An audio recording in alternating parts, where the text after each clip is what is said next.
Hey there, gorgeous gays! Version 2 here with Final Fantasy XIV Dawntrail Finale for the base expansion. Once again, it's a case of Final Fantasy XIV.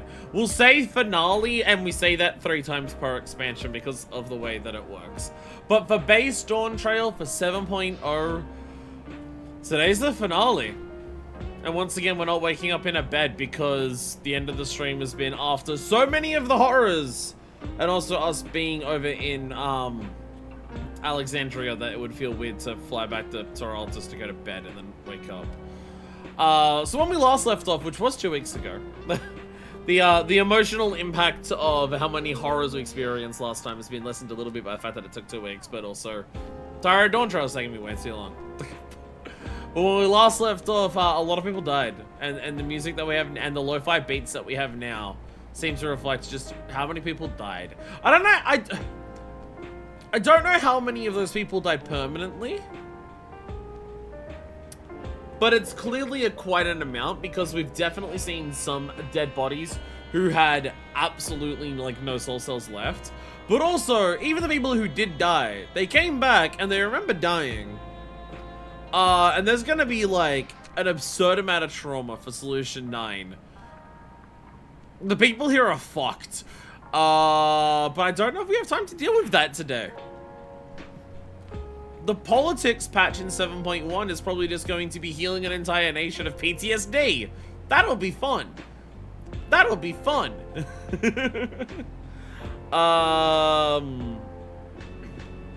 But today, what we have to worry about is interdimensional imperialism. We have to stop that first. Sphene was talking about becoming Queen's bloodiest history's bloodiest queen. Which is probably something we should stop. Probably something we should stop.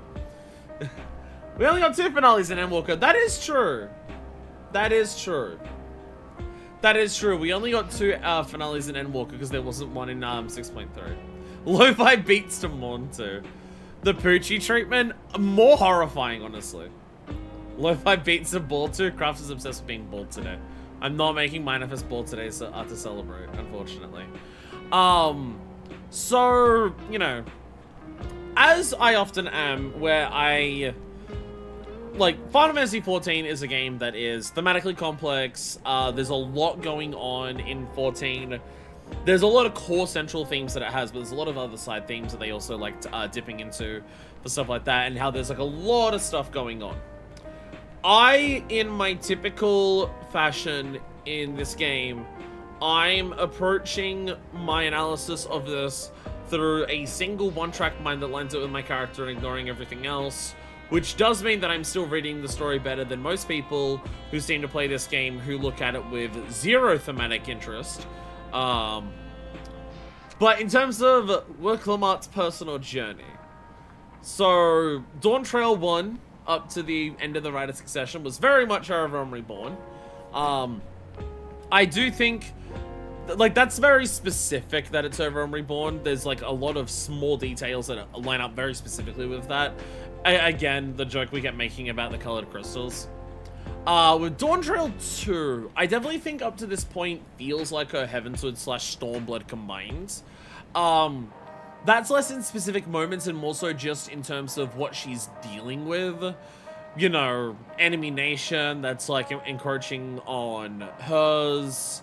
The prospect of war and just like the cycles of violence and how many people it gets killed, personal loss and having to deal with that, having to deal with loss of people who looked up to her, to be there to help her, and having to like bear the weight of being a hero and everything like that, and understanding that you can't save everyone. It's a lot of, like, A Realm Reborn, the thematic part is very much there, but they do a lot of specific little interactions and details that very directly line it up with A Realm Reborn. So far, all of Dawntrail 2 is more so just about character growth and thematic elements that line up with Heavenswood and Stormblood. They're, like, because, like, the stuff that overlaps is just, like, there is a war there is someone, there is an occupation, there is a dragon, but the dragon's on our side. Just like our other duty so far can be done with duty support only. I guess technically, look, like, I guess technically in a sense, I am Wuklamut's duty support. I am her trust system when it comes to a lot of the duties. So, with all of the Heavensward / Stormblood kind of melding together, that we've done, and with just everything that Sphene is, Wuklamut, I am sorry to tell you, but you now have to speedrun the entirety of Shadowbringers in a single episode. Today is Wuklamut Shadowbringers. I have absolutely no doubt in my mind that's what we're doing today. Sphene's parallels to Emmett Silk are much more specific than Zoralja and Alexandria's parallels to anything that happens at Heavensward and Stormblood. Sphene feels like her, again, it's the fact that it's just like, her people have done, like, people for her who have died. She's willing to sacrifice the currently living people to quote-unquote bring them back and everything like that. So I very much feel that what Wuklamut today is going to be doing is speedrunning Shadowbringers. And that is going to be the end of the journey. Because also, like, because we were discussing this in Discord, I think Pi asked the question specifically in terms of, do I think Endwalker's going to be a part of this? One, enough, in terms of, like, the Warrior of Light journey, there's a lot of overlap in thematics of Shadowbringers and Endwalker, so they might just gel those together as well, like how Heavensward and Stormblood kind of feel gelled together here. But also, I don't know if we need to include Endwalker specifically, because the end of, like, the Warrior of Light journey, you could say, is the end of Shadowbringers, with specifically Elidibus and the Warrior of Light fight. It's before that you have the reflective moment on your entire past, your entire history. It also could be patches. Endwalker could be the patches. I have thought of that as well. In terms of, just because we're ending Dawntrail today, doesn't mean Wuklamut's journey is over. We're still with her for the, at bare minimum, the next 3 patches. Because, you know, Dawntrail's not over in 7.0. This is not Endwalker. So, Endwalker could be the patches. I don't fucking know. Like, I feel like we have to fix so much of Alexandria in Solution 9 that the story's going to heavily focus on that for the patches. I don't see how it couldn't. Like, I like Taral until the Alal. In terms of, like, MSQ, how much do we need to go back there compared to how much do we need to fix how fucked up this place is? I mean, even just in terms of, like, story focus, 2/3 of base MSQ is Taral until Yalal, and Shaloni, counting that as well. So, like, 1/3 of base MSQ is Alexandria. So, just, like, in terms of time, like, we had enough time to learn a lot about and slightly improve the parts of Taral. We're dived into Alexandria with just everything's immediately fucked. Here's the end of the story. So, yes, I very much feel that today is going to be Wuklamut Shadowbringers. I very much feel like she's going to have to grapple with Sphene the way that we grapple with Emmett. I imagine a big part of that is going to be the, you know, one of the big things of, like, when you finally defeat Emmett Silk at the end of Shadowbringers is the whole remember us, remember that we once lived thing. You know, the seeing yourself in the enemy, like, because, again, like, Zoralja's an enemy that she doesn't need to see herself in because Zoralja is just actually fucked, right? It is, like, the horrific, horrible people that we fight in the Empire. In Stormblood, or Thordan in Heavensward. Like, you don't need to see yourself in them, they're just fucked. Whereas, like, Sphene is doing something for her people, it's just what she's doing is completely, like, doesn't justify the good that she's trying to do for the people. And just understanding that about that person, understanding how to not walk down that path yourself, and then also just, you know, carrying on the legacy of the good that they were trying to do, like we do for Emmett. I imagine that's going to be part of Wuklamut's journey. Here's my prediction. I have one hyper-specific prediction that is helped by the fact that not only did Shadowbringers do this, but Endwalker also did this. twice, can I have the prediction that the level 100 dungeon for Wuklamot's Shadowbringer's journey to come to a conclusion, can I predict that the level 100 dungeon is straight up called Alexandria, and can I straight up predict that Sphene is going to have narration during it? Because we also got 2 narrated past society dungeons in Endwalker with Dead Ends and Lunar Subterrane. So, you can predict that, but we'll see if it's right or wrong.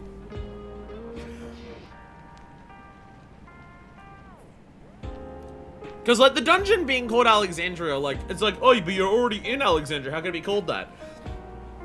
Yeah, you spend half of the final zone of Shadowbringers in Armorot. What's the name of the dungeon? Armorot. That's what, I feel like that's what we're gonna do today. We're gonna be in Alexandria and then get a dungeon called Alexandria. You can make that prediction, I'll answer with Liza Minnelli. Thank you, Liza Minnelli. Alright, we've got a celebrity shout out today. Liza Minnelli is actually in chat. It's pretty awesome. Liza Minnelli's super into Final Fantasy XIV. She just doesn't talk about it too much. A new family. Wuklamot is searching for the words to say to Shale. And Gululjar, I imagine. What the fuck do you say to Gululjar after everything that has happened? I'm really sorry, but we're not sure what happened to Kafkiwa. The others are trying to learn what they can. Oh, Kafkiwa. We'd known that such a day would come, but I wish we could have at least said goodbye. You knew then that she was already gone. We did. We all did. Kafkiwa forbade us from saying anything. She wanted to tell you herself when the time was right. I expect she was torn over how to reveal the truth to Arenville. I see. I don't think anyone can blame her for keeping quiet. But, tell me. How are the people faring? Have they forgotten Sorosha already? No, they still remember him. We wonder if this might be the result of the gate at the summit being closed. Most are unaware of developments. They'll be relieved to hear that the king has been defeated, but at the same time, they're like to panic if they learn that the queen has disappeared. Right now, Geode is making contact with the various government bodies, but it'd probably be best to keep it all under wraps for a time. Agreed. Once we resolve matters, I'll explain everything to the people. I consider it my duty. Hi, so I killed your king, but he was trying to kill you, so you can thank me later. So Zorosha's mechanical army. What becomes of them now that he's gone? Yes, about that.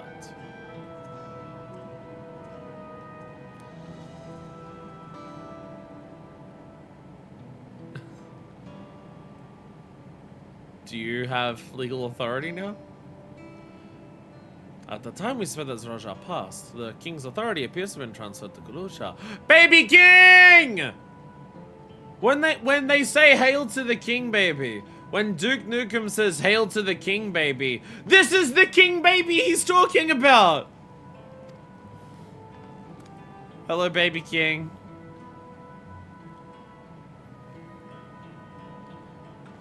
Do you mean to say Gulusha is the new king? Well, a coronation is required to make it official. For the moment, the system recognizes him as his father's successor. Almost like there's a problem with monarchies. It's almost like there's a problem with monarchies or something. But I don't want this. I don't want to be king. Oh, I just can't wait to not be king.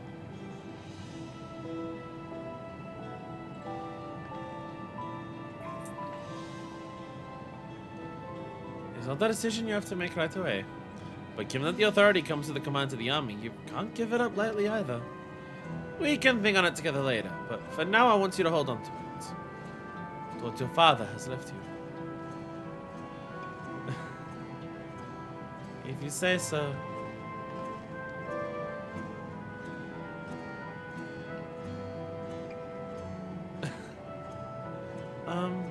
Are you alright, Lamachi?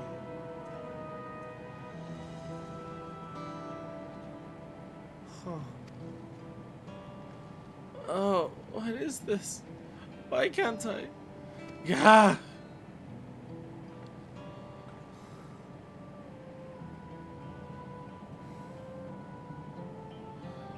Despite everything that's happened, all the terrible things my brother did, I still don't know how to feel towards him. What's wrong with me? There's nothing wrong with you. It just means you're a person like the rest of us. Ask the Warrior of Light their opinion on Emmett Selk. Hell, ask the fucking Warrior of Light their opinion on fucking Gaius Van Belsar. Gaius Belsar now. It's perfectly normal.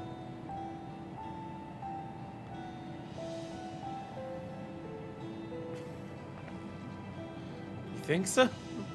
I'll take your word for it. But now we have things under control. Why not return to Tulialal and rest up while the others handle the investigation?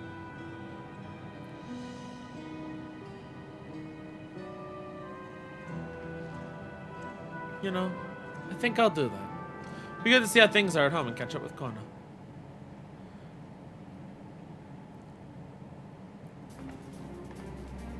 Yeah! Hey, why don't two of you come too? But won't everyone hate me? Of course not. They might be a little unsure at first, but I'll set them straight. Besides, I want to introduce you to Connor as your family. Really? Really? That is, if you're fine with it. I am! Yay!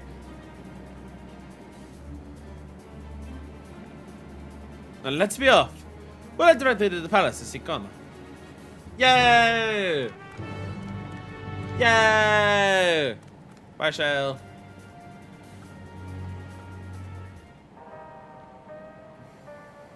Lunar Subterrane was not called Baron, but to be fair, that was a surprise. Yeah, Lunar Subterrane wasn't called Baron because it turning into Baron was a surprise halfway through the dungeon. You go through the Lunar Subterrane, and in the middle of that surprise, it turns into that. So, yeah. Lunar Subterrane was the surprise. It's the name of the place. The Resistance has ties to the government? Look. Resistance is confusing it. Hello, baby. You are now king. We're doing child royalty. System confirmed DNA test. Get in the fucking congregation. Wait, wrong series. Time for Galucha's Alphado's post-ARR. Oh, no. Oh, no. Do not ask most Halls their opinion on Emmett Selk. And definitely do not ask Avril her opinion on Gaius.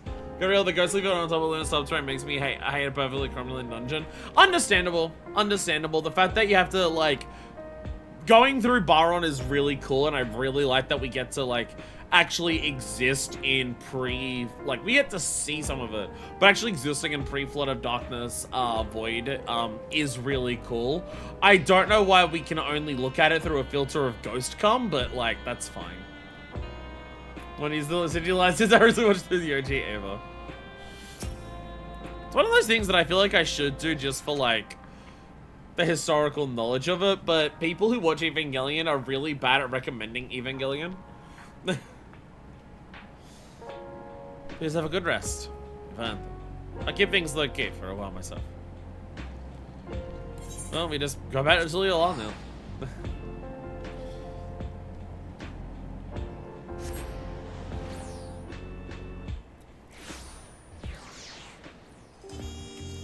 I mean, we'll look about returning to Tulialal.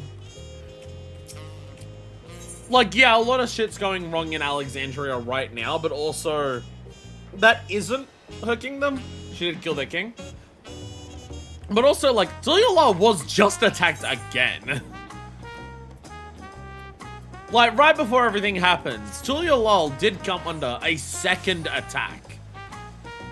And yeah, we fended that one off a hell of a lot better. I'm still gonna have a wild guess. I don't think we saw any to confirm it.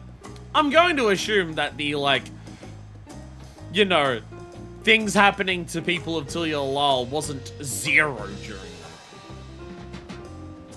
So that's probably because it's hard to describe in a quick sales pitch. No, it's because most people who recommend me Evangelion talk about how it's fucking terrible, it kind of ruins me as a person, it does a lot of things, like, really horribly, it's kind of awful, you should really watch it, it's amazing. People can't help but recommend Evangelion without saying all of the ways that it's fucked up and horrible and awful and terrible and, like, poorly made and shit. Everyone who recommends me Evangelion You are returned! gives that. Kona! I'm surprised you recognized me, considering I look very different. I'm coming down! Poorly made? That's what people tell me about Evangelion. People tell me that Evangelion's like a, like, stitched together mess. That's what people tell me.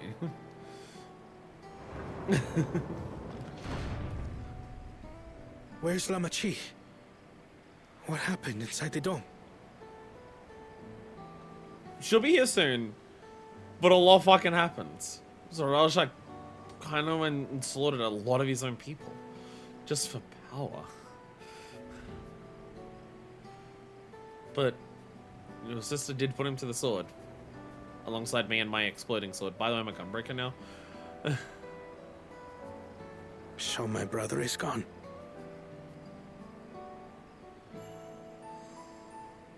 Yet the danger remains. And you must soon sally forth unto an unknown reality. Hey, Kona! Yo!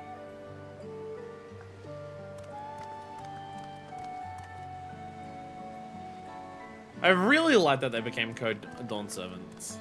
I really like that. Wukulmart choosing Kona as a second one is like this so, boy that's so perhaps much for a character. I love it.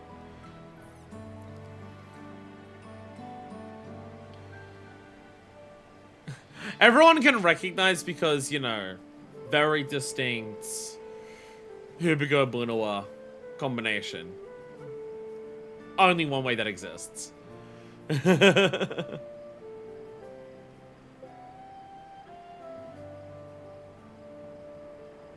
This is Zorolja's son, Kululja.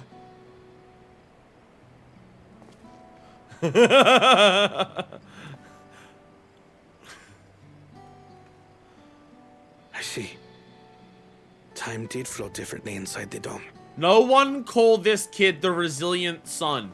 For the love of God, He do is our not brother's child, call this then kid the resilient son. Gululja, was it? My name is Kona, and I am Lamachi's brother. He's got anxiety. Her brother? His dad. The You'll resilient find none more son. Oh. dependable than Kona.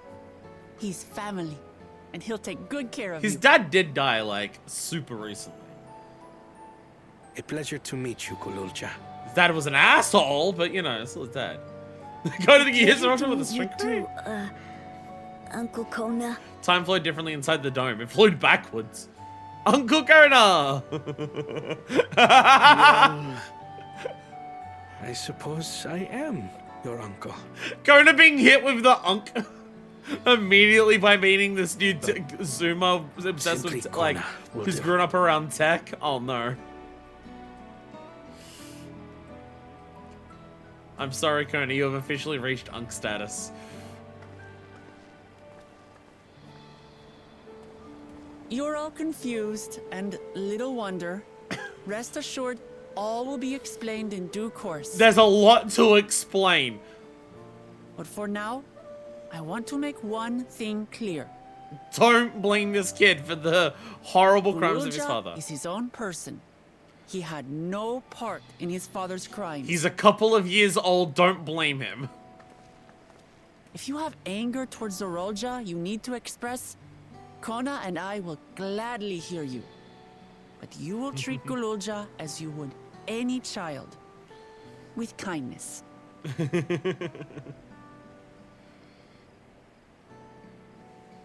As we should. The boy's done no wrong. Yes. So cute. How could he Well, commit resolve any speaks crimes? true. How could this child commit any crimes? He's too cute to do that.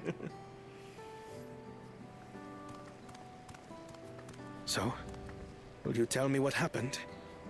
Grahatia has given me a summary, but I would hear your The detailed red account. version of me has told me what has happened.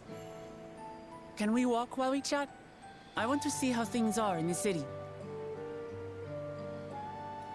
In that case, let us make our way to Bright Plume Post.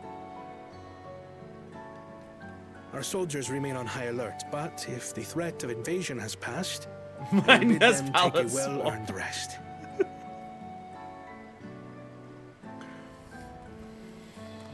I still love calling Kona Baja Tia. So a lot of the cutscene here, just in terms of like, I mean, even just like the thing that they mentioned before, about like Wukulma and how her views towards Zoralja are still complicated because, you know, still family. The way that all of them are just like, we're not going to blame the child for what the father does. The way that Guluja earlier was like, I have to take responsibility for Zoralja, and everything like that. Blue Gra and Red Kona, oh no. Again, I like to think that I'm pretty good at analyzing a lot of elements of Final Fantasy XIV. There's a lot of details that I do pick up, and there's a lot of things that like I'm able to have pretty good interpretations of and like back up my interpretations of. One thing that I know I definitely lack, and this is more so just because of personal experience, personal life experience, my own personal connection to the ideas just being very faint and minimal. So when games, just in media in general, discusses it, I don't connect with it anywhere near as much, and I don't notice it as much, is themes of family. It's themes of family. That is definitely something that I'm nowhere near as good at, like, picking out the specifics or even noticing or calling attention to them. But I can see in that there's a lot of that going on there. In terms of, like, Dawntrail, I imagine as a whole, has a lot of discussions about themes of family. And, like, what family means, what family responsibilities exist, to what extent does family extend to what elements does it not extend to, and everything like that. I imagine Dawntrail is giving a lot of its opinions on the concept of family. Again, Gul'Jaja bearing responsibility for Zoralja's actions to the point where it got Gul'Jaja killed. Wukulma and Kona still feeling that responsibility towards having to take care of it because he's their brother and stuff like that.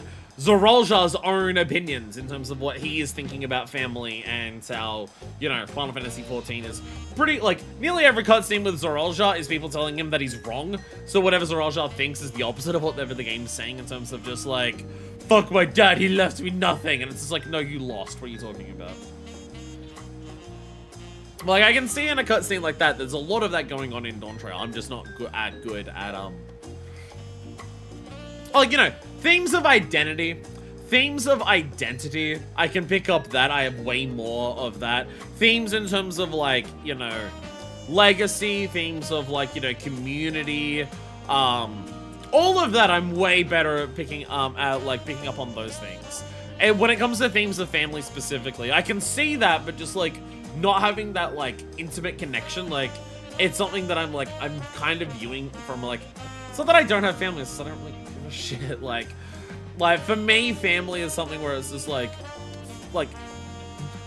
family inherently as a concept doesn't mean much to me, like, I don't care. Just because something is family doesn't mean anything to me. It needs to be more than that, like, I'm someone who doesn't have contact with the majority of my family, because, well, for a lot of them, it's because they're bigoted assholes. And they were just like, oh, well, we don't want anything to do with you. And then other parts of it are just, oh, you're bigoted assholes, so I don't want anything to do with you. Or just, you're a horrible person. Like, for me, family is just, like, it's a word that means very little to me. I connect with found family stuff way more. Something like, you know, FF7. FF7 has a lot of found family narrative to it in terms of just, like, the bond between the party and stuff like that. Even, like, Barrett and Marlene have an element of found family there. And there is also that here. There is also absolutely an element of found family here. I mean, Wukulma and Kona are literally adopted and stuff like that. But also, the Scions themselves... the Scions themselves are also, like, have tropes of that. But yeah. It's just like just in terms of like personal things, I can tell that's something that I don't gravitate and pick up on anywhere near as much. And also just because of this. There's obviously elements of Dawntrail that I'm not, like, just straight up culturally not qualified or experienced enough to pick up on in terms of, like, I can see all the allusions to colonialism that, like, are very, very obvious and apparent when it comes to Alexandria and stuff like that. But in terms of, like, how well does Dawntrail handle that stuff in terms of, like, Tulialal and Taral? How, like, are there elements of, like, the colonialism aspect that I'm missing because because of the perspective that I look at it from? I'm also just aware of that, but that is very much that element thing. I know, because it's one of those things where no matter how much I learn about it, I will never have the lived experience of it, so there will always be elements that I'm not qualified to speak on, or I don't have the lived experience to truly understand. And I almost feel like that when it comes to family, where it's like I don't have the lived experience of like truly understanding what a lot of media means by family to do that. Feel a lot of problems with Zoroja would have been resolved if Lil Jar Jar had been a well-meaning but somewhat neglectful father. But what we can gather, he was an all-around stand-up guy. Honestly, I'm okay with Zoroja's thing being that he fucked himself up.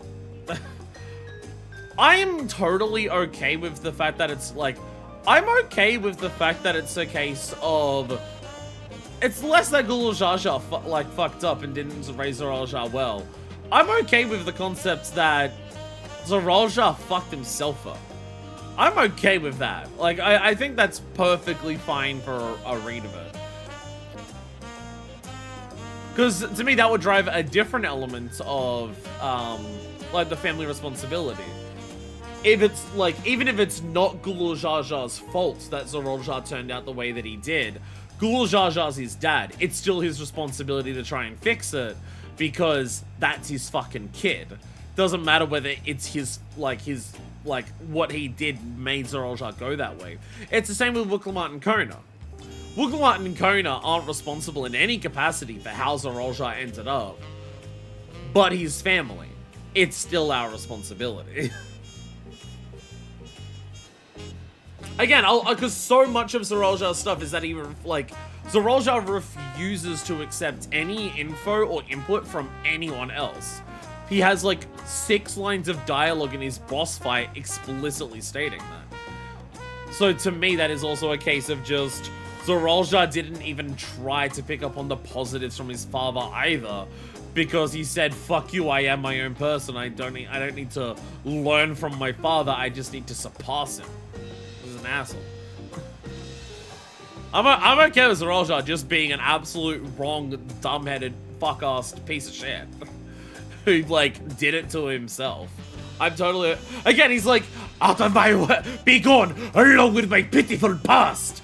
To people, encouraging him in the boss fight. People appear next to him in the boss fight like ghosts of his past, who are just like, we support you, Zoroja. And his response is, out of my way! It's he's fucked up. He's just a fucked up person. He's a fucked up person who actively decided to make himself worse. I'm my own person. I am. No, I knew all was well. I'm still coming to see how much you with my own eyes. It was indeed Zoroja's realm inside the dome. A realm he ruled jointly with Sphene. He is the king of resolve and she the queen of reason. Just like you and me here. The people live very different lives compared to ours. But, like us, they lived them to the fullest. Well, I disagree with that part. I disagree that they live it to the fullest. I feel like there's enough commentary on Solution 9 and Alexandria that kind of gets across the idea that they've diminished what life is to them for the sake of never having to accept any bad feelings. And Sphene is a big part of that. She's a considerate and approachable ruler who treats everyone as family. You and I must have gotten along well. We did. But out of love for her people, she's chosen the wrong path. They're a good folk, the Alexandrians. They welcomed us into their homes and treated us with kindness and respect. But Zoroja slaughtered them. slaughtered those he was meant to protect for his own ends. By the gods, that will be how this came to pass.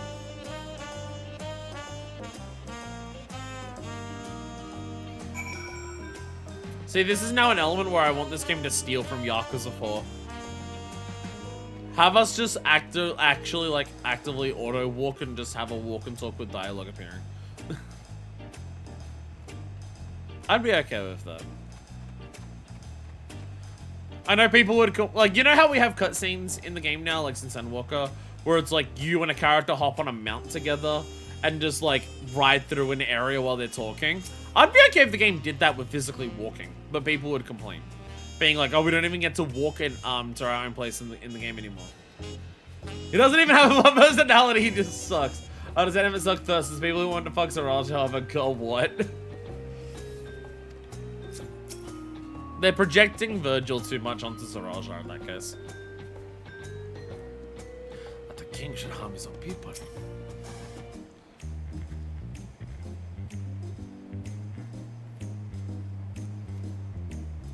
When his attack onto the left failed, Saraja sought to gain more power.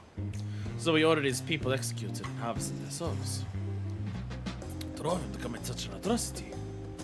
He claimed he wanted to bring the entire world under his dominion. But that was just a means to achieve his true desire. My grandfather. He was a great person, right? Maybe my father wanted to prove he was his own person. That he wasn't just a great person's son. I guess you were right.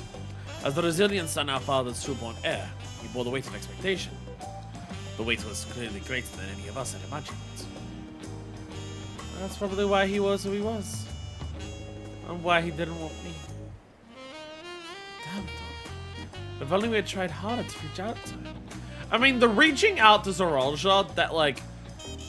If it was ever possible to reach out to Zoralja, it would have had to have been long before Dawntrail started. Let's keep moving. Because they don't edit Virgil's chair on Zoralja's fucked up throne. I like how we're now saying Virgil's chair. I feel like Virgil's chair. I feel like Virgil's chair has now Mandela affected itself into a lot of people not realizing that Virgil sitting on a plastic chair is a mod. And I find that so fucking funny. I've seen people play DMC5 just being like, wait, where's the plastic chair? Who didn't realize it was a fucking mod. Reaching out would have done fuck all, let's be real. Again, if reaching out could have done Zoralja, it would have been like years and years and years ago. Before this game fucking, like, before this shit started. Right? Super in character, honestly, is better to sit on a plastic chair. What my father did was wrong. He had to be stopped. But I'm glad I could learn a little about the person he was. Growing up, I envied my brother. That envy may have added to his burdens. Saraja had become unimaginably powerful. It was only with Manifest's help that we managed to defeat him. And now I have the responsibility to the people of Alexandria. And above all, to Kaluja. I promised, didn't I? I want us to become family. And it isn't only out of obligation. Since I've gotten to know you, I've come to really like you. You might not be my nephew by blood, but my family to the end. We'll always be there to help each other. Isn't that right? Right. You too, Manifest. After everything we've been through, we're already as good as family. Ha ha ha! Ha ha! Got an extra sister, Carter. Ha ha! What do you mean, what? The more family you have, the merrier, don't you think? Come on, let's head into the barracks.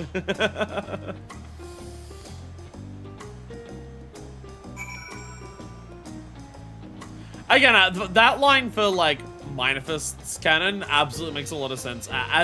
As I've mentioned, the personality of Wuklamart and Manifest would just get along so incredibly. And by this point, Wuklamart is, like, tied closest friends that Manifest has alongside fucking Alphino, I would honestly think. So, it makes sense. Someone edits on Archino Sotomayor have Virgil instead of Dio, and that shot of him sitting in the chair. I'd like to be family with you too, Manifest. Like Papa did by taking us in. I want to make my family bigger. You wouldn't mind some extra family too, right, Manifest? Don't ask Manifest concepts of like actual family and shit like that. Manifest has not thought about that. This is not something that Manifest had to think about for herself. She left her dad like fucking 5-6 years ago at this point, and hasn't really thought about the Aslan since. Don't ask her. Manifest gonna have to do reflection on family after the end of the Dawntrail. Oh, fuck it, no! We're done with the introspection. Come on. Come on. Manifest just finished growing as a person. There's no more character arc left. That's how being a human works, right? You do the one big thing in your life and then you're perfect forever.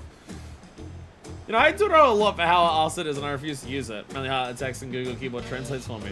The Twitter instructor button that hallucinates shit has made it so a lot more foreign language gems come across my feed.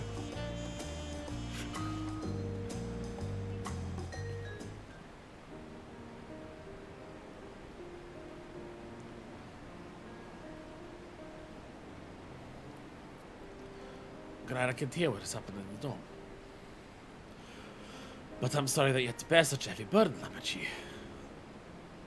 Don't be. As vow to resolve, it was something I had to do. Besides, it was your ingenious strategy that kept Toriel safe. Asking you to do it was definitely one of my better ideas. Yeah, why does the baby still in potato sack? It was because we all fought as one that we could repel the invaders. And then only with the aid of Vitra and his kin. Mine is like, wait, what, Vitra? Mine is just like, Vitra, what? Thanks to Alpha and Astinian interceding for us, we were able to swiftly forge an alliance with Rat and Han. And when the dragons appeared in our skies, I felt that this was it. The Turiel you had envisioned. My husband was here? Like, obviously, Vitra showing up is just a bit of fan service.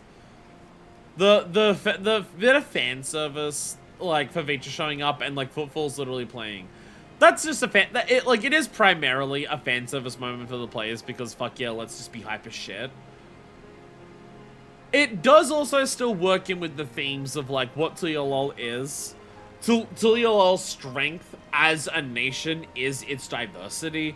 It is the combination of all the people that come together to make it what it is. That's its strength and, like, the source of its peace and the source of its, like, why the people there are so happy and everything like that.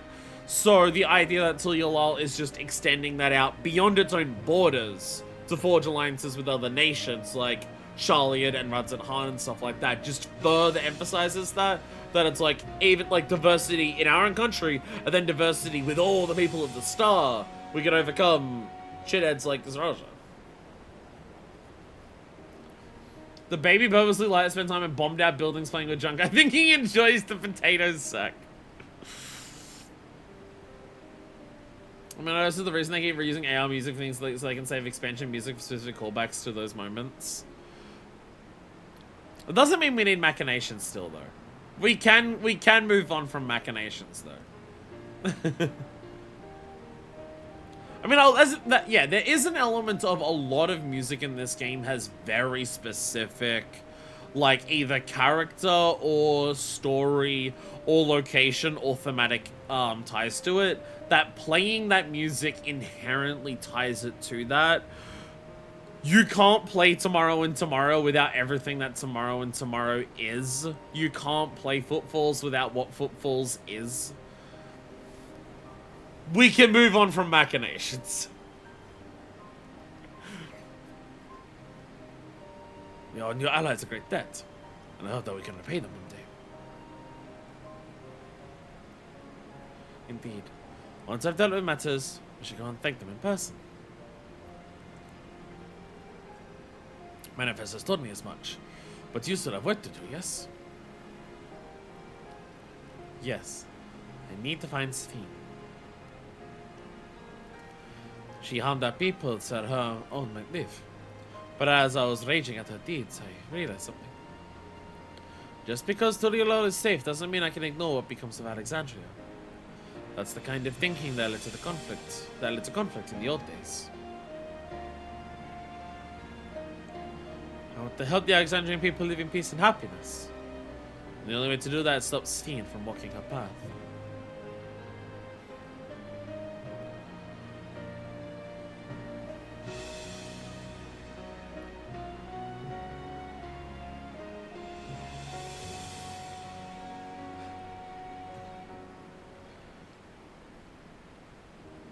Very well, Amici. Just promise me you'll take care. I promise, Connor. I don't get how people play Dawntrail and aren't just like enamored by Wuklamart just as a character, but also just her growth over the expansion. I don't get how people don't feel that. Like, how I don't get how you go through Dawntrail and just see how Wuklamart starts and see all of the little things that she does where she grows. To her being at this point where she's just like so much of her focus for the first half of the game is about, you know, my people's happiness and their peace and everything like that for Talia Lal. And just like since that time, even that, well, like, oh, I am now the Dawn servant. I can lead the people of Talia Lal and Taral. Dawntrail 1 ends. Wuklamart still grows from there. Again, she's like to the level, like, again, it's like a very warrior of light element of just like, if there's people around who aren't living in peace and happiness, then to preserve the peace of the people of Taral, I need to help them as well, because it's about everyone. It's about the whole star. And that's a very warrior of light mentality to take. I wish there was something I could do to help. It's nice to be home, even for a while. Thanks for coming with, Manifest. Well, I anticipated this, like, so I can't help but worry. I'm sorry that I have to go away again so soon. But even setting Sphene aside, some of our own people may be among the endless. I can't just sit around and leave everything to the others. I understand. Are your matters here well in hand? Do what you must. Manifest. For all you've done for us, for our nation and our family, I feel I can never express sufficient gratitude. But thank you from the bottom of my heart. Here is to Rosonix. I know you're like my sister and you like to just have a wild animal and just grill it and eat it. I don't understand it after eating shiny and fish bread for so long, but you do you. And Senzorosha spent no souls for reviving himself in battle. His pride wouldn't permit him to do otherwise, I expect. In pursuit of Sphene, Kumar wishes to look in on her soldiers.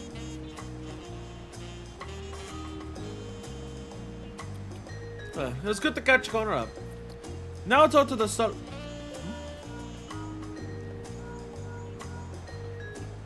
Wow, wow, wow. Where might this be from? Hello? That's right, Manifest is with me. Is that so? In that case, let's meet at Sunperch. See you soon. Ishana's heading back. I did hope she's found a way to pursue Sphene.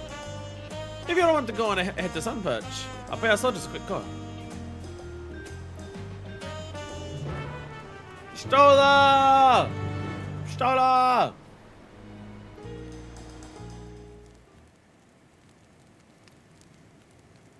Oh, right, my wife. Sorry, I'm hanging out with my new best friend. I forgot about my wife.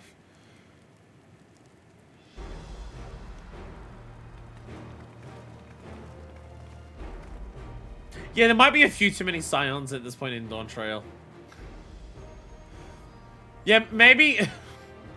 maybe we've involved a bit too many of them, a bit too much at this point when that many of them are rocking up at once. Like at the end. Why are Thanger and Orionje here? Why are Thanger and Orionje here? Let them continue just having their honeymoon. They don't need to be here for this. Why is Justinian here? Let him do his own thing. Apologies for the wait. You're all here. Then that means... Aye. We believe we found a way to travel to the reflection where Sphene has retreated. Is it because of the Golden City? Like, did you work that? Because I don't know how the fuck else you're planning on doing it.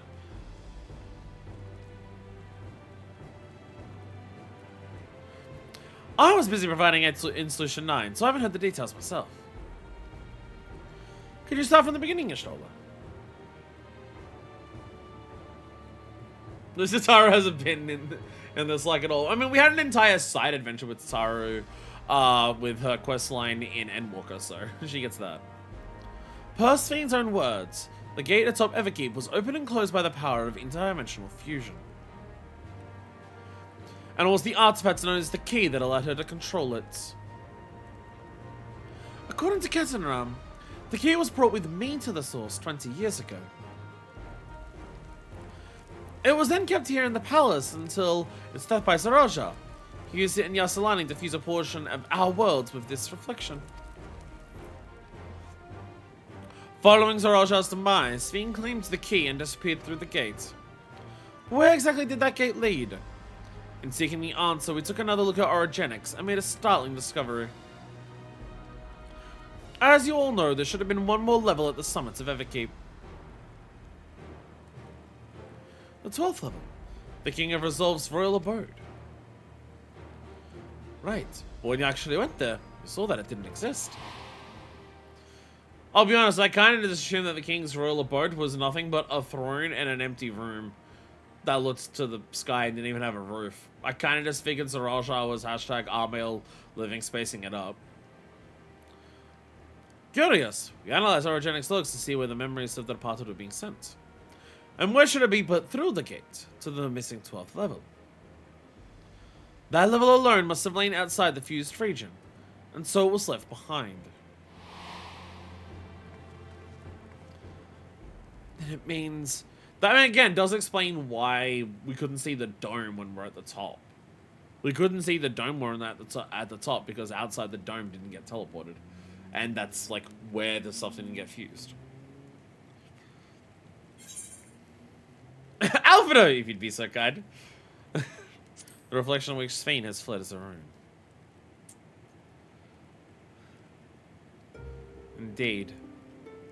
It is Sphene's homeworld, and she has returned there to join the memories of her departed citizens. But as the key lies with her on the other side, we haven't the means to reopen the gate. Forgive me, but I thought we already knew she had gone home. Or at least it seemed obvious to me. What I want to know is, how do I pursue Sphene if the gate here is closed?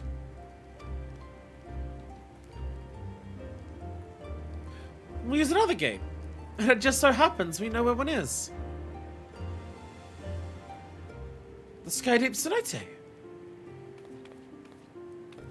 Aye. All evidence suggests that the gate there leads to the world once the Alexandrians and I came. But assuming that's true, how can we open it? That's what we shall find out, using the code in this earring.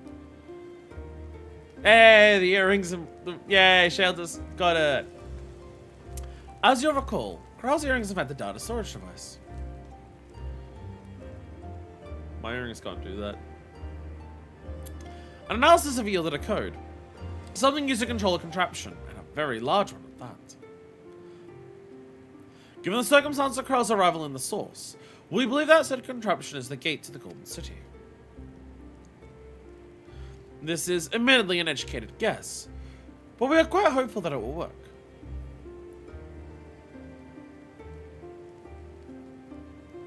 To make such progress in so short a time, you really are amazing. We've had a lot of experience. We couldn't have done it alone. The credit must go to the members of Oblivion for acquiring the information we needed. Shale especially. Y'shtola, you cannot go around trying to recruit girlfriends and boyfriends from every single reflection. You have Source, you have the first, your flirting attempts really tried on the 13th, and now you're trying to get one for what I presume is the 9th.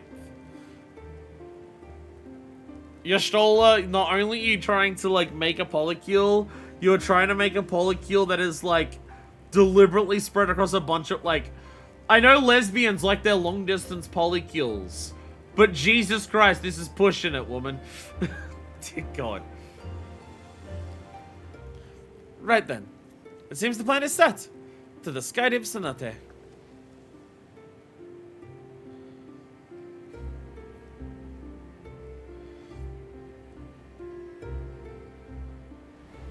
Y'shtola saw yet another mask-ish woman from another reflection and went, alright, gotta add another one.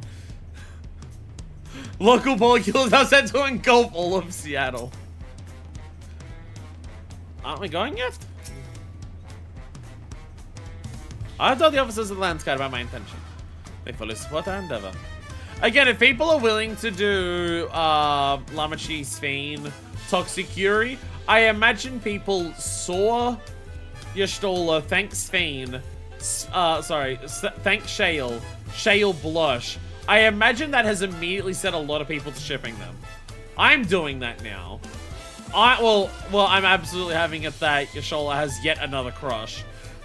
Because the woman won't stop, but I imagine there is quite a lot of art of now Y'shtola and Shale, specifically because of that one interaction and nothing else.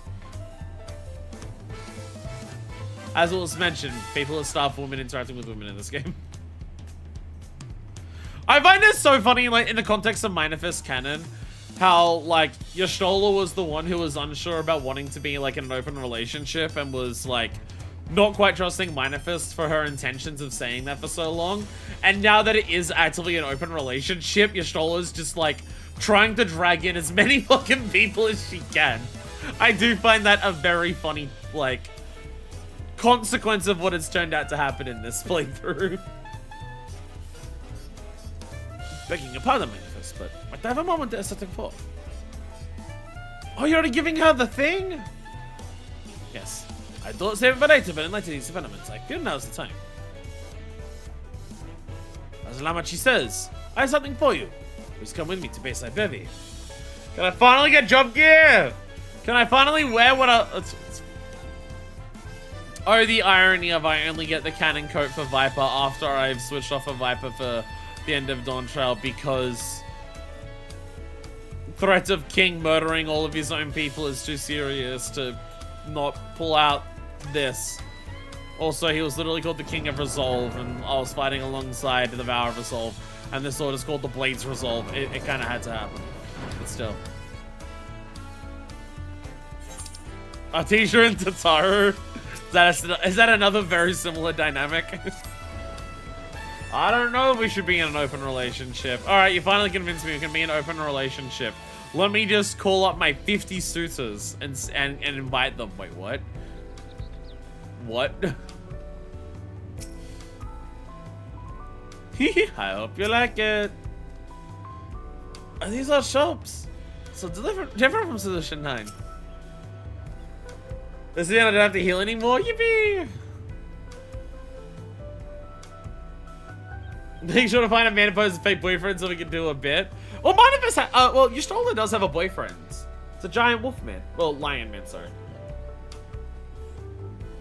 She does have a boyfriend. It's just she's gone for one boyfriend and 3 women. And just all of those women have a bit of mask energy going on. The girliest girlfriend that Y'shtola has is Runo at this point. As talking about appreciation, I've commissioned special equipment for you. But as inadequate as an expression of gratitude, I pray it will serve you well in your coming mission. It apparently incorporates foreign technology. Leave it to Kona to request such a thing, eh? Moazunte yonder has the equipment in his keeping. Say the word and he'll bring it out. Job gear! The real reason that we wanted to finish Dawntrail! We can finally obtain job-specific gear! Let us be fucking going! There's so much here I want! Dawntrail job gear is so good! It's so good! Look at this fucking axe! This axe is ridiculous! Stop playing MSQ. No, MSQ now we're done. Let's do role quests so we can diet. Look at this axe. It's absurd. I probably won't use it, but what the fuck? I might give it to my retainer who has an axe. Look at this thing. Again, I already have Blades Resolved, but like, that's so cool. I love this thing. It looks so badass. Look. The best eye patch in the game. How poggers of MMORPG farmmates for the trial after level 70. Love the Summoner Poncho set. Give them retainers for item level boost at least. That is true, I could do that. Look at this! This is the best eye patch in the game. Because this is the only eye patch that actually goes all the way over the eye. If you have a look at the 2 previous Gunbreaker eye patches, they hover in front of the eye by quite a bit. The other eye patches hover in front of the eye, so when you look at it from the side, you can actually, like, still see the eye. This one actually, like, goes onto the skin. I'm so putting this on my fucking Bosnia glam. I'm putting this on my Bosnia glam. Yeah, town music until you're all fucking rules. You get big bands, jazz music throughout the day, and then you get bossa nova at night. It's so fucking badass. I mean, even this thing, again, it's not Manifest aesthetic at all, but this thing is cool. But also, this isn't Manifest, but if I was a character in this game, if my character was a self-insert, fuck. If I myself was to be put into this game as the character I was playing, fuck. Oh my god. This is just me. This is a fantasy version of me. Holy fuck, look at this fucking thing. Holy shit. It's so good. I want to cosplay this Gunbreaker in real life. I'm not even gonna use it in game, but I want to cosplay this Gunbreaker in real fucking life, because holy shit. It's so good. Oh my god. Oh my god, so good. Let me actually fuck. I'll grab what I want at least now. I'm gonna grab you. I gotta grab you. I at least know I'll be using those. Physical DPS. This I do like this. I don't know if I'd use it for Manifest. I'm not certain of that, but I do really like this. I'd have to like see colorings of this weapon to see if I could blend the colors of this with the Reaper Glam that I have, because I do quite like it. I am quite a big fan of it. Grab all of it, put the full outfit in, but you can't dye stuff if you put the whole thing together. This is just an incredible gun. I might put this gun on my gold saucer glam, because I already have a gold gun on my gold saucer glam, but this is just an even fancier one of that. This is just even fancier, so I might put that on my gold saucer glam. I really like that one. But the real shit, I mean, to be fair, this is also real shit. I want to use this on a glam, but I can't find anywhere that it makes sense. Can't dye stuff anyway. I will be able to soon, though. Give it 2 weeks and I'll be able to dye everything. Here's the real shit, though. Oh. Canonically, this is what Manifest was wearing the entire time she was a Viper for Dawntrail. Fuck you. Canonically, she was wearing this the entire time. Fuck you. She was wearing this the entire time. Fuck you. The barred bow. Oh, it's a crossbow. Oh, it's a crossbow guitar. That is so fucking absurd and I love it. I love fantasy weapons. I love fantasy weapons. Play it again, my Johnny. Shoulder pads can cover an entire fucking city. I love the shoulder pads on the Viper. On the Viper code. I love them. I love them. They're so fucking absurd. Okay, tied a heart pose? Well, then what about a guitar bow? I like these. I don't know where I want to use them on, but I do like these as well. Don't know if there's anything I would use them on specifically. But I'm quite a fan of those. Bota! Yeah, fuck, I can't be good.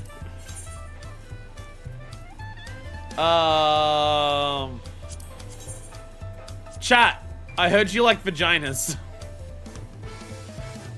Chat, I heard you like vaginas, so I got you a sword vagina. I got you a sword vagina.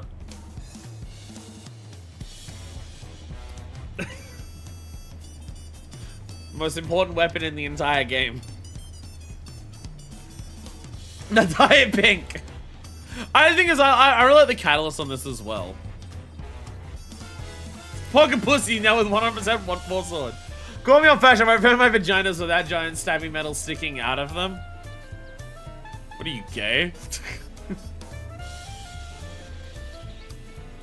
A good hat. I don't know what to use it on. Good hat. Don't know what to use it on.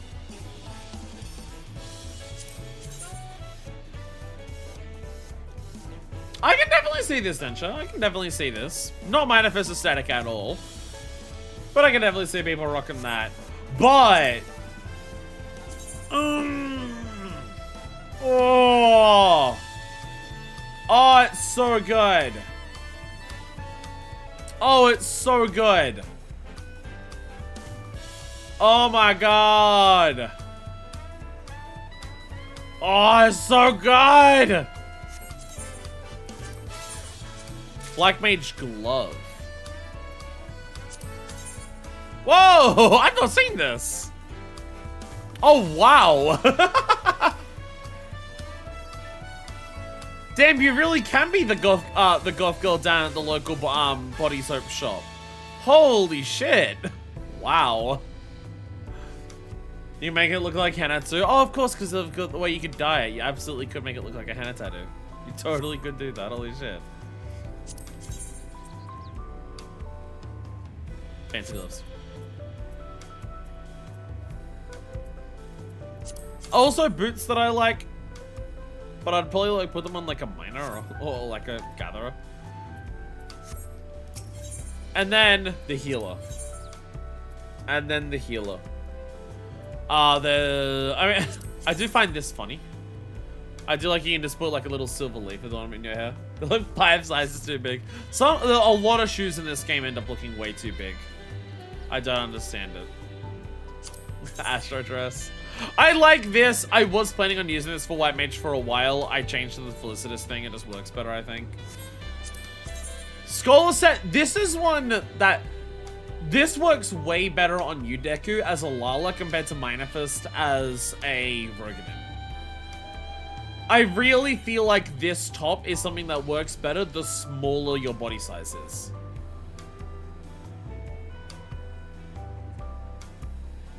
The broadness just doesn't, like, make the shape of this work, yeah. The broadness and even the tallness, I'd say, to an extent, just, like, kind of makes, like, the shape of this just not work as well. It kind of, like, loses the crop top dynamic when the top is so big. But it is really good. It is really good. It's just one of those things where it's like, if I was playing a Lala or possible, like, or a Makote, this would be my Scholar Glam. But I don't play that, so it's, yeah. Not Minifest aesthetic at all, but, like... Holy shit. The big thing for this one is the material texture. The material texture on this is so fucking gorgeous. This is one of those, the Dawntrail graphics update. What I can tell, these outfits range from this Flux to Woodfuck for another character. A lot of outfits in this game do that because of the sheer variety of body shapes you have when it comes to player characters. None of them are fat, but there's, like, every other body type. I wish they actually get that velvety look when you dyed it. That is the one thing with the dye system with the way it currently works. Because the same thing happens to the Red Mage one. I'm actually glad it removes the velvet texture when you dye it on Red Mage, just so it blends in with the other pieces that I want for my Red Mage. But on this, it is kind of a tragedy that you can't dye this and keep it looking velvety, but in a different color. But also, this is the one I'm gonna use for my sage. It's my sage top!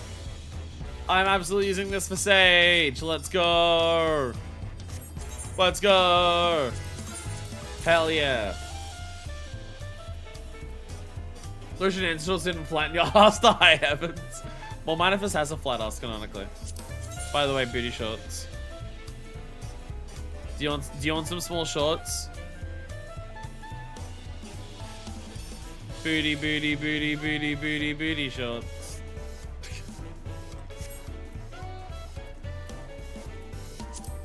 Also, these boots, I would like to put these on something, I just don't know what it would work with.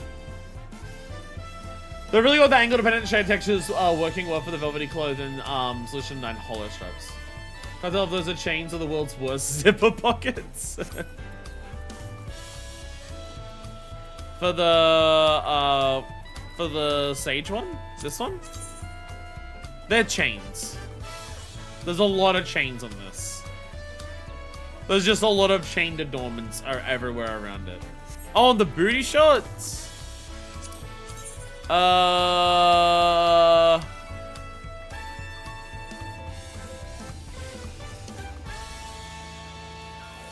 wait, I think there's a gap, they're chains. There is a gap there, it's a chain. Glad we went back to Heavenswood basics for Astro. One of those, again, something job identity, something scholar still keeps its same job identity in terms of its job gear, but for some reason its moves now give it a bed sheet, and I don't know why. something, I'll never stop complaining about that, because I'm a bitcher. Anyways, we now have some incredible stuff to combine with our glams. We now have some incredible things to put onto here. We can't dye any of it until we do the role quest, which sucks. Oh, hey! Yeah, that works really fucking well on a male Viera. Holy shit. In a month, they'll be in the armor. No, they'll be in the glamour dresser because they're gonna be dyed. They'll be dyed. Because everything I grabbed, I'm gonna use. Yeah, it works really well on the Viera on the Viera male. Glad somebody got some great Drip 2X packs in a row. But see, like, now I can actually like show it and wear it. We're still doing Viper. We're still doing Gunbreaker for the rest of the story. But yeah. Fire, do you need the permadye with the dye update? Are they changing?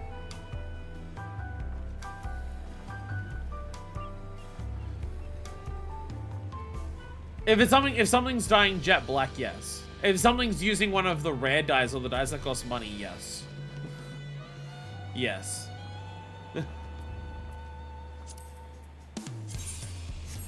I can just equip this. Look! Oh, it's so good! Oh, it's so good! See, the funny thing is, I don't even want to dye the coat. My plan's to leave the coat the same color. The only thing I'm dyeing about this is the undershirt, so it's the same shade of white as the pants. The only thing I want to dye about this is the shirt, so it's the same color as the pants. So it's a slightly different shade of white. But this is canonically what Manifest has been wearing the entire time she's been Viper and Dawntrail. Shut up, shut up, shut up. She's been wearing this the entire time. It's so fucking good. Holy shit. They made this coat for my character. They made this coat for my fucking character, because holy shit, it's so good. Holy shit, it's so fucking good. Oh, it's, I love it. I love it, I love it, I love it. Oh, it's so fucking badass. Holy shit, it's so fucking good. Oh god, it's so good. Could this fuck any harder? It's so good. Dawntrail 90 quest, cook is sweet XP. I find it so funny that like they introduce stuff to like make leveling easier later in expansions, and I'm just like, I'm gonna have every job leveled up to maximum of 4.1 drops. Also, I don't want to show it off on Sage, because Sage, I have to dye it to make the colors really work. But also Red Mage. Red Mage is another one. Again, this is mainly about dyeing it so it's the same shade of red as everything else, but... Oh my god! Oh,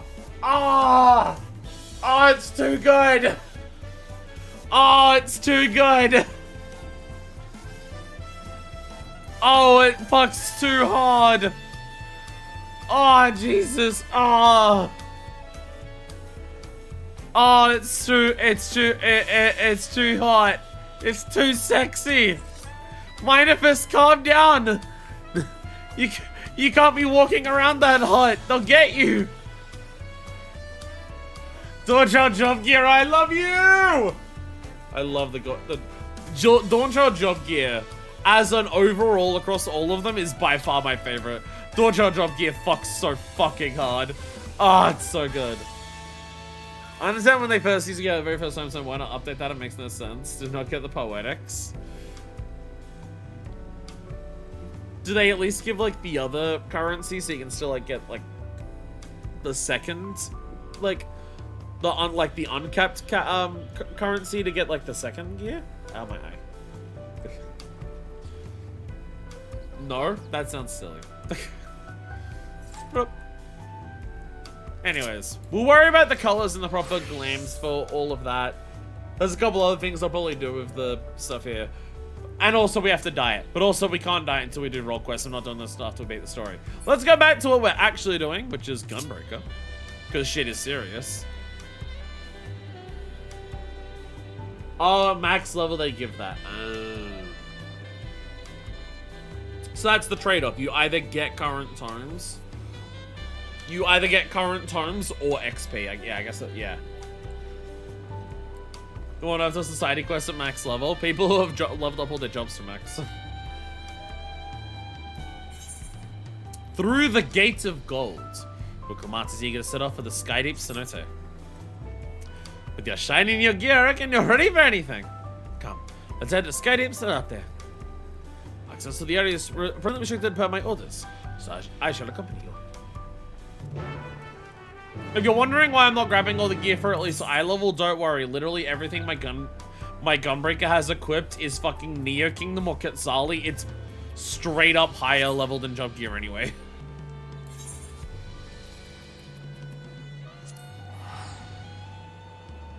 All of my gear is higher level than Job Gear anyway, so it doesn't even help me in that regard.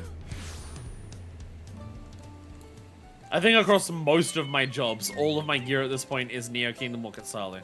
Oh right, I don't have flight in these zones unlocked yet, do I? Our first post Dawntrail stream is going to be doing all the Aether quests in all the zones so I can unlock flight. The plan for the first post Dawntrail stream will be Fizz DPS role quest, so I can dye the Viper code.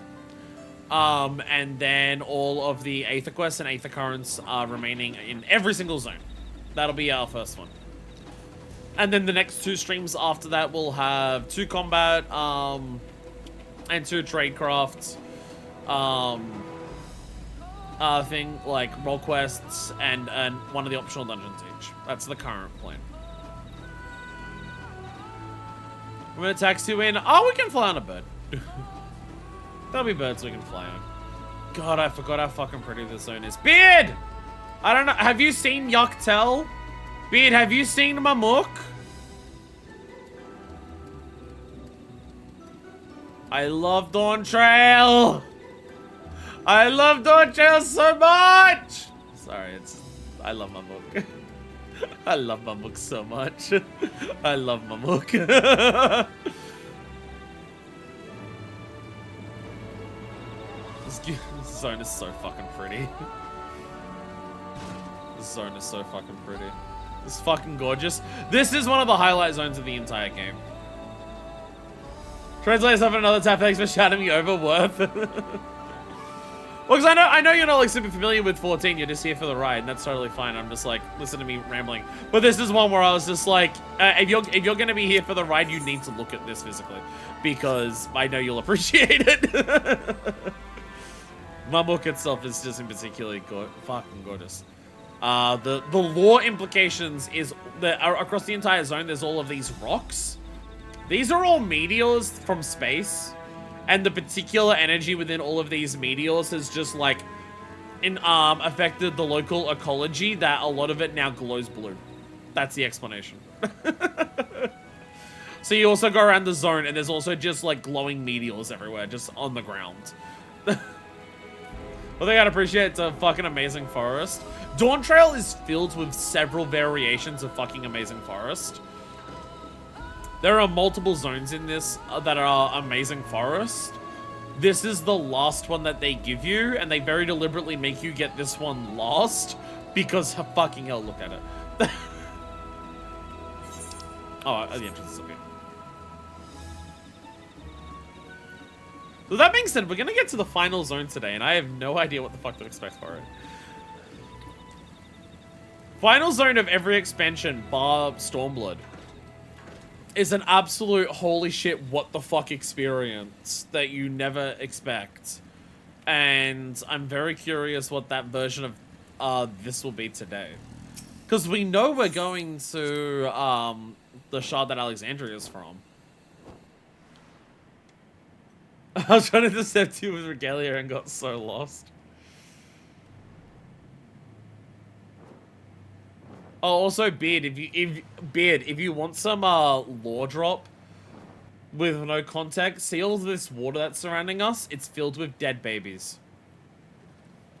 See all of this water that's around us? Why is Yucktel instanced? Why is Yucktel instanced currently? I guess it's one of the recent one of the recent patches. Yucktel's now on instance. 7.45 fair. Yeah, there's a bunch of dead infants in the water. Dead infants in all of the water everywhere. They were trying to make super babies, and they were really bad at making super babies, and most of them died. So they chucked all the dead babies into the water here. And here we are again. Feels like a lifetime ago that we were last here. I'm now realizing the irony. I'm now realizing the well, I don't know if irony is the right word, but like the full circle moment of Dawntrail 1 ended here, and now Dawntrail 2 also ends by going here. Metal Gear Rising Review FF14. I literally made a Sundowner reference. There's a section in, like, there's a character, evil character, standing on a bridge overlooking a facility that is filled with a bunch of souls just everywhere, and I literally made a Sundowner reference of how this character is trying to make things like the good old days before 9/11. Chat was very confused in terms of what the fuck I was talking about. This place is a little scary. I don't know if I could come here alone. Hey, Anvil. City of Gold, where it all began. Connor's already gone inside, but I couldn't help but take a moment. Just being here, but it takes me back. And it wasn't even that long ago that we visited for the rite. So much has happened since then. Can I make other games dialogue if you tried? It's so good. Revengeance is amazing. Truly. Guided by my grandfather's letter. Oh, sorry, that's Crown though. Truly. Guided by my grandfather's letter, I crossed the seas in search of answers. What awaits us on the road ahead, I know not. But I know I shall walk to the end with you all. Maybe this is the Endwalker moment. Come on, let's go. Metal Gear Revengeance is one of those games where even its flaws make it perfect, because its flaws somehow still work in its favor.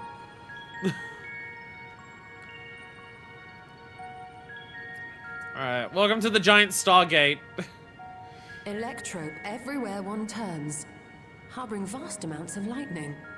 This place is very much alive. Kryl, try holding your earring to the terminal.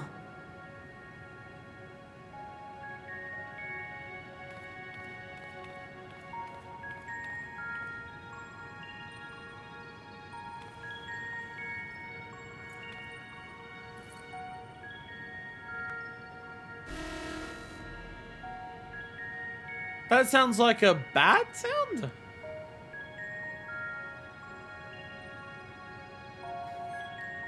No luck. No, Kral, you just gotta, like, no, Kral, sometimes NFC chips Don't just give work up like yet. that. The terminal reads the code. It might just need higher clearance. You just got, you gotta tap the NFC card right. It's Georgia, like, you're would not you quite, give it a you're not try? quite getting in the right spot. Me? I guess you are technically king. If the king's authority is passed to you, then the gate ought to open. Baby king might be able to help you. Terminal's remember lava pill, so it's the right size.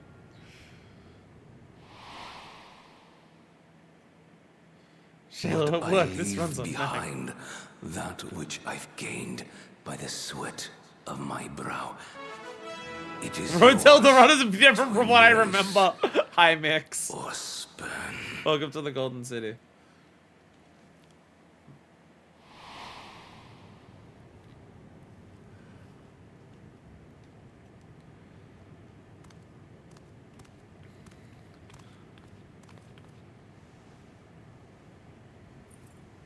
Flashbacks are getting egregious for just seeing this. It was 2 weeks ago for me.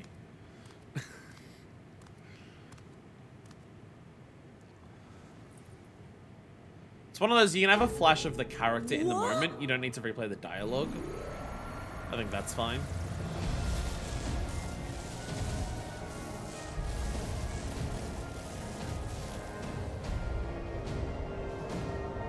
It's coming alive.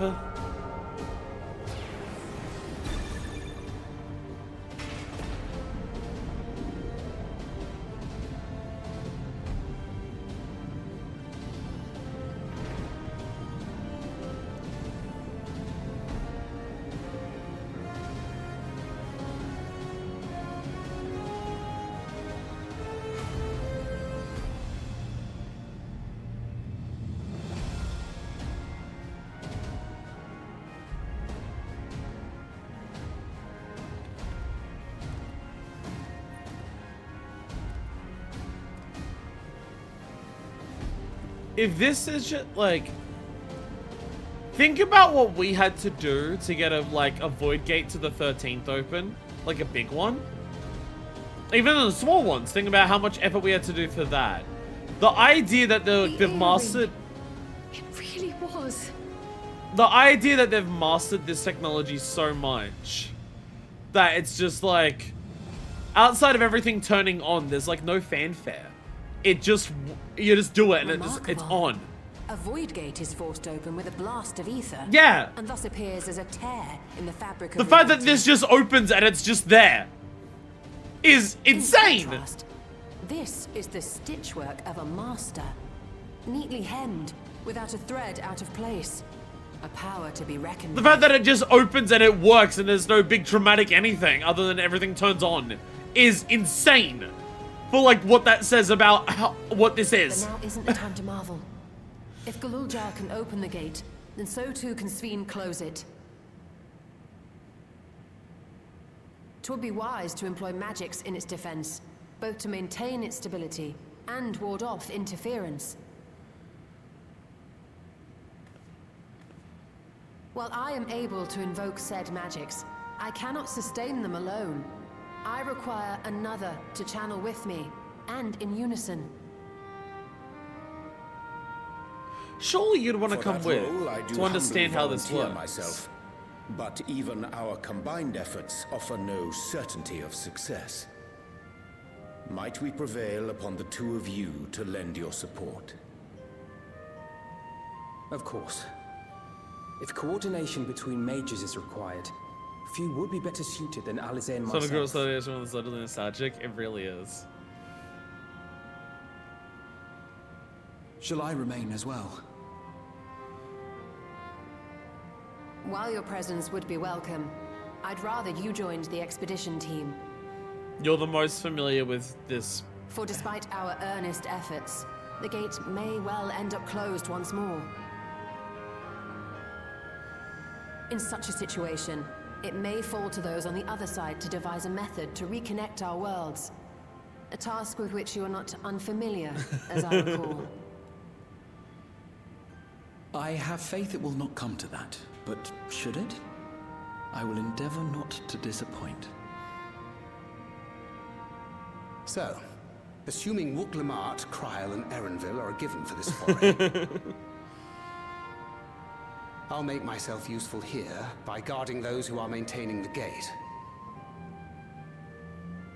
Should any threats emerge, from the world beyond or otherwise, I'll deal with them. As will I.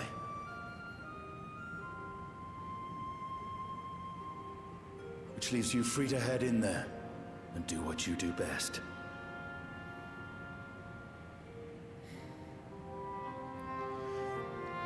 Yeah, we need to have quite a few lines of dialogue to explain why only some of them are joining. If they weren't all here, you could have, oh, two people are staying back, and one is joining us. Well, again, I agree that Kryl and Y'shtola should be here. This is their realm of expertise. They should, like, Scions should be there when the story is relevant for that. Scions can be around when the story is relevant for them to be there. Alisei and Alphinaud are relevant for the Rider Succession because them being there is showing a similar level of growth for the Warrior of Light, as in the people who were the young upstarts at the beginning of A Realm Reborn are now leading the next people afterwards. Alphinaud and Alisei makes sense for that. Kryl, her whole story's about this. She can be here, right?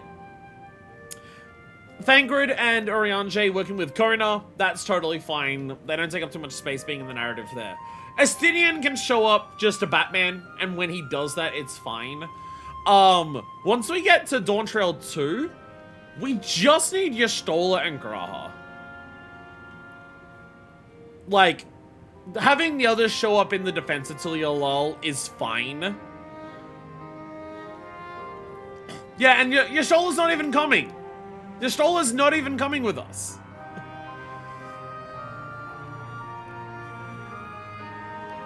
Like, Dawntrail 2 should just be, like, in terms of Scions, Kryl obviously included, because Kryl, this is her story. You can, like, G'raha and Y'shtola being here for, like, Alexandria Solution 9 stuff, it's their realm of expertise. It's cross-dimensional shit.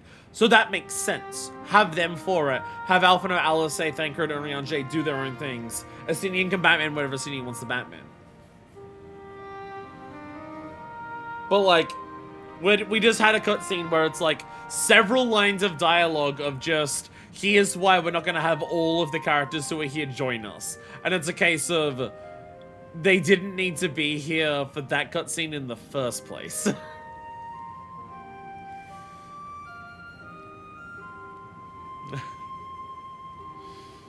With you holding the fort? I know we'll be alright.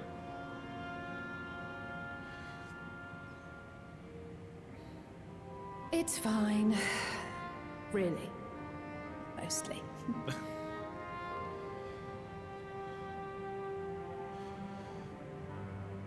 Just don't let her bear the burden alone. Do you hear?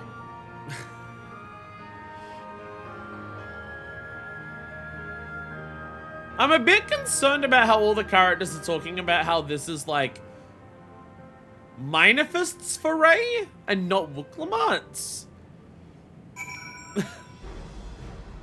It feels like since Zoralja showed up, a lot of like the world-saving responsibility has kind of been shifted away from Wooklamant back onto the Warrior of Light.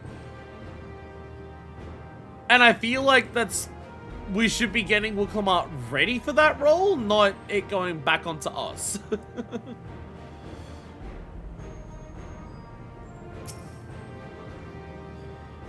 We who shall remain once for neither expertise nor experience. Running not on our account, and fix thy gaze upon the path ahead. Honor here, I caught sight of a large lizard. It looks powerful enough, so I shall hunt it later. We can enjoy the meal while you're again with tales of the world beyond after you've returned. I'm needed here, accept that. I'm not a child anymore. I'll spend over doing my part, so you do yours too. Together we'll protect what we hold dear. Maybe at the MC, I suppose, kind of a character to take the spotlight that isn't the Warrior of Light. They absolutely should. They absolutely should have a character that take the spotlight that isn't me. We've had our stories. The thing is, like Wooklamant has been the spotlight of 90% of this expansion. We're the badass sensei mentor character who's in the background helping them. Where if people threaten the main character, they're aware that we'll kill them in half a second. But like with Zoralja showing up, it kind of like felt a little bit half off us. And now with Sphene being the threat, it really does feel like they're pushing it to being like, oh, this is the Warrior of Light's role to do this. Wukuma is here for like personal like reasons, not she's leading the front anymore. Which is a little odd. There's no telling what dangers we'll face, I know. But if my mother is out there, I need to find her. Give her a piece of my mind. Sphene is intent on plundering aid from other worlds, and our task is clear. We must stop her. She cannot be allowed to harm anyone else. Neither those who are dear to us nor strangers we have never met. Once again, I must leave Lamashi in your care. Please return safely. I'll keep everyone safe. Just concentrate on your own task. I would dearly love to accompany you, but I'll content myself with seeing you off. Where you go now, I pray you find hope. I look forward to hearing your account when you return. Done all I can. Wishing me Kafkiwa. Please tell her I said thank you. To be completely honest, it is all I can do not to throw myself into that light. But I must resist the urge, for my presence will be required here should the gate close. We wouldn't do to lose everyone. Our champion, not least of all. At least she's admitting she wants to go in there. This power I've inherited. I'll use it for good. I will. Once I think this picture feels like cheating. 20 years ago I emerged from that gate. Whether or not the answers I seek lie on the other side, I will see things through. I've been long I've said I'm not nervous, but your presence gives me comfort and courage. I imagine other travel companions often feel the same. Again, they're really putting the onus on this is our journey again. Like, this is our foray.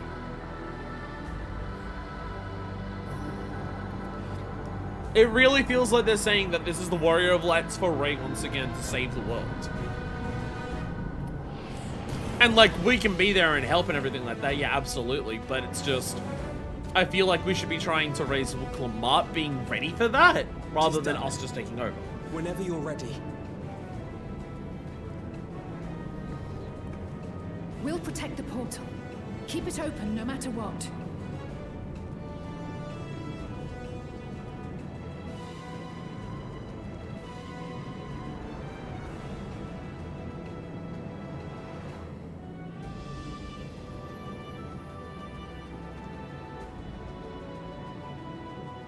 What the fuck are we gonna find on the other side of this?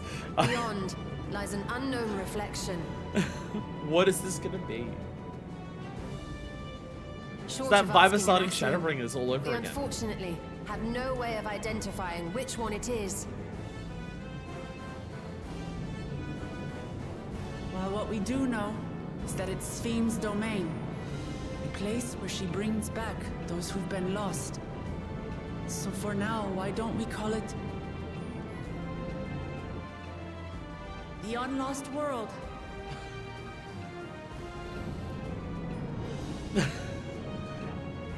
Very cool name. Right. Let's go. This doesn't even feel like mental take sense to save people from a grave fate sort of deal, which I could accept. We already had a moment like that earlier in the story here as well. Wukuma got kidnapped, so we already had that moment. This just feels like it's being pawned back onto us, which is a little odd.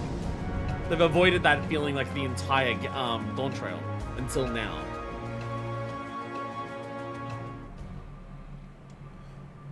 Well, we're gonna have the cross...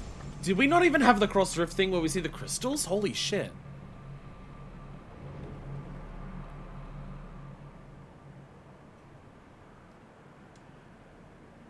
This is the Golden City.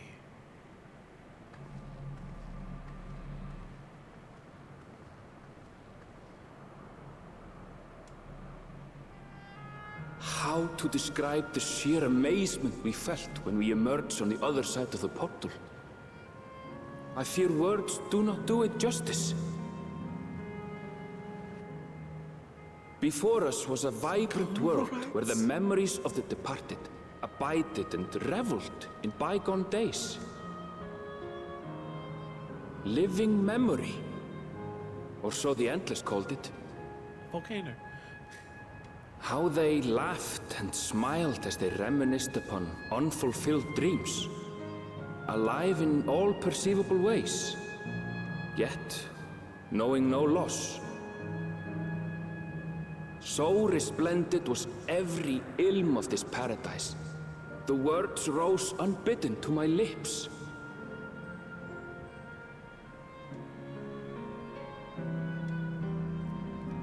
All this time, it was here. The city of gold.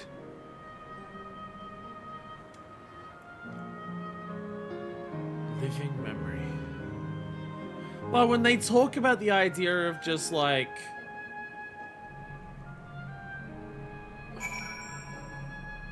When they talk about like... the dreams of the Golden City, a paradise that knows like no suffering, no loss. This is not what I imagined.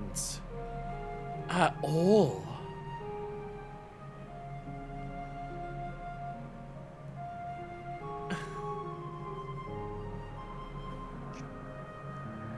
The Disneyland vibes are 100% intentional. The Disneyland vibes are 100% intentional.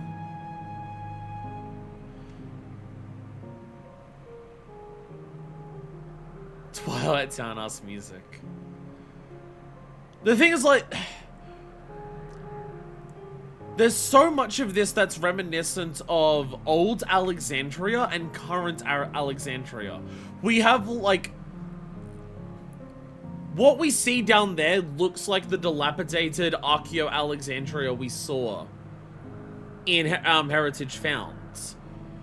But we have the skyscrapers that are very reminiscent of modern Alexandria. Something out of Disney Epic Mickey specifically. Well, the thing is, I feel like the Disneyland vibes, like very, not just amusement park, but very hyper specifically Disneyland. I feel like those vibes are intentional because of like the idea of what Disneyland is. Like Disneyland is meant to be like, while you're inside Disneyland, it's a part of the park design and part of experience. You can actively see people talk about it. Being inside of Disneyland is meant to feel like the entire world is Disneyland. They very deliberately designed the place so you can't see things that aren't Disneyland. Everything you see in eyeshot at any point where you are is all Disneyland. You're surrounded by this. It's meant to feel like transported to this world where everything is Disneyland. It's meant to be like, again, when you've got like the different types of like experiences there in terms of like, you know, Tomorrowland and like the history of everything like that. It's meant to be like a preserved moment in like it's a preserved section of the world of joy and happiness and stuff like that. That's like very intentionally the design of Disneyland as a theme park. And I feel like that is here to get that across as well. That's what this is like representing. This is so fucking far from what I expected. I don't know what I expected, but I was expecting something closer to heaven. Holy shit. Disneyland's IRL Gmod RP server. Beard, to catch up a little bit on the story of seemingly what has happened here. The story of Alexandria as a city here, as a country in this world, went through a massive crisis, massive calamity hundreds of years ago. Super dangerous, started killing people. To protect themselves, basically, the souls of people is something that, like, when you die, they get another soul and put it into your body so you continue living on. But when you die permanently of, like, old age or illness or anything like that, when you die, they say that your memories are taken from you and sent to the cloud. Seemingly, this is the cloud. And also, the memories of everyone else in Alexandria of you are erased. So the people who currently live in actual Alexandria, the actual city that still exists, none of those people have any memory of anyone who has died. And seemingly what is happening is all of the memories of everyone who have died are sent here to live in Utopia as their memories. So it's like very distinctly like a Disneyland theme park to preserve a moment in time for those who have died. We need to write babies. We need to carve baby standing into our arm. Neither the void nor the first. Or indeed come to an unknown reflection. This is my world. My home. And yeah, the giant statue that overlooks it all. The city of gold is an apt description indeed.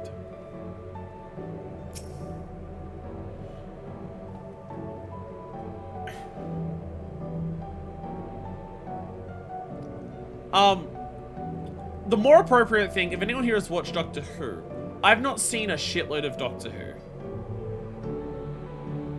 I've not seen a shitload of Doctor Who. One of the few episodes of Doctor Who I have seen, I can't remember the name of the episode. They're in a library of shadows, and in the shadows is the Vashta Nada or something. Parasites that live in shadows and eat you. Silence in the Library. You know exactly what I'm talking about. It's the first episode. It's the first episode with River Song. It's the first episode with River Song, with Tennant as the Doctor. The end of that, how they send all of the people who have died into the afterlife in the library. I think that's what this is. This is Silence in the Library. What is the weather is the image. The weather is the image of the statue. What the fuck? This game is not subtle, but the player base is fucking dumb, so no one actually gets it either. Amazing. Absolutely amazing. It's Silence in the Library, but what if to maintain the library, it required the death of everyone else who existed? Literally stepped into the Yokoi legend. Whichever reflection this may be, so it seemed the barrier between here and the source is thin in Yaktel. That would explain Yokoi's vision and the location of the gate. Hey, Aaronville, that volcano over there, you don't suppose it's real, is it? An actual volcano spewing forth lava in the middle of the city? I'd like to see that. Hey, you never know. Look, there's a path down. Let's see where it goes.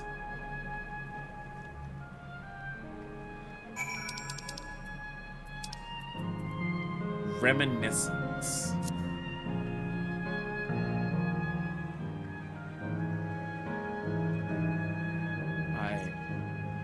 Holy shit. This may be the most surprising final zone this game has had yet, and that's saying something. Like, I love Ultima Thule, don't get me wrong. Ultima Thule fucks hard and nasty, I love that.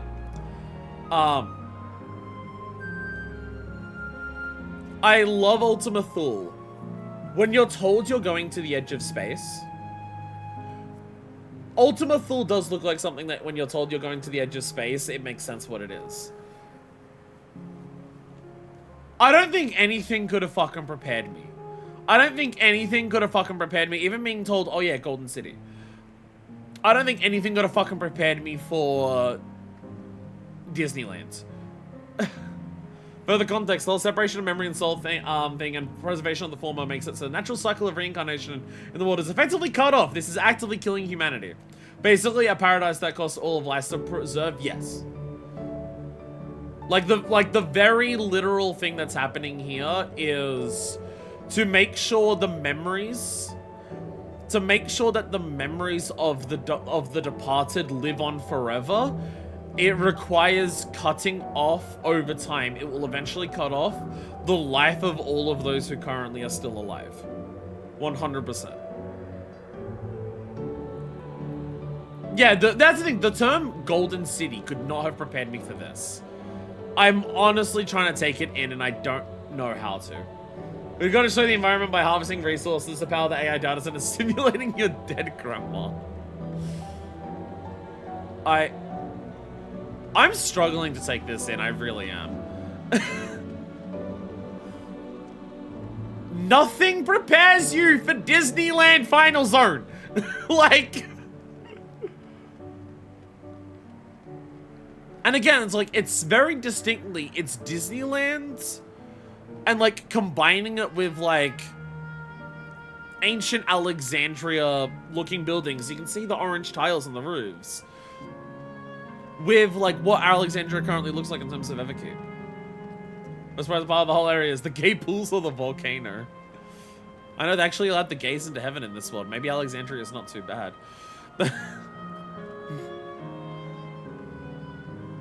Yeah, like over there, that's like very distinctly like a Venice-inspired area. That might also be a thing in Disneyland. That also might be a reference to Alexandria in FF9, I believe. Holy shit. I see Electrop is used here too. There's no mistaking the design of this Aether, right? Oh, definitely Alexandria. The people here, could they be... Well, I don't know, like, I don't know if part of Disneyland is designed to look like Venice either. But the canals and stuff, absolutely. But again, it's also apparently, like, we saw a thing that was Alexandria, like, old, dilapidated, decayed Alexandria in the world before. And people said that, like, maps one-to-one with the city in Final Fantasy IX called Alexandria. So the Venice-inspired, like, design may also just straight up come from FF9. May not be a new thing for this game. It's strange. Though I've never been to this place before, it somehow makes me feel nostalgic. Unlike Everkeep with all its advanced technology, here it's brick and stone. It's like we've traveled to the past. The difference is maybe more superficial than you think. Take a good look at the buildings around us. You can see Electrope in them. There's Electrope everywhere, along with myriad contraptions. Like how Sphene projects her image on the soldiers. I believe the city's appearance is artificial. This Aether is identical to one in Everkeep, is it not? Disneyland very specifically a Fantasia of Americana of the 1910s. Ah, there we are. Yeah. Yeah, so the aesthetic is from Disneyland itself, yeah. This suggests that this place is Alexandria. Only time reps in this game being prior to AI Darkness 13th and Disneyland Main Street peeves me a little.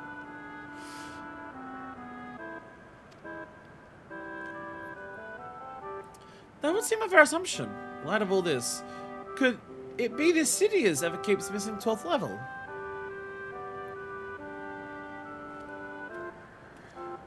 Welcome, friends! Welcome! Who are you? My name is Constancy, and like you, I am an Endless.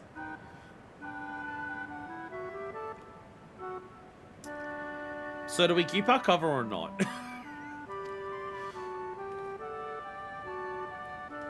We've been recreated from the memories of those who have exhausted their souls. The departed, in other words. Great efforts is taken to ensure the integrity of your memories, so it will feel no different from when you were flesh and blood. Let's go on with it for now. I see you all died. I know that sucks, but we've got a roller coaster. I am a caretaker here at Living Memory, City of the Endless, and it is my pleasure to provide guidance to newcomers such as your good selves. City of the Endless. At a glance, there seems to be many different facilities. What kind of place is this? Simply put, it's a recreational attraction. The city is divided into 4 areas, each of which captures scenery that once defined our continent. So as part of this also, it's living memory of the people who were there. The disparate technology and ideas that we're seeing, I guess it's also meant to be a living memory of Alexandria itself. The history of Alexandria is quote-unquote forgotten by the current people in Everkeep and Solution 9. They have no knowledge of the culture or the history of what Alexandria used to be like, aka when we go and see it in Archeo Alexandria. Because in Sphene's mind, in Preservation's mind, like the people, why do we need to maintain any of Alexandria's history in the actual world? We can preserve the memory of its history in living memory.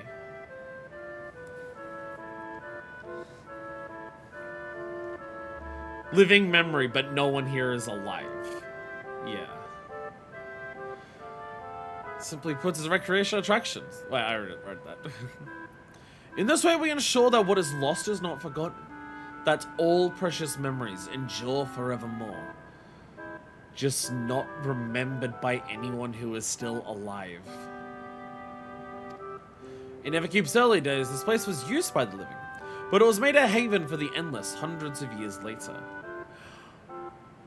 Oh, so in the early days of Everkeep, they would live here to remember what Alexandria used to be like. And then with the Endless being introduced, they were just like, oh, let's just put the Endless here as well. Okay. Now then, if you would please follow me, I shall give you a guided tour. Do take care as wildlife brought here for preservation roams freely. Hold on a moment. While the tour would be interesting, it's Sphene that we've come to see. Oh, so you wish to meet the Queen? In that case, you were in luck. It was just announced that Her Majesty will enter into a slumber, but there is still time. If you try calling to her before the Meso Terminal at the center of the city, she will likely appear. I'm not sure how things work around here, but let's head to this Meso Terminal. Oh, thanks, Constancia. We'll take you up on the till next time. Emma actually furious when he saw this while doing the exact same thing in the first. Well, for Emma, this is a mockery of how life is meant to be. Not realizing how much him wanting to bring back Amurite. It's very similar. Again, the Shadowbringers vibes here of Emma recreating Amurite and filling it with phantom shades of the dead. Very similar here. It's just, that was just a magic he did, and he was trying to do like other shit to make it more real, where this is actively happening really right now and is killing everyone. There's the terminals are brought up in the origenics, so the memories of the souls are taken too. Oh, so that's like the hot thing that holds the souls. Okay. The memories at least. I shall forward to it. Good luck seeking out Her Majesty.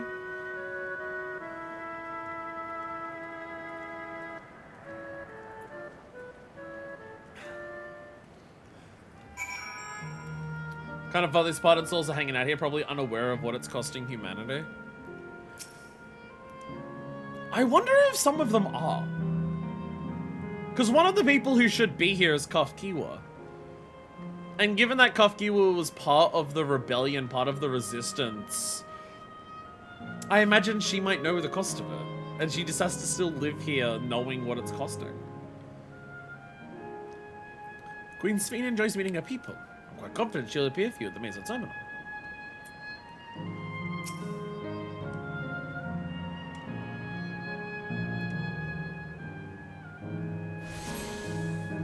Yeah, I definitely think this wins as the most unexpected final zone in 14 so far. I definitely think this wins. Ultima Thule is like, what the fuck in so many ways and everything like that. But when you know we're going to the edge of existence, it's not surprising that you get to Ultima Thule and it is what it is. Holy fucking shit, this. It's pretending everything's fine with deep knowing how fucked it is. Well, I imagine if their living soul, like, if their memories are just here existing, I don't imagine they have much choice in whether they continue existing or not. So if they are aware of the cost, hey everyone. If they are aware of the cost, I don't think there's anything they would be able to do about it.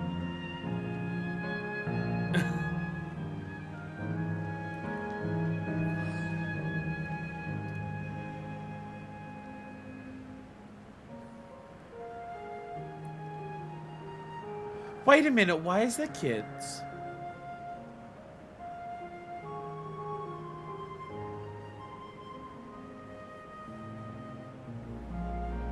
Oh, I guess old age isn't the only way you run. If you just run out of souls, if you just don't have enough, but also illness. So when they talk about how there's the kids who have like their bodies, like their aether is to attune to lightning and it paralyzes them. I guess they may end up here because I think they said age and illness. Any method of death that isn't straight up mortal injury, yeah. No, but I was thinking, but if they die, don't they come back with souls and it's only old age? Like, because that's what I was stuck on. I was stuck on the idea of, isn't it only old age that, like, the bringing the souls back can't help you? But no illness as well. I thought children couldn't die in video games. Quite a few kids have died in Final Fantasy XIV. Quite a few kids have died in Final Fantasy XIV. There's a scene in Radzat Han where you see a child literally get stepped on and crushed to death in front of the kid's father. Final Fantasy XIV is fucked.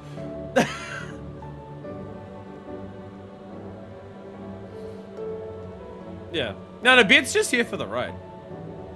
Yeah, Beard doesn't know this game. Beard's just here for the ride.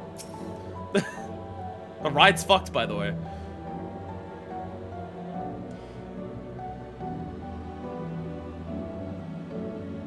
Now, if it's any consolation, before the kid dies, the kid does turn into a demon made of despair, where it's impossible to be to come back from, and also when you turn into that being of despair, your soul also just crumbles to dust, so you don't even get to like return to the star and like get to be reborn.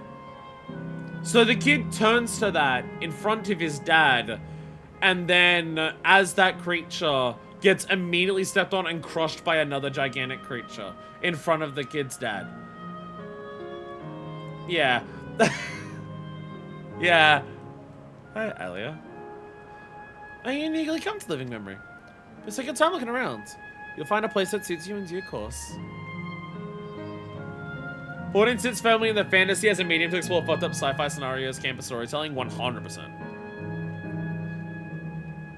President gets eaten also in front of that kid's dad. Oh yeah, immediately after the kid dies, the president of the country gets eaten by that same thing that killed the kid in front of the dad. It happens at the same time. The father watches his kid transform into a beast, which kills the kid, then watches that transformed beast that was his kid get crushed by another monster, and then watches the president of his country get eaten by that same monster because the president was trying to protect his life. Dude goes through it. Should we not do the thing, Metal Gear Rising 2? I've thought that sometimes during this expansion specifically. Yeah, don't you? I had the chamber in the Skydeep Cenote. The Tropia produces a strong golden light. A difference in energy levels, perhaps. Yeah, don't you? This is the gear. What's the name of this gear? I forgot it. Mistwake. I want Mistwake boots. Mistwake. I believe it's Mistwake boots. I believe they're the boots that I want for my summoner at some point.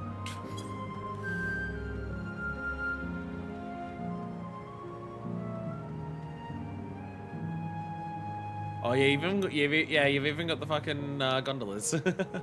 You've even got the gondolas down there, and the bridges that go up super high. Boots are the only part I don't have. Oh.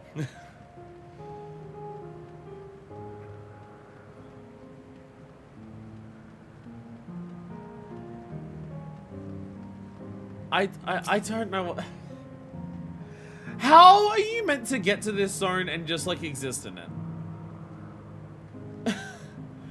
How do you... It's beautiful, but it's haunting at the same time. Because we know what this is, because we know what the cost of it is already by being here. It's like, this should be everything that humanity strives for, right? A peaceful utopia for everyone, even those who have already died. But we know what it costs to maintain that. We know what it costs for it to exist. There's just so far from any bingo card I could have put down. If you gave me 100 guesses of what's the final zone of Dawntrail going to be, I would not guess Disneyland Heaven. That would just not be on the... Maybe the word heaven. Not the Disneyland part. The music, yeah. Again, that's what Wooklamat said coming here. even though you've never been here, it evokes feelings of nostalgia inherently in what it is. I wonder, can the Endless venture elsewhere, or can they only survive here?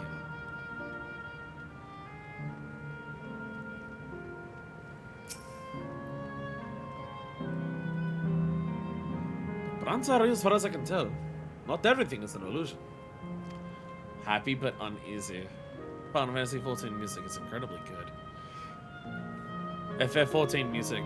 Oh, okay, you can even... So the Disneyland comparison I was talking about. The Disneyland comparison I was talking about. Right behind the facade that is maintained while you're in there is immediately the back streets. And just like in real Disneylands, the moment that you go into the back streets behind the facade of all of the buildings in Main Street, USA, it's a bunch of gremlins that kill you. Just like Disneyland. Just like Disneyland.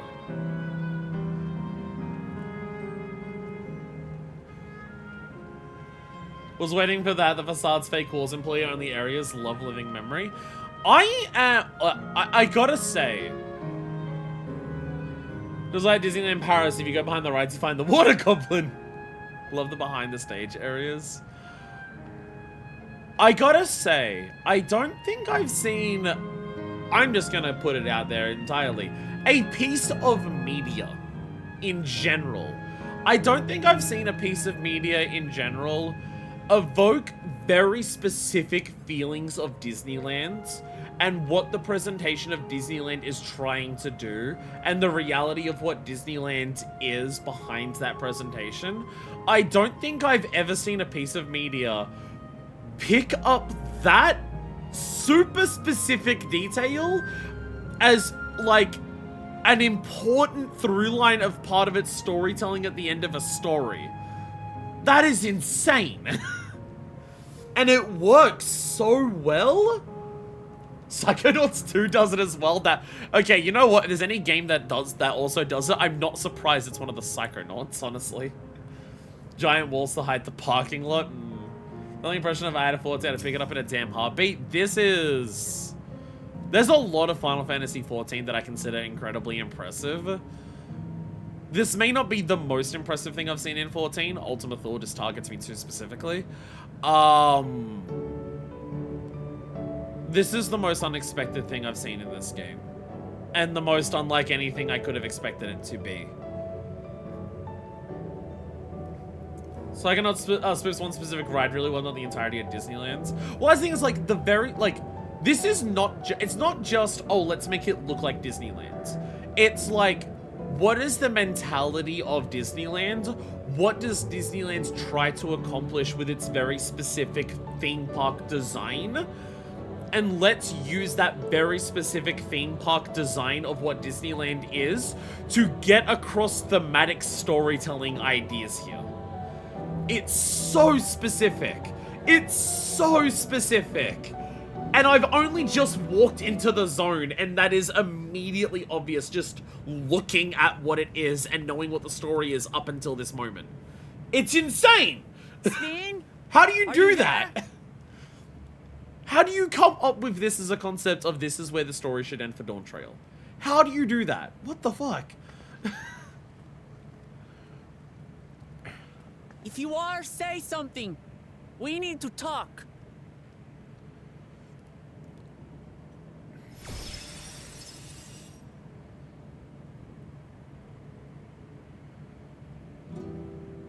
Sphene. But you should come here. What did you expect us to do? I haven't known you long, Sphene, but I know you have a good heart. Your love for your people is proof of this. I can't let you do what you're trying to do. And deep down, I don't think you want to do it either. I want a world without suffering. A world where nothing is lost. Would that such a place existed. We know that it can't. But the endless only grow in number, and ever more life forces needed to sustain them. Within the barrier, we have managed to curb the cycle of rebirth these few hundred years. But we've reached the limit.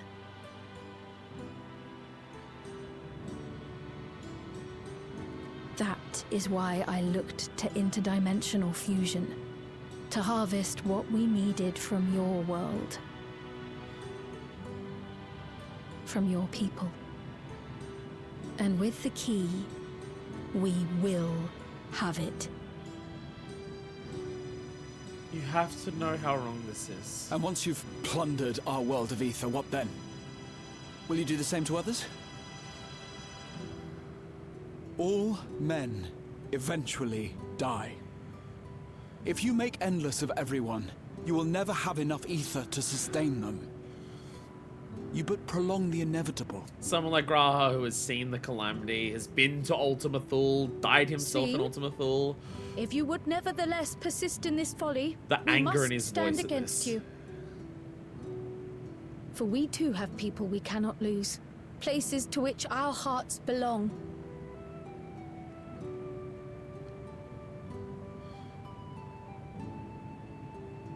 Damachi, I would have loved nothing more than to work hand in hand with you to tend our nations. But fate is cruel. By the time it had brought us together, our futures had already been written.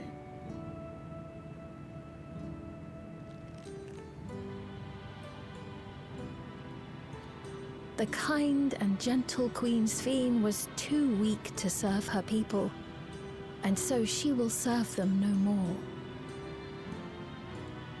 I will erase all memories of the living Sphene, she who has cursed me with this soft and powerless nature. Freed from conscience, I shall become a ruler that can protect Alexandria. A devourer of worlds. Come on, let the part of you that is Sphene stop you from doing cannot this. protect their own without doing harm to the other, there can only be one resolution. It is a hard truth, but one you understand, don't you?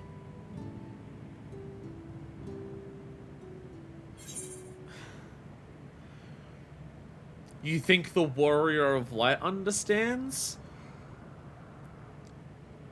The person who has been confronted with this same idea over and over again and has consistently found a way through? Are you kidding me?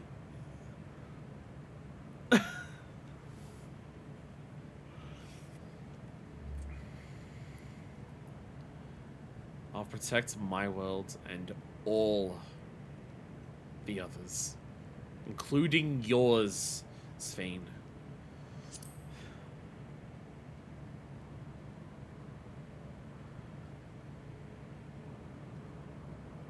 We're now just fully stepping into the world savior role again.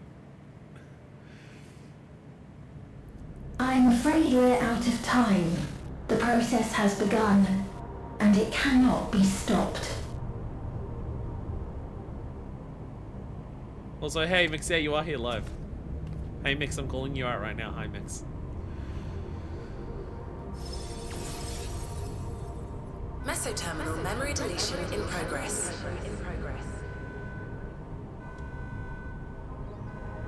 Mesoterminal memory deletion in progress. Upon completion, interdimensional fusion will commence. Uh-oh. Uh-oh. Sphene!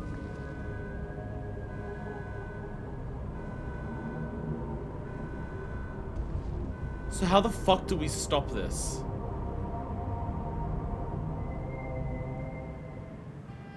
So how the fuck do we stop this? Well, Sphene's intentions are good. Her method's anything but. We cannot yield at any cost. Scar alarms going on. Yeah, that's what unsustainable from the first. Sphene has been fighting a lost cause. I appreciate like the way Graha talks about it, the heaviness he talks about it with. You know, as a man who saw the calamity, as a man who like saw the first go through what it went through for so long, as a man who went to Ultima Thule, the weight that Graha talks to Sphene there in that cutscene, I really appreciate. The honest exist in defiance of the laws of nature, but they exist nonetheless, with Sphene holding them to be no different from the living. Ah, what am I to do now, damn it? I thought that I had to come to understand Sphene, but I'm so clueless. Utterly clueless. Again, well, come on. Get ready to speed on fucking Shadowbringers, because you're gonna have to understand her just as much as we understand Emmett by the end of this. Even if it means we have to, even if we understand that we have to kill her by the end of it. Those who live forever. Ukamat's frustration is fairly palpable. Doesn't seem like we can do much else. Let's return to the Aetherite for now. The caretaker Constancy. But you can tell us more about this business of Sphene going into a slumber.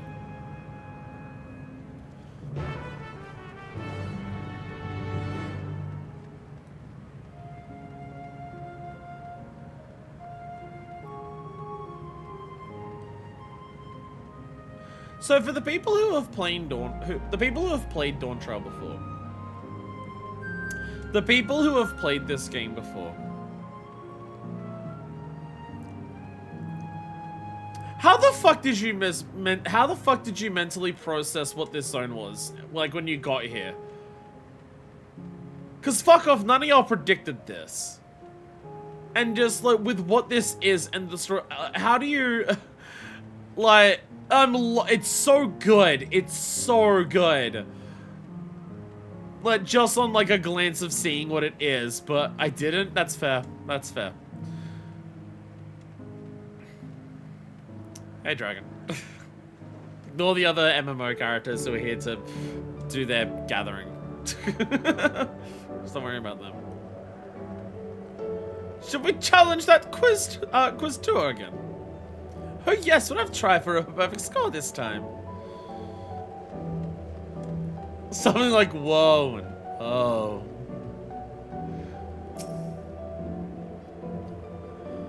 No sign of constancy. Again, like the Armorok comparisons are so obviously there. Don't tell me he's got somewhere else.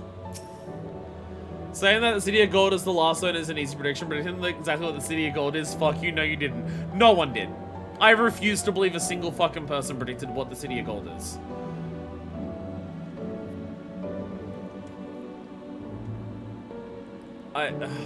This is so fucked. Giving a short sword, I don't have a shelter matter. Someone like a sibling to be passed away by their own hands less than a month before getting here, so it had an impact. I mean, I feel like this is a zone that's going to fuck with a lot of people in a lot of different ways, considering we are in a zone that is quite literally made up of the dead. He's left the area.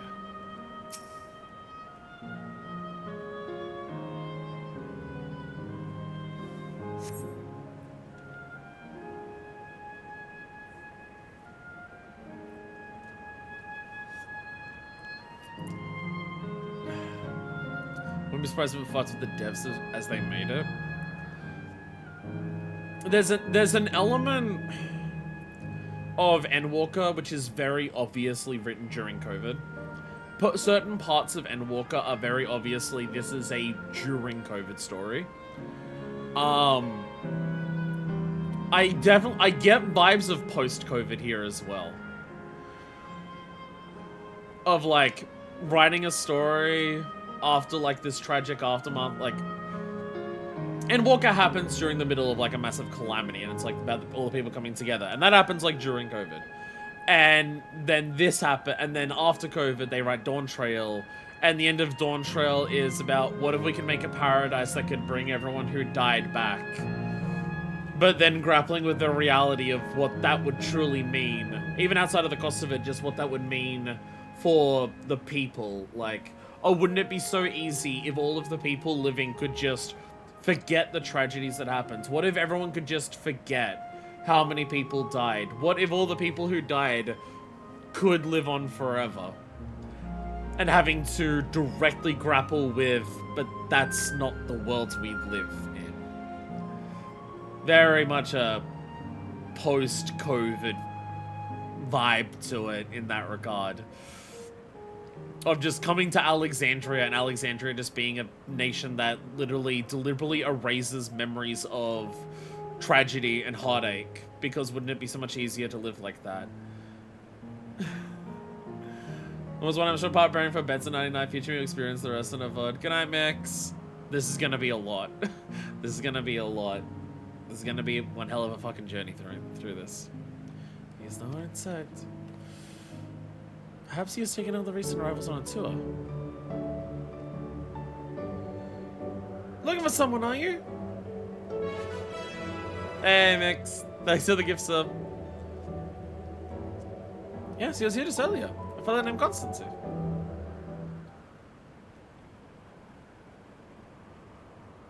Wait, what?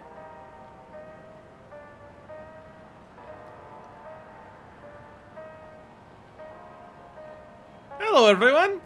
You made it here as I knew you would. Aaronville, has anyone told you your mom's hot? Sorry, I keep doing that. I've done that a lot this expansion, I feel. Aaronville, has anyone told you your mom's hot? Literally everyone, probably. Is that who I think it is? It is! Kafkiwa! Aaronville, your mom's hot as fuck. Aaronville, your mom's so fucking hot, I'm sorry. None other. Everyone who isn't in this game is hot. Valens. There's one character. Valens. I can think of precisely at least one. None other. This is the first time some of you are seeing me in the proverbial flesh, isn't it? Feast your eyes, then. She who was the controlling that unassuming machine was a ravishing shitonomated. Okay, so Kafkiwa is also incredibly aware of how hot she is as well. Okay, that's good. That's good. That was a bit much, wasn't it? Ignore me. Hello, nurse. So it was true. That you're here means... I tried to tell you so many times, but my courage always failed me. I am indeed endless. I've been for quite a while now. What happens? Because, like, Vieira lived for a really long time. So it implies that... I mean, also look at her. It implies it wasn't age.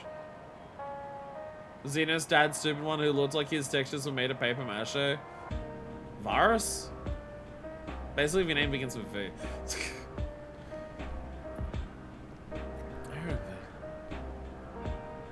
Now, you've come to stop Sphene, yes? I can help with that, but I have a request to make. You know how to stop her, then?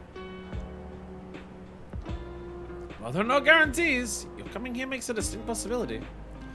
As my wish is relevant to your mission, will you hear me out? We can decide what to do afterwards.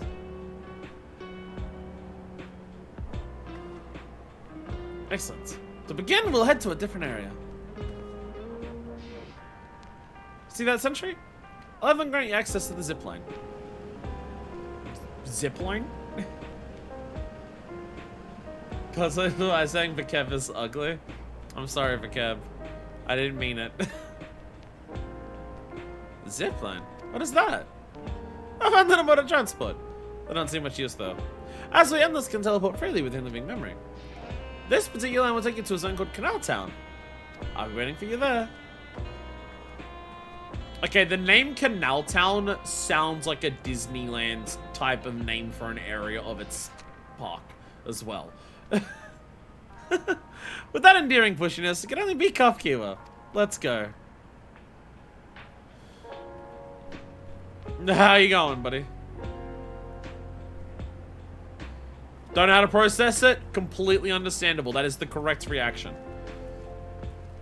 That is the complete correct reaction there, Aaronville. How do you process the fact that you are talking to your mom and you're talking to her right now, but the fact that you can talk to her means that she's dead? Correct, Aaronville. You don't know how to process that. That's correct. I'm sorry. It's just she's gone. You have to see her and hear her carrying on like nothing's... I don't know how to feel. Correct! Correct! That is the only correct response to have, Aaronville. You was already teleported ahead, it seems. I think I know how it works. I've got this. It's like when we were in Isle of Ham. Yeah, exactly, Isle of Ham. This is why we had to take Wookiee to the Isle of Ham specifically, so we could do this. You don't seem to be... Bleep, bloop. Error, user registration confirmed. I bid you welcome to Canal Town, the resort of romance and relaxation. Please enjoy your stay. Sounds like the devices were actively hacked. Whee! To make sure we could be here. Whee! What the hell is animation? Am I gonna fucking use it?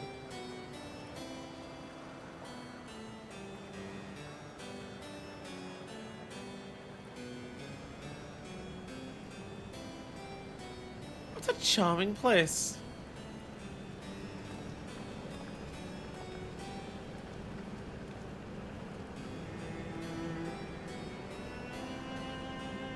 Yeah, where's the sex dungeon in Disneyland? So we gotta find that. Surely there's somewhere in Disneyland that's designed for adults to do a fucking, right? That's them. The people Sphene strives to protect. The fact that they're all in like different period garments. They look happy.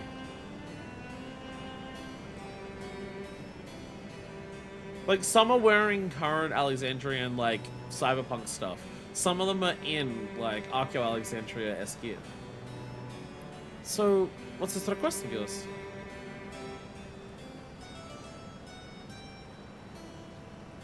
I want you to erase us. Erase the endless.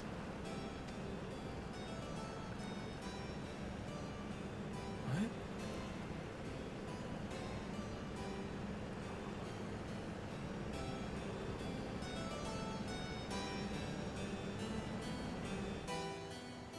I mean, we already know that the endless continuing is not something that can really happen, but... So the idea of, hey, did you ask us to kill the dead? Hey, remember how I mentioned how someone might be completely aware? Remember how I mentioned how there's a character who might be, like, extremely aware of what this costs, and they have to exist here knowing how, like, much it's costing to preserve them? This is the literal character I was thinking of. And by erase, she means unalive everyone. You must have reasons. And Aaronville with no response. Again, correct response. For now, let us see the rest. Of course, it's the hot ass milf who wants us to kill the dead. Anything you say, Queen.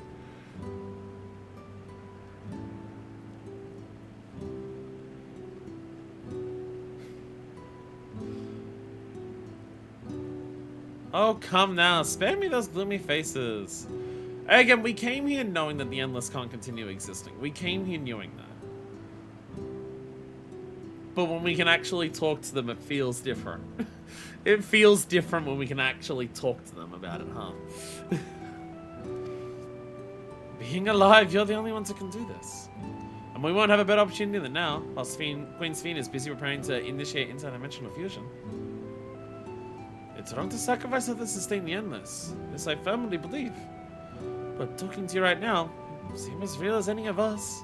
And if you need an answer right away, I don't know if I can give it. Is there a reason we need to act so soon?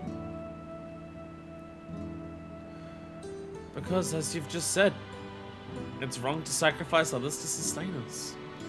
Remember, we need life force. Other forms of aether don't cut it. In the beginning, we managed with the aether of those who died in the barrier. But as our numbers grew, there began to be a shortage. That's why Queen Sphene looked to other sources. Even the aether I'm composed of may have come from the victims of the attack on Tuliala. I can't bear that thought. Can't bear to exist because someone died.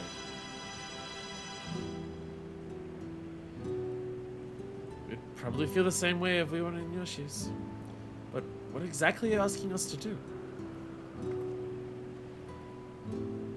In each zone, there's an enormous data storage device called a terminal. That's where our memories are kept.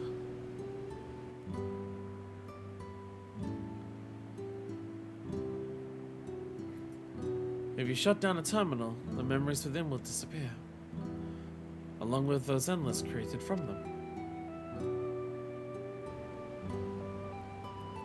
But does this need to be done now? Can't we stop Sphene first and then take it from there? It's precisely in order to stop Sphene that it must be done now.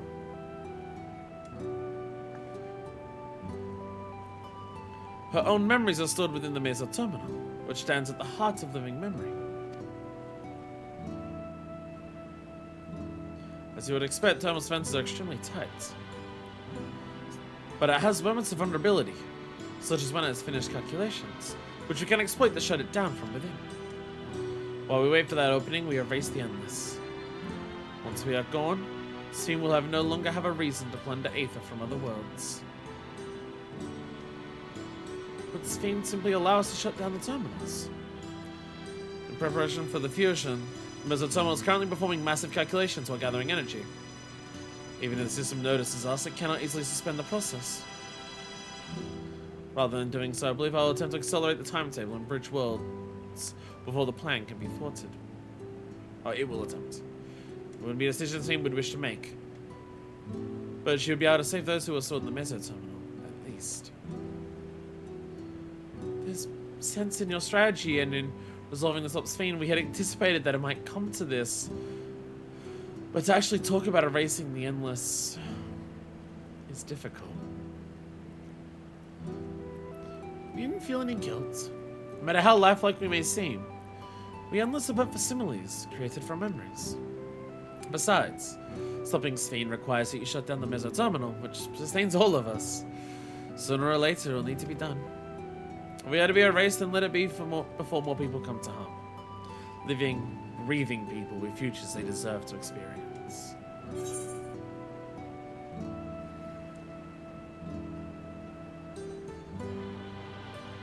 It hurts and it sucks, but with what our journey has been, we know what the correct answer is.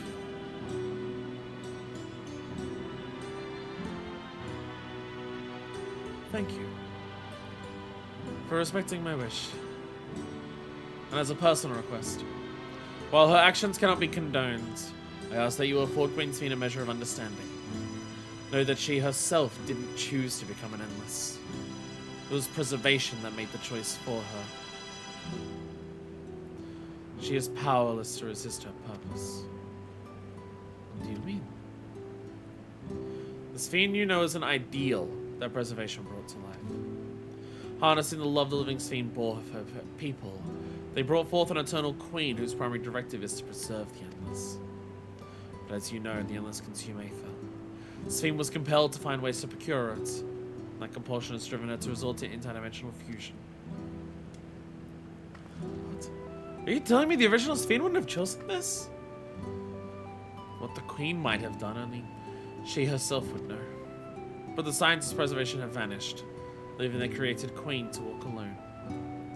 So as you go about your mission, think not that you're stopping a ruthless villain, but rather that you're relieving a troubled soul of her burden. Hey, it's almost like this is Shadowbringers. It's almost like Sphene is her Emmett Silk. It's almost like Sphene's gonna get to the end and be able to stand without a hunch for the first time.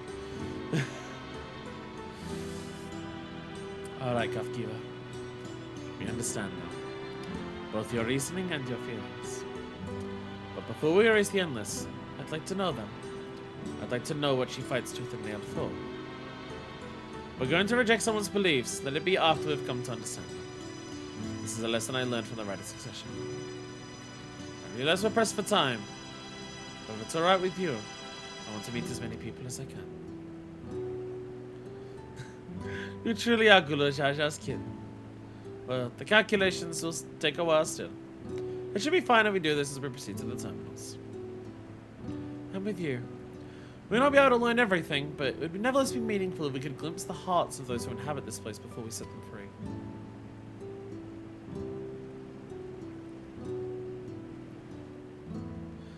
I think you do it then. When you finish here, come and find me at the fountain near that big clock tower. Yeah, there's definitely Endwalker vibes being brought into this at the same time as Shadowbringers. We're kind of combining them. Right, let's split up and find some locals to speak with.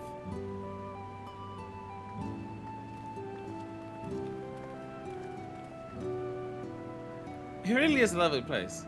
You should run along and enjoy it while you can.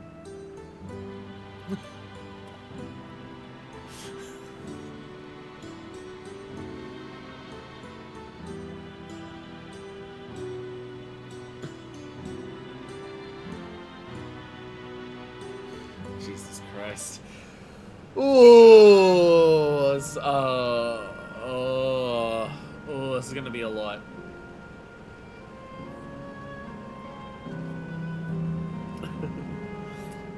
Hey, bye.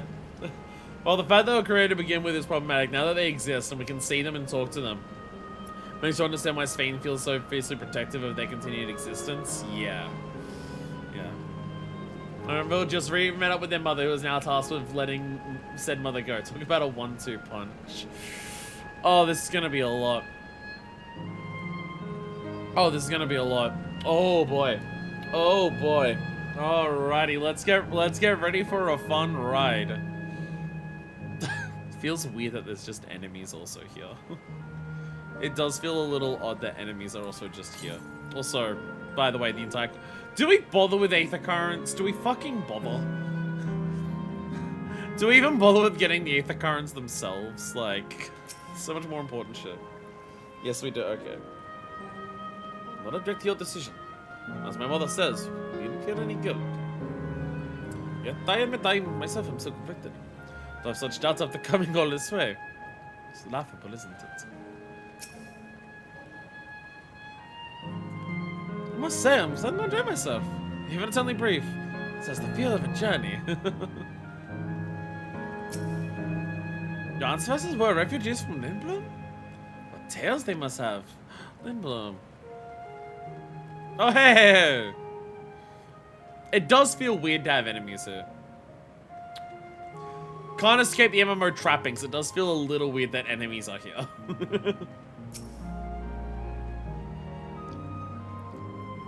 Well, no, I don't believe I've seen you around before. A newcomer, I take it. It's wonderful here, let me tell you. Well, I just want to know a dear friend in life. We've been whiling away the hours, reminiscing. Might have been more like days, actually. You don't get a sense of time here. By the way, did you hear the announcement earlier? As much as I love this place, I wonder if Gwen Sphene really can sustain us forever. But I suppose no use worrying about such things. Anyways, thanks to you, we've had a break in our conversation. We'll go and ride the gondola next. They... Friends in life and in the afterlife, they just got to meet again for the first time. Oh, this is gonna suck. Can we at least burn your mum before we kill everyone? No. I imagine everyone has that thought process here of just like, I'd like to get to know everyone before we have to turn off the endless, including your mom, especially your mom. Let's say the presence of enemies in some zones can help town amusement park. Having enemies feels very weird. Oh, hello there. Thought you didn't decide to get out town too, are you? Both my wife and I just adore this place. We've become a strange in life, she and I. But being here gave us the chance to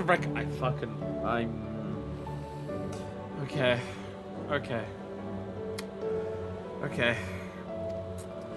I couldn't be more grateful for the chance to spend these blessed little moments together again. I have no more regrets. Whether Her Majesty's plan succeeds or no, I can rest with peace in my heart. Well, we shall continue on our way, but we hope to see you again. Until next time. Hatsumi Kakio's name on Twitter because one of my mutuals was a fan. Part of me hopes that my parents are here too, but it's probably too much to ask for. Hey! Hey! Wait. Are you Endless Syriac? Are you Endless Syriac who died in the invasion until you're low? Yo!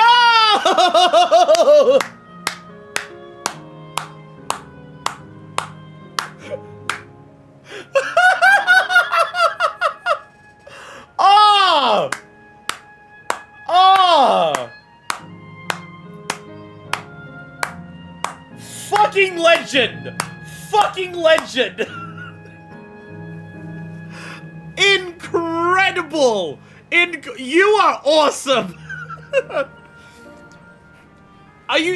Is it Spark in chat? Is it someone else? Because, like, Spark in chat I've noticed used since Syriac showed up, but there's been, like, 2 other people. But, like, oh my god, holy shit. Holy shit. Not that because I can see him up there. Beard for context. So we were running through a zone earlier in this game. Shaloni, that Syriac is mentioning. We saw Syriac in Shaloni, right? Cowboy Town, awesome. As you're in Shaloni, the town that we went to earlier, Tulialal, like the hometown, the one with the groovy jazz, that place got attacked, and a lot of people died. So we were hanging out with Syriac the entire zone in Shaloni. When we went back to Tulialal, you walk around the town to like help the people. Syriac died there. Like Syriac used a self-destruct spell to die in Tulialal and just remained a corpse on the grounds next to the others and didn't show up again for the rest of the stream. And then we found Syriac in the last episode, where the whole idea is that that's an alternate universe, like it's an alternate. There's multiple copies of the world in Final Fantasy XIV, and people like have split souls between them. It's a whole thing.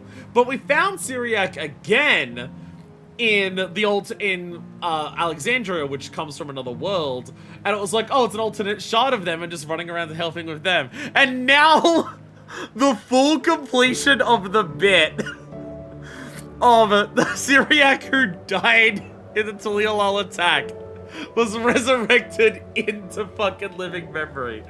You are a legend.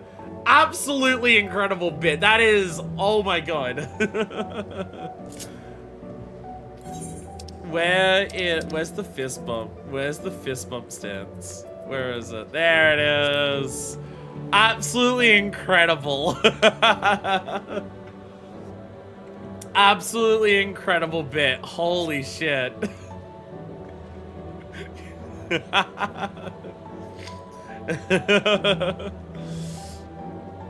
Oh my god. Holy shit. You're a legend. You fucking rule.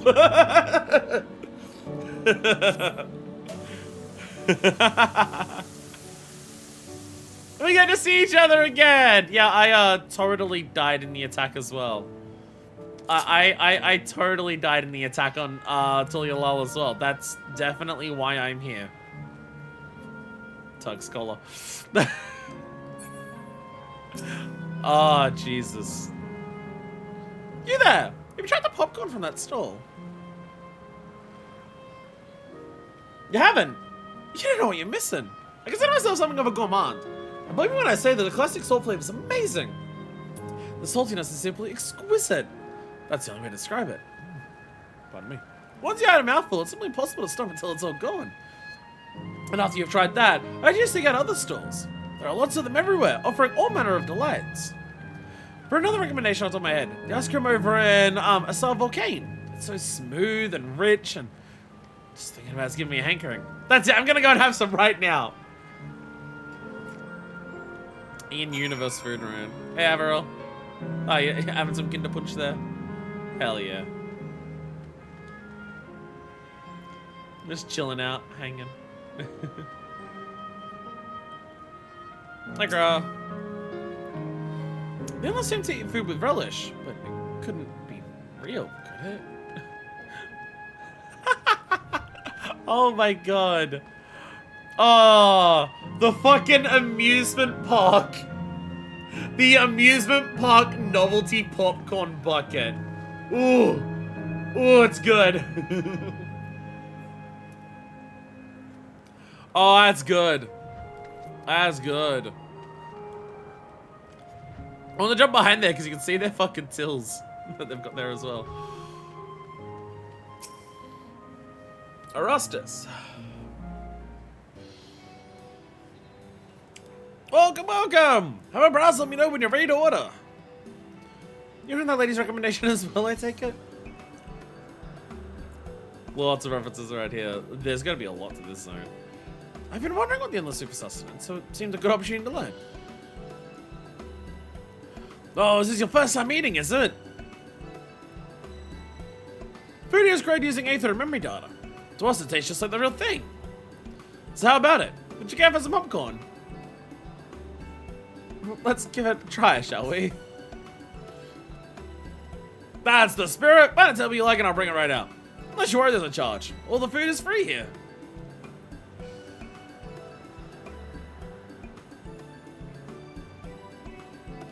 So, like, the people who work here, are they also, like, endless and just, like, souls? And they're just like, oh, what I enjoy in life is service, so let me work. I enjoy making people happy, so let me work. Let me have a job at the theme park where I don't have to have any of the downsides of working a job at a theme park. Gotta be slathered in butter, it's not happening. I have not had, like, butter-soaked popcorn in ages. The popcorn I've had lately has been, like, very unbuttered popcorn. Food created with memory data. How less tasty living I would go.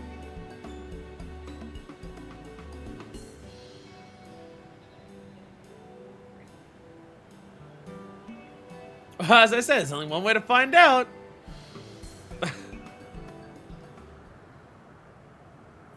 Once again, Graha the foodie. Buttered popcorn, good amount of salt in there. Oh, so unhealthy for you, but so delicious. You sample a handful of popcorn. Well, it has texture. You can detect no taste whatsoever. Oh my god, everyone's watching for our reactions again. Everyone's watching for our reactions again. Oh dear god, it's like when we had the candy bar fucking meat rations. Good god, it tastes like nothing at all. Nothing flavored popcorn. Everyone's watching. Everyone's watching.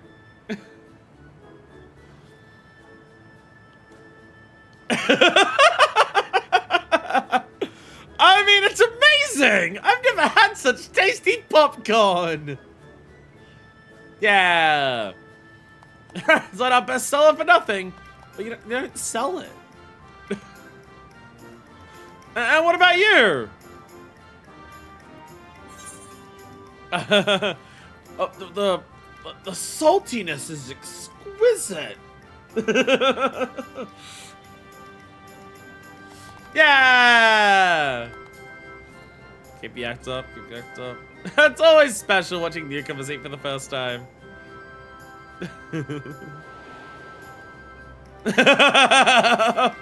Is watching people eat food just an Alexandrian pastime? It's just a pastime that people in Alexandria have. They're just like the people there came. Their communal spirit, their delighted smiles. Exactly the same. Thank you for your custom. Come again anytime. Not bang culture. It's the best I've ever had. It's always the best I've ever had. By the way, prior to this, young men called my eye near the canal. You appear to be searching for something, and rather frantically. Do you perchance see him too? No? Must I'm curious as to what had him so flustered. Would you help me look for the fellow? My thanks. I'll tell you where I saw him. I feel like Graha's got to have a unique perspective on part of this. Kafkiwa said, oh, don't worry about us, we're not real. We're just facsimiles created from data. You don't have to worry about us, like, ending us, it's whatever. Horatio! You gotta jump here! Yo! I guess when I ask who's the kind of person who would work there we go, we found out who it is. It's Horatio. Only Endless contains food made from Endless. Seems like it's the memory data. When they taste it, it gives them memories of what it tasted like. You dove headfirst into the canal!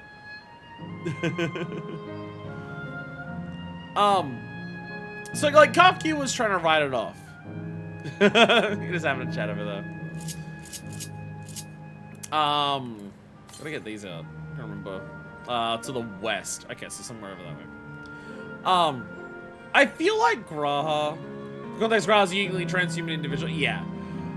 Cause like Graha literally has an entire speech in Ultima Thule about like what makes someone who they are. Like, is someone's body what makes them who they are? No, because that can always change. Is it someone's memory? Well, no, that is transient as well.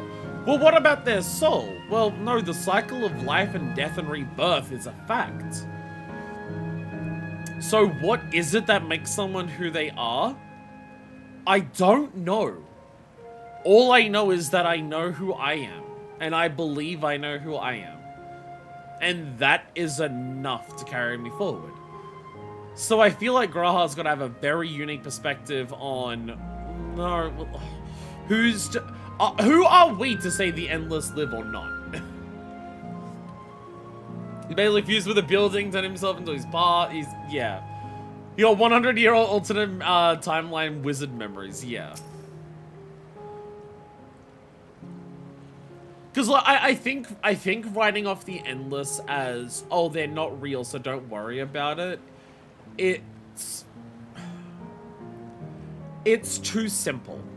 I feel like that's refusing to, like, I feel like I understand why Kafka was saying it. I understand why Kafka was saying it. She's trying to make it easier for us. She's trying to make it easier for us. But I can't imagine our characters could possibly view it as simply as that.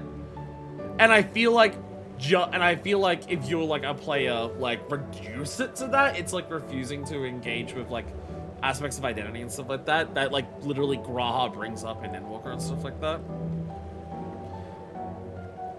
Also, moral relativism and all of that, like part of what Emmett Silk uses to justify that why it's okay for him to do what he did in Shadowbringers is because he doesn't view these people as, like us as alive. Ergo, if I kill you, I'm not guilty of murder. It's too... that's the easy way out. That's the cop-out answer so you don't have to morally think about it.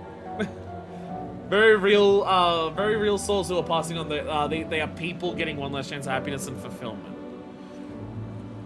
But they're people who already had that chance. And for them to keep that chance, it's costing other people their chance. Like... viewing the Endless as still being real people doesn't change the morality of what the correct thing to do is here. It just makes it a heavier burden to bear.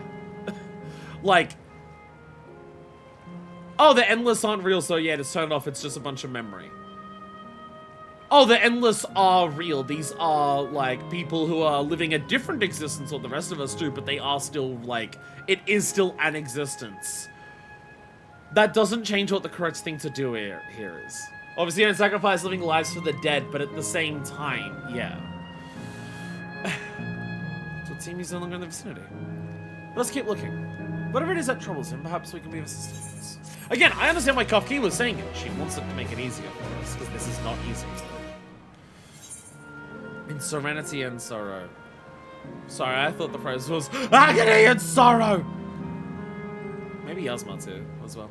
Gratia wishes to track down the troubled Endless. I cannot claim to know exactly how Endless behave, but hopefully our man has not gone far. Let us split up for him. He's an elder with fair hair.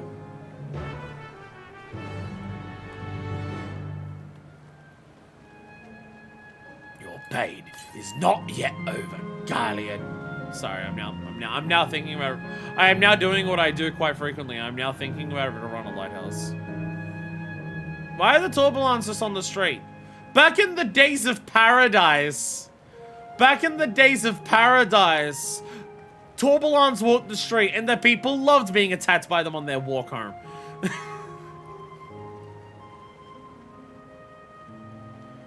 Back in the days of everyone loved the Cubers. Back in the days of paradise. God, strike me down. We reunited again after 100 years, and what should happen? Yes? My apologies, but I'm in some haste. You have something to say? Please make it brief. What are you looking for, my good man? Your friend noticed I seemed troubled, so you've been looking for me. What kind souls you are? I've lost something important. The engagement ring intended for my beloved. A lanky, monkey-like fiend stole it from me. After running hither and thither, I managed to locate the beast in yonder square, but I'm uncertain how I should take the ring back. Once I might have considered fighting it, but given the shortage of aether, the danger is simply too great. If I to be struck down and my essence dispersed, I'm not like to be remade for a long time. I cannot risk that. Not although my beloved has finally been given form again after 100 years. Though it pains me to do so, I shall give up on the ring. But I think of your kind concern.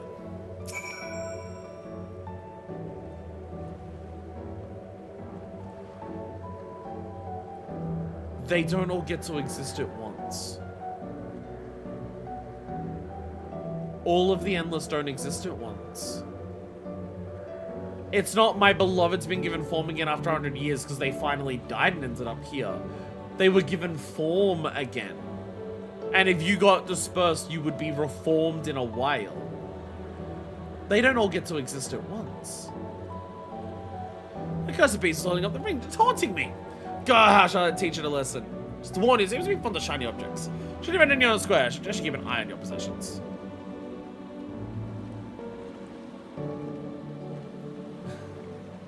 They're literally waiting in line to Disneyland to get the ability to exist.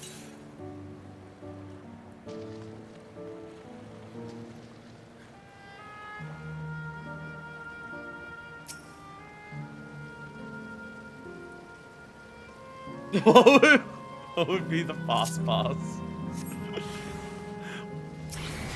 Thieving Torbulon! Oh, I'm on content. I'm now, like, actually on level, right?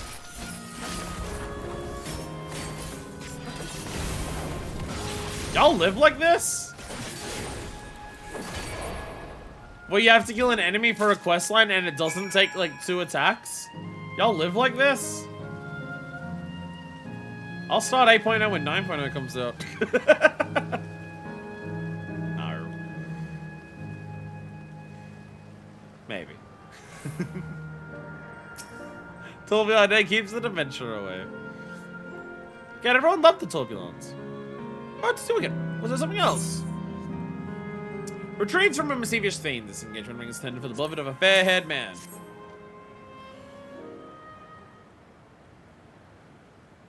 Trying to, like, make a mental parody of Sharp-Dressed Man, but about a fair-haired man, and it's just not working. Good heavens, it's the ring! You took it back from that beast! Did you not notice a giant sword on my back?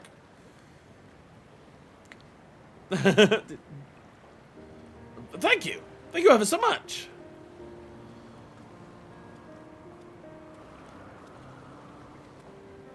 I see you've already resolved the situation, Manifest. You must be the friend who first noticed me. I owe you my gratitude as well. My name is Euclid. I'll explain to propose my beloved with the ring. And thanks to you, I can do just that. Well, that is cause to rejoice indeed. Did the two of you meet here? No, we were sweethearts in life, but I died young and she only followed me decades later. Even then, our reunion wasn't yet to be, for the aether shortage means not everyone can be recreated. I had to wait until but recently to see her again. A reunion beyond death. Such a thing would be possible here, I suppose. I assume you're newly arrived. While our memories are stored in the terminals, less than 1 in 10 of us has been given form at present. I've myself been reincarnated 3 times now, and each time there seems to be fewer of us. It's fairly a miracle that my beloved and I could meet. It's already been failing.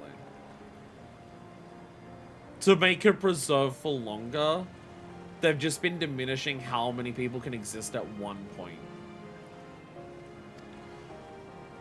I see. Given the circumstances, the chance of existing concurrently with an acquaintance would be slim indeed. Slimmer still for a loved one. Truly. That is why I decided to do that which I failed to do in life. Ask her for her hand. With her regular, she was spared the sadness of my death. Even so, she never took another man for the rest of her days. She told me that although she couldn't remember me afterwards, she could never shake the feeling that someone precious had been part of her life. The sweet fool.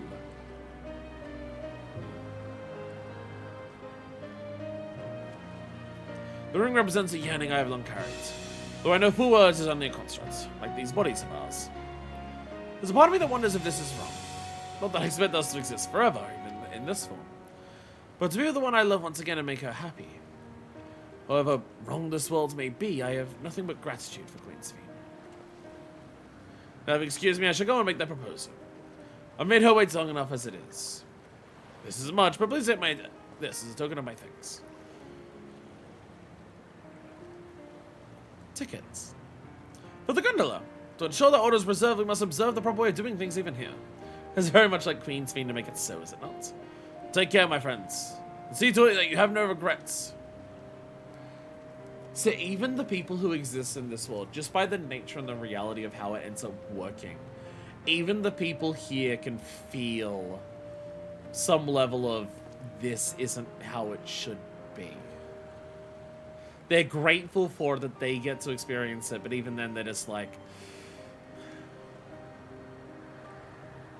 but is this right? Well, I think about every time we rejoin the others. But what do you say we go by gondola? I expect it won't be possible to do so once the terminal has been shut down. Come then, let us seek our vessel at the pier. Generally, people who play that way who feel like they enjoy the game the most when they can absolutely no life until they start a new X after the X.55 patch hits.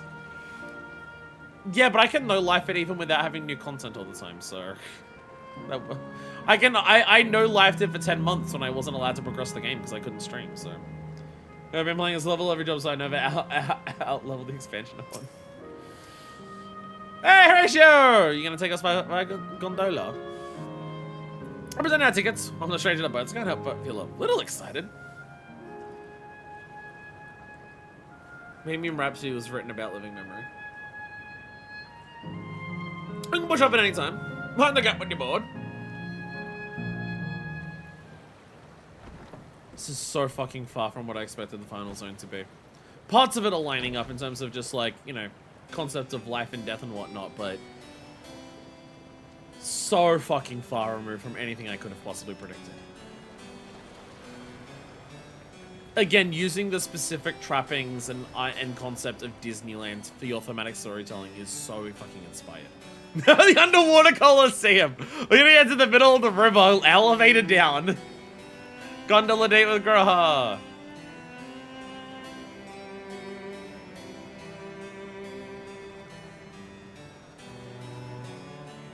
Hey!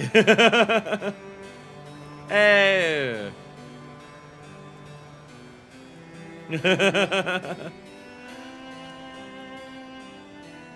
Oh, doing this knowing what we have to do. Fucking hell.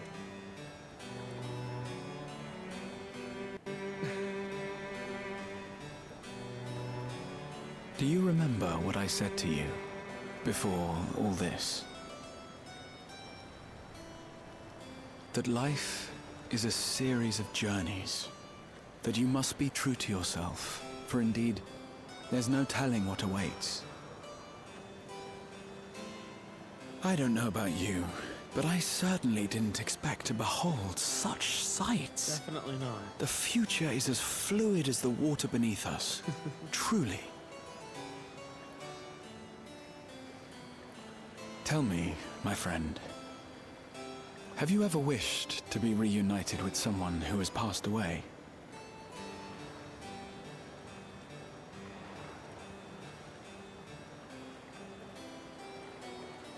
I have. I do. But I think, above all else, I wish that they had lived. If only for one more day. Just one more day. A joyous one, if I could choose. I did all that I could to make it happen. I tried everything, and spared nothing.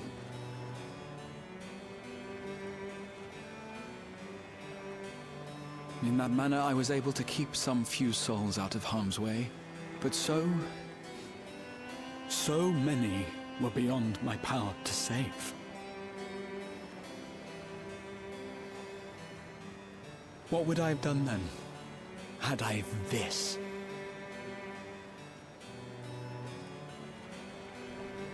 And you? Can you imagine yourself spending eternity here, knowing no loss?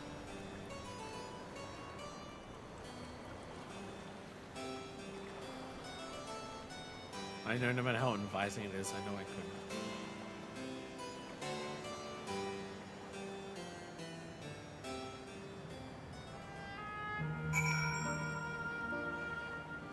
Comedian basically unanimously agrees that Graha is talking about past you there. I feel like that's incredibly reductive of Graha as a character. I feel like it's immensely reductive to view that cutscene that Graha's talking about you.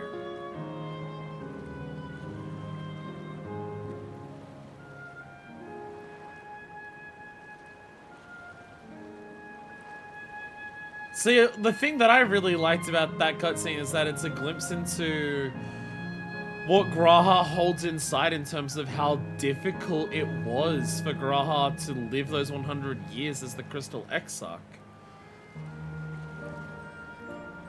A man who was bound to a tower who could live for a long time in a world of chaos and constant death, doing what he can to save who he can, but knowing that not everyone there could survive. How would he not be like, one of the most obvious ones to me is, what about Lena's parents? What about, like, Lena's remaining parent, like, as the last one before Lena became an orphan? He could so easily be talking about them.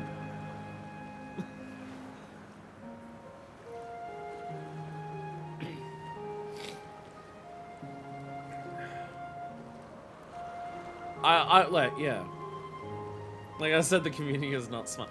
Again, like, I don't even think that, like, oh, my headphones died. Perfect timing. I don't even think, like, Graha has spoken about, you know, a person. Graha has spoken about a person where he really means us. But the way that he talks about that in, you know, the cutscene where Minifest falls in love with him, that's the Breath of Respite cutscene in Shadowbringers, where he talks about how, like, I have a person that I want to set, like, that I want to save and hope that I can do things with here. He talks about you in a very specific way there that doesn't feel the same as when he's talking about the person that he wished that he could, like, see for one more day here. It feels very different. It feels very different, I think.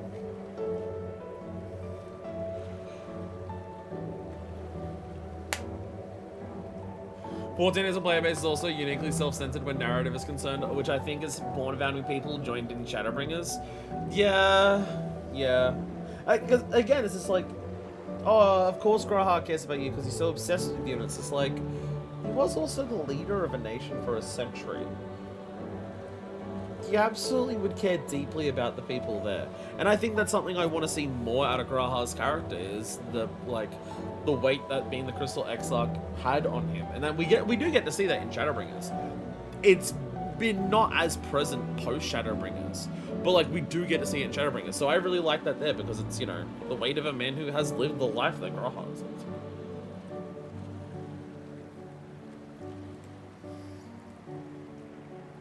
Begins it and walk up, that's about it, yeah.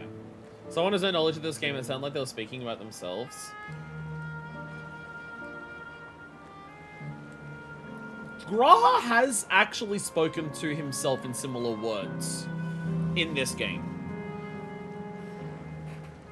The memories that the memory that Crystal Exarch Graha passes on to Sombering in the Tower Graha do sound a bit similar.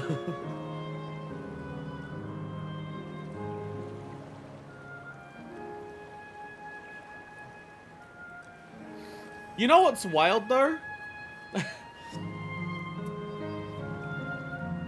Can I ask what shirt that is? It's a really cute graphic. Can I do a really, really bad bit? Can I do a really bad bit? I don't even have it on there at the moment. I think it's probably like... This is one of my shirts, baby! This is one of my shirts. I don't think I actually have the design available on Redbubble right now, but go to Redbubble /people/version2lp/shop. This is one of my shirts. I don't think I have this design on there at the moment because I made it and then bought it for myself, and I think I forgot to like actually list it properly. But it's my name. It's my name. Fire Valentine. Fire Valentine. Was that a way you had merch? I've got a couple different shirts. I made them because I wanted them, but I figured the easiest way for me to get shirts that I want, that I design, is put them on Redbubble, and then I just buy them. So they're there if you want. The Pride Phoenix is on there. The other thing is there. Yeah. Actually, fitting for where we are. The actual original idea behind the design, this design, is that the flame is like the flame tattoo that I have. Obviously, because, you know, fire. So it's the top of the flame tattoo that I have, which is fire. And then the heart is the heart that I have here, which is the heart that I have, for Ashlyn. So the idea is that this original symbol was like combining those two together. But in the intervening years, I have now also adopted the name Valentine as my last name, partially inspired by this. So now the shirt is just, so now the design is my name. Yeah. Yeah. It's a Fire Valentine. With an open heart. The heart doesn't connect at the ends. Because I'm a polyamorous person. I'm a person where any relationship that I would be in would have to be an open relationship, because that's how I work romantically. So the heart itself is also open. So, yeah. So, yeah. I don't think the design's actually on there, but maybe I should make it available. Maybe I should make it available to actually buy. I think the non-binary shirt is on there, which has the words non-binary written out in binary, and then between the words non and binary is a 2 with written in the non-binary flag colors. So there's that. There's the Pride Phoenix shirt that I've also worn, which is like a phoenix design where it's like outlines of a bunch of feathers. And wings and tails, where all of the wings are gay flags, the tail is a trans flag, and then the head is brown to try and match like the progressive pride flag. And then there's also a shirt of Testament from Guilty Gear. When a match ends in Guilty Gear, it comes up across the screen saying slash. So it's a shirt of Testament, it's a silhouette of Testament, and then on front of them it has that giant slash there. And then above and below it, it says they, them. So it just says they, massive slash, them. But in front of a silhouette of Testament. Which is my best one. So there is also that. There is also that. I wanted to own those shirts. Fuck it. I'm in the middle of shilling, let me just grab them. They're in my cupboard. Let me just grab them. Why not? We're in Disneyland. We're in the capitalism lands. Let's fucking do this shit properly, eh?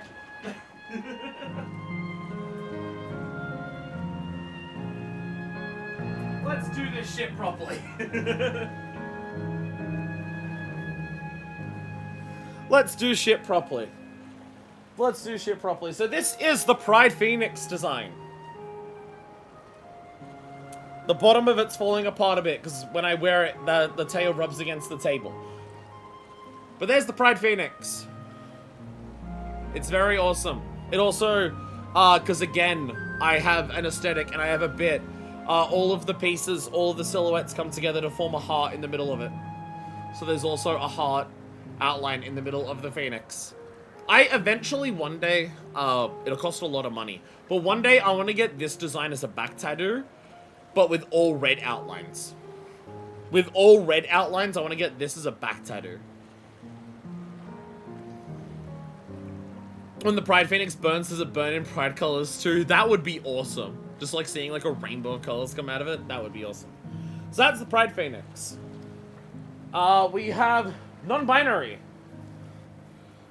So yeah, that is the words non-binary written in non-binary. Again, the bottom's falling apart because it rubs against the table. So yeah, that's the words non-binary written in non-binary. If you translate that, it does say non-binary, with the gap between non and binary being where that 2 is. Which is, yeah, a 2 written in the non-binary flag colors. So there's that. And then, yeah, the Guilty Gear Testament shirt. They/them.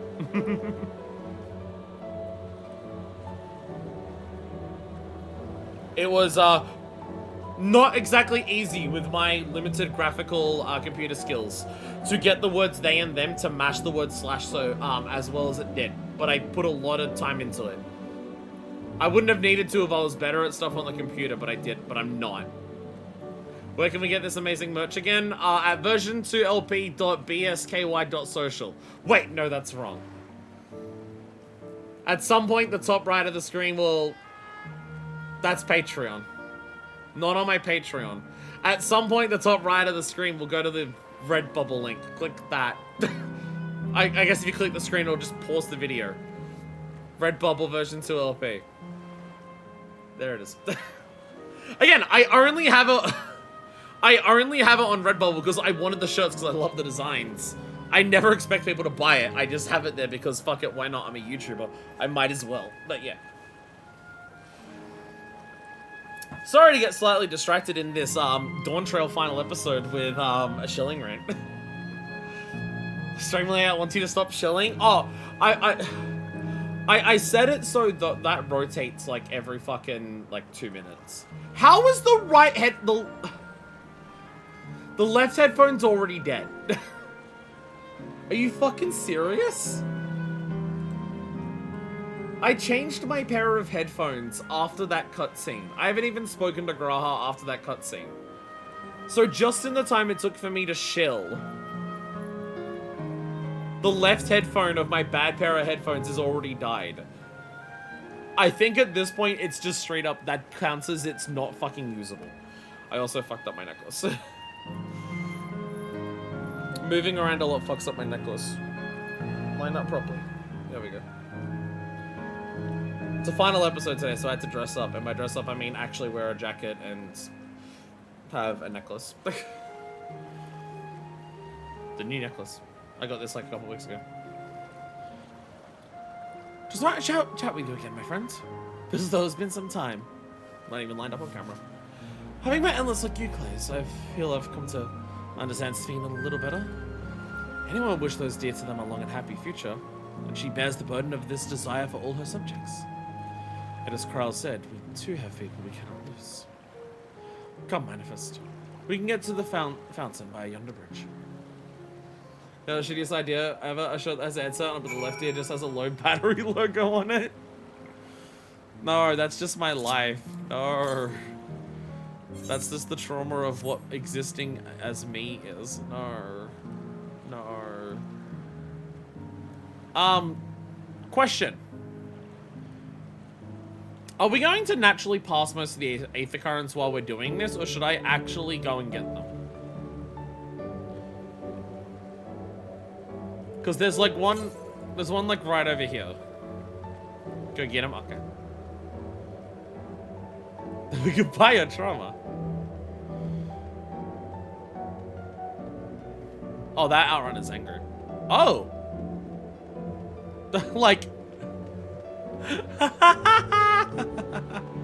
Oh shit!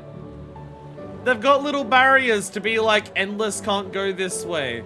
And so the facade maintains looking down there, and the moment you go past it, the facade ends. Oh, Jesus. Oh, wow. Oh, again, like, using Disneyland's, like, design as part of your, like, storytelling is such an inspired decision. That's such a, like, that's such a genius fucking concept.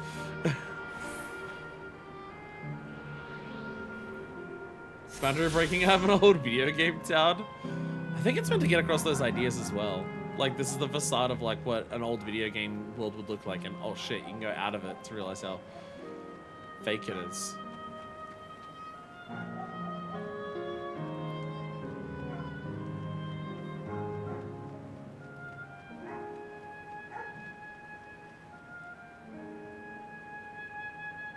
Remember us. Remembered that we once lived.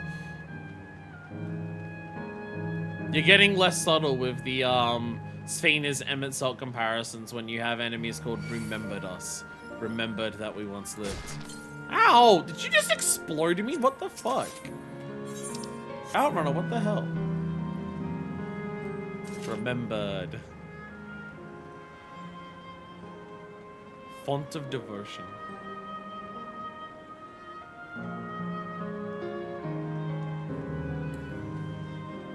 Enemies are kind of annoying. Well, so many things to walk around because, like, you're just narrow streets everywhere.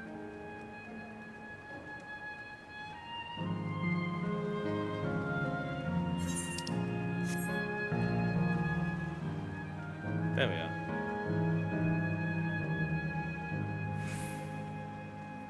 It is so wild that this is a fucking zone. It's so wild that this is a zone. That it just, like, exists like this. It's so... holy shit. Okay, 723. That's... okay, so I think that's all of the F currents in Canal Town at least. And just being able to, like, go back behind the boundaries. I like, oh, there's a bunch of enemies there. I kind of wish they would lock all the enemies to the employee-only sections. I kind of wish, like, they would avoid having normal enemies in just the open areas like this. I kind of wish that. At least for an area like this. Like, if one of the later sections is meant to be, like, a safari park, like you have in Disneyland's, then that's, like, more okay. Places that feel like they're meant to be more natural areas, where they're, like... this very much is meant to feel like a built-up town, so having the enemies here is a little weird.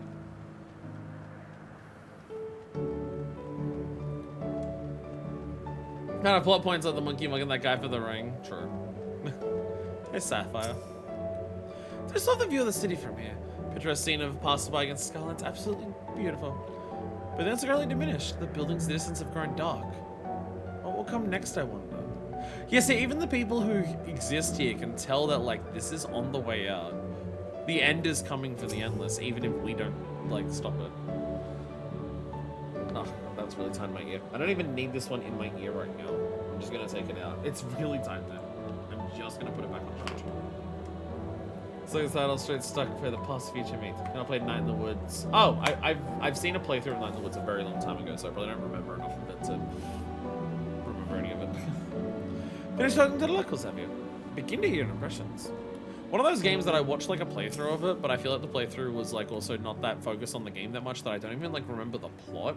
Pretty sure I watched the entire game in Night in the Woods, and like what the plot of the game is, I don't even know if I remember that. With like just in terms of like what the like how little like the LP focused on like the game. They were probably too busy shilling their merch or some stupid bullshit. Now that I look at it closely, the clock has no hands. The guns there being they need to keep track of time, perhaps. The clock has no hands. Kaktoin must have blasted them off! Shit! Sphene has the power of time stop. Hunt marks are adorable. Again, the idea of hunt marks here is also fucking weird. The MMO is clashing hard with this zone. Oh, no, not that hard. Not that weirdly, actually, at the moment. Kyle and Aaron are still out and about, it seems. So how was it? What are your impressions of those who went? It was great. Everyone was so happy. Just talking to them made me happy too. What about you, Manifest? I made a guy be able to propose to his beloved. Yeah. And I was there too. Sweethearts are reunited. That's a miracle.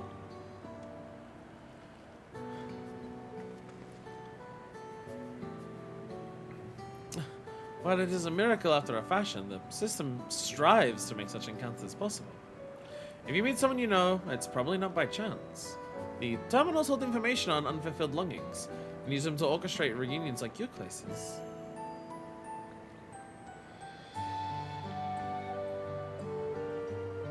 So the people aren't told that it's happened, like, the people are led to believe it's happenstance, like the circumstances of your life are happenstance. There is no great orchestrator for life, so what happens in your life feels like happenstance. So the people here are led to believe that their afterlife is also, like, guided by happenstance when it's not. Okay. Terminals can do this is impressive indeed. But there's one thing I do not understand. According to Euclid, his beloved passed away decades after he did. Yet they appear to be of like age. Ah, yes. People are not necessarily recreated as they were when they passed away. The appearance of an endless, I speculate, reflects on the happiest period in their life. Is that the case for you then?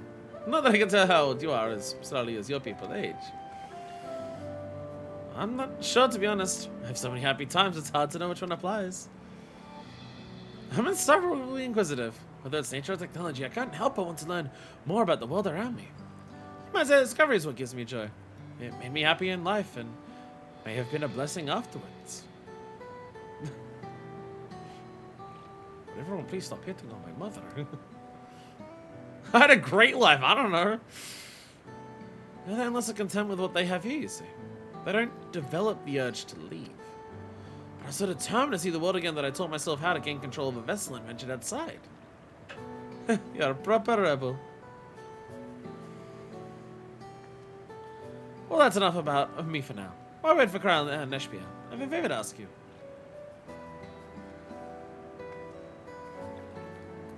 As you may have noticed, most of the fountains here aren't running. That's because despite its shiny appearance, this city is centuries old and everything is dreadfully run down. Fountains apparently used to put on magnificent shows. I was hoping that we could get them working again. Given the control unit's dose of Aether should be enough to restore the circuits to switch them on, but being an endless, I'm unable to do that. I have realized this is a selfish request, but at the last I'd like to treat the people here to the display. Just leave it to us. I'd love to see the show myself. Thank you. Control units are built in surrounding lampposts. Tend to a few of them each. It'll be done before you know it. Once the fountains are fixed, we can round up Ellen, Ishbia, and Kral and head to the hydro terminal together. So the time is nigh. Come, let us see to it. Chad, I have the legitimate worry of, are we going to be able to do this zone today? Well, we'll do it today, but like, under the time limit for a YouTube video? The fountain it shows here is supposedly magnificent. Perhaps I'll impress even my fuzzy little bun. We went nearly 4 hours in already. This must be the control. We'll just have to, You've not been to Guerra Medical Collection? Not yet! They've got the dopest weed. Put on a show for the people.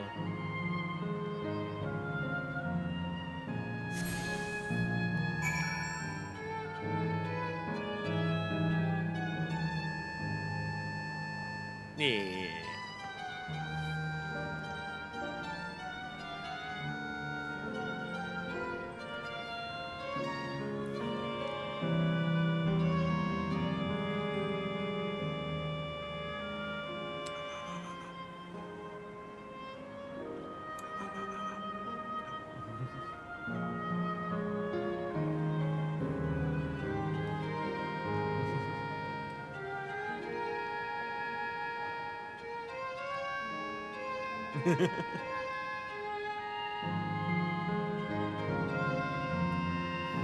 One of the few times where the game's not like lowering the BGM when you're next to a performance.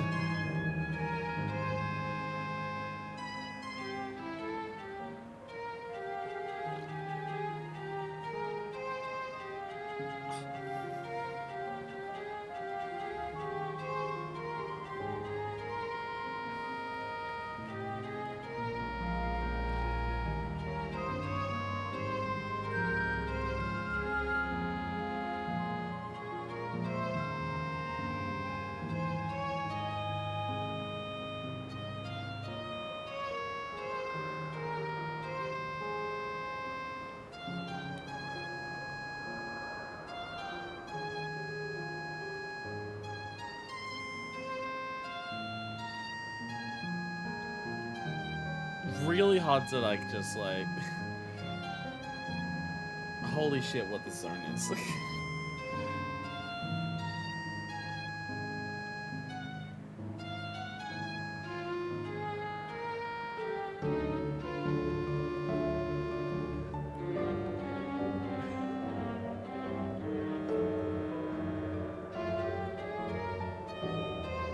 I should get back into Ring Fit. I really should. I've been meaning to, it's just my body sucks.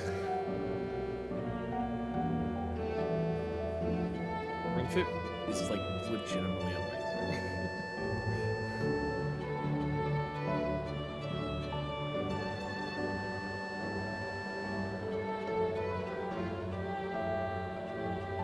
Like just like a well-designed, legitimately cool, awesome video game that you happen to play with exercise.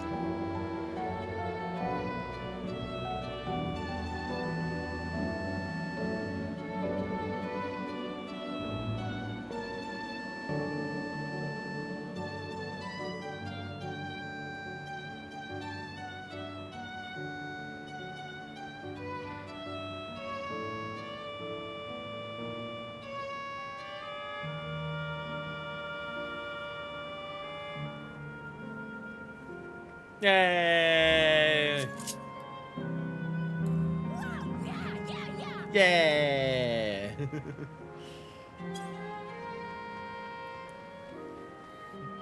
I remember the day we first met. A+ performance. Beard, also just as another context. Because of the way that's performance mode's a thing you can do in this game. Like you can in MMOs. I believe that the way that Pi is doing the performance mode, it's on the controller. Like different buttons do different keys, different like sections, like change octaves and everything like that. So Pi is like reading a chart and like mimicking the controls to do that. Pi is really good at this. Pi does like shitloads of different songs throughout the streams. Yeah, I have a fucking awesome community here. I have a fucking awesome community for this game who are willing to do cool bits. Join me around just like walking around.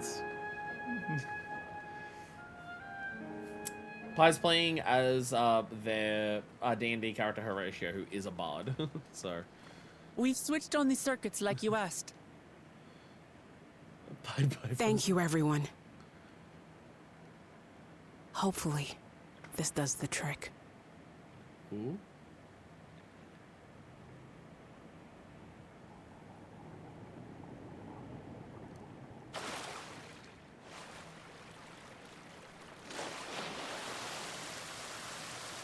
Oh. Hey.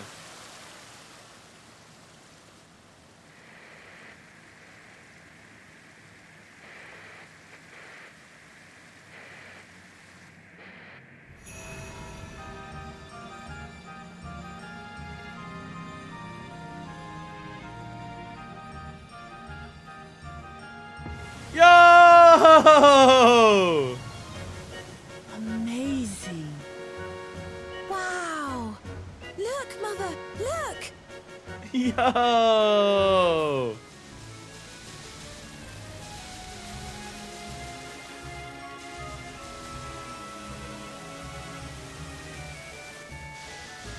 Holy shit! Wow.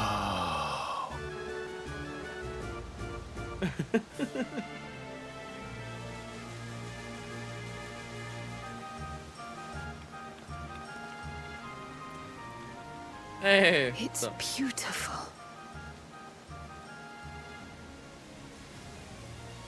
I've never seen anything like it.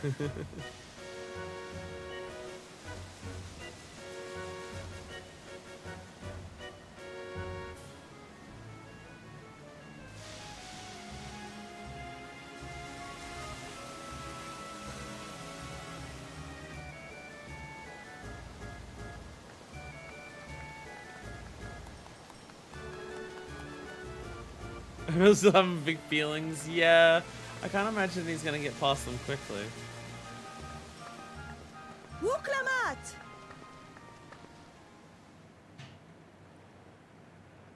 Oh Where no. are you? Oh no. Wuklamat! Oh no.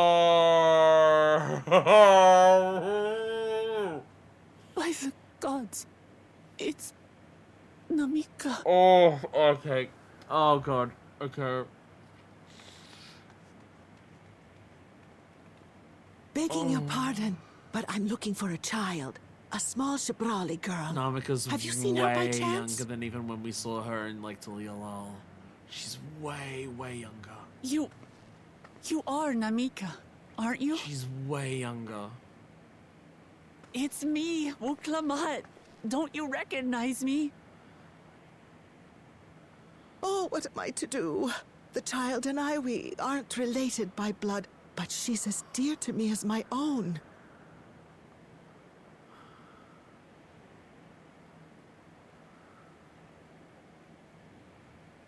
It's all right. You found her.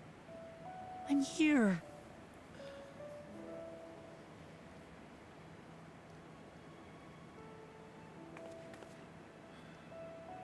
You? Could it be? Yes, Namika. You know these eyes, this voice. It's me, Wuklamat. Oh! It is you! Oh, how silly of me. But if you're here, then that means... Actually, not. No. I'm still alive. we broke into heaven. We just broke into heaven. Good. Thank the gods for that. See, even like, oh, yeah, I get to see you What again. power But, has like, brought us together again? This isn't a dream, is it?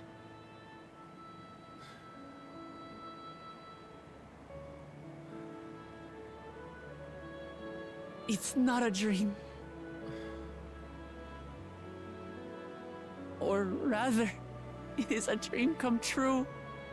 I so wanted to hear your voice one more time. Because Namika could, like, she wasn't even responsive when she got to see her again. Just look at you, my Wuklamat. Stronger and more assured than I've ever seen. Such hazards you must have braved, and hardships endured to come so far. It was tough, but I made it thanks to my friends. And to you, Namika.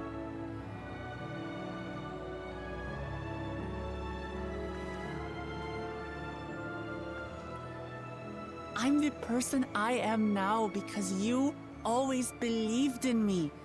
Because you loved me as if I were your own daughter.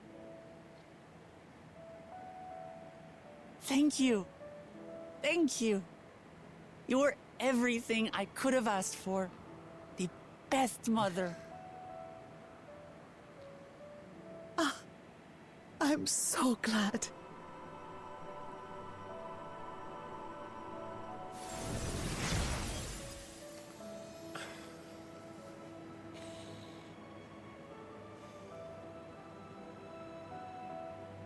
Looking back, I've had a blessed life. And it was because I was a part of yours. When I lost my child to illness, I thought I'd never know happiness again. But it rekindled in my breast the instant you smiled your little smile at me. You became my purpose. My joy.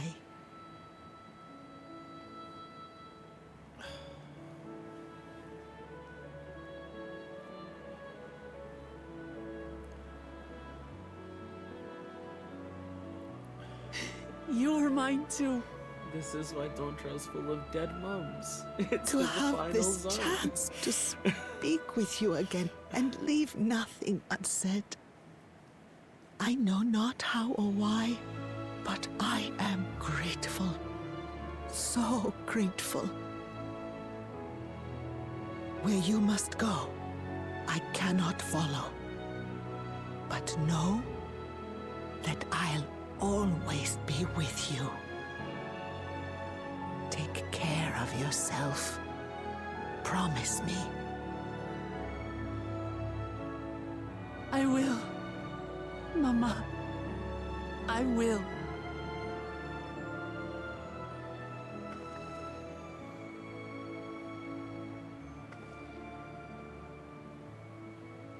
And one day, we'll meet again.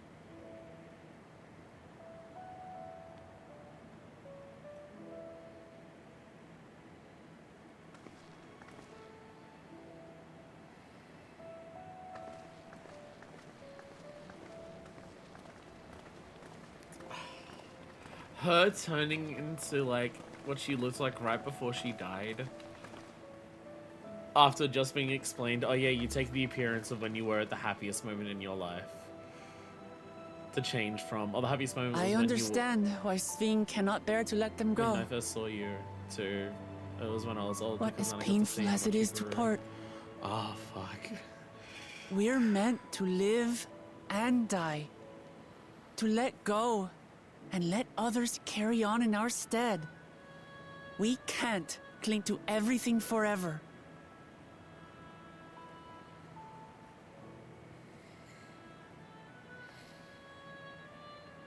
Come, let's keep moving. Oh fuck. The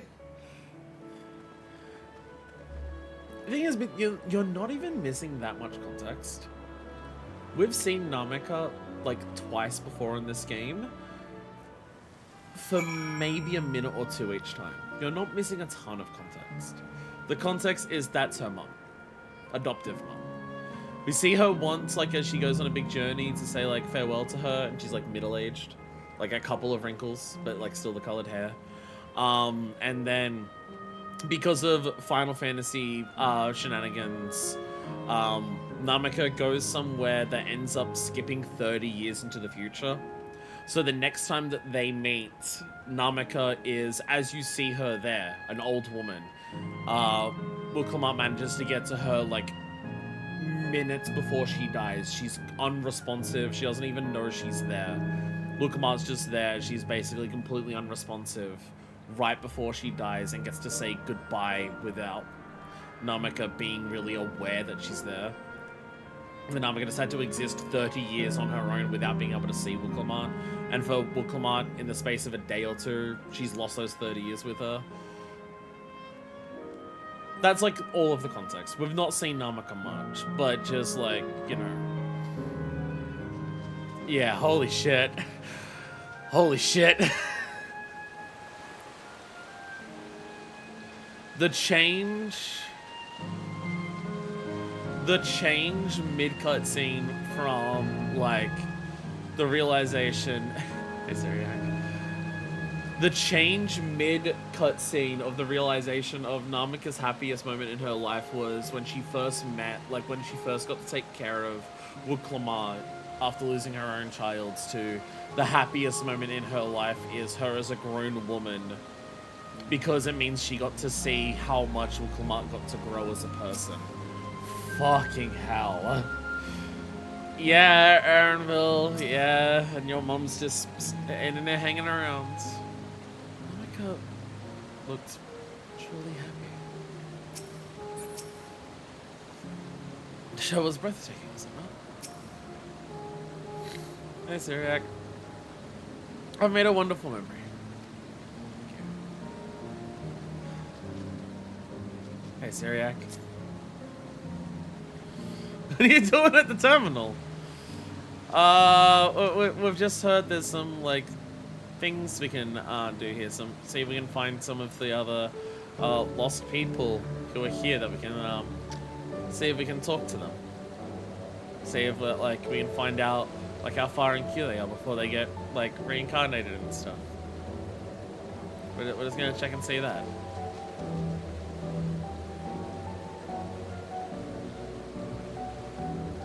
Hey, I think I'm actually gonna stay at Syriac. You're a cool guy. Very awesome of you to leap to the defense of the people of Tuliolol in their moment of need. I know you didn't need to do that. It was really awesome that you joined us on the way back there.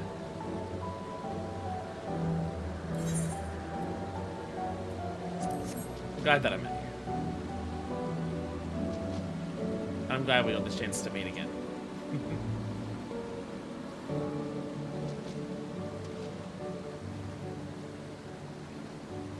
Is my bird okay?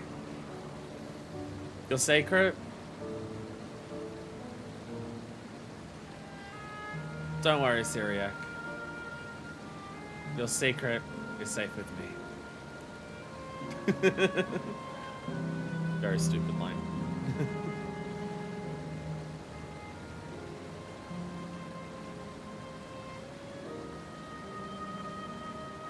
Your bird's doing awesome. I'll make sure to check in. I mean, I'll get off the stage.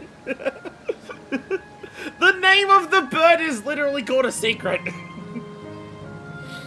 The name of the bird is literally called Secret. It's literally called a secret. Come on. So, I'll be sure to take care of the bird, alright? I'll be sure to give it lots of pets. Ruffle its feathers. What does it like to eat? I'll feed it its favorite. I'll make sure it gets its favorite food.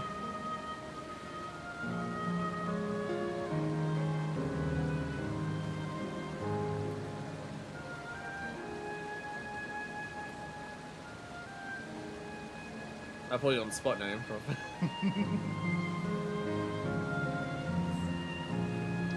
You say that as if you're not dead. In case I get to see your bird when your bird... Everyone will show up one day in here, right? Everyone will show up one day in here. In case we're not... In case you don't happen to be formed at the same time as the bird. And in case I am. You know, hopefully that won't be for a while, but we'll all end up here eventually one day, right? Sorry, I'm bad at these comforting words. I'm not great at this. I'm not great at comforting words.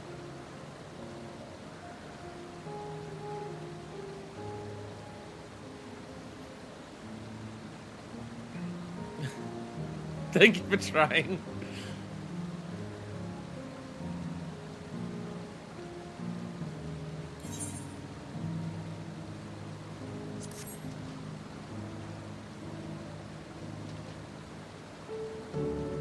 I'd best be up. Yeehaw, cowboy. See you later, partner.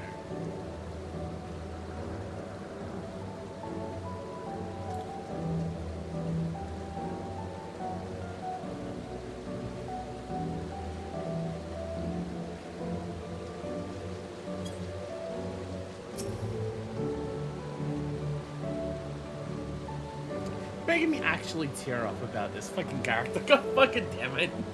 God damn it. Final Fantasy XIV too fucking good. Made me give a shit.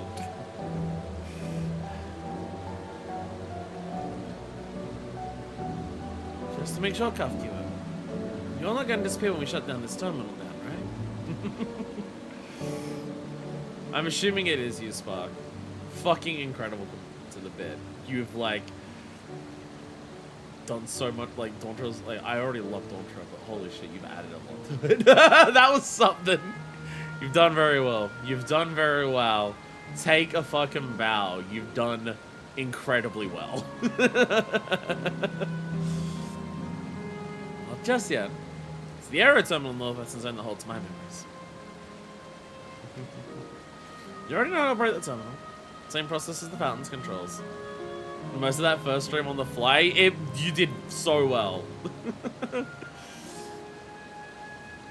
Like, just seeing, like, you and the Sacred, like, perched up on a hill. Like, for a long time, I was, like, not sure if you were just, like, an RP and just doing stuff in the world and you had no idea of the stream.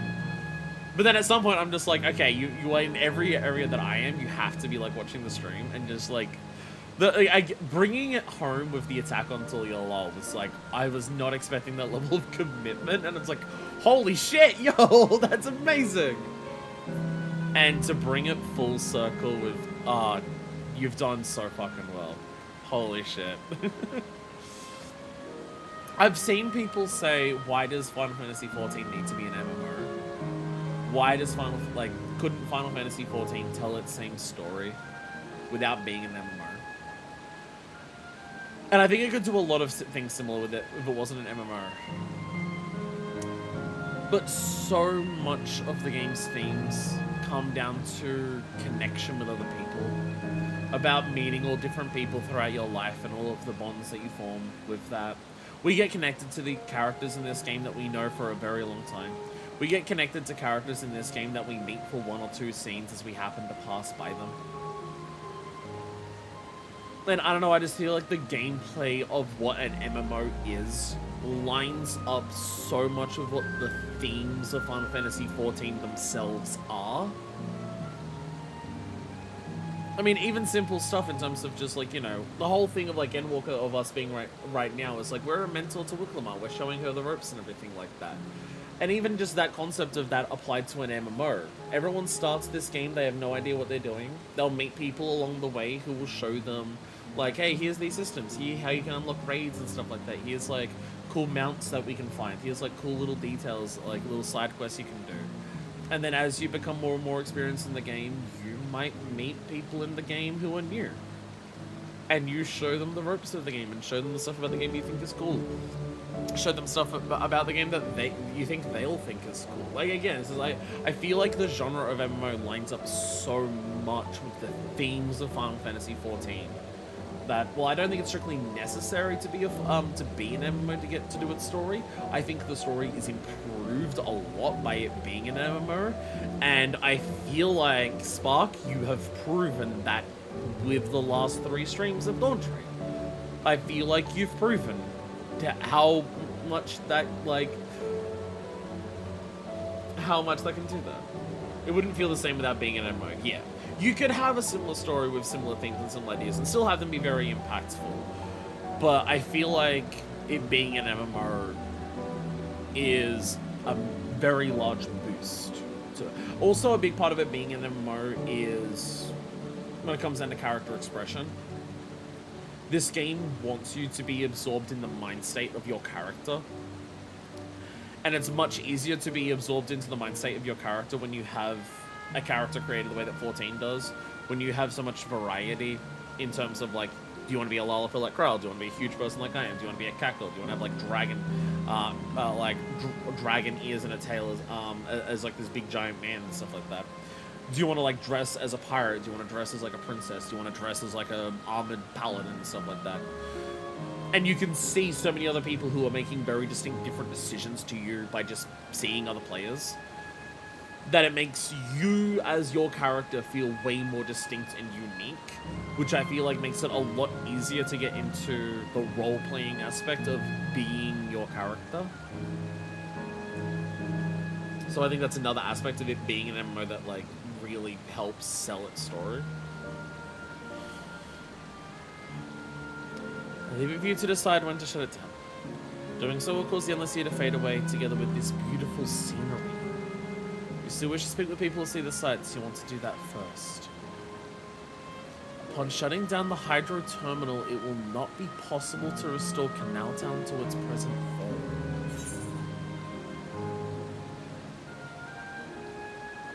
We got all the Aether Currents here. I didn't see any quests to do here. There's no quests here, right?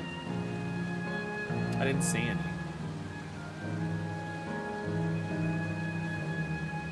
The balls. You want displaying another warrior like playing a person of your creation who you have an intrinsic bond with because of that? Yeah. Yeah, absolutely. Like, when I'm playing this game, I'm not playing as Fire. When I'm playing this game, I'm not playing as generic creator character. When I'm playing this game, I'm playing as Manifestus and Black. And you can go back to several episodes of the LP that prove that. I've done, like, multi-minute monologues in character for this LP. I just didn't want to, like, do anything in this town after we do this.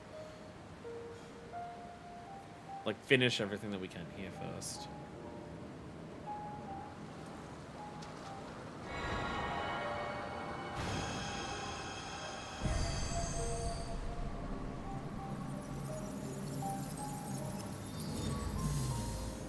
So when they say, like, turn, like, what do we, like, to what extent, like, what do we mean when we say turn it off?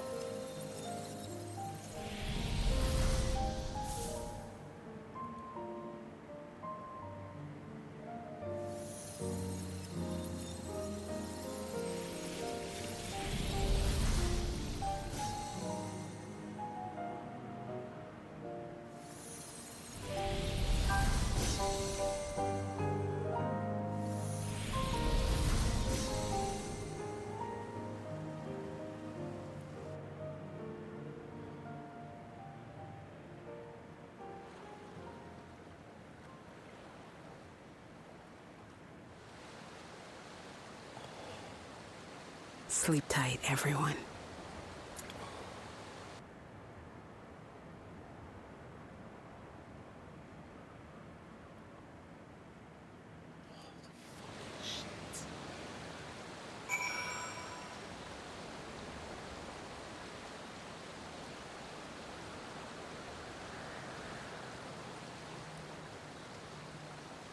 And the music's just going.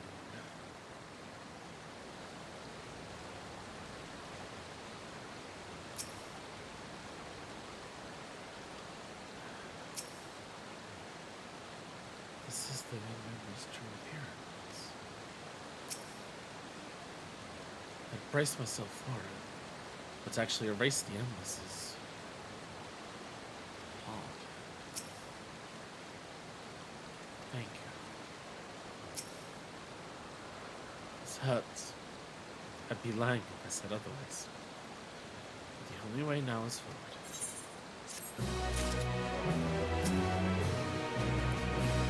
I chose this path. I well taught my steps. A land of dreams. Kafkua regards you and your companions with a sympathetic gaze. Don't torment yourself, sir. I ask this of you, so the burden lies with me. That's not no. And remember, the endless aren't but facilities create for memories. You feel guilt for you gotta stop, Kafkua. It's not working. Be that as it may, it's so hard to say goodbye. There's a blue in Canal Town now? It is. Nonetheless, it's our duty as the living to know and remember them. So let's pull ourselves together and keep at it. Keep seeking them out. I appreciate that. Come, let us head to the next zone. Yesterland, it's Yesterland, it's called. Another zipline at the Gate of Remembrance will take you there. Oh, but I have to mention, so by the way, if the Disneyland comparison wasn't obvious before, in case the Disneyland comparison was not obvious before, but I have to mention, while shutting down a terminal should erase the endless bound to it, those with strong unresolved feelings may linger for a time. Encounter such individuals, perhaps you could lend them an ear, for the hopes are proof that they once lived. Remember that we once lived. Hasudu believes me personally exhausted every quest here. Okay. I feel like, okay, we can do this. We will need to not slow down. I don't think we're going to get everything done in the timeline that we need to if we do everything. I'm on board. Let's do everything, but... Oh, this is fucked. Oh, Jesus Christ.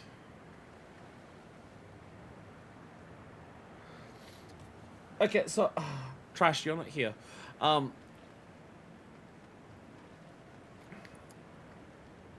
My best friend so you won't stop for me anymore.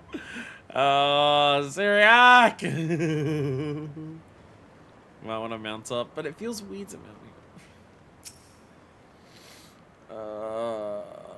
It's funny that you say that, Beard, because I got really confused, because I'm just like, what do you mean Armon? Armon's like, we fought Armon, so then I realized, wait a minute, you mean Armon from Yakuza, not the Armon that actually exists in this game.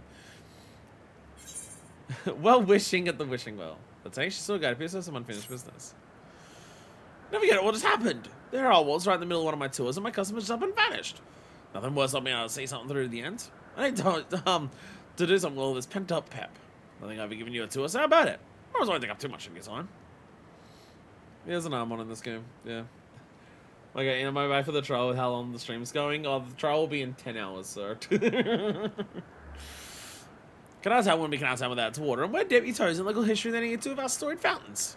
Come, I'll be waiting by the font of devotion. Yeah, there's also several Armons in this game. That's why I got like really confused to start with.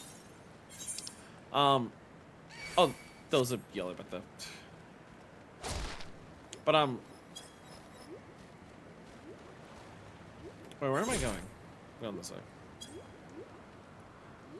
But an aspect that Trash has brought up. An aspect that Trash has brought up with this game. Remember the attacks on Tuliolol and then the attacks on Solution 9? I'm gonna go ahead and right now and just predict what Trash is gonna say here. Trash mentioned how it's like, it's kind of wild that they set up like alternate versions of both Tuliolol and Solution 9 just for their attacks so they could have destroyed stuff and destroy set pieces and characters. This is another fucking level. Having this entire zone set up to be this glittery golden wonderland, Disney-esque like theme park vibes, all shining everywhere, just for you to come in and turn it the fuck off. You come here and get to partake in this beautiful, like, nostalgic, peaceful zone. You come here and your immediate goal is to turn it the fuck off. Holy shit. The reverse ultimate thought as we progress through that zone, we filled it with life. As we progress here, we're shutting it down bit by bit. Everyone here was already dead when it's here to turn off the lights. Christ. Generational MMO level design, I mean it with my full chest. This is unparalleled. We're going to do this for the entire fucking zone. This is fucking paralleled. This is most textures, characters, music, everything in a zone that exists for the first time you visit it and then gone. Fucking hell. There you are. For such an obliging participant, I'll have to pull out all the stops. According to legends, there are two water sources imbued with mystical properties in Canal Town. First being this fountain right here. They say that mere mouthfuls enough to fill you with vim and vigor. Given the town prides itself as a resort of vitalization, there could be hardly be a more fitting fountain. We believe the old tales about healing waters is another matter. Myths are myths, after all. I'm not too disappointed. Nevertheless, though its waters may be decidedly mundane, the fountain still lives up to its name. Over the years, crowds have flocked to the fountain, invariably leaving some soothed and refreshed. For those who display such a devotion, perhaps there is something to be gained from a gulp or two. I heard that to whet your appetite because another fountain awaits. Come and find me on the eastern side of town. Overhead idle in case I saw an NPC I couldn't see. Oh my god, Syriac. Oh my god, Spark. I'm now realizing when you went to the fucking vendor to get popcorn. And it came up with the emote of Syriac speaks to no one in particular. Oh, you can't even like interact with the robots anymore. The robots are there, but they're not even like clerks to talk to.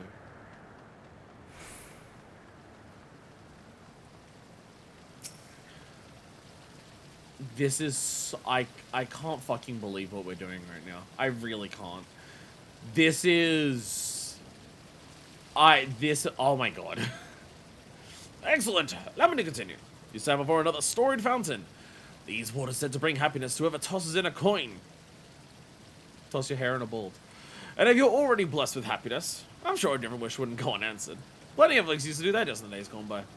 But legends to be believed? Well, there's one way to find out. Here, take this coin and make a wish.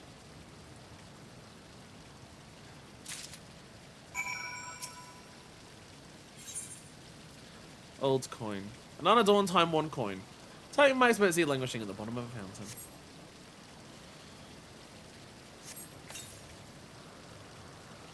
I wish for a good future for Alexandria. What else would be useful as well?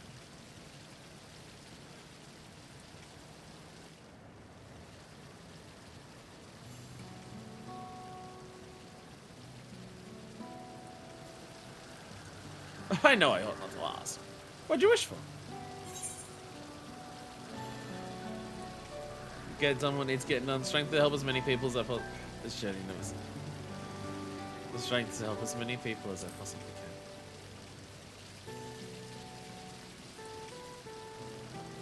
I see. Sounds like you have some weighty responsibilities.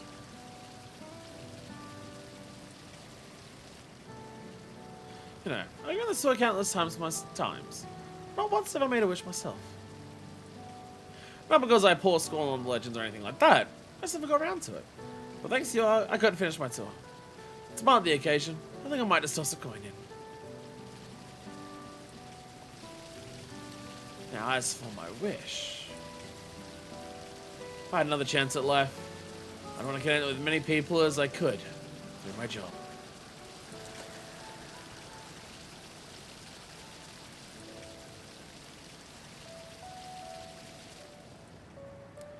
Well, it is a tour guide in my former life, too.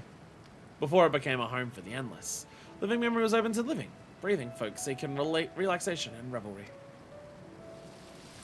Boy, did I got a lot of people back then. Never tired of sharing my knowledge and hearing visitors' wonderful stories. I suppose that's why I took up the same job as an endless. And I'm proud of that. Proud of staying true to myself.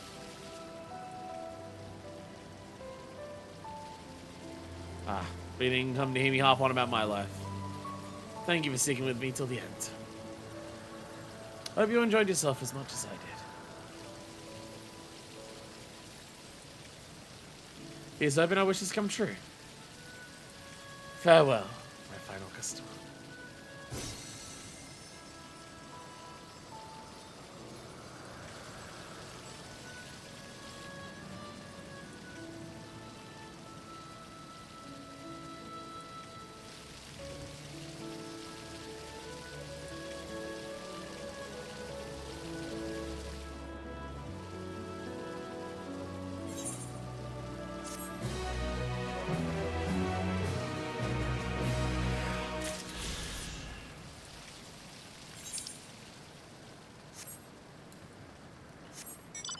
I'll get on the back. I'll mount up mainly because of the fucking the enemies.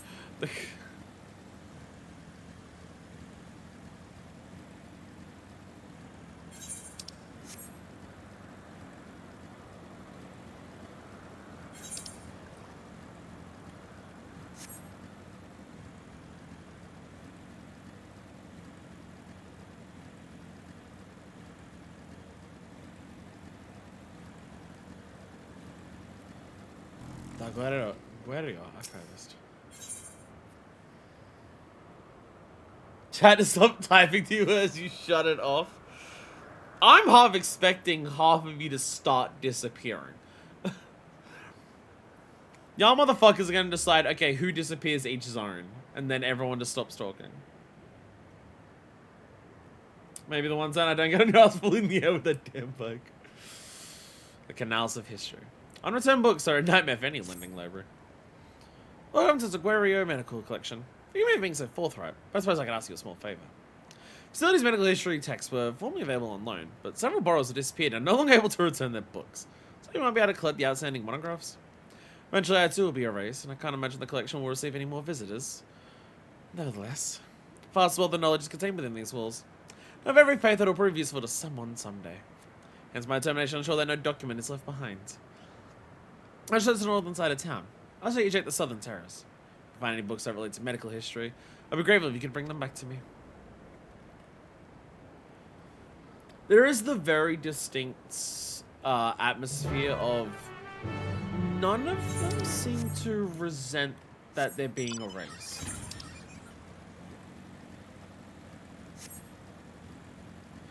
this was one of the back areas, you can see by this divider here, and now the back areas don't look much different, huh? Like, still a little different, but...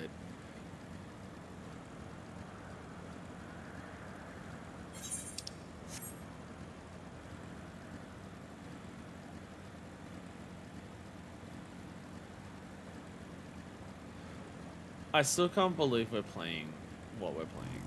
This is a technique of simulating the body with electrical energy to alleviate pain and other conditions has recently garnered a great deal of attention in medical circles. More practical terms, the abundance of electrical energy means the technique is also attractive from an economic standpoint. However, concerns about the dangers of corporeal aetheric imbalance remain, not least among aetherological researchers, many of whom disapprove of the technique. There are studies into potential side effects of electrical treatments is clearly warranted.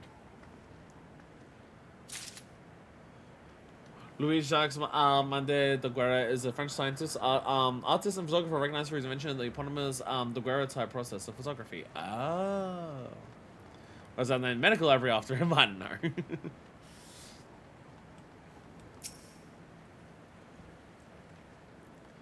The appearance of electrope has triggered a profound transformation in Alexandrian medicine. Indeed, it would be no exaggeration to suggest that we are on the cusp of a new epoch.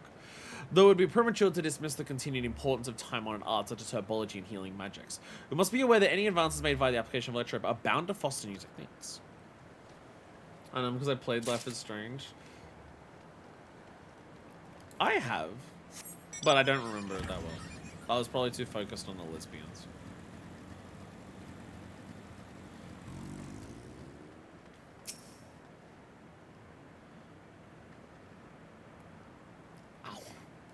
When aetheric imbalance occurs within the body, a number of issues present themselves. An overabundance of lightning energy can adversely affect sight and other senses, eventually leading to paralysis. Due to the environmental changes that occurred 400 years ago, Queen Sphene herself reportedly suffered from an imbalance toward lightning energy, ultimately succumbing to her affliction.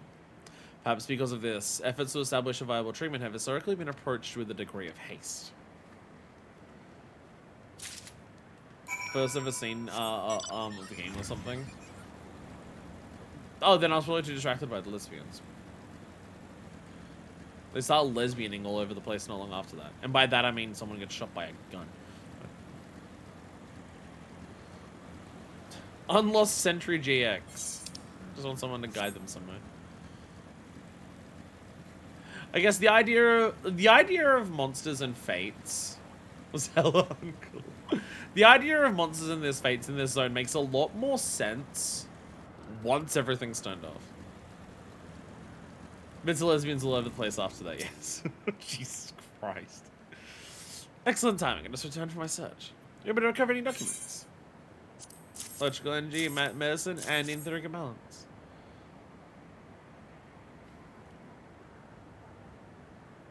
What's meaning to that? Wonderful. These are the last outstanding monographs. I can't begin to thank you enough. The Daguerreo Medical Collection has always been dedicated to archiving and exhibiting the medical history of the entire continent. As well as tomes and treaties, the facility is home to a whole host of artifacts, including old curios and medical automata. Alas, now the only remaining archivist. The doors of the collection have been closed to prevent the ingress of fiends. You showed me some more recent arrival. I'd love to hear of what you know of modern medical techniques. Certain conditions remain incurable even with modern Alexandrian medicine. I see. It saddens me to hear that. History of medicine's never ending. And now when discovered, a treatment survives, new techniques lead to new diagnoses, and new diagnoses require new treatments. Much like the cycle of rain to river, sea to cloud. Technological progress flows ever onwards. As medicine advances, the afflictions of the present are consigned to the past. My duties catalog these trials and tribulations, that the knowledge may spur the next breakthrough. Nothing could fill me with more pride. It is why I plan to maintain the collection until the very moment I disappear. Please send my heartfelt thanks for everything you've done for the Daguerreo Medical Collection.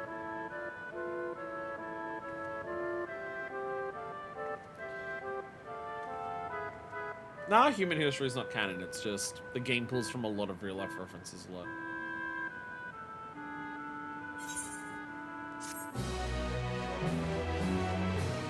At this point, not a lot of specifics and details, but at this point we have a pretty comprehensive idea of the general broad strokes of the entire history of this world.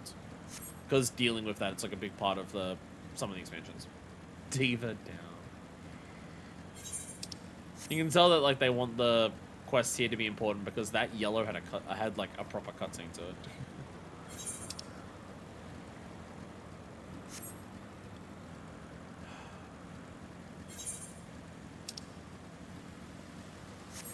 I feel like it's important to take in the vibes one last time before we leave forever. And by forever, I mean when I come back here to do Shared Fates, which will feel really, really fucking weird.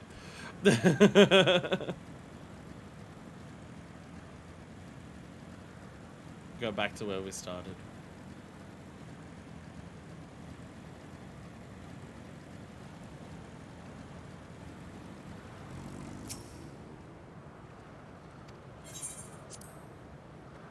There's a boss fight here too, Jesus. Make it end in time, maybe. Yeah, probably.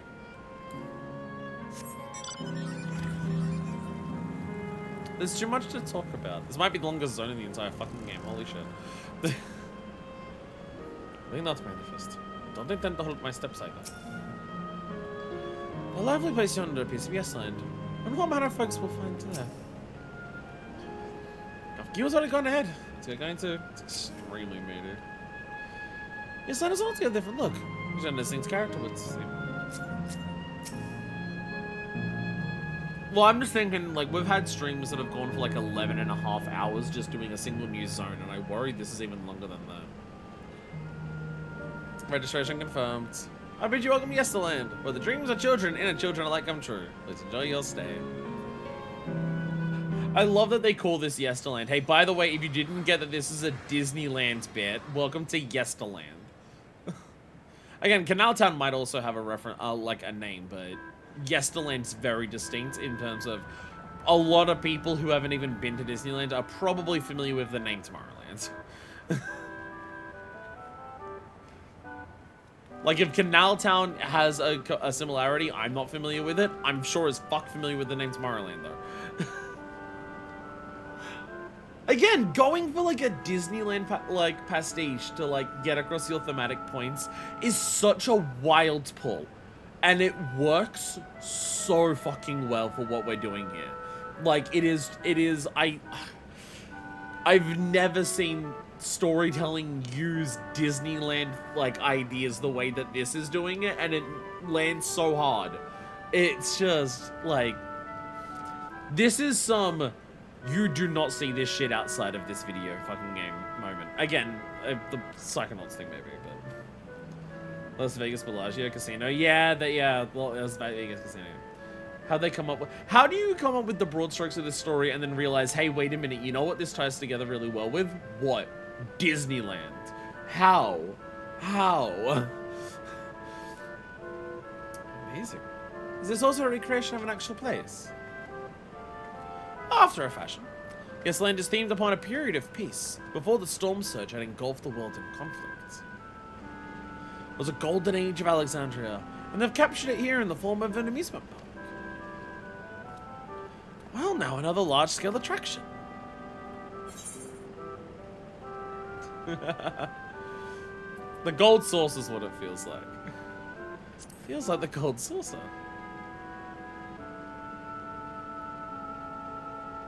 It does, doesn't it? Sun has only stepped through the entrance, and I imagine this is how we're intended to feel. On the far side of Yesterland is a castle. That's where the terminal is located, in the basement. Like, look at the Pixie Quest dialogue option. It doesn't, like, it's cool that it's there. This doesn't feel like remake, though. By the way, Disney Castle, rainbow going over it. Do you get it? Do you get it? I'll go ahead and wait for you, though. Take the time you need to get acquainted with the locals. Have fun now. I'm now realizing what this entire zone is. We go through Disneyland and turn it into Defunct Land.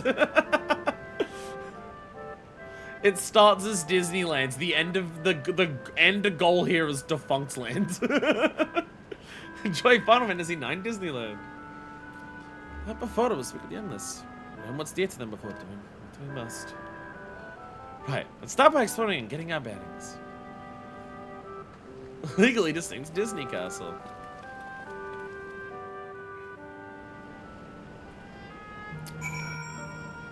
This is the...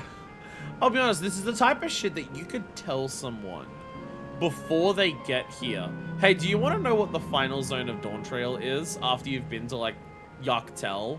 Do you want to know what the final zone is? It's Disneyland. No one would believe you. 1-to-1 recreation of the castle from FF9. It's still Disney Castle. Old-fashioned house. Appearing to be a domicile, this building resembles those that lie submerged in heritage found. The windows are composed of a colourful array of stained glass. Yeah, so yeah, very much like, again, Archeo Alexandria. Let's break the barriers. Welcome to Boundary Break, where we be really sexist on top. I mean, welcome to Boundary Break, where we be, where we would take the camera to places you never thought possible, or something. Jesus. Enchanting floor fresco. Hey, look, it's Disney magic. Beautiful artwork on the ground depicts a swirl of stars. Perhaps such a sight was once visible in the Alexandria night sky. Architecture style plus orange lighting plus mellow, eerie music's gonna be Twilight Town. The Twilight Town vibes are absolutely here. Thing is, I wouldn't be surprised if Twilight Town itself is meant to have some level of Disney-esque vibe to it. I wouldn't be surprised if that's also the case. I love this squirrel plushie that just exists everywhere. The fucking squirrel plushies that are everywhere. And you can get like, you can get fucking like the head, like you can get like your Mickey hat. Oh my god, it's like Sphene's fucking like things that she has like for her hair pieces. You can get bat wings for like a headpiece. You get like little mobile plushies. Oh my god. Adorable. The Fate rewards a mascot costume with that squirrel. That is incredible. That's amazing.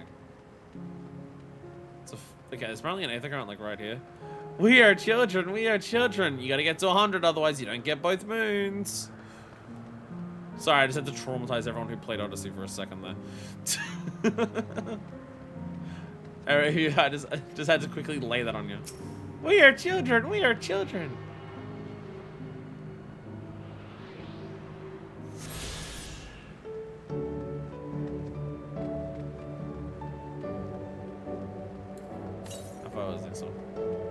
Very far east. Endless Boy. Again, seeing children here is sad because either they died as children or they had long fulfilling lives and their happiest moment was still just as they were children. And design in this zone's delightful. Again, I feel like it's a little weird that the enemies are here now, but like I do love these sea combats. They look awesome.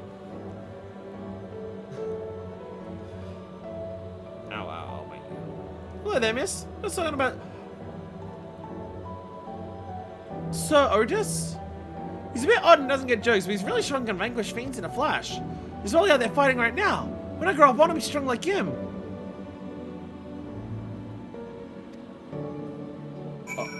Otis? I thought he didn't have a regulator. I thought the old model didn't have regulators. We did the camera anywhere we want. We try to find secrets and discoveries in some of our favorite games.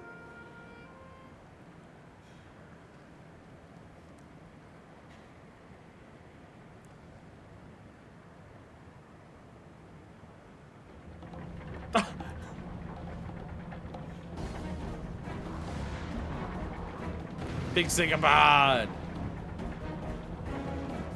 Not the children! A man's engaged in battle with fiends. You may need a helping hand. Bedsheet Ghost! It killed all the Spriggans!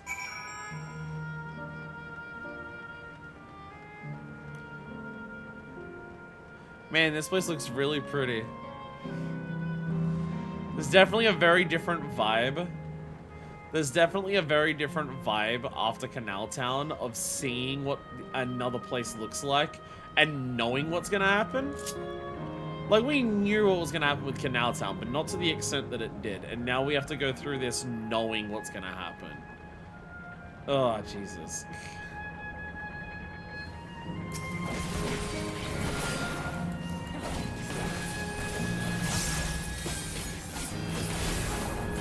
Get out of here, starve psychopath. Look at my flippy spin shit. Please be voiced. Please be a voice cutscene. I know not who you are, but my thanks for your timely aid. Let's go! Otis! Your bait's so strong! How are you here? That was amazing, Otis! And you too, miss! How is he here? Ha ha ha! Fiends such as these are naught to be feared. How are you here? Well then, dealt with it already, have you? Be at ease, one and all. So long as I, Sir Otis, live and breathe, no citizen shall come to harm. Otis? Of all the people, could you really be that Otis?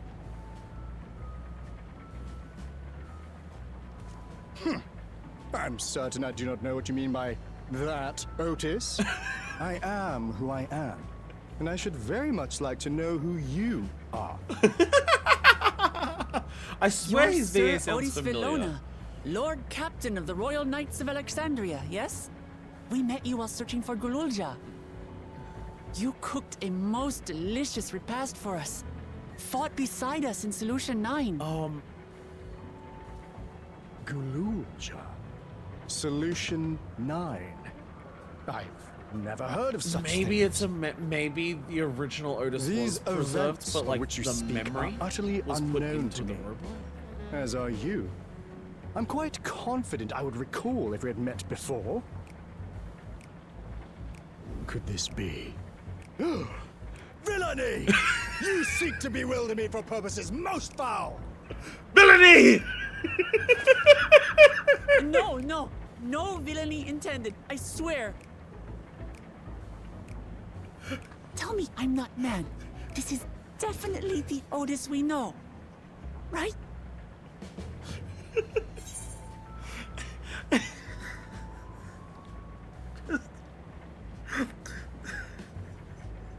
He does it every time, but I feel like that's the best delivery of villainy that he has had so far. Every time he says villains, he says it with gusto, but that's the best one yet. People had again the artist is alt reflection Hildy. I could see that. I can buy that. The gasp before it. Villainy! So good. I can totally see Otis being Hildy, being the Hildy of the Ninth. I can totally see that. An earlier version, he won't remember his time as a machine. Somehow he. I say, what are you whispering about there? Don't worry about it. Wait, I've no time for this. I must attend to my preparations for the founding celebration. It sounds like he answered me, but not the same VA. That's probably what I'm thinking. He does The sound like he. children begged and begged that I perform in the marquee play, and I cannot possibly disappoint them. I take my leave of you. Good day.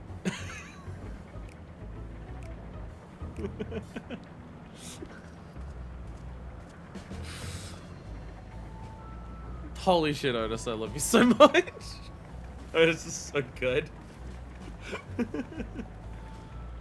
Founding celebration? That sounds like something we want to go and check out. God, what a surprise to meet Otis. He might not be the exact same as the one we met in Heritage Farm, but still. Thinking back, you mentioned that he was a test subject for soul preservation. That might explain why he's here in this way. In any case, I'd love to talk to him some more. There's some things I need to tell him. You'll all be one soon. A Knight of Alexandria! Welcome on, so you can go after Otis. Right, let's go after Otis. He's bound to know about the past, about the Alexandria of old, as well as Sphene when she was a living person. Promise he doesn't seem to be in the mood to talk. Perhaps we can offer to help him with this founding celebration. That might warm him to us. He said off this way. Come on! He's voiced by a man named James Day. He was apparently Thaliak. Thaliak! Thaliak! I feel like someone mentioned that before as well. I might have forgotten. Thaliak. Yeah! Yes!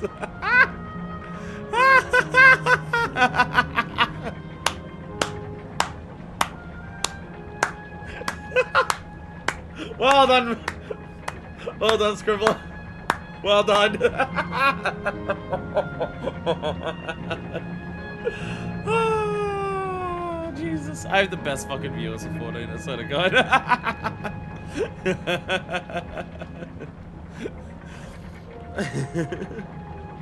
Voice the zombie and a civilian in Requiem.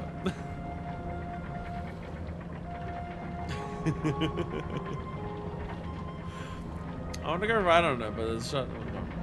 Oh, man. It's one thing that I like, because like obviously I see the Ferris wheel. I want to go up and check it out. It's a fucking merry-go-round, carousel. That's what I'm looking for. Like obviously I want to go and check it out. So like you go up there because you know I might like want to go and look at it. I do wonder how many times people do bits that I just don't see because I just don't look at where they happen to be. Look at all the cans of Pringles you can get for your stuff over there. Oh hell yeah, the giant cat was. They really love this squirrel. They really love the squirrel here. And I don't blame them. Squirrel is awesome. Okay, southeast so we go. It's like the exact opposite direction.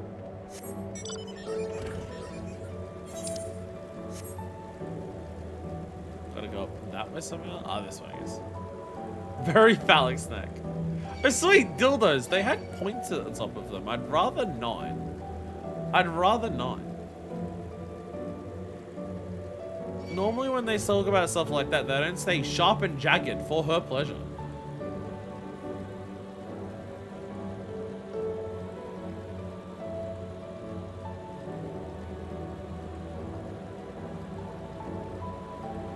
Can't wait to go see the castle. So I want to call they could go for not wanting a sword in their pocket pussy, have no room to talk. That's a vagina. You're talking about a penis. That's different.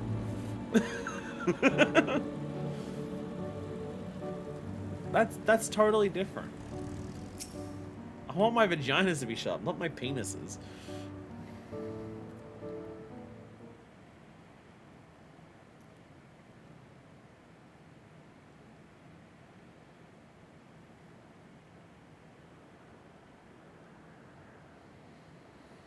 Are you harmed?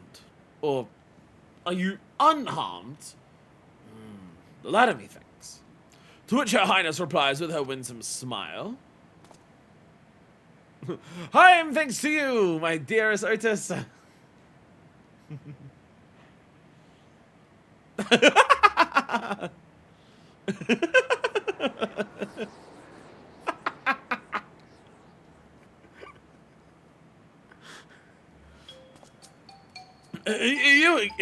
You again.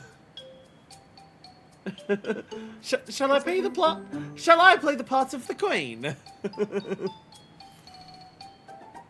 I appreciate the offer, but there is no need. The script is my own work, you see, and I know Princess Sphene's lines even better than my own. There is, however, a scene with which I struggle. Hey, this is fun. Can I join in? You as well? I thought I said I was busy. You did, but we thought that maybe we could help. You're getting ready for the founding celebration, yes? I am. And if truth be told, we're in dire need of assistance. For this additional celebration, there is to be a play about the history of our realm for the children's enjoyment. But with fewer of us being given form, we have enough hands to carry out the production. Thus have I been tasked not only running the scripts, but performing as myself besides. Calm down, it's alright. We really are happy to help any way we can. Just tell us what to do. For the same reason production shorthand, it's become difficult to gather a crowd. I'll be obliged if you can spread the word of the play to the children in Yesland. Consider it done. We'll take ourselves around and talk to the younglings. Splendid! I wonder if to appeal to them. We have an adorable animal costume for you to wear. Together with your cheeriest bearing, of course. Alright, anything to make the children happy. Am I about to be a squirrel? Let's see. Ah, yes, this one should be suitable for you. Or am I about to be a squirrel?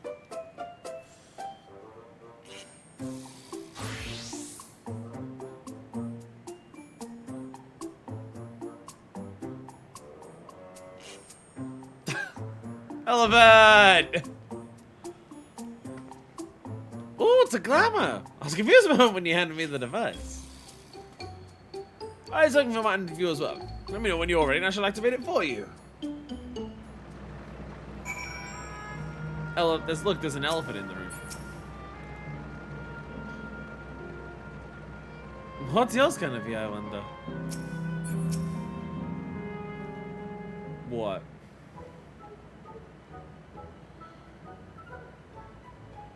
That was looking like my bad. Ready, are you? Let's have us done your costume at once.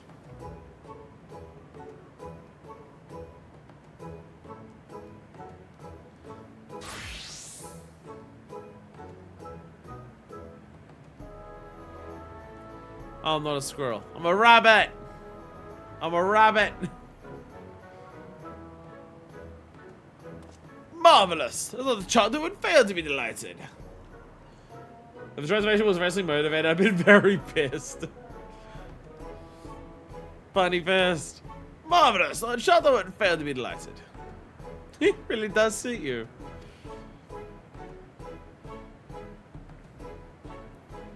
Now that you're suitably attired, I pray you go forth and promote our play to the children.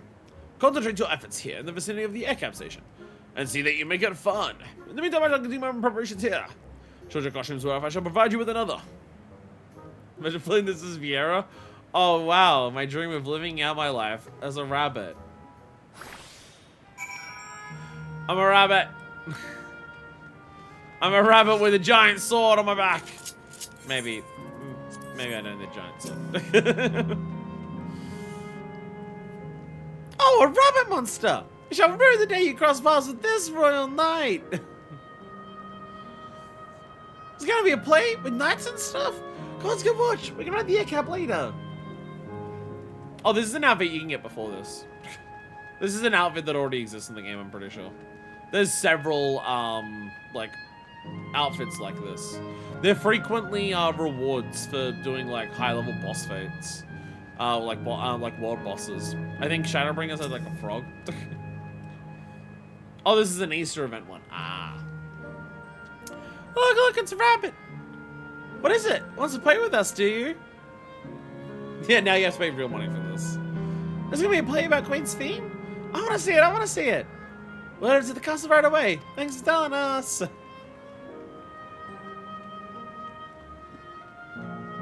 Everyone says frog, animal guy says elephant, which feels insensitive. It really does. Oh, hello there, Mr. Rabbit. What's the matter? Oh, the play. I know about it. It's online performances over the castle. I was saying before I was going to give it a miss. But if you say it's special this time, then alright, I'll go. How's it going? That's right, so Otis will be in the plays himself. You can't miss it. Elephant costumes reward for the fate and fathom where the elephant people live. They're straight up actual elephant people and you run around dressed as an elephant costume for fighting off the incarnation of despair of one of their deities. Is that what David Deeper is? Is that everything for a final days thing? I think it is. Well, I should interrupt my air cap watching, but it's still a person in a silly costume. Let me guys here tell me about the play. Don't bother, I've seen it no less than 50 times already. Have you seen Sir Otis play himself though? Otis is going to be performing as himself? Now that's a new twist on an old classic. Alright, just that. I'm willing to see the play again. Oh, it's a primal from town. Ah, from town. Gotcha. A gorilla suit's insensitive to human apes. I mean, if they're able to... Oh, hey, what's up?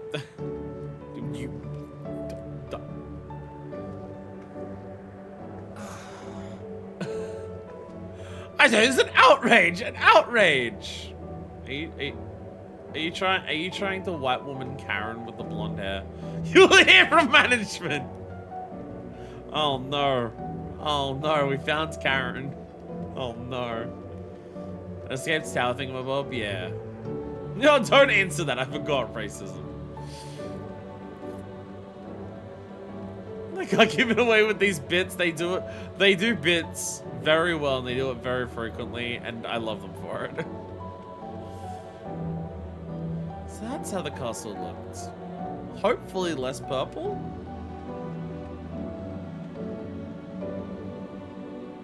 Can I ride the train tracks?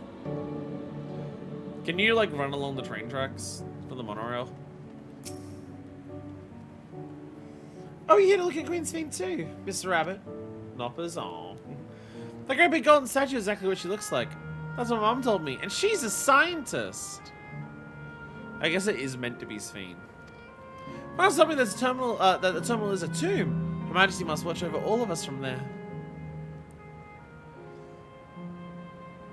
A play by the room was founding. I love history. That sounds great. Let my mom so we can go watch it together. Thank you, Mr. Rabbit.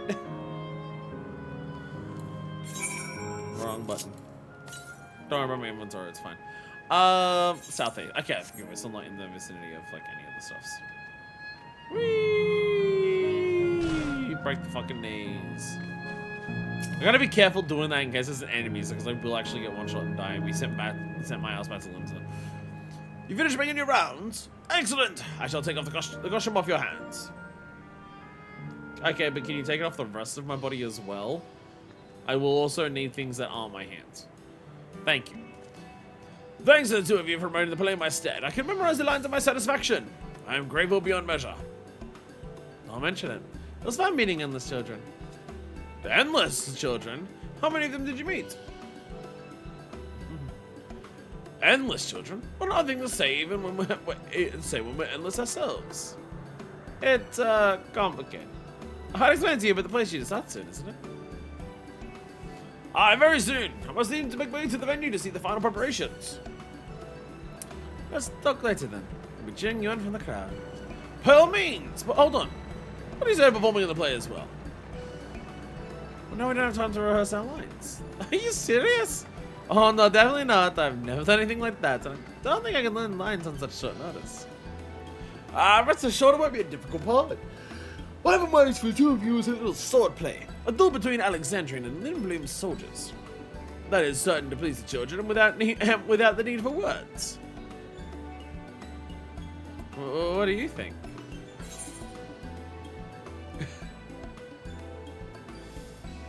This Alexandrian knight is gonna take you down!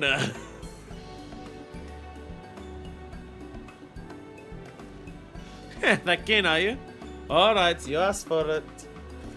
Then it's settled! I shall prepare your costumes for you. You need but engage in a mock fight. While there isn't time for rehearsal, little mistakes are all in good entertainment.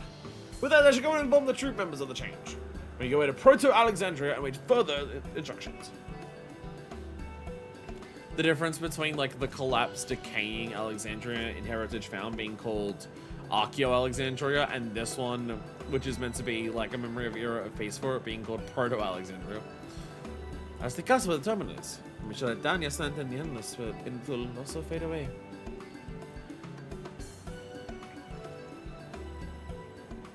So let's give them a shelter to remember. And we'll remember them too. Remember what it is they seek to preserve through the celebration.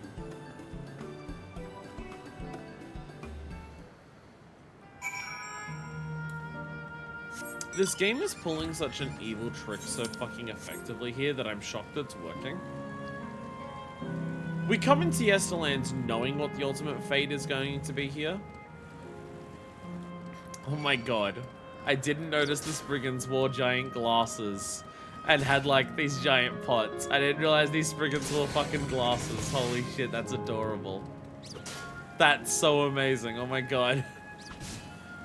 What is no, I think I was saying. You come into Yesterlands knowing the outcome, right?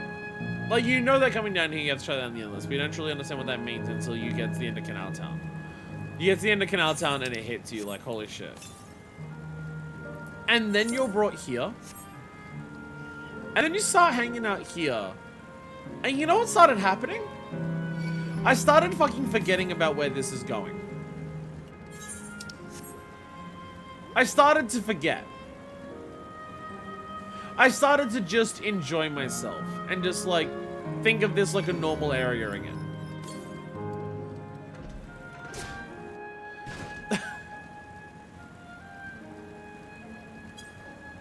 Oh my god, are they Gaelic cats?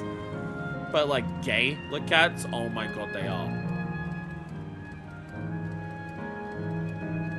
Gaelic cats with actual rainbow wings, holy shit. And like feathered wings too, not like topped together wings. Oh my god. Oh my god.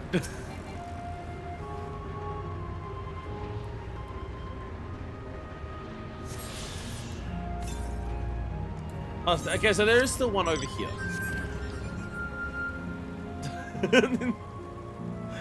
that they're modeled after my Pride Phoenix shirt. They really must want people to go over to www.redbubble/people/version2lp or whatever it was. Hey, Branny. How are you?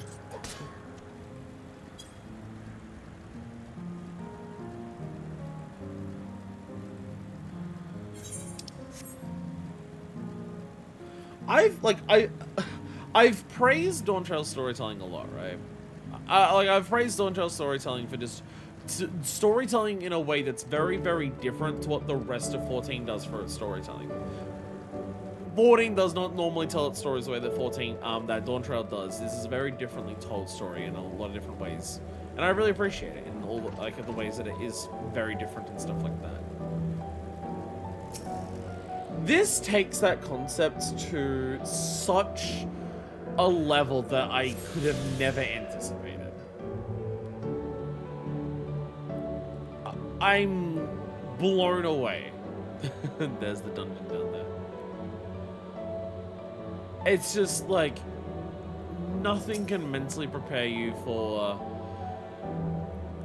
Disneyland's heaven, where the dead get to live out their lives again, and you have to go around and shut it. Like, it's just there's nothing. There's not like, let's give it our best and have some fun.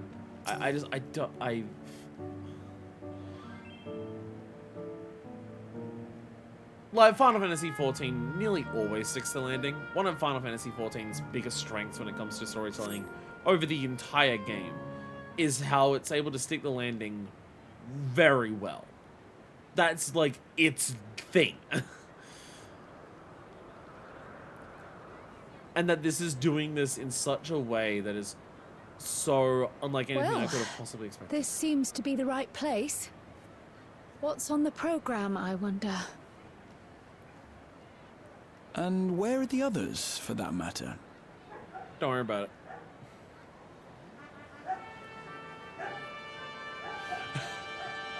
Yo, and full price burger. Yo, you look fancy as hell. Ladies and gentlemen, boys and girls, tonight's performance is a story that takes place long, long ago. A great conflict rages over precious electrope, and the kingdom of Alexandria has been embroiled in the chaos. Don't go low battery on me now, for fuck's sake. When the royal capital comes under siege, the kingdom's valiant knights lay their lives on the line for their beloved Princess Sphene. I bid you keep your handkerchiefs at hand. Now, without further ado... Rolling out so much you feel like you're stuck in a tumble trial.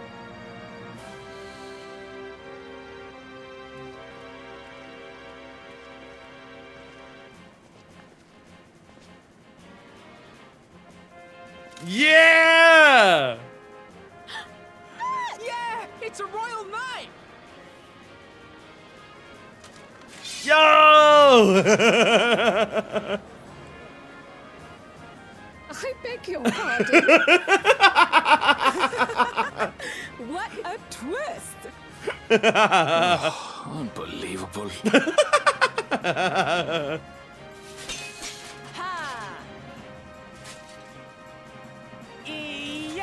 Come, Muhammad.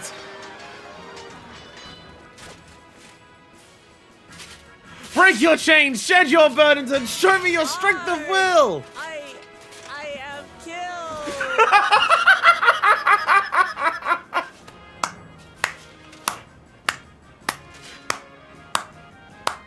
You must flee! All of you! Princess Sphene! Tiny Sphene!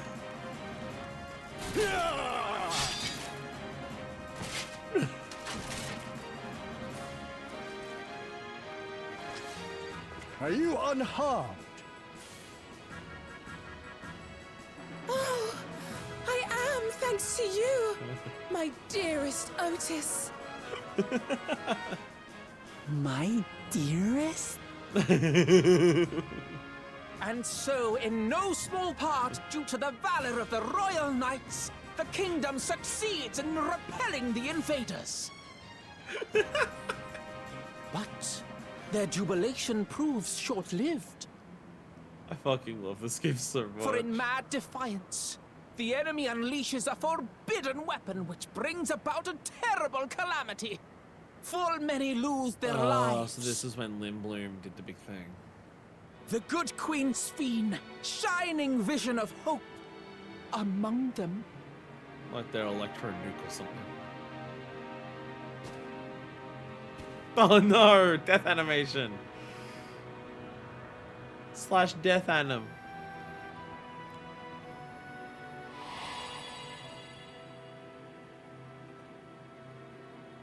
Oh, Otis is reliving the memories of it actually happening now. Go to her! You're supposed to go to her! Oh, he's actually having memories of when it happened now. Oh shit. What's happening? Is it over already?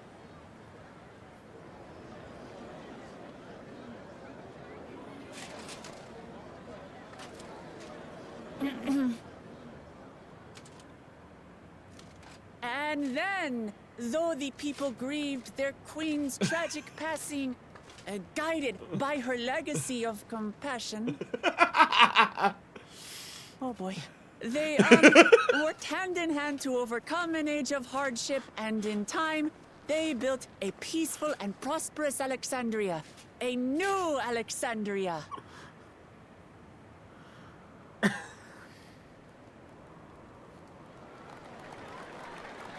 Yeah!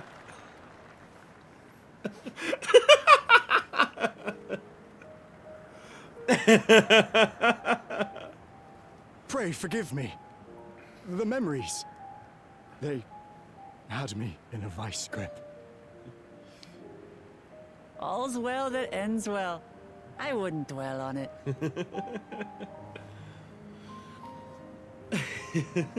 If I may ask, during your improvisation, you spoke of a new Alexandria.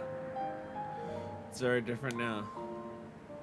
And so I'm given to wonder, do you hail from a time after mine own?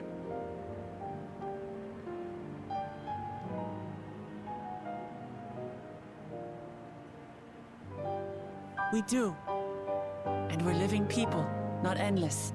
Surprise. My word, that I should meet the living in this place. There is another question I dread to speak aloud.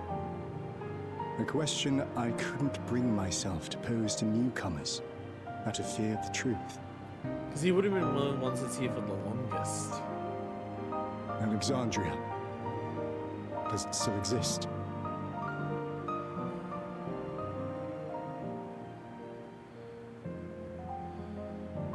It does. It isn't quite the place you knew, but it endures. The descendants of your people walk its streets and live each day to the fullest as proud Alexandrians.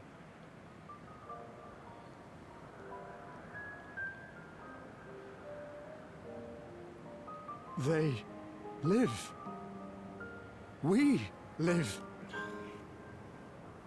I had failed to protect my queen, but to hear that, it brings me a measure of peace.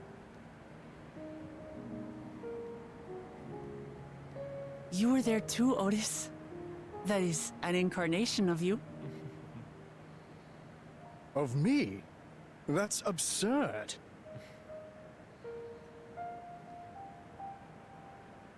But wait, something comes back to me.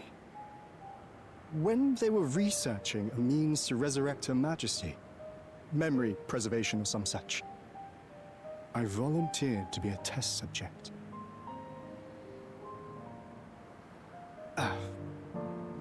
No. It is a fog I cannot pierce. But pray, tell me, this incarnation of myself, what was he like?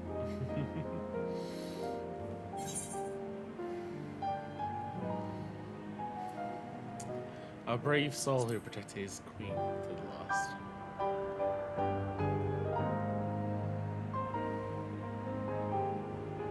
That's not all.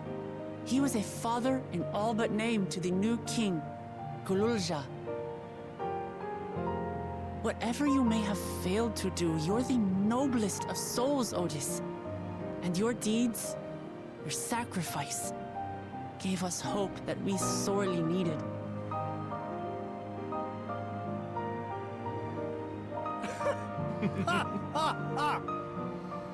It is miracle. Verily, there can be no other way to describe it. It is. It really is. We bear the legacy of your other self, and we'd be glad to bear yours as well. My, what comfort you offer! With such dependable souls to take up my shield, I may rest easy indeed.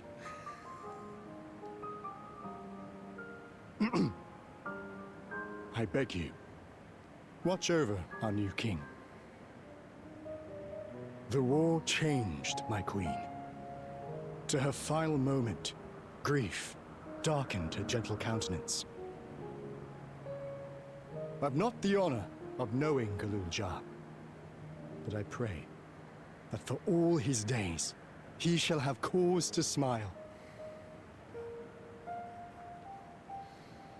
We'll see to it he does, Otis. I swear.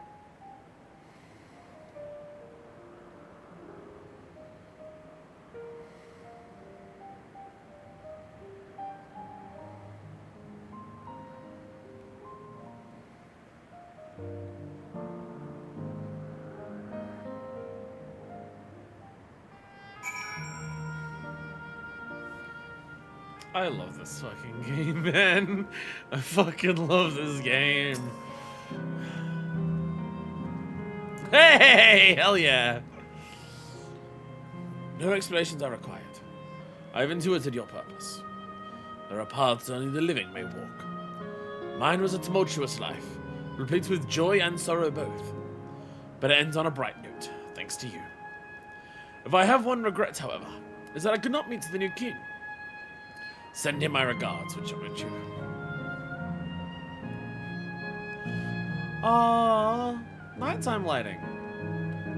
I don't think I actually saw that before. Oh, the nighttime lighting like shines the light on the castle from like below. Oh, that's awesome.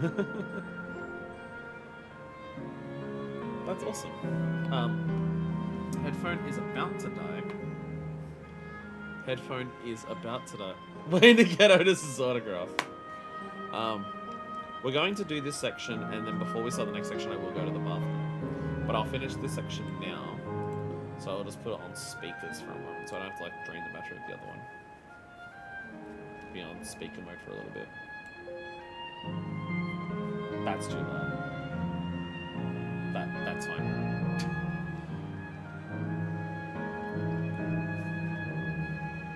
Still wanted to echo on the microphone.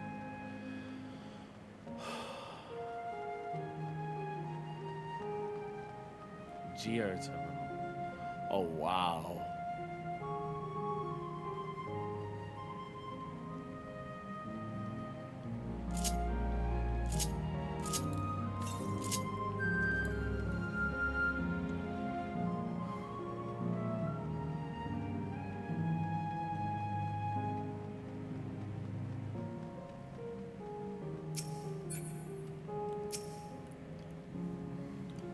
The fact that it's mostly children in Yesterland explains all the amusements here.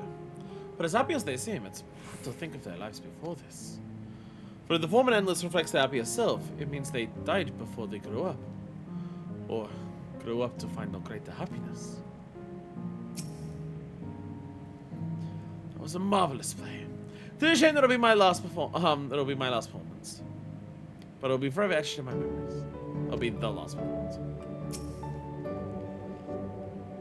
I had a wonderful time, and I believe everyone here did too. As far as it's, I didn't expect you to be on stage. You did a fine job, both of you.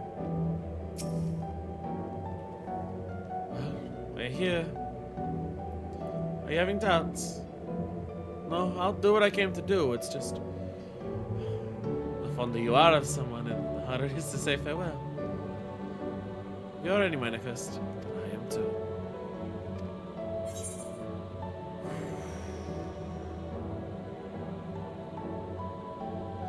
I mean, most dialogue choices in this game just do this because of it, but like, the fact that it never starts by default on yes, so you can't just mash through it, you always have to actively go to yes to select it.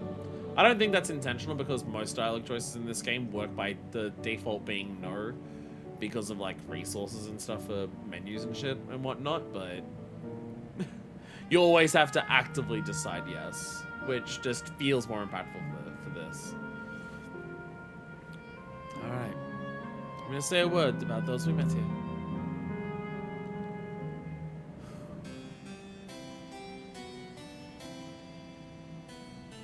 That night, he was the one who looked after Gululja. Otis. And now you follow in his footsteps.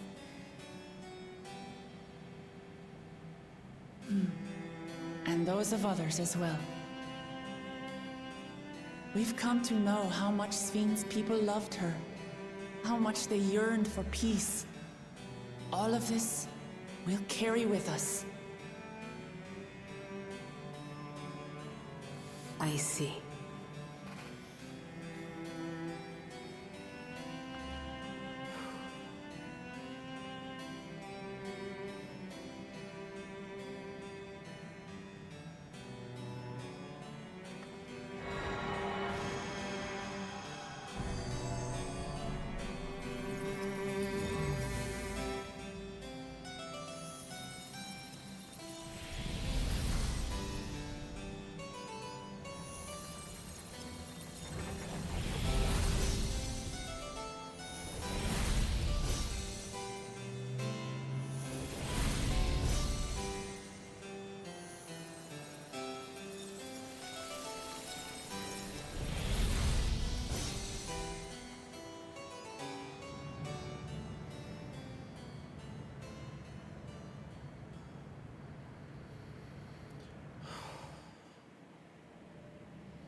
That gets harder every time.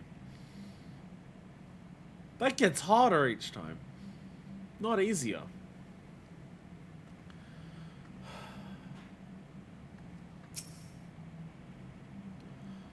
Otis, the mechanical soldier, and Otis the endless. Through you, their paths reconverge at the last. That makes half. Upon our return, we must regale Gululja with the heroic tale of Sir Otis Velona. 2 zones to go. It's like waking up from a sweet dream to bitter reality. But I'll never forget my time with the Endless. Or the pain I feel now. We're more than memory stored machines. As long as someone remembers us and carries on our legacy, we'll never truly fade away. The actual meaning of the Yokoi belief, and not this twisted version of it that is living memory itself. So have a ways to go. Let's keep moving.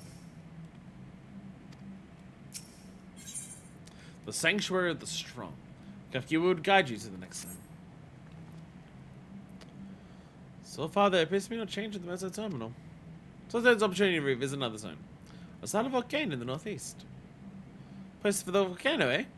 And I suppose we're using the zipline again? You'll know it. But before I'll take care of the guard at the Gates of Remembrance. Come, let's head back. Yeah, blue and yellow. We'll do those ones on the way back.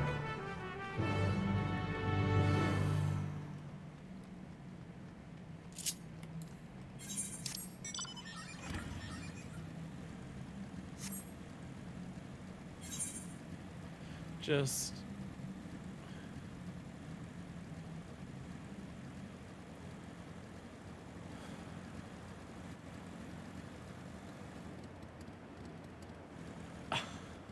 so fucked.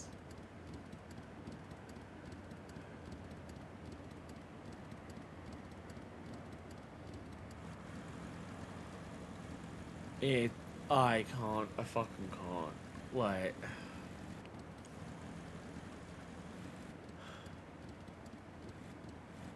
As you said, Deku. The balls of the devs that do this. Because, like, there'd be people who care more about their own, you know, personal shit rather than, like, what the story is trying to say with its art, who would complain constantly about this. I bet there was people in the forums just being like, can we petition Square to, like, have a way to, like, bring it back to what it was before? I bet that existed.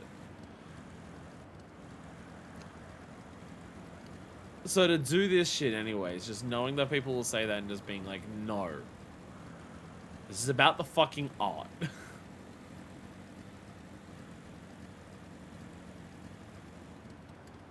But would you post spot? Again, it's one of those things where it, like,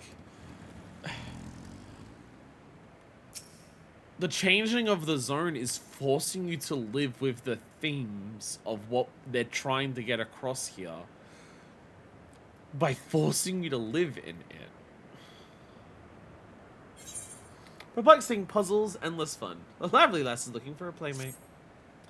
Hey miss, can you believe it? I just finished a brand new game with all my friends and they've gone and disappeared. Unbelievable! Took me ages to think of all the clues to hide around town. Guess it was all for nothing. People can always do Game Plus and they feel less strongly about it, but they'll have to turn off again if they ever want to continue. Which, to be fair, what a perfect metaphor. What a perfect metaphor. Yeah, you can go into New Game Plus and have the zone return to what it was before. You won't be able to move on though, because you can't move on.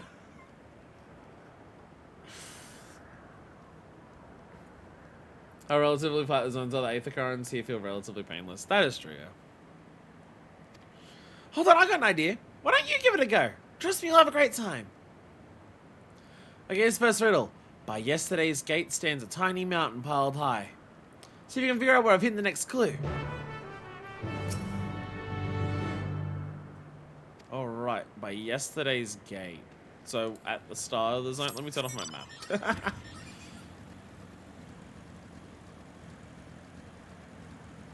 I was wondering if this is going to be one of those ones where it's actually, you don't get told where it is on the map, you gotta go find it. But then I realized it's an Aether current hidden behind it, they probably wouldn't do that.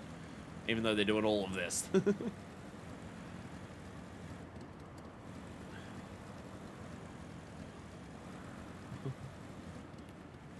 Stack of crates. You didn't scrap parchment, scrap with the next clue. Credit is on top of the first riddle. Here's your next clue. 4 lamps loom over streets of glass, but only one truly shines on Her Majesty.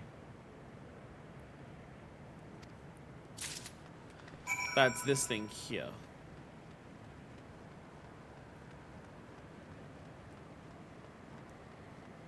I mean, it's not glass anymore, but...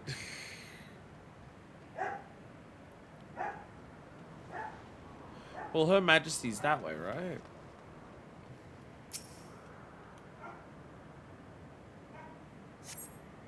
Yeah, because it's also the terminal. May as well, I said. Cranium solved the second riddle. Here's your next clue. Over the river in sight of the spiral. Behind the pointy hat, you hide the shrubs you seek.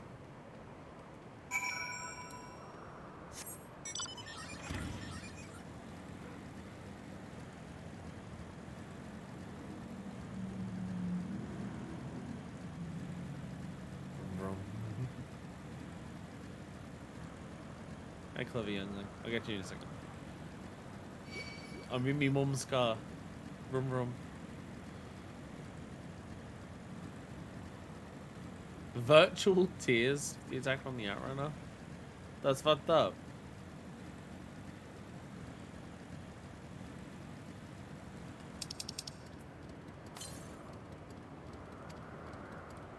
Over the river inside of the spiral. Find the pointy hat.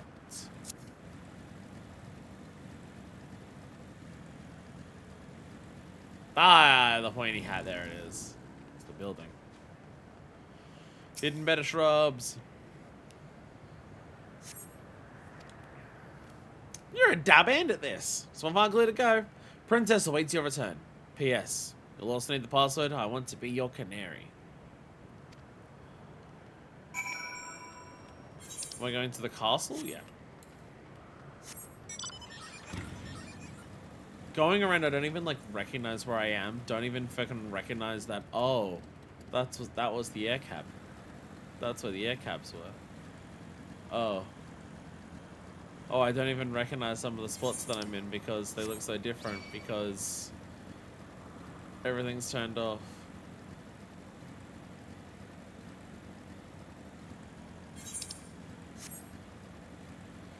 Maybe I can erase the plays that puts on at the start of 9. Aww. Aww.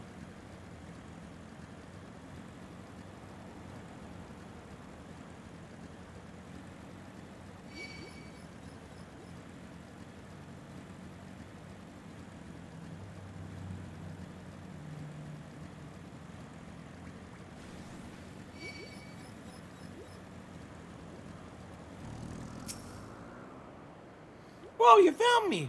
I guess you know the password too, right?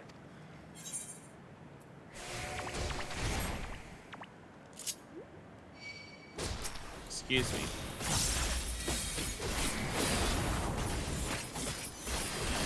Excuse me, Outrunner. I'm being a canary. I want to be your canary! Amazing! You passed with flying colors!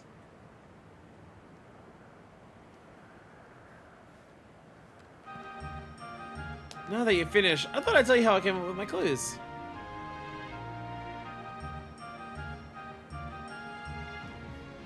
First clue was by yesterday's gates in Sunny Mountain Part High.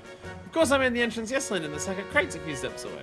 So I'm used to hanging around by the gate and make sure any newcomers quickly got the lay of the land. Pretty nice of them, right?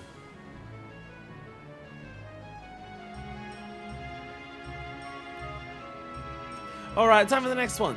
4 lamps moving over the streets of the glass. Well, they're the streets by the star glass.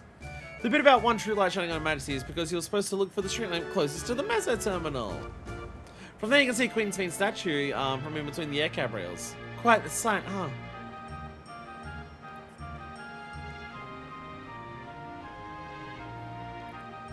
For the third part of the puzzle, my clue, over the river, inside of the spiral, behind the pointy hatch, hides the shrubs you seek. The river I'm talking about is the old Electro River, and the spiral is the air cab station staircase. And my pointy hat? Easy! That's the building with the funny shaped roof. When we used to play hide and seek, it was always a popular spot. I think it'd be a great place to leave a clue.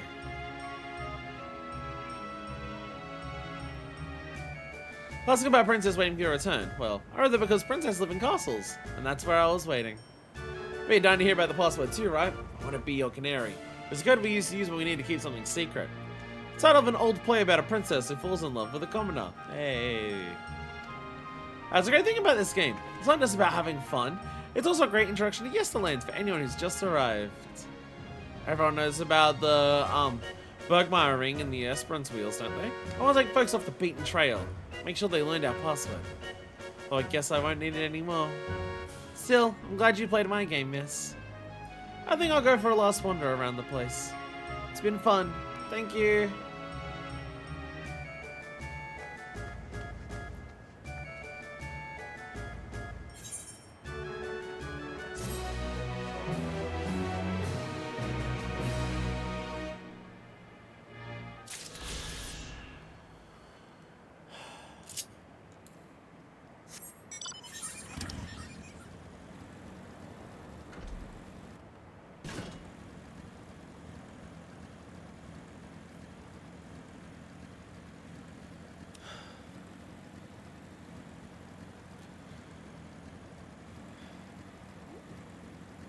No, and Dawntrail sucks. Makes you feel bad feelings.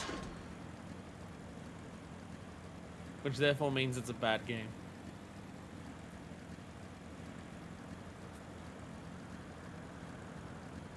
Why couldn't they just make a game that has this quality of story writing and emotional impact? But it's about a cat being lost in the Alps. Suppose not if she even was a kid or one of those never found more happiness than childhood types. Yeah.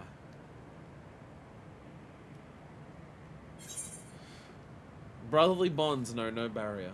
The clever youngling is looking for someone. That's called Astropod. Ah, I recognize you from the founding celebration. I'm not the only one who got left behind. Then maybe, just maybe, he's still... I'm looking for my brother, you see. Two of us were hardly ever apart. But I don't think I'll be stuck here until we're reunited. But I'm worried about overlooking something. Would you mind coming with me? If you're able to help, just say the word. You want me to look for him? Yay, thank you. I've already checked near the aircap station. Let's head for the Bergmeyer ring.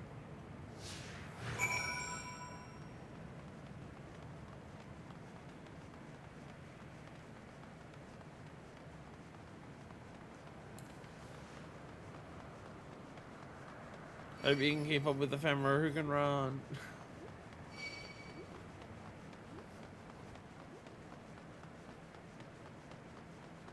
Not used to being attacked by enemies in zones by just so weird. Trying to eat dinner and have real trouble swallowing this whole time. That's a worry. Have you stolen my jaw problems? The Bergmeyer ring was great. It was so fun to ride and beautiful too. Especially when it was all lit up. Seeing it always used to make me happy. Some of the naughty kids used to have competitions to see how far they could launch their shoes while they were riding it. Once someone accidentally sent their sloop flying right into Otis while was on patrol. Should have seen the look on their face. It's strange seeing this place so empty now. That's not on my brother either. Wish I could look near the Esperance wheels next.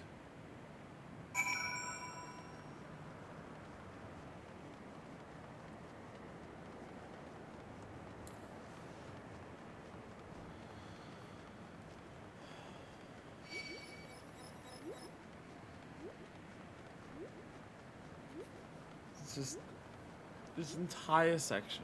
Like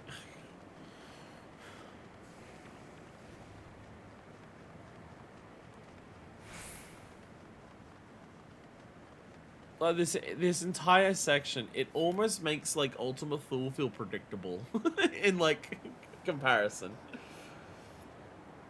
Like Ultima Thule blew me away when I got there, but the idea that you go to the edge of space and what does it look like? It looks like a lot of space with like planets, like with some land masses and planets. Like, yeah, it's really cool. And it's unexpected when you start Endwalker, obviously, but like... But this is just, like, I'm not necessarily saying that, like, I prefer this. I'm not necessarily saying that I prefer this over Ultima Thule, but it's so... Pain. We spoke to Otis, we participated in the play. The play ended. We cried.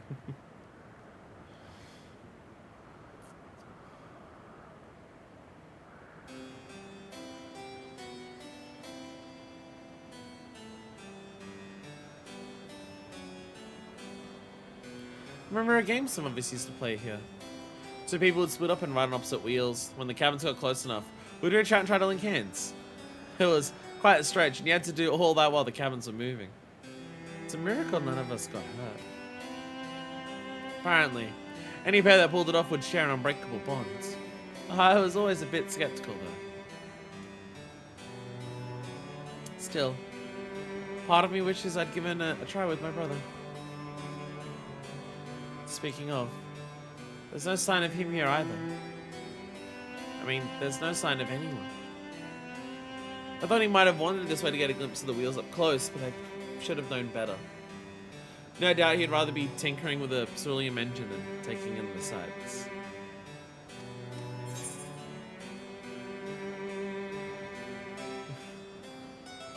Are you from Tuliolol?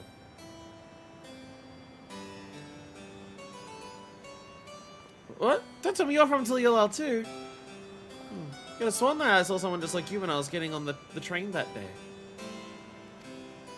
Does that mean people found a way of getting through the barrier after I died?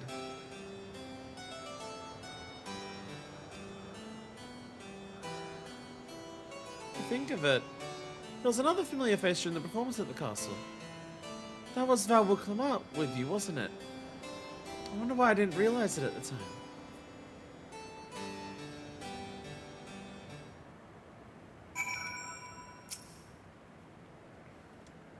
Sorry, this is a lot to take in. If you have news of the outside world, pray tell me all you know.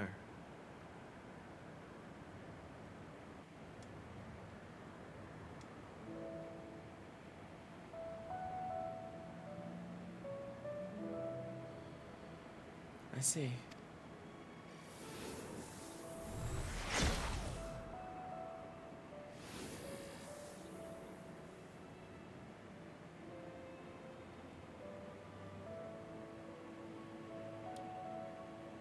Ever since we were children, my brother and I have always been inseparable. When Dawn 7's Kona first brought ceruleum to Taral, we both marveled at its potential to help develop the dirigible technology that our society came to rely on. So too were we charmed by the railroads of Shaloni. But on that fateful day, we parted ways.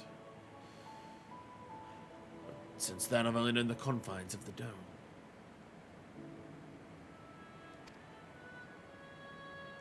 When Val Wooklama took to the stage with you, she appeared much as she did the day of the Ascension ceremony. And as a living person, no less. Might ask how Tuliolol fares. People are still getting used to the new Dawn servants.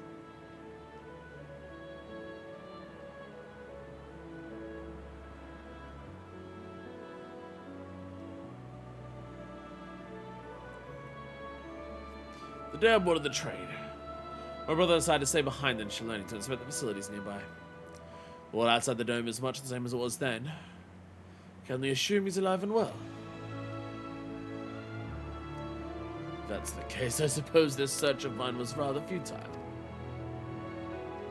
But if he's out there, living his life to the fullest, nothing in the world could bring me more joy. The years we spent together were some of the happiest of my life. Not a moment went by that I didn't wish to return to those halcyon days. That isn't to say the life I've built here hasn't been worthwhile. I drew strength from those who met the same fate in Yasalani that day, and learned much and more from the engineers I became acquainted with. It took time, but finally seeing that this period of my life was just as joyful, just as fulfilling. Were it not for the news you shared, I may never have come to this realization.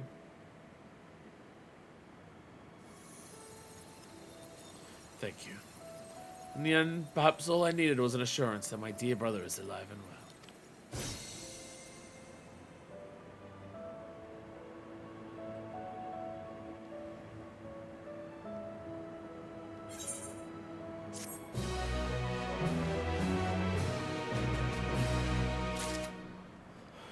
That's a fucking yellow quest? What the fuck? They put that shit in a yellow quest? Oh, fucking hell. Oh, God. Oh, Jesus Christ.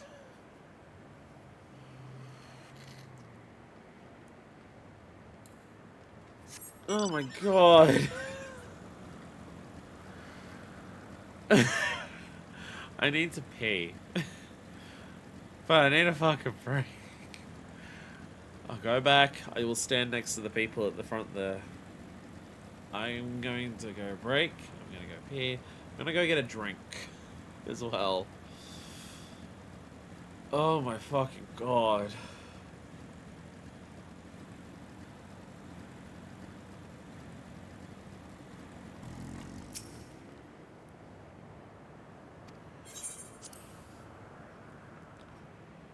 Something that I think this zone is getting, like, that this zone's doing a really good job of.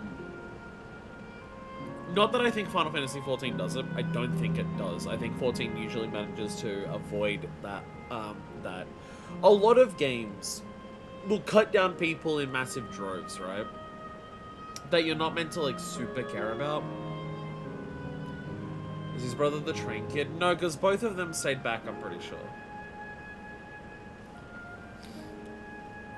I think the two, like, the people who are meant to be, like, the shards of, like, the people from the trolley, I think both of them stayed behind. Unless that's, like, another brother. Or, like, on top of that. Possibly. The hair color for the blonde is definitely similar to the blonde kid who was way more obsessed with, like, the mechanical parts, and the brown-haired person was also there. It's very possible. I feel like some media, some stories, people will be cut down. A lot of if people get slaughtered in combat or in, like, cutscenes or whatever, it's treated as fodder. It's just like, oh, this is cool action, watch people get defeated, and then it's only like, oh, here's the named character you care about. Watch the named character die, and that's, like, the thing that hurts. I feel like Final Fantasy XIV is usually pretty, like, obviously you have named characters who die and it hurts, but I feel like Final Fantasy XIV is pretty good at getting across the idea that you should care when any character dies. Just because a character isn't named doesn't mean that their death isn't meant to have an impact on you as the player. So much of the story is about, like, you know, the world itself, like, the societies, the nations, the star, the communities themselves. So, like, you see the attack on Tilly-Lul and you're meant to care, even though there's a named character who dies in the attack on Tilly-Lul, but there's a lot of non-named characters who also die. You see the attack on Solution 9 and none of the named characters die, but you're still meant to feel that hurt of all of this. And I feel like this zone specifically is getting that across really well as well. Of just like, oh, let's meet the man and just, like, reunite him with the ring. For the, like, to get him the ring so he can reunite with his beloved. And, like, we don't learn his name at any point, we just see them, and we see as they go. We learn about the kid there, and the kid goes. We learn about the man looking for his brother, and the man goes. And there are people here that we know, like Otis and everything like that. There are people here that we know, like, Namika, and that hurts.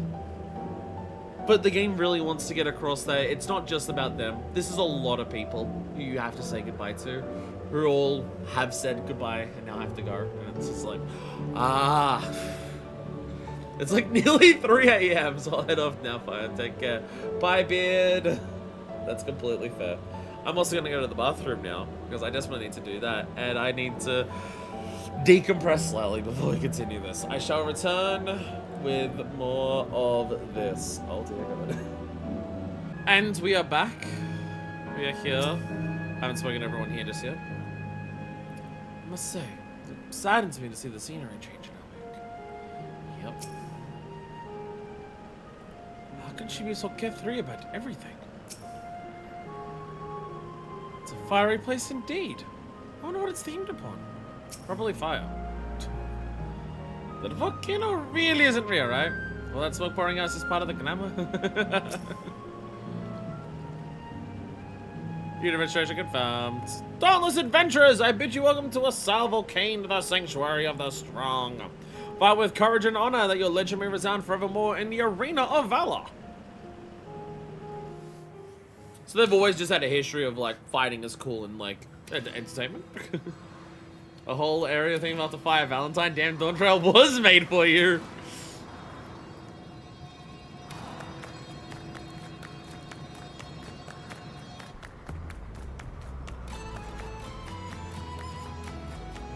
Yo!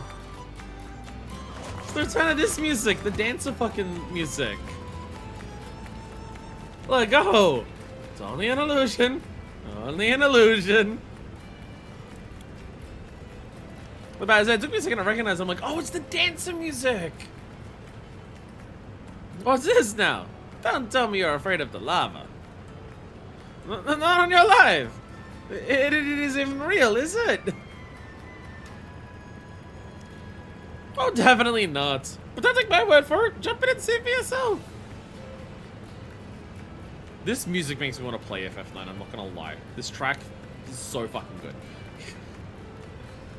No, neither. I believe you.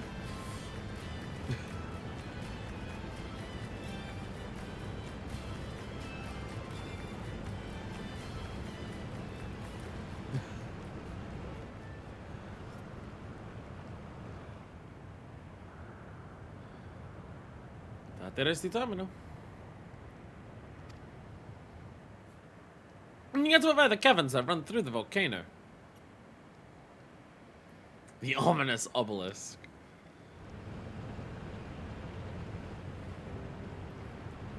I'll go ahead and wait for you.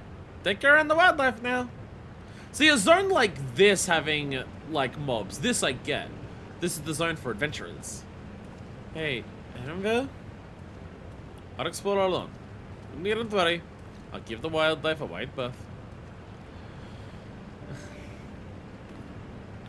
Poor Annabelle. He's still coming to terms with it.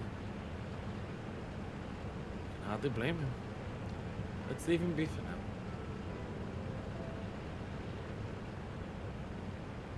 Come on, let's get moving ourselves.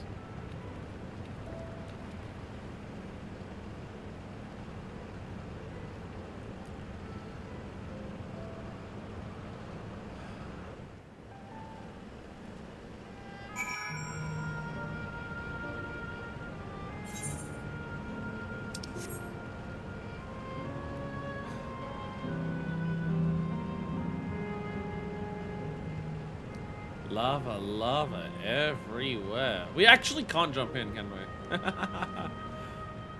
The game doesn't actually let you. Shall we go and have a soak? In the lava water? in lava?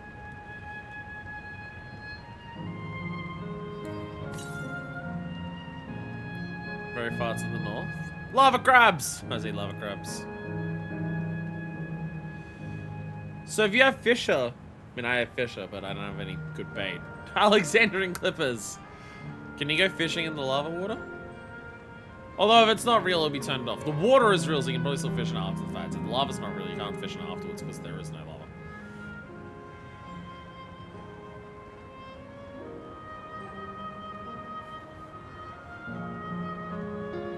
So some things I can see in the distance of like other areas. Can't fish in the fake lava. Oh. Kind of sucks that I'm canonically dead. I can't be there. It would ruin the immersion. Man, I hate it when I canonically die. Canonical soldiers are as common here as they are in Solution 9. Wonder how long ago they were created. Right would seem to be the more direct path to the terminal. But I must say I'm curious about that building on the left. Looks like we have two paths to choose from. Thought I saw FFXIV heading left though. Well, that seemed to be the detour. I'm still rather curious about that round building. But I'm always up for the scenic route. Let's go to FFXIV and see what the building's about.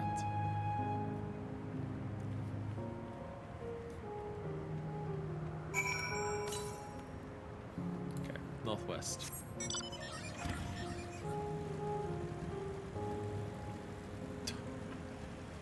Oh no. Oh no, Liquid Flame's back. Chat, Liquid Flame's back.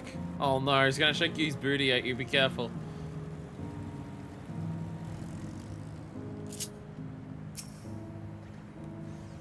A round building with seating for spectators.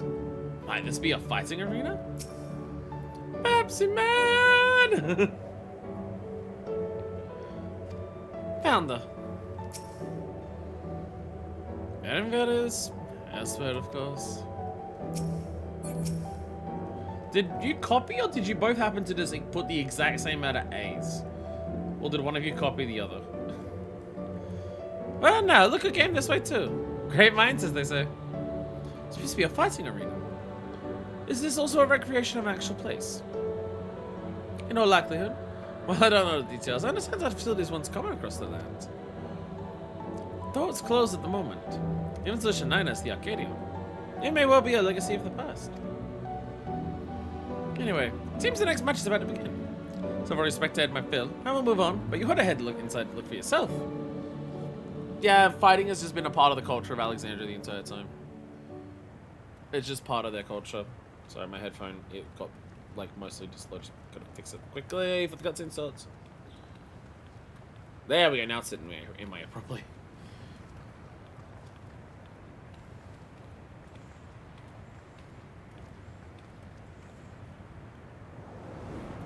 Blood sports! Blood sports!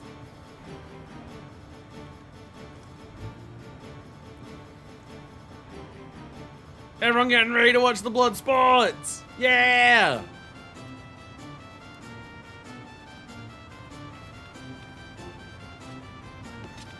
Oh shit!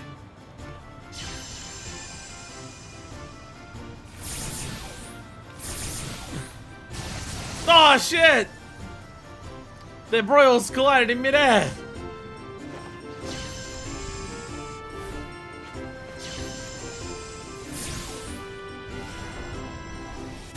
Haha! You chose a cast time that was too long.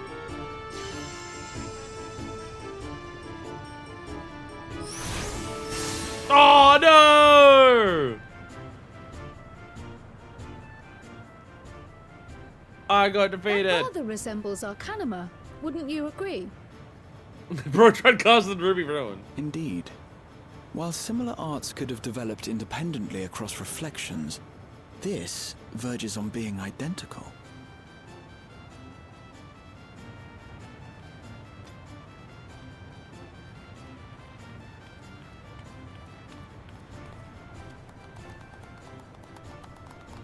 Interesting detail to point out. I'm trying to think of the implications of that.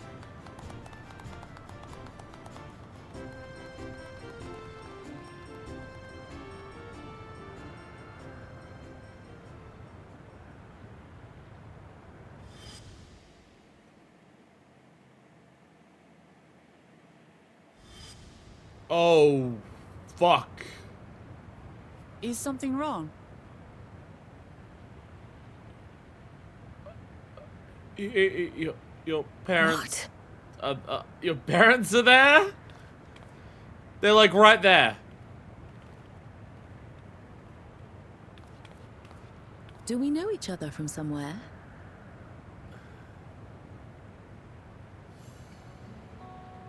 Come on, dear. Oh, I'm sorry, but I must be going. Wait, please! You're new here, I gather. It may seem strange at first, but give it time. You'll grow accustomed to it soon enough. No, I'm not. Rather, I'm, Oh, what can I say? Of course. This earring. Do you recognize it?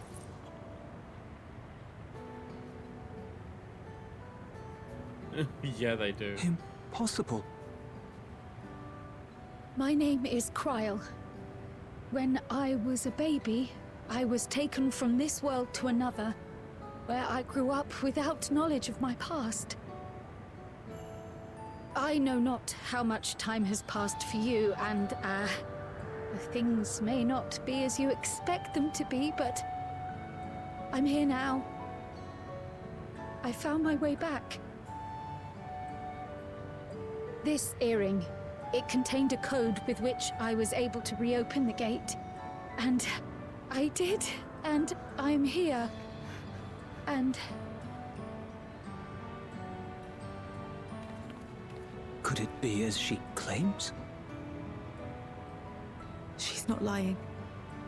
I can tell. And there is no mistaking the earring. No, that's fair. Not the seeing yourself out part, the cryo part. Oh.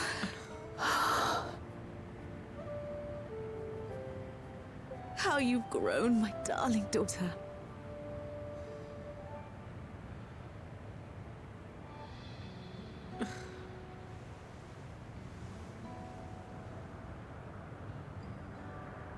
It has been 20 years.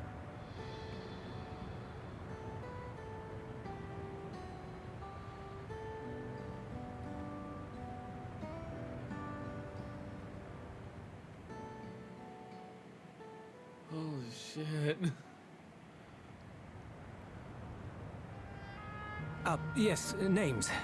I'm Robor, and this is Alila, your mother. Doubtless, we have a mountain of questions for each other, but perhaps we can take this somewhere quieter? The heat wells, for instance. There's a spot there where we can relax and chat.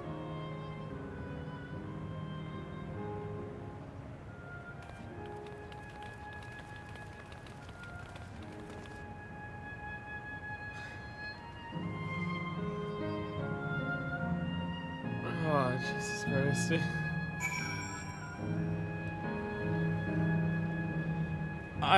I appreciate the moments there of Kryl stumbling. Of just having no idea how the fuck to respond.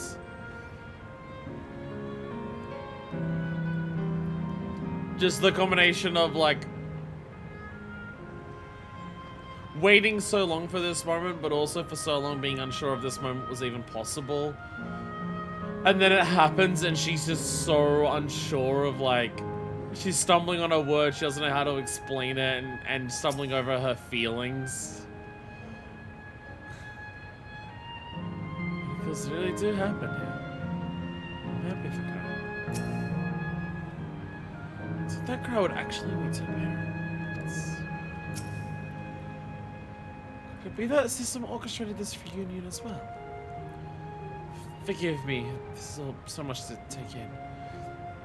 I'm struggling to collect my thoughts. The taste of family. Kryl has regained some composure. Alright, I feel a little calmer now.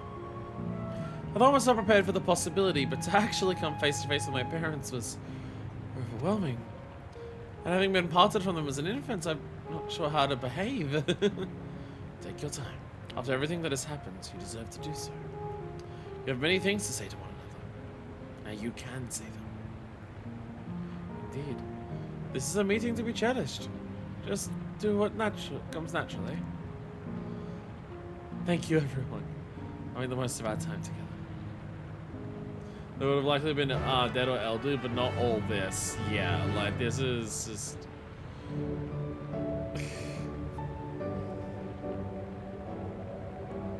Hey Lich, I'm running a chat to show you the Benny G of this after stream. There's a lot of Benny G that I know I should watch that I've been told don't go to the channel in any capacity, it's spoilers. I'm like, okay.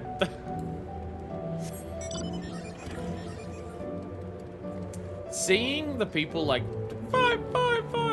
Seeing how differently people get dressed here. Like you see like this one's like full in Arcadian gear. And there's people in like well not Arcadian gear, Alexandrian gear. It's all Alexandria. Modern day Alexandria gear versus like classic Benjamin Explosion. And I'm also being able to watch one. I'm nearly caught up, so hopefully I'll be able to watch all of them soon. I'll make a React video out of it. Hey, Denshia. I'll make a React Andy out of it. kind of said that in general, that all of like the memes and the things that people want me to watch at 14, once I'm completely fully caught up on everything, we'll do it all at once. Don't worry about linking your shit now, wait till I finish and then we'll do it all at once.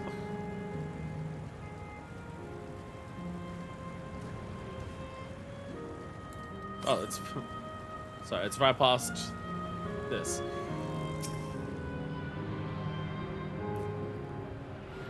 Lava everywhere.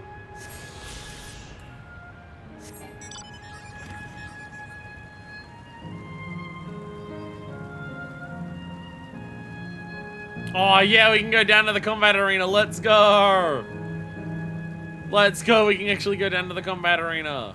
Yeah. Fight, fight, fight. They should enable PvP in that little circle on its own.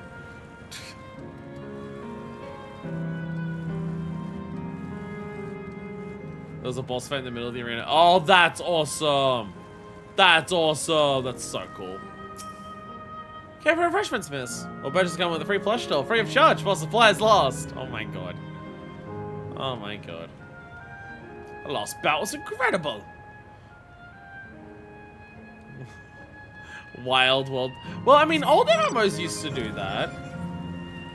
Remember going up far north in RuneScape on your free-to-play account and then realizing the wilderness was there? And that if you entered it, you ended up getting PvP'd by someone who was like 40 levels higher than you and they'd steal your shit? Okay, maybe there's a reason that that doesn't exist in this game, but still though.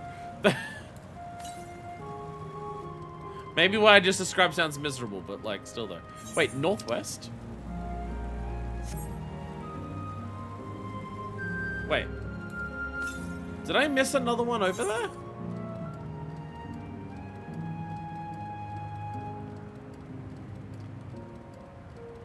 Or is this like up here? I'm a little unclear where that one is. I played the world, yeah, at a giant wall of places. I'm more north and west, yeah, maybe. Opal Springs. Gay pools! Full auto PvPs MMO, people say they want them and people realize it's incredibly unpopular. You know what is incredibly popular in your MMO though? Gay pools! Gay pools! They're turning the goddamn water gay! This is why the frogs are so gay. Look at how gay the water is. Everyone over there who kind of go, oh, I shouldn't go here. I love how this one's meant to like be like look like the lava up there. Hey Averill. Hey Averill. Don't worry about what's happening. Don't worry about it. Don't. Camera's not allowing. Camera refuse.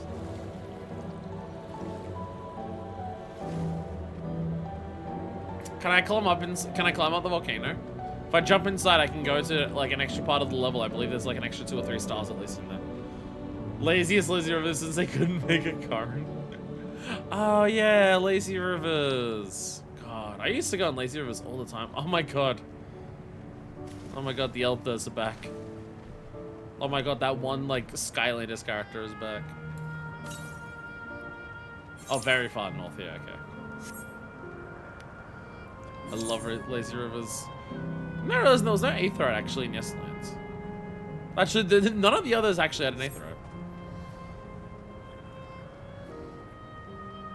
Oh, there's a theme park. I was about to say in Sydney. It's so far out of the city. I don't actually know if it counts as still being in Sydney. But there's a water park that I used to go to quite a lot, called Jamboree. Well, it was half like normal. It was half like normal theme park, half water park. You'd go there, and the front of it would be mostly normal water park, like normal theme park, with like roller coasters and like toboggans and stuff like that. But then you go to the other section, and it was all water rides there. And then the lazy river was there, and like, as kids, when we went to the lazy river, it was always, let's turn the lazy river into either, let's see how much we can clog up the cave section where the lifeguards can't see with all of the tubes, or let's turn the lazy river into the exact opposite and race, or let's see who can go the furthest in the lazy river while holding their breath underwater. So when Olympian people didn't get out of the lazy river to bio, it's kind of something that you just have to deal with as like a fact if you go into any like water theme park in any capacity in general. Let's keep an eye on things now. We could carve the tension with a knife. Are our daughter's friends? Yes. Thank you for bringing her to us. One of them is also dating your daughter, but do we mention that or not? That we should meet our daughter again here of all places. None of the activities we have a chance of drowning. That's less than 30%. We were dumb kids, and we did it very frequently.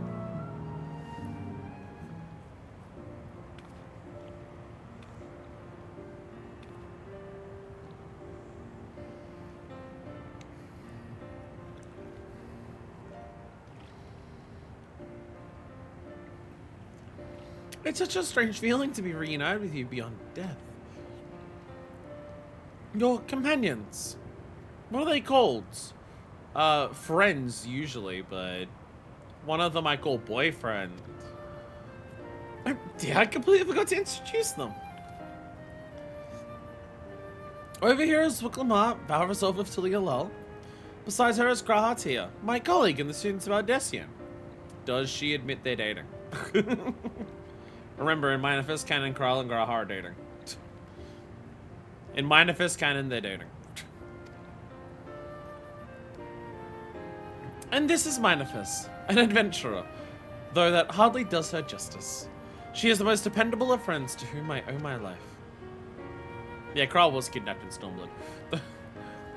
My word, we clearly have a great deal of thanks to give, don't we, dear? Yes. Yes, we do. A heartfelt gratitude to you all.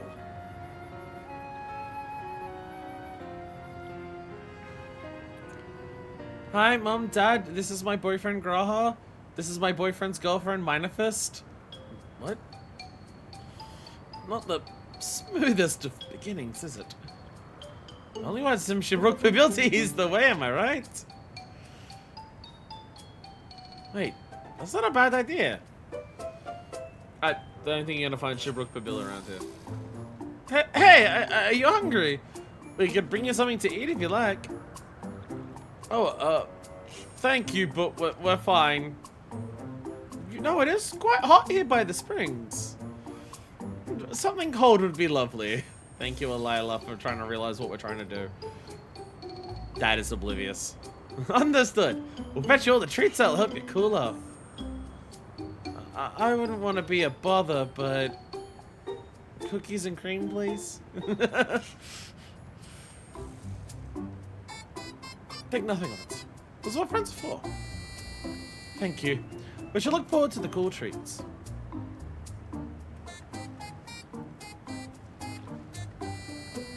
Chat, my basic bitch for having cookies and cream being my like one of my favorite like cold treat like flavors. Like ice cream, frozen brownies. Even like I've had like cookies and cream mochi. Like cookies and cream is so fucking. I fucking love cookies and cream. Sorry, I saw a half naked Avril. I had to look over there for a second. You're very considerate. I feel like a bundle of nerves. Thank you, Manifest. Look forward to seeing what you bring. Everyone sexualize the rabbit girl. Everyone, I command you, sexualize the rabbit girl right now. She's scrolling through her Instagram. You put your hair up in a bald. You put your hair up in a bald. Yeah, let's go.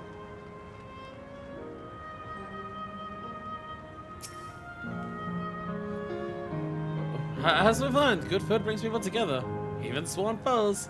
I shall continue to sexualize Aaronville's mom. That was well conceived, Oakland. Just putting what I learned to inject out to use. I had to mention a potential problem, however. So food here tastes like nothing to the living. Trying to make a different beer every zone and yet. Seriously? I had no idea. Still, it appears to be perfectly enjoyable for the endless. In going along with the idea, Krell likely understands this. I may not instantly break the ice, but I'm hopeful that it'll help to thaw it. So I swear I'm looking for a lie that requested. Something cold, ironically. This must be a special moment, so I say we go with the best treat there is. One that'll leave an impression. Now, look as we had to recommend something. Nice people near the Aetheryte manifest. Grant and I will do the same elsewhere. Do you want to go near the Aetheryte? It means we'll get a chance to actually attune to it. Let's go. How do I get there? Where's the pathway there?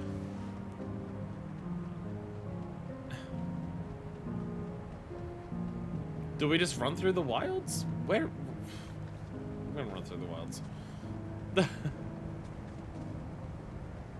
You went the wrong way for once. How do I get a... Oh, is there a path if I continued going where they were? Oh.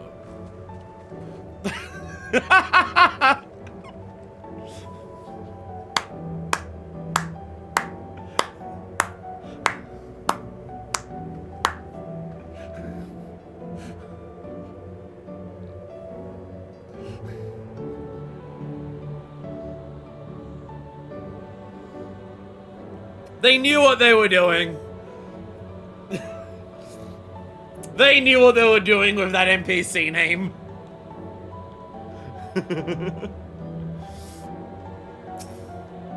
It's Florida Man. It's Florida Man. Ew. After a long hot soak like that, I'm gonna need a gold star ice cream. What? You don't know gold star ice cream? It's the most popular treat here in the South Volcane. Well, it's a little tricky to tuck into. You can't come here and not try it. There's a store just to the southwest, so you have no excuses. Thank you, Florida Man. You understand when you see the ice cream, you need to handle it with care. Won't have all that delicious goodness become a puddle on the ground. Oh, hey, it's Florida Man! Florida Man has met his natural friend. Let's go! Yeah! Florida Man's best friend.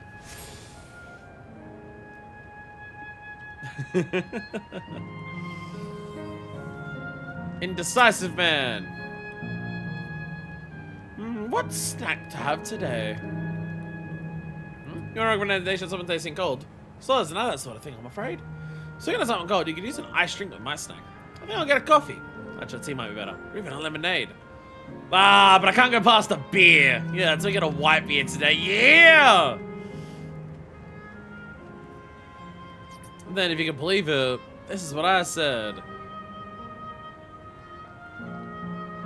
What did you say? You didn't say anything. This is what I said. I said nothing. What goes better together than swimming in a pool and like alcohol blood content above 0.06? What goes better together than that? A gold treat with the whole leave an impression. That's the difficult one. The South Volcano is home to fighters, so the food is mostly the hearty and fulfilling kind. Alright, it's possible the southwest might just have what you're after. When are you gonna take a look? Can Construct Sky made of memories get crunk? Let's find out! Look at all the gingerbread men. Like the top there. Adorable.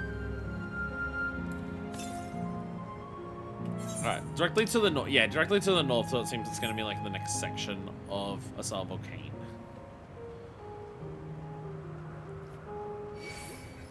No! Not the Outrunner. Yeah, I guess we go across the bridge once we're, like, done here. Again, this was the detour. Flavian! Shirtless man! We were enjoying ourselves in the hot springs, but my son here got a little lightheaded. We're heading back after a little break and perhaps a little ice cream. See you here too. I'm not supposed to recommend Gold Star ice cream. Those colorful balls stack up on top of each other. That'd be the ice cream I take it. I can see the appeal, but it's gonna be hard to deliver intact. Need 3 servings. Let's get Grahard up, carry one. You're talking to a transportation expert. You mean you can do it all alone? Well, there doesn't need vessels for carrying 3. Are you sure about this? Great. Definitely safer in your hands than mine. I'll go and tell Graha everything's taken care of. See you back at the springs. That's alright. I've delivered ramen on frozen floors. Like on frozen roads. This is nothing. This shit ain't nothing to me, man. Would you like to care about famous gold star ice cream? Nothing compared to the fucking Silph quests. You know, double-fisted ice cream cones. Alright, there's ovens coming right up. Here you are. Remember, cook so it doesn't melt, but also careful so it doesn't collapse. Good luck and enjoy. Yo! Damn, that's fancy as shit. It's nowhere near as bad as the fucking, like, loaded mason jar milkshake shit that we also see. I actually don't know where I'm going. I actually, like, because I went the wrong way, I don't actually know where I'm going. Remember that one day that we had that massive rant about the fucking loaded up milkshakes? Where it's like, here's like an entire ass fucking donut and shit on top of it. Remember how that was like an hour-long rant in some video that we had? Yakuza 3 ice cream sub-story? Remember how we had that rant that was like an hour fucking long about those? This has a lot on there and it might be hard to eat. It's nothing compared to that shit. See, my thought process is like, I haven't actually had like a big loaded up ice cream lately where it's like, oh, here's a bunch of different, like, here's an ice cream with a bunch of different fixins in there. What I've had lately is frozen yogurt that does that. I've had like, go to like frozen yogurt places where it's like, here's your flavor of frozen yogurt. Here's like all the stuff that you can mix into the frozen yogurt. That's where I was getting the cookies and cream from. Because I had cookies and cream frozen yogurt mixed in with like mochi and coconut and stuff. It was awesome. Goodness me, what amazing looking treats. Thank you so much, Minifist.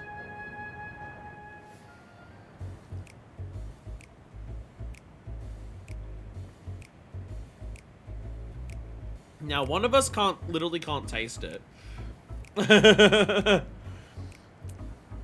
Never did we imagine that such a reward awaited us. Isn't that so, Robor? Yes.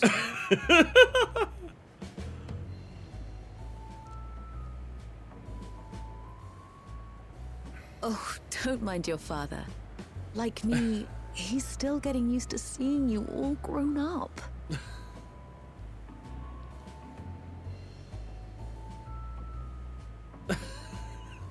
Oh no.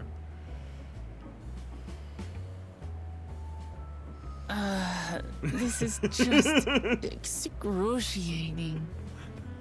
Talking to your family after yes, everything. well, is hard. a 20-year blank is not so quickly filled. Even so, there's got to be something we can do.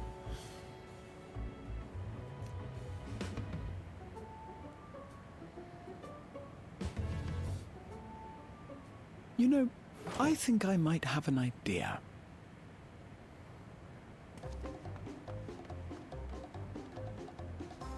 Graha. The wacky, silly music is playing as you have your idea. I don't trust it.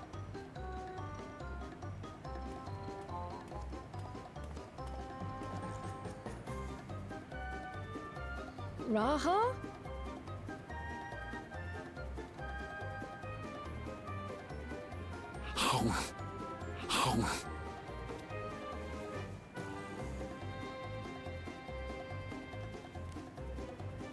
What is he doing?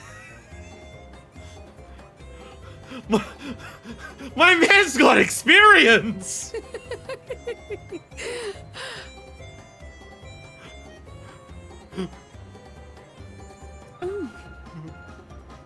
My man has experience! Force yourself. God!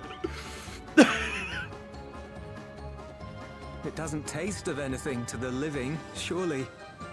Texture's still there.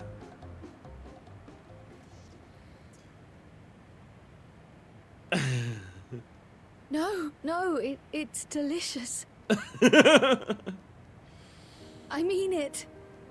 I've never tasted anything so good.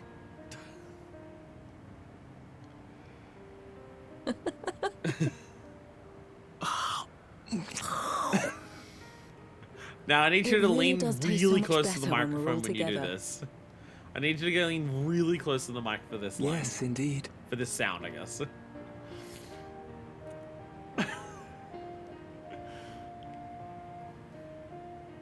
Just cuts over to their manifest just with the biggest blush on her I'm face. suddenly craving dessert. How about you?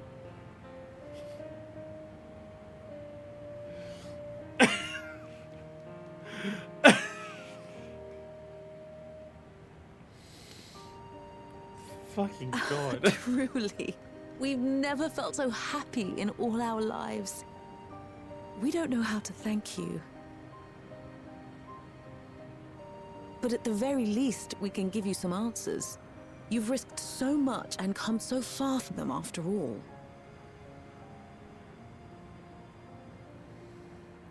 To our understanding, you are researching a power called interdimensional fusion. Will you tell us about it? Because, like, they're the founders of Oblivion.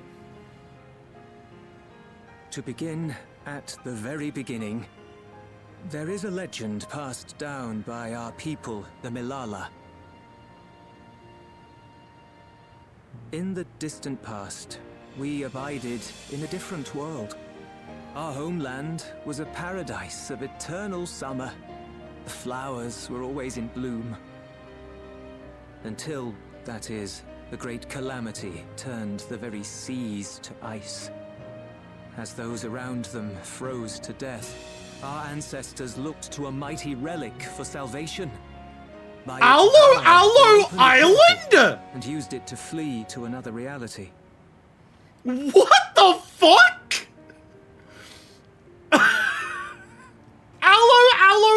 That's why it's Akanima! None other than that relic. And it has been in the safekeeping of our people since time immemorial. Yes. What the fuck? When lightning threatened this world, we attempted to use the key to flee again, like our ancestors once did. Alas, no matter what we tried, we couldn't invoke its power. We had all but given up when Preservation approached us with an offer of partnership. Desperate as we were, we accepted their help, only to later discover their ulterior motive, to plunder other worlds of ether. So that was Preservation's goal from the very Seeking to frustrate their plans, we defected from the Order. And as their agents closed in on us, we seized control of the prototype gate and activated it. What followed you already know. We sent our daughter and the key through the portal, entrusting them to the men we encountered. You were born with an unusual gift, you see. Upon learning of it, Preservation sought to subject you to experiments. An unusual gift? The Echo, I dare say.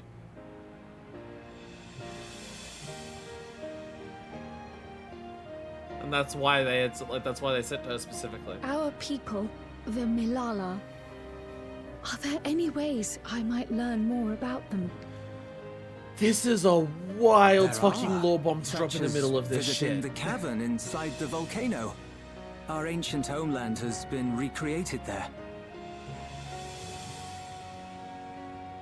While it's Insane intended lore to dump. serve as an entertaining diversion, it ought to teach you a thing or two about our history and traditions. May we go there? Selfish though it may be, I should love to learn of my ancestors. Of them. And of the legacy my parents entrusted to me. Yeah, however many Lalas escaped from Alo to the Alexandrian reflection. Sure, by all means. As it happens, it's on the way to our destination.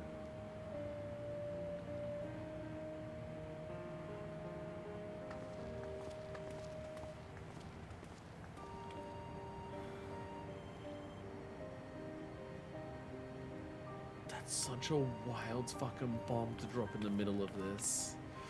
That, hey, by the way, You know how there was an unresolved plot point with Alo of the last people who lived there just vanished one day? The fact that after all of this time, I mean, admittedly, it was like the last variant dungeon of Endwalker, so it wasn't that long ago. But the idea that, like, hey, by the way, Alo all of a sudden is, like, super important. You all have good hearts. Our daughter is fortunate to have friends like you. You've gone through much trouble for us.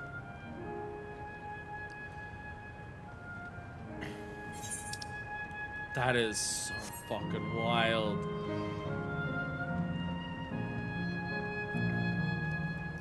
Yeah, so that's why Arcanema exists here, being so similar.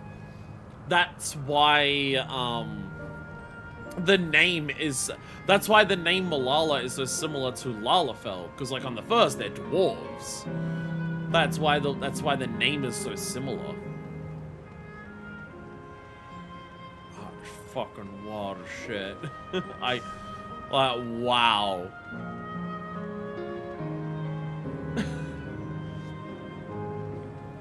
Hey, Risha. What's up? You have a little person next to you. I believe it's got a minion. Though I had no taste, the ice cream was a treat for the eyes. I'm glad it served to ease the tension. Why did you think that would work? That went really well. I knew Manifest. Your sense of balance is something else. Remember the Echo Carl's parents coming through the gate? Galif was examining the electrip in the portal chamber. Mentioned that it reminded him of the calculations the South Sea Island is true. Okay, but I have a question that I don't understand the answer to though.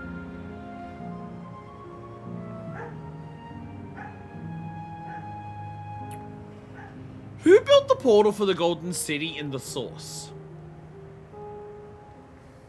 Because they mention, Kral's parents mention about how they got access to the prototype gate, the one that's here, the one that's in living memory, and they used that to cross. Who built the gate though on this side? Or because it just popped up. Is it to open the gate in the first place? Does that use like a small amount of interdimensional transfusion?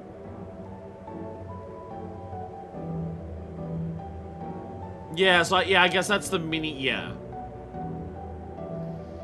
Like our Vanguard appeared on the edge of the dome and manifested in an appropriate spot in the source one, so it's yeah. So it's like a mini, yeah. Like a mini transdimensional fusion. But there was already some electrope on this side before it was here.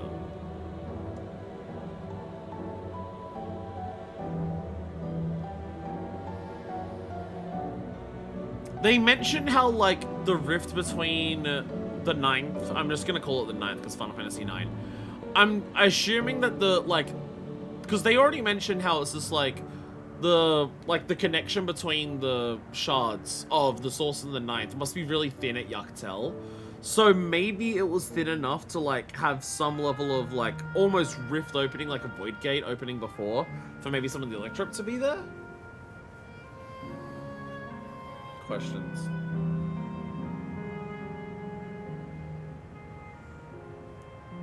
Questions. Go to the fucking VNC finder for a second. I gotta fucking do this shit.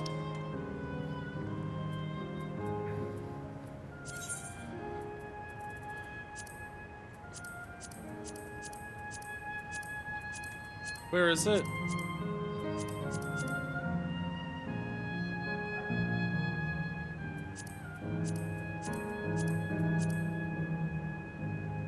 No, there's this one, yeah.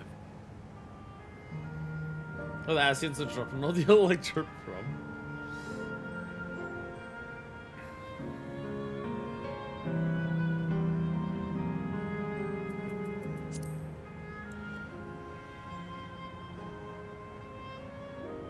No, because it's just, there's something in regards to, they talk about how it was the relic from Alo Alo Islands that took them to the 9th in the first place.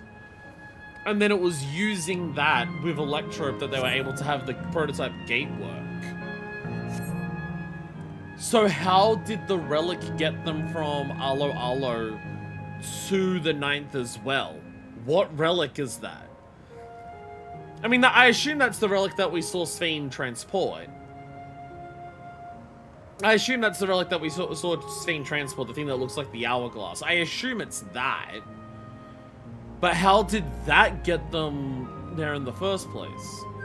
I believe Sphene said something about how it, like, it's like fervent desire or something. That it listens to or something like that.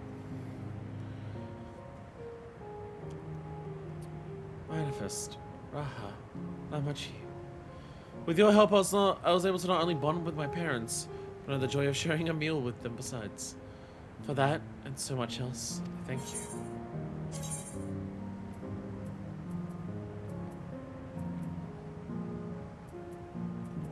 Like his spell switch. Learning through the past. Holy shit, level 100 quest, here we go. Unless the last one wasn't, I didn't notice. Leafing through the past. Carl is eager to learn about the Malala people. As my parents told us, the caverns of the volcano is a place for learning about the Malala's ancient homeland. But I'm bringing over here to other information as well. Namely, information on preservation. Preservation. The scientists who are researching interdimensional fusion. And prior to that, created the Endless. As living memories likely also their creation, I thought they would carefully curate any details concerning themselves, but I wish to keep an eye on nonetheless. I'm all for it, of course. Seeing as the key once belonged to the Malala, I couldn't have to learn about them. Right then, let's head inside. Ow, ow, ow. Ow. Oh yeah, the headphones stick in my ears, they move around sometimes. Sometimes they get loose and then it's like, ah, they're ready to fall out. Sometimes, they're like lodged in there and they're like forming a vacuum, they're so tight, and then that also hurts.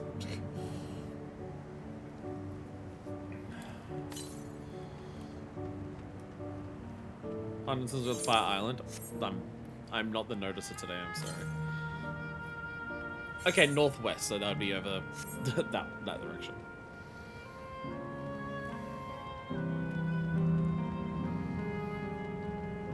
Ooh, fancy.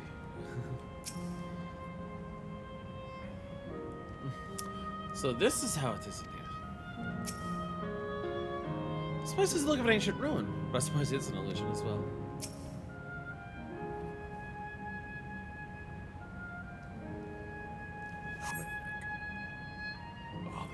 Ow, the neck.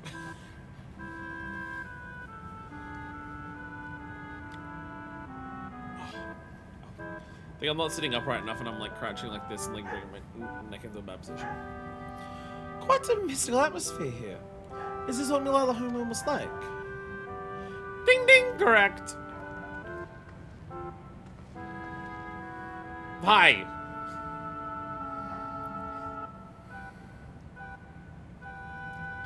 What's going on? The ancient Malala people is recreated here in excruciating, exacting detail thanks to the marvel of Electrope. The scale alone has been adjusted in order to accommodate functional proportions. Alright, but I've neglected to introduce myself. I am the guide for this facility, the steps of the speaker. It shall be my pleasure to assist you as you embark upon your educational journey. Ow. There's also a cut inside this ear, so... There's even a guide. How considerate. Alright then. As we wander around, is there something we can do not understand? We'll be certain to ask you. But this is incorrect. Visit to our facility take the form of a quiz tour, so the correct answer is, follow the instructions of your guide. That's yours truly. Sounds like a pain in the ass. I'm sure it'll be both enlightening and entertaining. Let's have them guide us. I think that's the most annoyed we've heard Wooklamart be about anything in this entire game so far. Very good, madame. I have registered the 4 of you as visitors. Please proceed through yonder passageway to the chamber beyond.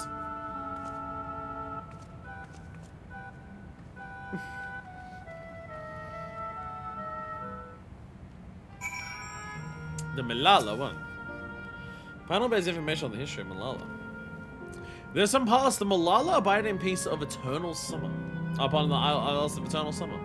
Winter never visited that bountiful land, and the flowers ever bloomed in all the colors of the rainbow. Such idyllic days did not last. For just when it seemed the westerly wind had turned cold, the sea suddenly froze over. From fish in the water to the birds in the sky, all the animals soon perished. I presume that's the calamity of ice. Which is one that we know very, very little about. Even in, like, you go to Encyclopedia Eagles and it's like, yeah, there was a calamity of ice, and because of the nature of how that happened, we know basically nothing about the actual year that preceded it. The unnatural weather continued with seemingly no end. All by Mum Malala fell until the death toll was beyond counting. Those who live still do not but pray as they huddle together for precious warmth. Hello, hello, part 2. The most unexpected part 2. The Malala are the keepers of a mighty relic passed down through the ages. God has the appearance of a crystal, by whose hand it was wrought is unknown. When a great calamity froze their isles, the speaker, their spiritual leader, fervently prayed to the relic for salvation. In answer to their prayers, the relic opened for them a golden path, one that shone like the light of dawn, and through it they fled into a new land. Ironically, the Isle of Endless Summer is just around eastern Lenosha.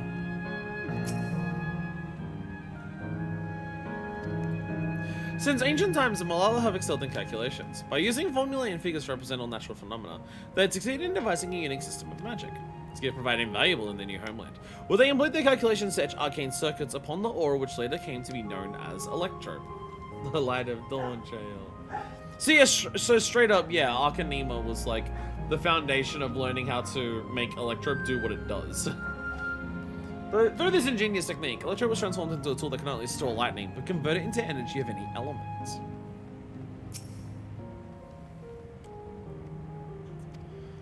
Esteemed for their excellence in the study of Electro, the Malala were favored by rulers of many a nation. Some of them have attempted to invoke the power of their ancient relic to return to their homeland, but their efforts were to no avail. Never again has the golden path opened that allowed their ancestors to flee to safety. Eventually the relic came to be forgotten, and some now question whether it ever actually existed.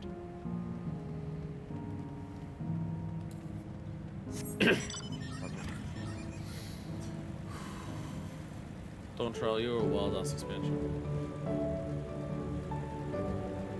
Dawntrail, you're a wild-ass expansion. You're doing absolutely insane shit. I fucking love to see it. Whoa.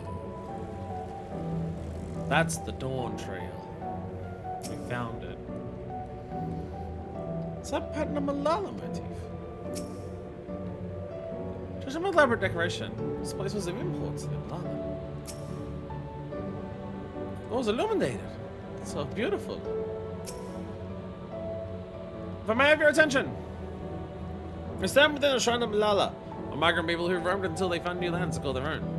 According to folklore, they originally came from a paradise of eternal summer. Thus they had their choice but to abandon when a great calamity froze the very seas. The speaker, their spiritual leader, guided them to safety, and she is enshrined here with the sacred relic she wielded. In this place they performed rituals dedicated to the dream that one day they might return to their ancestral home.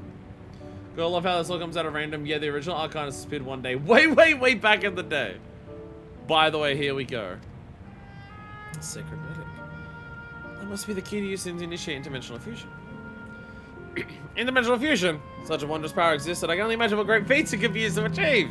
Now then, time for history quiz. Oh, here we go. There are 4 braziers in this room, each of which is accompanied by a panel bearing a statement. If you believe a statement is true, you must light its brazier by operating the panel. Simple, yes? Without further ado, please nominate our representative and begin. If there are no objections, let us have Manifest do the honors.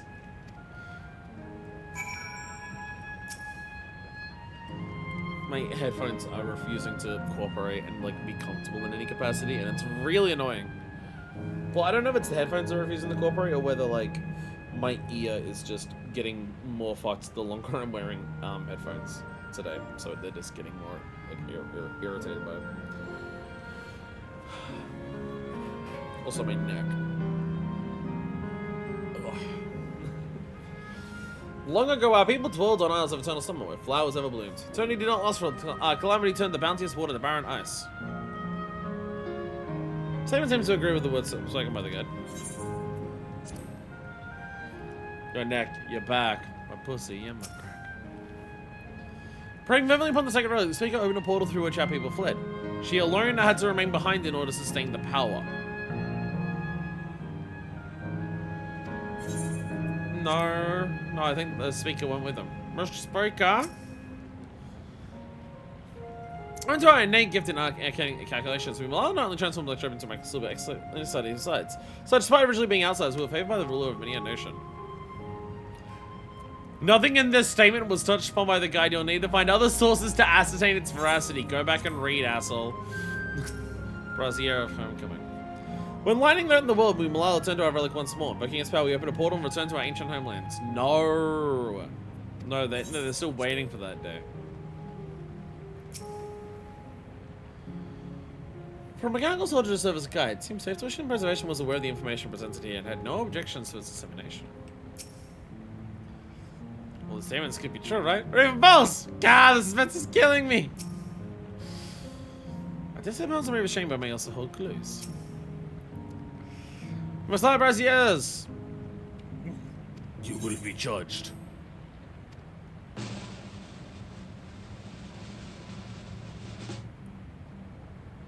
You've answered correctly, and on your very first attempt besides. Amazing!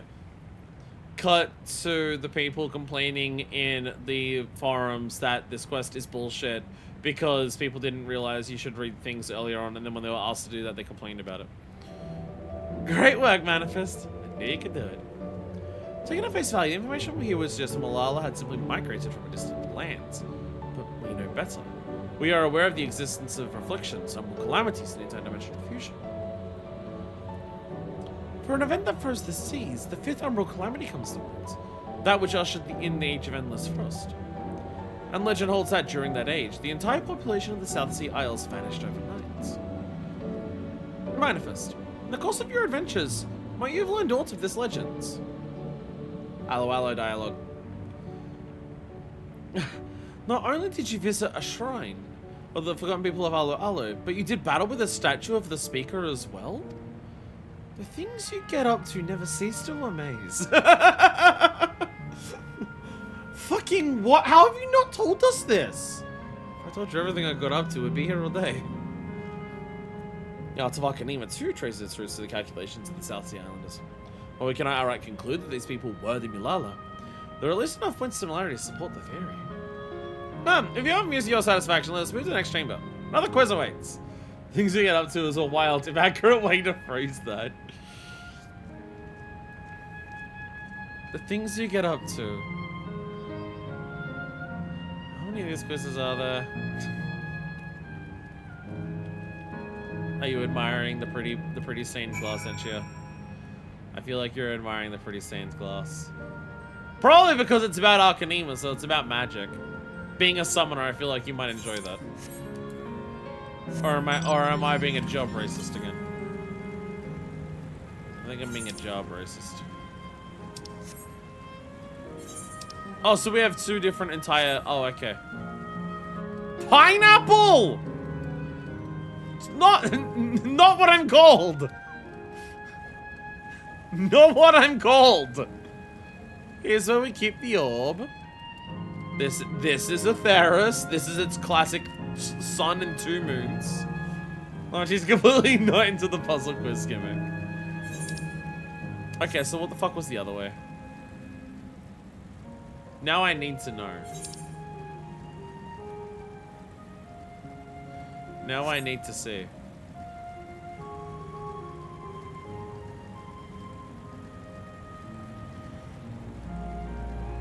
Mud's a true warrior, man.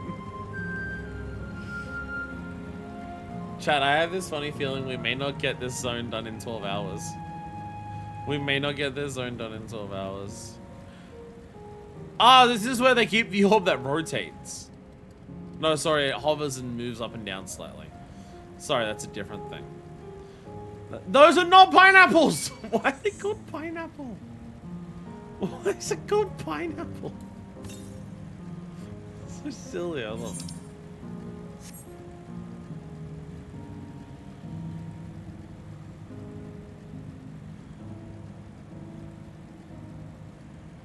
Oh, they're down there. Oh, the Aether Current was next to them the whole time.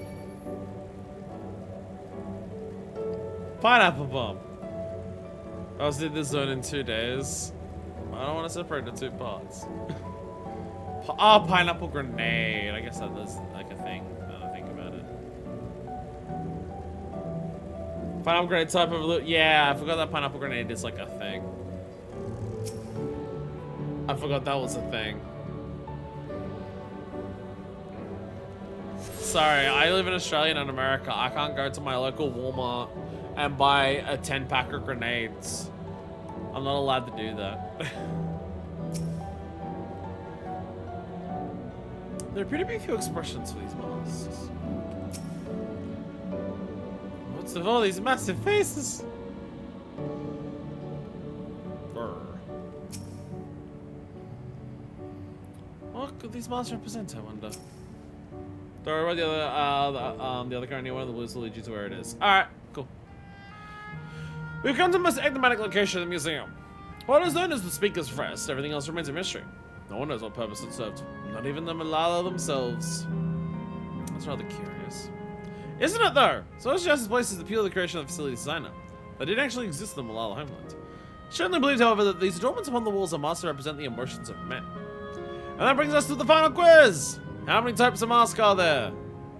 It's the last one already? Sometimes that can be as easy as it sounds. We really are in a variant dungeon. Is there time you're quiet? She'll be here when you're ready for the answer. Okay. I think 3 below. I'm losing track. I'm gonna have to borrow a brush from Kryl. That's representing emotions. It's just a thought. But if emotions and memories are intrinsically bound, Malala's way of expressing different faces. Well, you've got the one that's going. Ooh. You've got the one that goes. Arr. You've got the one that goes. Arr. You got the one that goes. Ooh. You got the one that goes. Arr. Actually, I only say the once and the ooh once. Yeah, I can only say and ooh. I don't see any others. I'm now stuck in it. But do I have to go? Oh wait, I can see more from here. I thought I'd have to go all the way up because that one is also going, and that one's going, and that one's going, and that one's going, and then we have a. No, that's at least that's at least 4 because that one's going, and that one's going, and that one's going, and that one's going, and that one's going, and that one's going, and that one's going. I think 4. I'm saying 4. 4.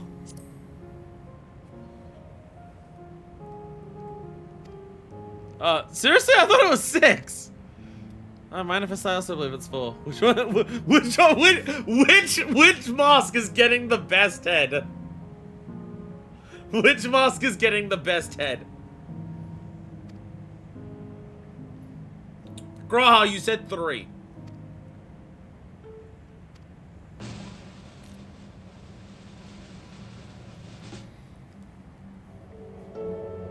Oh, congratulations to the 3 of you. Damn, what the hell did I mess up? That concludes the quiz tour for the steps of the speaker. I think of your visit today, and eagerly look forward to the next. So chat.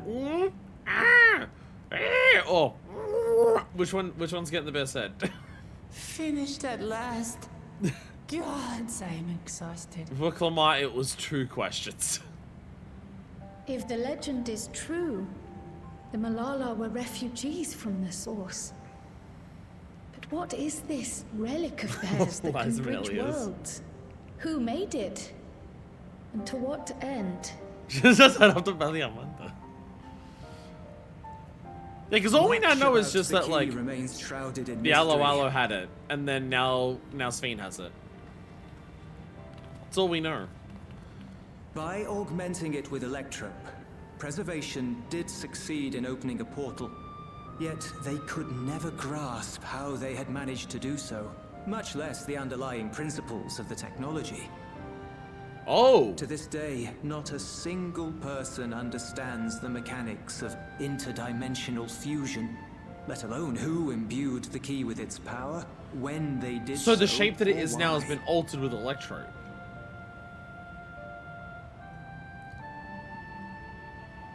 But remember Interesting. this. The key is a tool, and like all tools, in and of itself, it is a force for neither good nor evil. Once taken in hand, however, its capacity for both is made plain. In delivering one man, it may doom another, making a lie of its bearer's every good intention.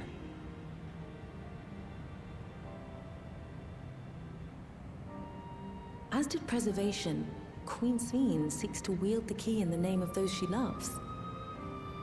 And in so doing, makes her people party to the destruction of countless souls.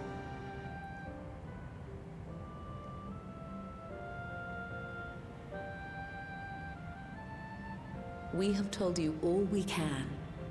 To be able to share this with you at the last, it feels as though we fulfilled our purpose.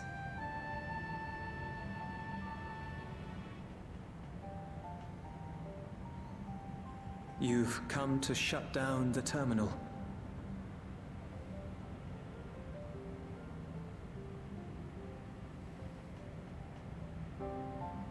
Yes, we have. But perhaps there's another way, one that doesn't require the terminal's deactivation.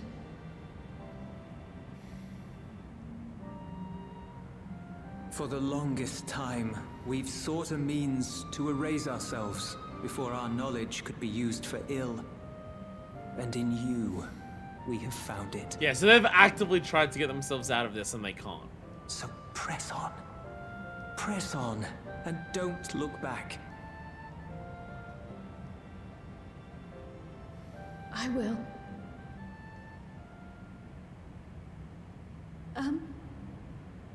May I ask you one last question?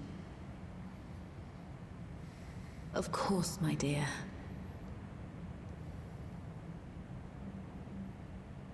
The earring. Why did you leave it with me?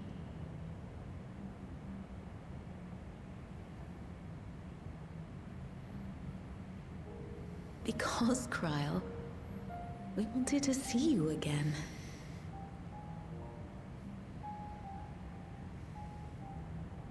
This may seem self-serving, but we wanted to leave a trace of ourselves with you.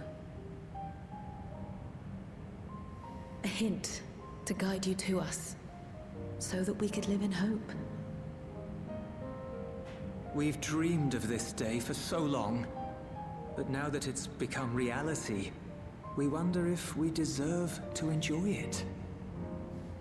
We wanted naught but the best for you, yet we've always wondered how much you might have suffered in our absence.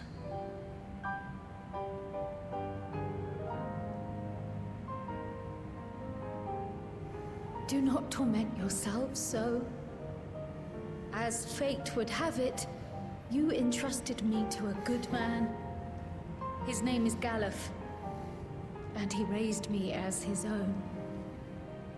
What's more, I've been blessed with the finest comrades anyone could have. It's thanks to you that I am here now, hale and happy. So please, be at peace. Be at peace. Mother. Father.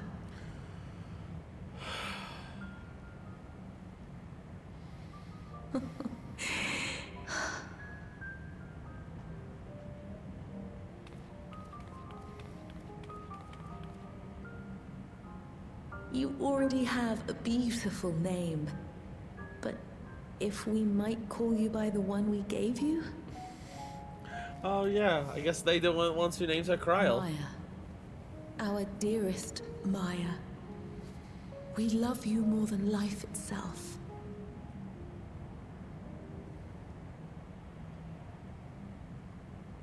Maya. My My name is Maya.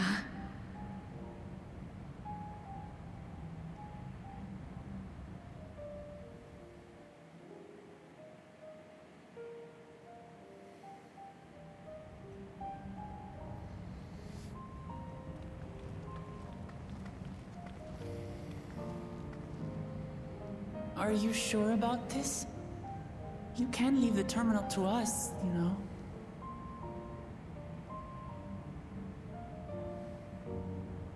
No, I must do this. Kryl, Maya, Baldessian must press on. Press on and...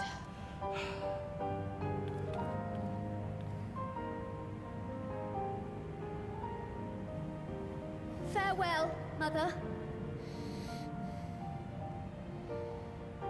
Farewell, Father. Farewell.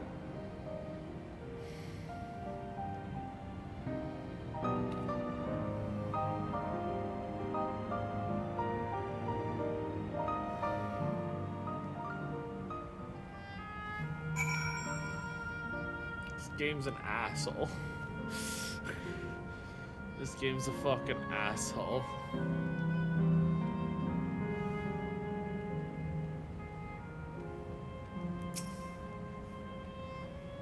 If I may confide in you, Manifest, I've been anxious ever since I chose to accompany you through the world. I was afraid of what I might discover. Perhaps I'd learn nothing, or worse, that my parents didn't love me. But now I know the truth, and I couldn't be happier. I'm glad I took up Victor answer. I'm glad I mustered up the courage to say that I want to join you. Thank you, Manifest, for trusting me with your life and walking with me all this way. Well, that's all I wanted to say. I'll see this through. Rather, we'll see this through together. My apologies for keeping you. Come, let's catch up to the others.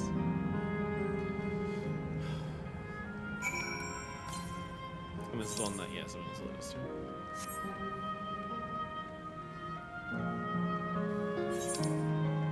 Oh, that, it like circles back around. Oh, I get you. Kryl Maya Baldessian is the, Final Fantasy character. Kryl is named after another middle name. He gets freaking textualized as Krya Maya Baldessian.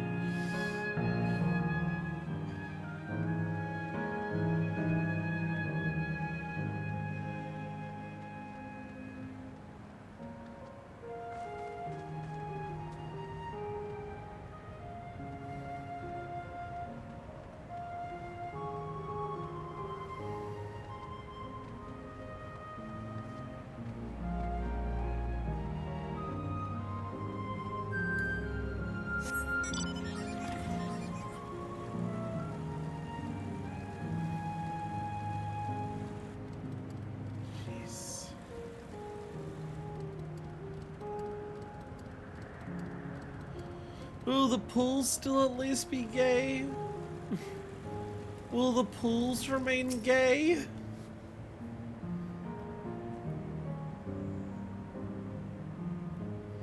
Erinville isn't here yet. Worry not, I shall be fine. Lovely people, Reborn and Lila. No! The others have told me, Guide Krauw could bid our parents a proper farewell. Now then, ask this question for the second to last time. Are you ready to shut down the terminal? Undisneyfication is also the ungayification. No.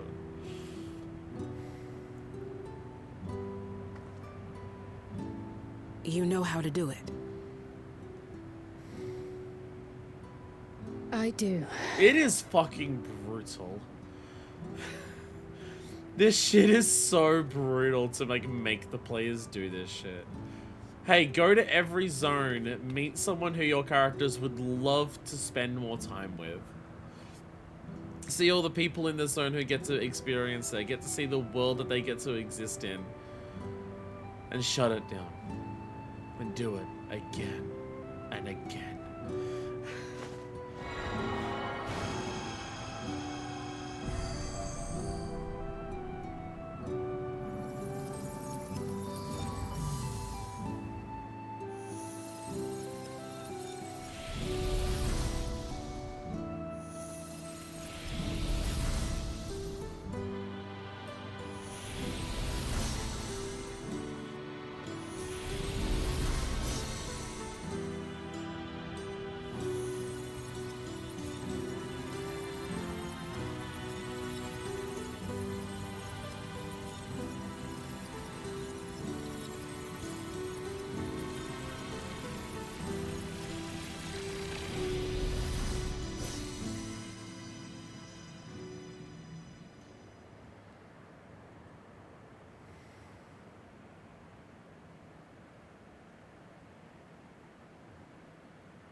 Just one zone remaining.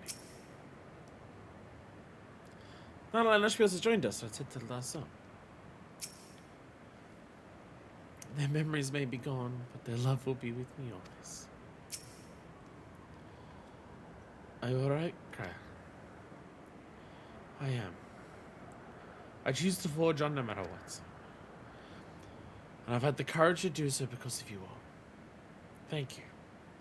From the bottom of my heart.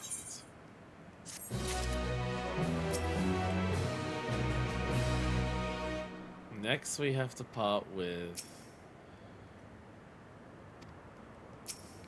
Kafkiwa. An explorer's delight. This isn't even a case of, oh yeah, we'll meet this character here, and that, like, we've been speaking to Kafkiwa the entire time, like, as a robot, and now this entire thing, and now we have to think about it. Oh, fucking hell. Kafkiwa is ready to head to the 4th and final zone.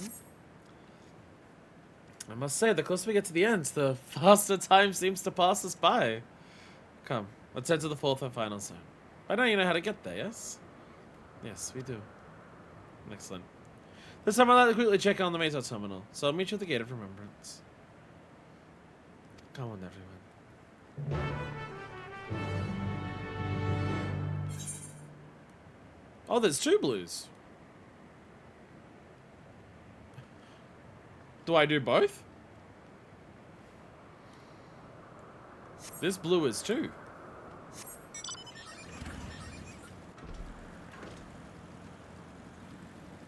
I'm allowed to jump down here, am I? No. They're both Avacurrents.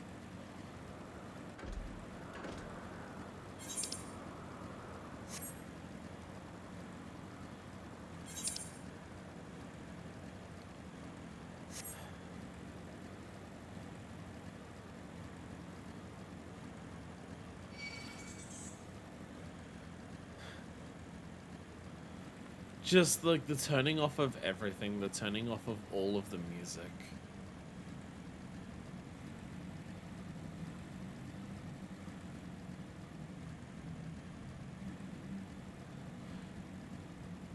Nothing but the faint hum of a motorcycle. I want to exist in it. I want to exist in it. Vroom vroom. I want to exist in it.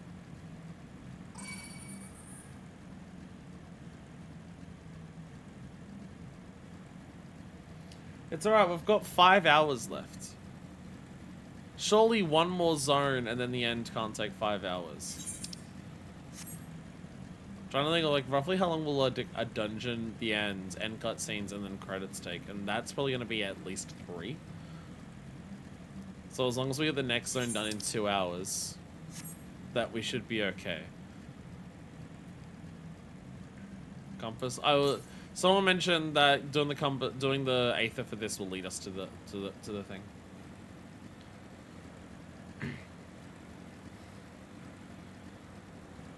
Restless Malala. Volcanic disruptions. The Restless Malala is fearing the West. You! Yes, you with the weapon! Oh yeah, I had a weapon. Pardon my candor, but you must have come to me to match like menagerie this instant.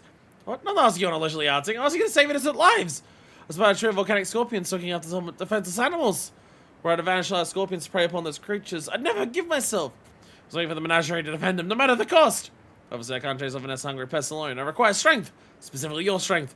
Step lively then with no time to lose. Like, they're all super aware. That the, oh, for fuck's sakes. Wait, how do I actually get, wait, how do I get there? I actually don't know how I get there.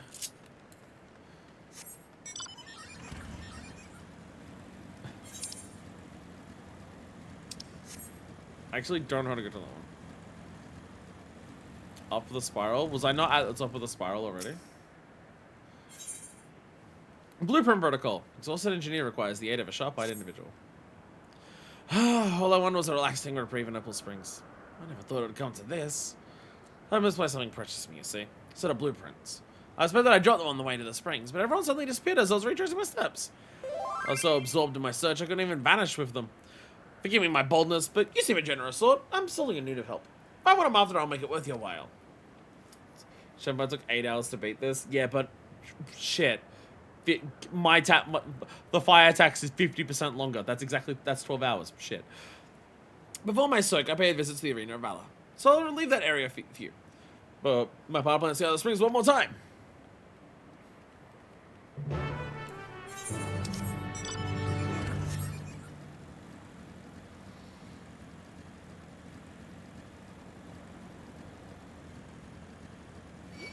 I mean, this is definitely a zone of you do the quest while you do the zone. 100%.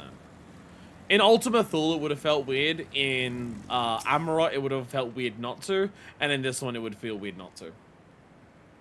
Fighting familiars! Wood versus solid gold. Will Malala Trish triumph? The will Modernity make its mark on the monumental match? Gives me a list of matches from the Arena of Valor. What illustration of clashing familiar catches your eyes? There's a Far Cry from what you're after. Far Cry?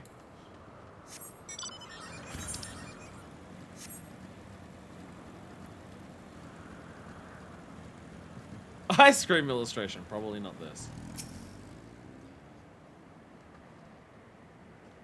Need a frigid treat to beat the heat? Shock and order your taste buds with volcanic lightning! A new flavor of frozen light that's got customers asking, how could something so hot be so cool? Though the ice cream sounds dangerously delightful, it's actually makes no mention of anything remotely architectural. These are not the blueprints you seek. Aww. But I want my lightning ice cream. But I want my lightning ice cream. A massive tower crowned with a statue of golden woman is mapped out in painstaking detail. These appear to be blueprints to the Meso Terminal. Blueprints likely belong to the exhausted engineer. I best return to Opal Springs and deliver them to her. Eagle Falcon, welcome! Welcome, everyone. Welcome. We're finishing Dawntrail. I'll tell you how many times I've cried so far. But I've lost count! Welcome, welcome, everyone. I hope you had fun, whatever you were up to. What were you up to? We're driving a bike, so we're in a bit of a... We're just delivering some blueprints.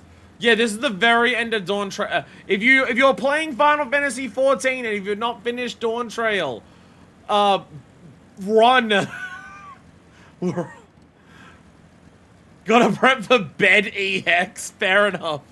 The hardest fucking extreme I've ever done in my entire life. Completely understandable.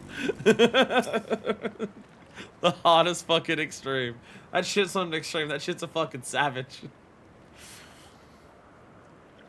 Count as at least one. The jury's still out on a specific number. We gave him 14, so pretty sure all of us know. Okay, perfect. Good. Don't want someone who's like raiding from like the middle of Shadowbringers and then just bringing a bunch of people to be like, by the way, here's Disneyland. I searched every nook and cranny for those blueprints, but I've not found a single scattered sheet. I don't know where else they could have ended up. Please tell me you managed to track them down.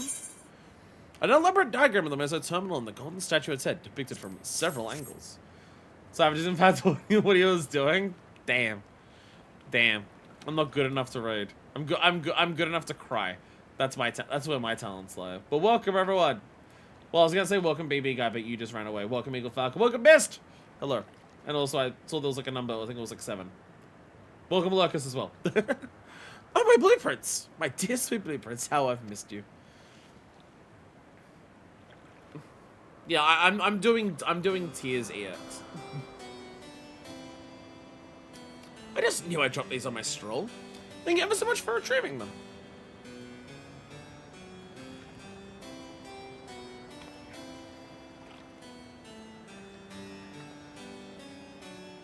When we first began development of the Meso Terminal, I drafted these blueprints for its design.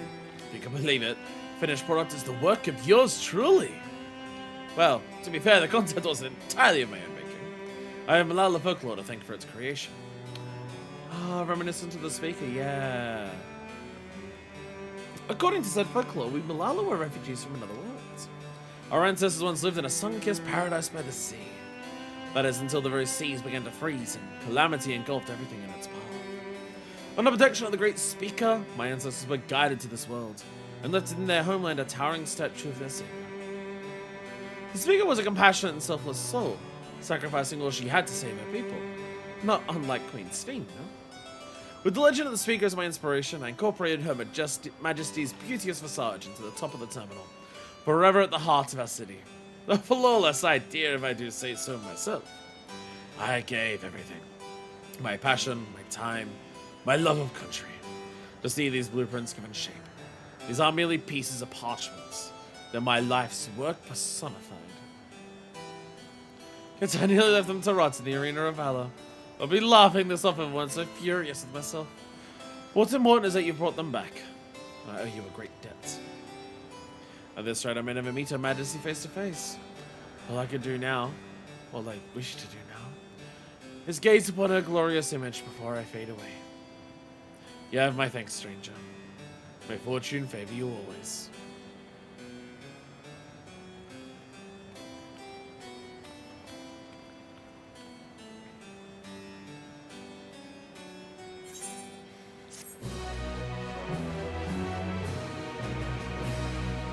Oof.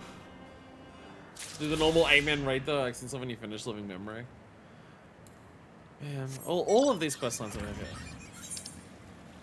Saying goodbye to the random people who are just like one last thing before I go and then accepting that they're ready.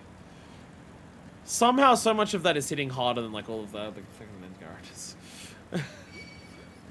Yeah, I will be doing the amen raids, but I'm gonna be doing them in like 2 weeks. Despite the fact that I'm not like caught up on the story, since Endwalker, I've been playing through the game very meticulously where even though I'm just catching up so I can do things in whatever order, we're doing everything like in patch order to get a vibe of what it will be like once I'm current, because I'll be doing 8.0 and onwards current. So before I do the 8-man raids, it'll be like, alright, post 7.0 content of like the dungeons, finishing like that quest for Aether Currents and all that stuff. Do like the optional dungeons, do the role quests, finish like everything 7.0. And then 7.01, which will be like the first raid tier, which we get a teaser for the raid tier later today. I'm excited for that. Excited for a lot of things. End of the game's very good, but we get a teaser. We get a teaser for the 8-man raid. First 8-man is 7.0. It's like technically 7.01.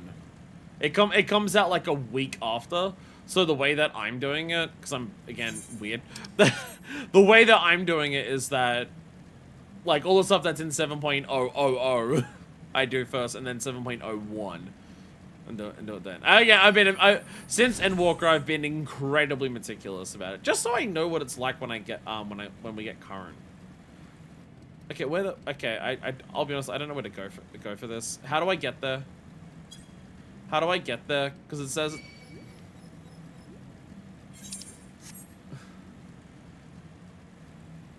Definitely doing this in an obsessively detailed patch order for reasons.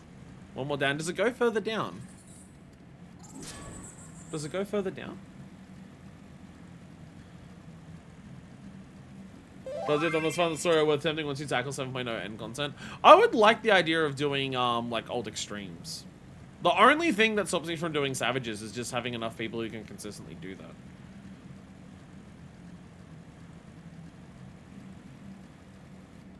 No. Incorrect. Incorrect buzzer sounds. Incorrect. Oh, there's a door there. I'm not fucking seeing it. I keep not seeing this door. I think this fucker keeps distracting me. Sorry.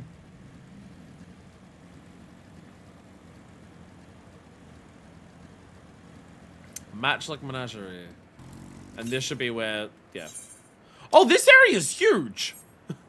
This is a massive area that the game just never brings you to. Holy shit. So let's get together and breaking the up here. I saw them. I saw the scorpions. They're closing on 2 tiny critters as we speak. The volcanic monstrosities terrify me. Terrifies me, or knowing what they do. They acquire we don't act swiftly. Worry not, little ones. I'm on my way. I don't know. I just kept missing that door. Sorry, I can't see where I'm going. I'm sorry. I can't see past all of the tears. I'm laughing because otherwise I'll cry again. Am I was about to say, am I saving fire sprites? Am I saving the fire sprites from Doom? I don't know.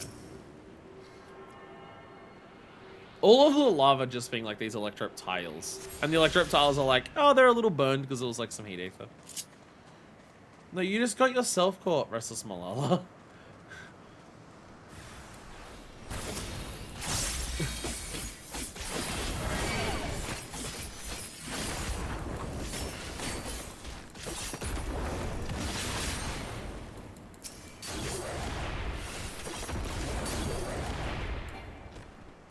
You just got yourself attacked. That's all you did. God, I thought that was the end of me. I took every drop of courage I could muster. Thankfully, the little ones managed to escape without a scratch. But to find them and lead them to the entrance for the other scorpions capture them in sights. But we bet that went all as well. Dude, there's some content where you can just say this bores me and bring the car around. I am insistent on the roleplay. I am very insistent on the roleplay. Okay, that will probably be over in the last zone. Yeah, there's like an entire little area up here full of like scorpions and shit. Like the game never brings you for the story.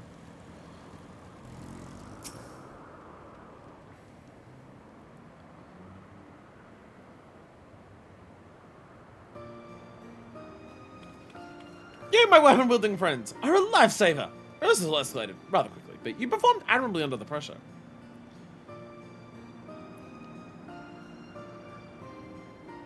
To tell the truth, I have a bit of a history with the scorpions. In my previous life, I was tasked with introducing new and exciting creatures into Matchlock Menagerie that I guess might know the wonders of the animal kingdom. As one might expect, the prospect of scorpions pose a great risk. We have to argue with open management as to whether keeping them would be worth the cost. In the end, however, the Menagerie's creator ordered us to take them in. Supposedly, scorpion-based vodka was a popular delicacy in Alexandria before the war. The higher-ups sought to recreate those drinks and share them with the masses by way of a new exhibit. Time passed, and I finally returned as an endless. I discovered the menagerie in shambles. There's 37 scorpions at the front of the place now. I should have argued against the curator's plans when I had the chance. Should never have agreed to that terrible exhibit. No matter how hard I tried to let things go, those pangs of regret never abated. So when I spotted those innocent creatures wandering into the menagerie, I felt obligated to return. To save what little I could. Thanks to you, my conscience is clearer, and our fuzzy new friends are none the worse for wear.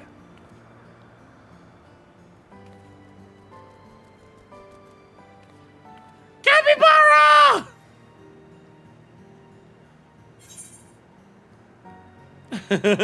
Perhaps these little ones are seeking out some hot springs. You may be onto something. Some species do love a good soak. That scares them. Might have lost their way into the Opal Springs. Well, it's like my seasoned knowledge that these two will have each other, even when I'm long gone. I should be able to escort them safely from here. You have my deepest gratitude. And presumably theirs as well.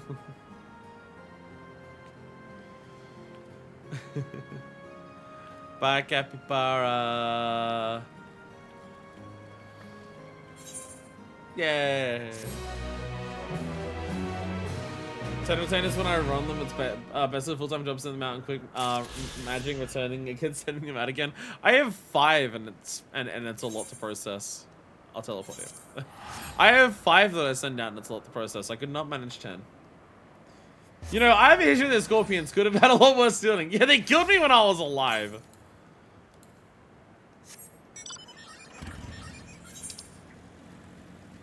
I'm money more than 2 retainers. Well, the thing is, like, I put away, like, a certain amount of money per week to pay for my 14 sub. So the amount of extra retainers that I have is just how much extra dollars that ends up working out to be. For, like, a basic, just, like, week putting aside. It's like, well, I overcap how much money I put aside anyway for 14 anyway, so I might as well get some retainers out of it. Like I said, and by that time they show up again. And yeah, the retainer fanfare music is a little much in this game. It's like you send out a retainer, and just like the celebration of just like, you sent out a retainer, let's go! It's like, okay, it's okay. They brought me back an ice crystal. You don't You don't need to have this level of music for them bringing me back another Bomboko. At least I don't bring back Bombokos anywhere near as frequently as they do. That was actively a thing that they patched of just being like, yeah, they brought back Bombokos so frequently. Don't worry, we fixed that now. It was very funny. Oh, it's weird to have music again. Well, the focus on Bombokos. Retainers were just programmed to just, they accidentally programmed Bombokos to be brought back way more frequently than they should.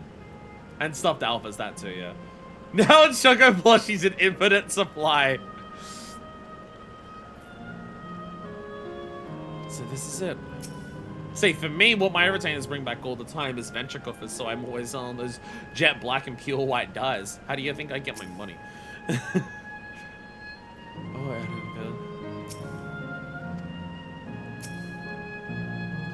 Like before will be hard, but we must honor Kafkiwa's wish.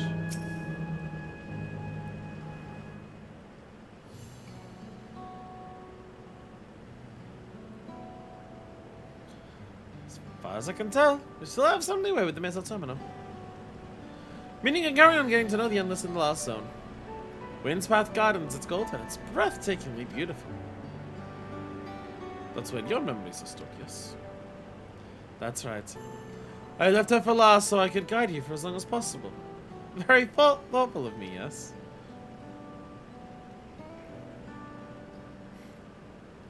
Ooh, a great idea just occurred to me. Well, what that might be. I'll save it after we've arrived on the other side. See you there.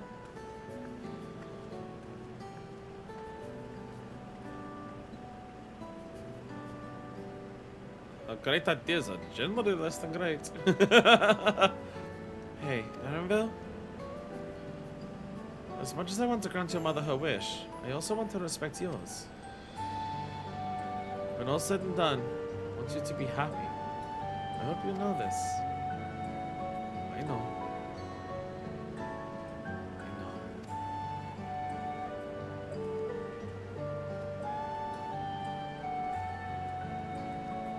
Kafkiwa isn't only his mother. She's his mentor as well. I can only make it harder for him to say goodbye. Let's go. For now, we keep doing what we've been doing. Seeking out Endless and learning what's dear to them. Before more days, if I'm wanting, usually get forced Giggle Splice, I'm not quite dignified, they get the baby burden. Well, I've never been on content, so in terms of like, hey, can I get like geared up? I've never been in a situation where I need to do that. So I just buy shit on the market board. I will learn how to craft it in game so I can finally be that person for myself, don't worry. That might possibly happen. Let's not keep Kafkiwa waiting. I have faith in Nuremberg and his strength. It's not... What could this great idea of Kafkiwa's be? User registration confirmed. Everyone's flying over there. I wonder what's going on over there. Greetings and welcome to Windspath Gardens, the sanctuary of exploration and discovery. The marvels of the natural world await you. Crossed with millions every endgame than craft. Yeah, I'm gonna be real with you. But crafting fun. Oh, this is the glowing orb trees that we've been seeing. The Caratorium.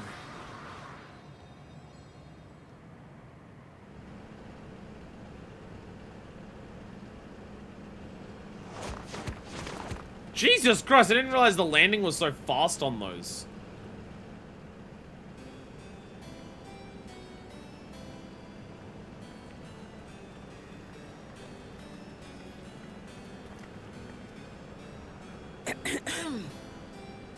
If I could have everyone's attention, I know we have pressing business, but I'd like to say a few words.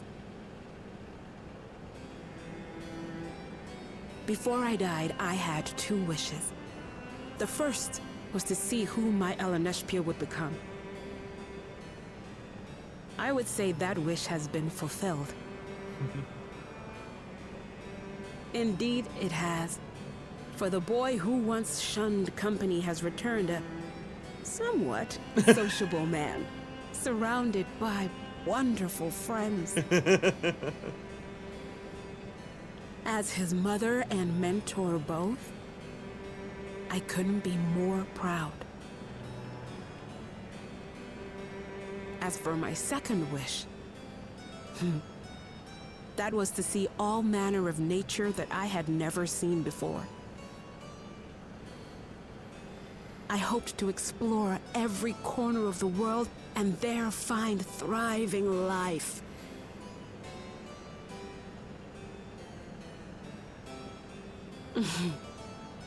But I didn't even get to see all of Tural, did I? Never enough hours in a day, or days in a year, or years in a life.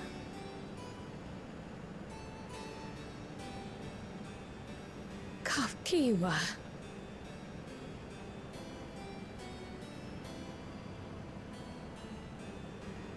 Oh, don't give me that look. Though, admittedly, I did go and spoil the mood. Apologies.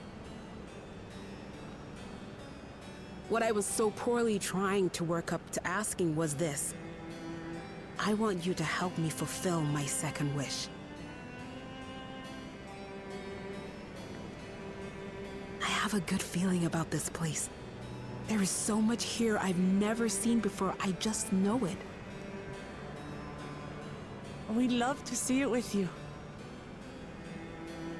I thought you might say that. Thank you. Windspath Gardens is home to a collection of flora and fauna that once thrived on the continent. Like the rest of living memory, I haven't explored it in earnest. Controlling my vessel demanded all of my attention. But at long last, I'll get to meet the creatures here. Wrap things up with a perfect little adventure. So, shall we?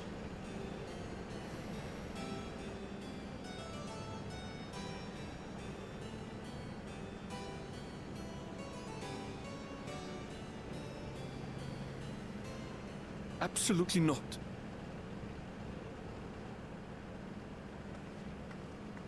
We're to grant you your wish, and then what? You leave?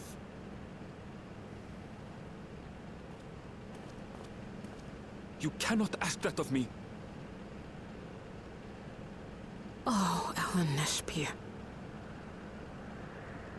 Please understand. I just wanted to end on a happy note. Not only for myself, but for all of us. Better that than a sad goodbye, surely.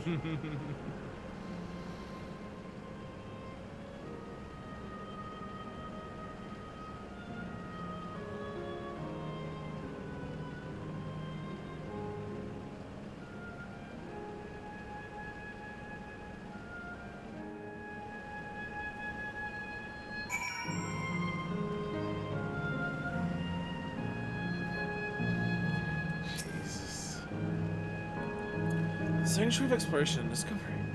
Quite fitting for Kafkiwa's memory secure. So many times he has no dialogue at all. What's up, Kafkiwa? Makes some great memories. I very like Kafkiwa to chase her dreams to the last. Then with your consent, let's begin our adventure. Naturally, while we go about this, feel free to continue befriending Endless. Be sure to absorb the delightful scenery.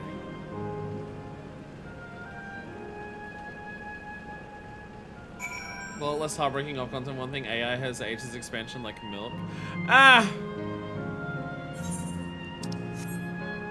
Current state of AI in the world is bullshit and everything like that, but I don't think that affects this. For me, at least, I don't think like the state of AI in the world as it exists right now affects what this is for me. Just because the concept of what like the Endless are has like enough in-universe explanation of there being like, you know, you can understand considering them living and everything like that, that like there's that. I mean, if anything, I feel like this expansion also just like leads into anti-AI ideas of just like, hey, maybe consuming all of this power to run computers that are the memories of the living at the cost of those who currently are living is a bad thing. Anyways, in any ways, I think unintentionally, because I don't think, like, again, I don't think the Endless line up with the idea of... The idea of the Endless lines up more with an idea of unable to move on from the past and unable to accept the future more than what it does about just, like, the state of AI in the world. But inadvertently, I think it makes a very good anti-AI argument if you do go that route with what the Endless are. One last adventurer with a student and little bomber. This was written just before the big Gen AI boom, right? Gen AI would have existed, but like the big boom of it being forced into absolutely everything would have written before that. I mean, this came out in 24. Like 23, 24 is kind of when it got really big. In terms of like being in everything. The scenery here is nothing short of remarkable. Do you think that Sphene has managed to preserve it for the Endless? It's a lovely garden. I somehow anticipated this. I thought those things are some sort of enormous tree, but they're actually sculptures.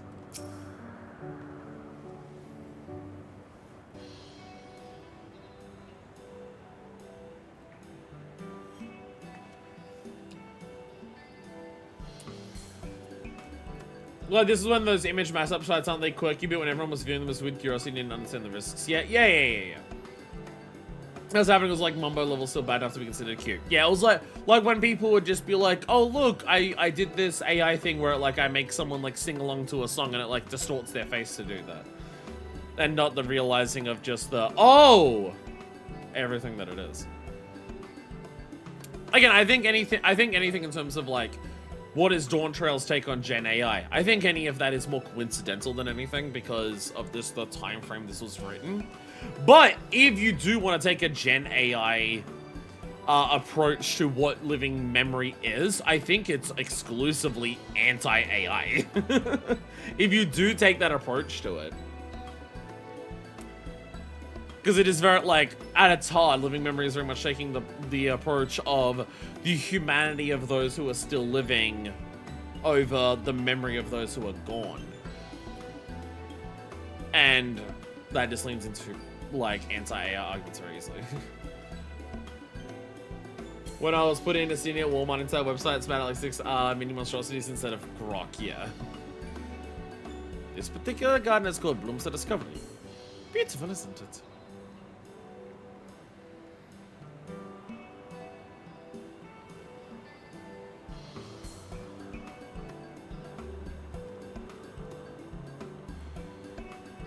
How much of this will disappear when we turn it off? Like, how much of this isn't actually here? Because like, plants and stuff have been real in the last ones, but it's absolutely stunning. And they are all actual plants. They are indeed. So this zone should remain, like, well, not the footpath, but these specimens were brought here hundreds of years ago for conservation. And as the calamity had pushed them to the brink of extinction. So this sounds like a great conservatory. Precisely, my dear Cryle. Here you'll find flora and fauna likes of which no longer exist elsewhere. Doesn't the thought of it just set your heart to flutter? Plants are real here, yeah. I suppose. I suppose some creatures encountered outside Thorol may have cousins in this world. Well, I'm not expert on life in the reflections. It would make for an interesting study to compare them.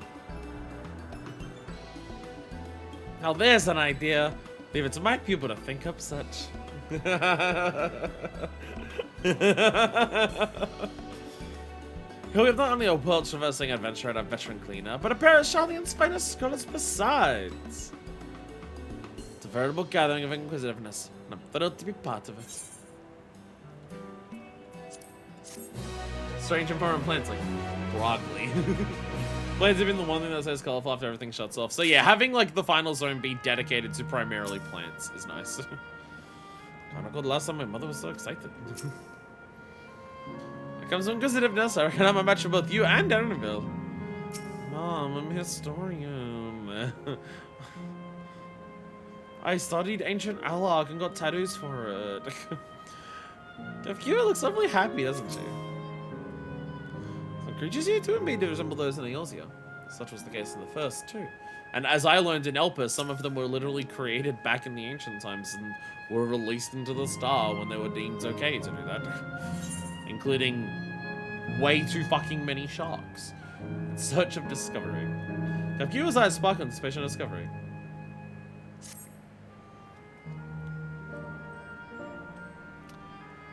What did Kryle study? Did she study the Echo? Did she study the Echo? So many designer sharks. To begin with, I'd like you to scout out the city and report back with any points of note. As we got opportunity to speak with the locals, they might not be familiar with the area after all. As Ellen Ishbia suggested, we just need to compare the creatures here with those native at the source. I never venture outside Thrall, so I look forward to your sights. Just leave it to us. I've only been a Charlian myself, but I don't think I know interesting when I see it. Final tier of if it would involve broccoli so much I put 2k plus stock in it. Of everyone, dare say you've been to most places. Can't wait to hear your thoughts. But Aether Currents. How many do I have left to get on foot? 2, there's 2 here. Yo, Echivores! Sorry, I know them by their name on the first. They're Echivores on the first. There we go. Man, Menzel's do your math homework. I ate your broccoli as free food. I don't usually go to Green Prophecy Weaving and think I went to spy school, but I'm unsure on Kryle and Yashrol. Though I can hazard a guess Yashrol had some aetherology thesis. Well, does Kryle have Archon marks? Kryle's only slightly older than the twins. She graduated from the Studium, but it doesn't necessarily mean that she got, like... There's graduating from the Studium, and then there's getting, like, the doctorate that, like, gets you the Archon marks. I don't know if Kryle ever got that far. She graduated the Studium. Young, just not as young as the twins. I do like these spires that have, like, the trees weaved into it. See, those are fake. So, they're a little different. The thing Carl's an Archon that said, as soon as Bastion were working in general in the Echo, so much how they got allied to Infilius group. Yeah. They need a thesis to graduate though. Oh, I guess they had a thesis, yeah. That thesis is just, that thesis is a different thesis to what you need to get Archon marks, I guess, yeah. Yeah, you submit like a thesis for Archon marks, but you have to submit like a PhD for the Archon marks. Like equivalent kind of thing, yeah. Oh, hello there. What am I doing, you ask? Look up the trunk. See the plants within the capsules? Oh. These species that either can't survive in Windthwast's garden or would be invasive and disrupt the ecosystem. Capsules recreate the conditions they require from tropical to frigid climes, while keeping them isolated. This way any and all plant life can be preserved forever. Just like ourselves. Observing the plants for decades now. They're like children to me. And then we see her next time she loaded her hood during the in-scene. Yeah, she probably doesn't. I don't think she has moves. Alvaro, the dreaded polysite picture. Form interrogation, her hood down, yeah. No, long survey point here.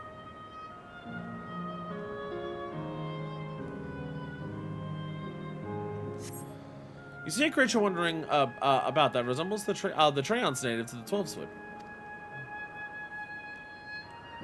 What about the flying tree monsters? Because they're from Elpis. They're definitely like similar to ones we saw in Elpis. Horatio! What's up?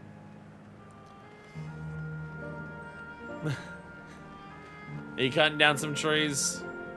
Lumberman gonna cut down the Timberman? Hell yeah. Oh Jesus. Oh Jesus.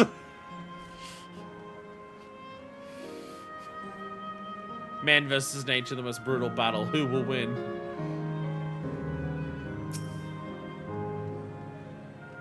This place is pretty. It's very pretty. The flower garden appears to be meticulously maintained, not by endless, then by machines.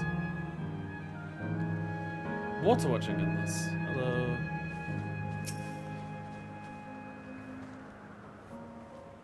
The handmasters machines. OTF2. Did you know that even water here is created using electrope? The initial product is too pure, though. Adjustments that made to the composition resembles what's found in the natural environment. It's one of the many things they can do to create the ideal conditions for these plants to thrive. I don't know what's become of the world outside the barrier, but I'm sure there is a lovely spot such as this in real life. Speaking of lovely spots, have you been to the top of this lookout here? It's a great vantage point. It's even a food stall in case you're hungry. Hey, Avro. Oh, you look very different. Yo, I love that top. I've seen this top before. It's awesome.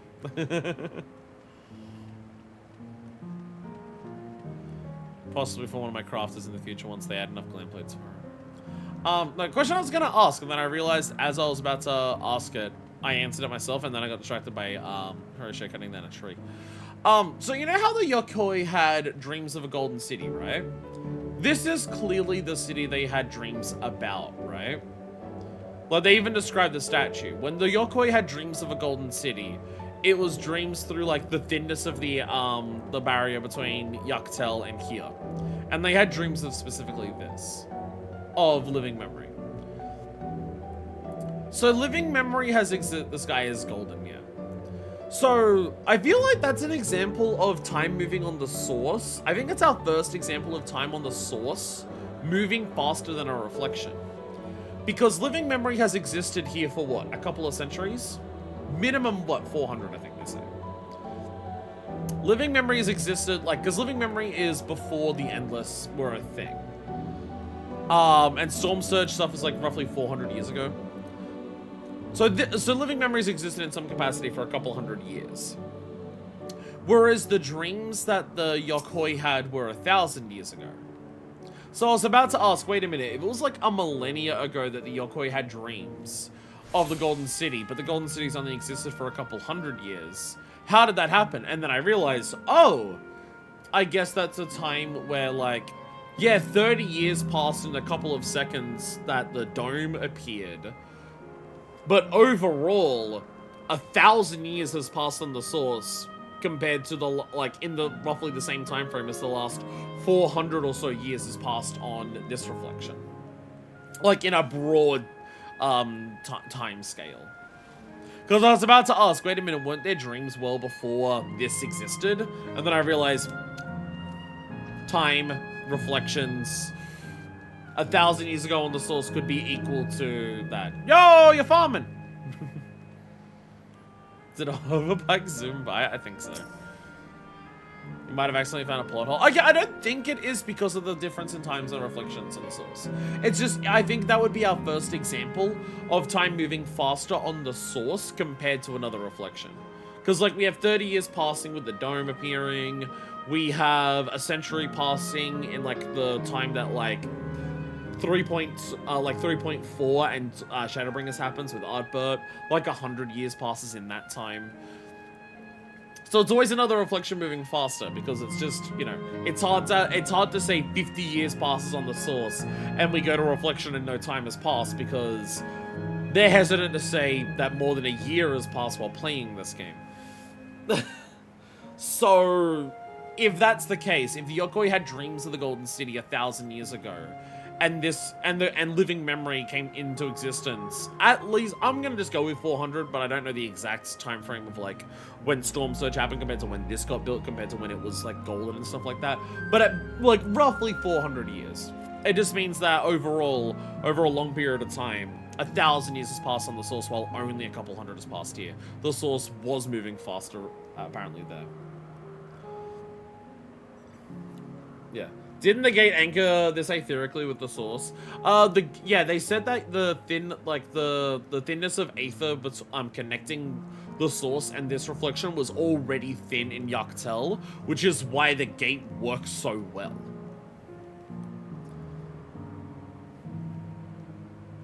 Why didn't the gate anchor the reflection? Because the gate was shut rather than being an open passage.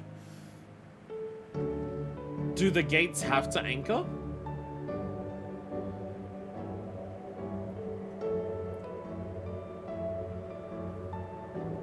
What about a gate between them existing requires them to be anchored? If they exist in the same place, yeah. Like, time is now anchored in the dome, but that's because the dome's now firmly within the source. It's now, like, it's no longer, like, sort of combining. It's now there. But why do them being anchored have to line up in time-wise?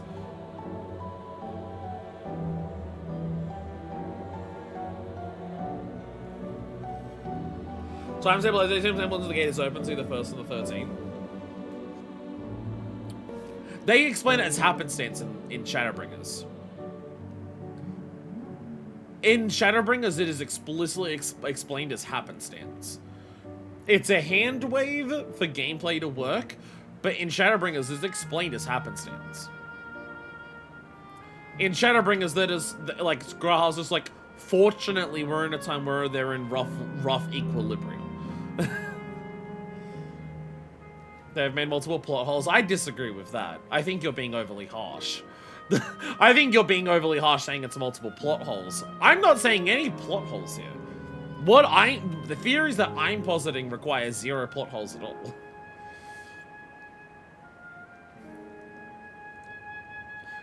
First and third currently transferring the line darkness with their times be synced. So wasn't the gate part of the city's construction? The gate apparently appeared when the gate first opened, which was, like, I'm assuming mini dimensional fusion. The construction of Vanguard anchored the time within the dome to the rest of the source, but Vanguard is physical, always open structure. I don't know what you mean by that. I think you're all making shit up. The construction of Vanguard anchored the time within the dome to the rest of the source, but Vanguard is a physical, always open structure.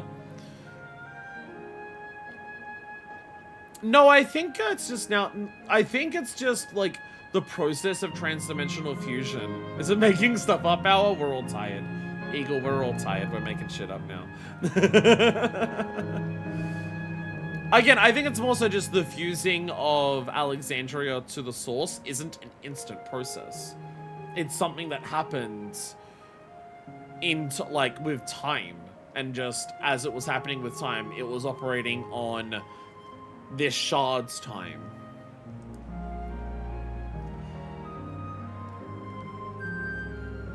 Alexandria fusing with the source, but the inside of the dome still being time separated until Vanguard was opened. City existed before the Endless was came about as a result of Storm Surge. Gate wasn't constructed until after the Storm Surge. Yeah. Again, they explain that Yuctel is just like where the Golden City and Yuctel ends up being, where the gate is just naturally like a thin connection between here and the reflection. Which like is also how Void Gates spawn. Void Gates just spawn where like the barrier between them is just particularly thin. It's just with the Void that happens a lot because of the Flood of Darkness. Well, the first repat happened by accident when the Guardian Botanist reached level 420 and then got the Chopstone for free. I like this theory. My ancestors aren't actually Alexandria, but heard from a place called Conde Peti. They had some unique customs there. For instance, when greeting someone, you had to say "Lally ho" in a spirited manner. Outside was also famous a gigantic tree that grew nearby. It was so enormous that when you stood at its base, the roots covering the ground went beyond the horizon. The terminal here at Windpath Gardens is apparently inspired by that very tree. The Ifa tree? Pardon me. It may not be real, but it's nice to have as a mentor for prosperity. Contepeta, I assume that's an FF9 reference. Not considering the lore implications of cross-shard dwarvery.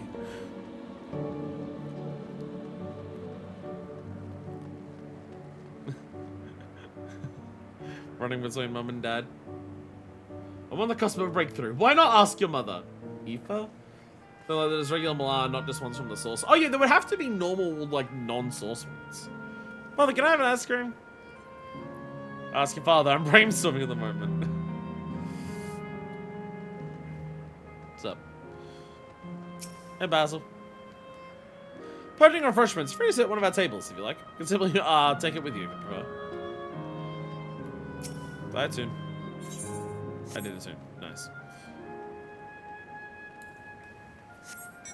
Yeah, there would likely be well, not likely. There'd basically have to be Lalas here because Lalas are just like when the Sundering happens. That was just one of the things that happens. How is this fight still happening? Are you like actually a botanist? What's going on? How is it? There's one hell of a fucking tree you're trying to cut down, Horatio. Well, the Lalas on the 13th. Well, currently there's nothing but Voidstone on the 13th, so it's really hard to tell. There we go. Finally got there in the end.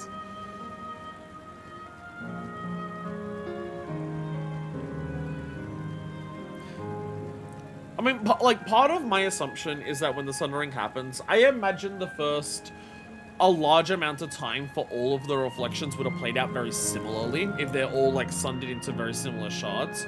I would presume the main things that differentiate the histories of the shards and the source is 1, Ascian involvement, 2, the natural predilections of the different shards for which element they skew towards.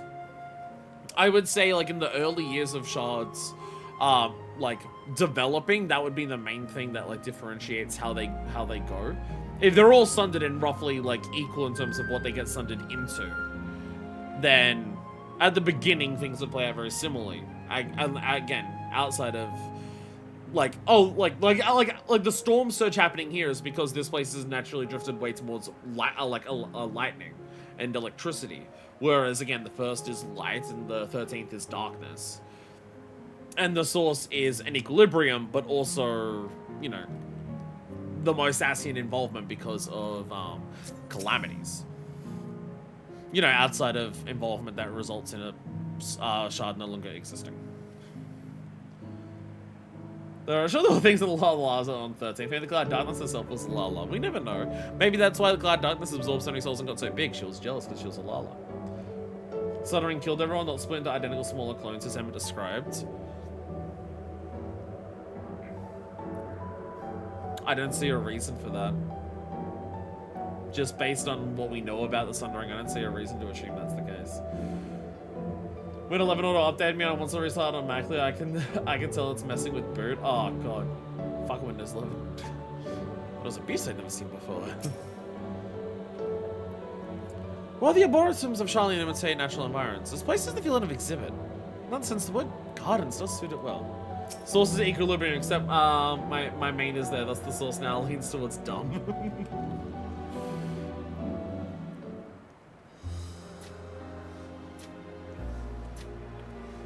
Welcome back, Manifest. Growl's just leaving me a most fascinating report. You have some engaging impressions to share too, I hope? Lally-ho. Mainly Lally-ho, but there was also a tree that was in the 12th foot. Well, that is all very interesting indeed.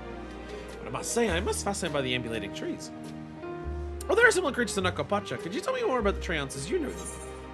Native to the 12th foot, they prey upon even wolves. Or various subspecies such as those with red leaves or a gnarled look. They like to hurl acorns at you, exploding ones. If you do Blue Mage, you'd be familiar with this because Acorn Bomb is a move that Blue Mage learns. There are various subspecies such as those with red leaves or a gnarled look. Is that so? Well, it makes sense they would adapt to their environment in such a fashion. Imagine they need careful management to flourish, such as having specific varieties of trees around them. Acorn, what about toucans? Management of the ecosystems. That calls to mind Labyrinthos, doesn't it? But it does. Let's do one. The Labyrinthos is a storage facility deep beneath Shadia that contains our recreation of a temple to claim its own. Such a place exists? Amazing! By the by, did anyone also catch sight of a large scalekin? A large scalekin, you say? What does it look like? I don't think I've seen before. But as a rodent like form and walks on all fours. It looks like a rodent, wouldn't that make it a beastkin? Though it's covered in scales. One that appears to mimic succulent plants. By that I'd definitely classify it as a scalekin. Are you talking about echoballs? Well, it's hard to say for some without seeing it. Why don't you show me? Very well, I was on a falafel earlier. It should still be near. Let's head over there then. When we find it, we'll see who's right. Two of you should come along and lend us your opinions. Also seen people debate as to how they handwave Kryl's soul density. Have we had anything that confirms that Kryl does or doesn't have a more or less dense soul? Has anyone confirmed that in any capacity in the game ever? Because I don't think it has. They're a friends, kid. College you notice on how extensive Rolodex of nerds. Go on ahead, Manifest. Let the others know and then join you. I don't know if anything's ever actually confirmed that the density of souls is something that is like, does Kryl have a more or less dense soul? Because in terms of just like, oh, but what about strength? I feel like half of the point I try to bring us is that like density of the soul isn't that important when it comes to strength and stuff like that. Warriors of Darkness from the first were giving us a run for our money back in 3.2. They're a lot less dense than us. Ranjit exists. As much as we may want it not to be the case, Ranjit does exist. This is the area. The beast didn't give the impression that it was frequently. What I've learned from Kryl when we first learned her story, when she mentions that if her soul was less dense, Y'shtola would have probably noticed. Does Y'shtola notice that souls are less dense? Because I don't think she noticed the souls of everyone on the first being less dense the entire time we were there. She noticed ours was fucked because of the light. I don't know if she... Did Y'shtola ever say that, yeah, the people of the first seem to have really, like, piss-weak souls. They're baby bitches. I think soul density is cut and dry as what Emmett says, given we just body everything on the first so we don't just insta-die on Elpis. Yeah. More times, how many times rejoins Kryl is? Well, Kryl would be at least once rejoins. Well, actually, no. No, she would be. I was about to say Kryl's at least once rejoined. In some capacity. Possibly, maybe. Because of the calamity. But also, if Kryl's sundered soul is from the 9th, her soul that is native to the source is either currently alive somewhere or is within the ethereal sea. So when the 7th Umbral Calamity happens, the soul from that shard, where did it go? Did it go to the source soul or did it go to Kryl's soul because she's alive and the other soul wasn't? Don't know! Got no idea. I don't know if soul density is something that pertains to souls being born or creature given birth to a soul. Perhaps the source of ritual Malalas have denser souls than the other 9thers. Again, there's a lot of possible answers. A lot of possible answers. Again, I don't think it's a case of like plot holes. I think it's a case of just the writers deliberately leave things unclarified because people like science and shit. Winnebago mentions that our and Scion souls are unusually dense, but they don't give us a number. But that's also Becklog. This is also Becklog. Someone who has studied soulcraft stuff for a very, very, very long time. Who also never meets Kryl. Choose a random zone on the soul's fire until you find a random NPC that Kryl shot now. And this is so exciting. Come on, let's find the creature. Didn't move frequently.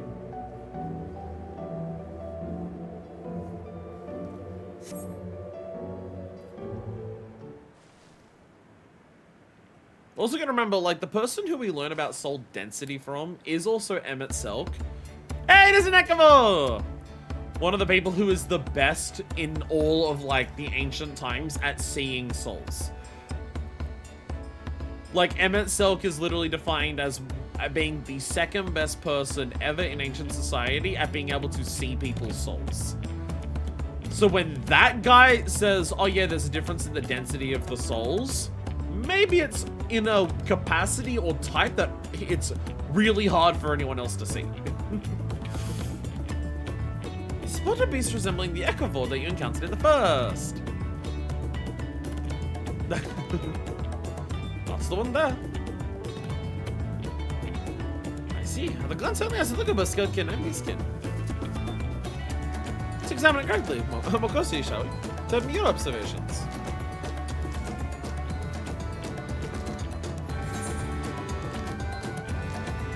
It has a pointy little snout. It's adorable.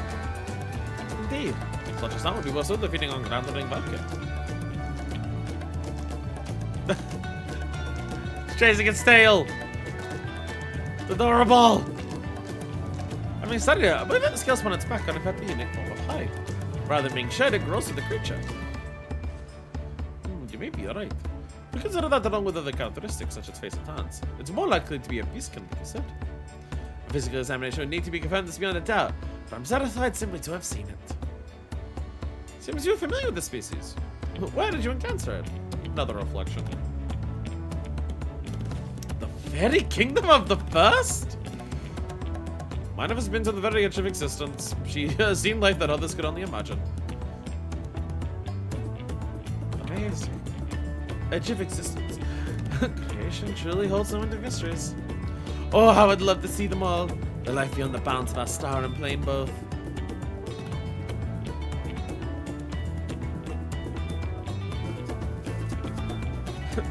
Looks like we're having fun. Theme of having fun song, can't you tell? Ah, hearing about the unknown never fails to rouse me. I felt the same way when Katanam and Garlov treated me to tales of their travels. You've met my grandfather too? Oh, didn't I mention it already? It was when Garlov came to Toronto to investigate the Golden City. I haven't had business with little Jaja, so we met until you're loud.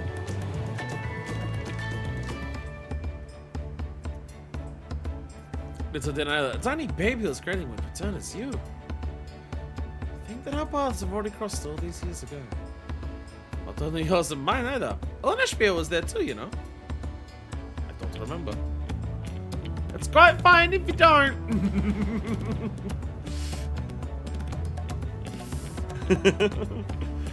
We do not need an Alex Patricia situation going on here. Calm down, stop. It's actually because Gareth told me about Charlie and that I later urged Alan Ishbia to take up cleaning. My fuzzy bun was going up down and withdrawn. It was where I was at my wit's end that I recalled your grandfather's story about cleaners. Seeing the world through their adventurers would inspire a change for the better, I believed. I'm sorry I was down and withdrawn. If you ask me, you still have some work to do. But it's because you're that way that you're with us now. And I, for one, am grateful.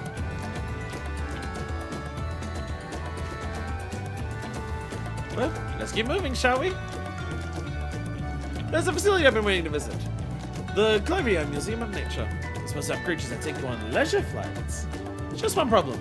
Seems only 3 people can fly at one time. But you and that one should go. Rest of us still have plenty of other things we can do here. There's room for one more. Once you come with us, Manifest. I don't want to be with my mom alone.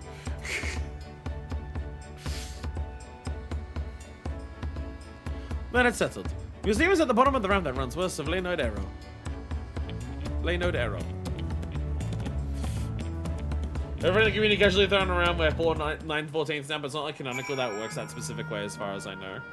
It's a general assumption of just like we've fused with 8 other shards of ourselves and we are ourselves. But specifically 9/14 in terms of like, oh, we have the strength of 9/14 of the soul of an ancient. No, that is not like, that's not specific maths. It's just a rough assumption.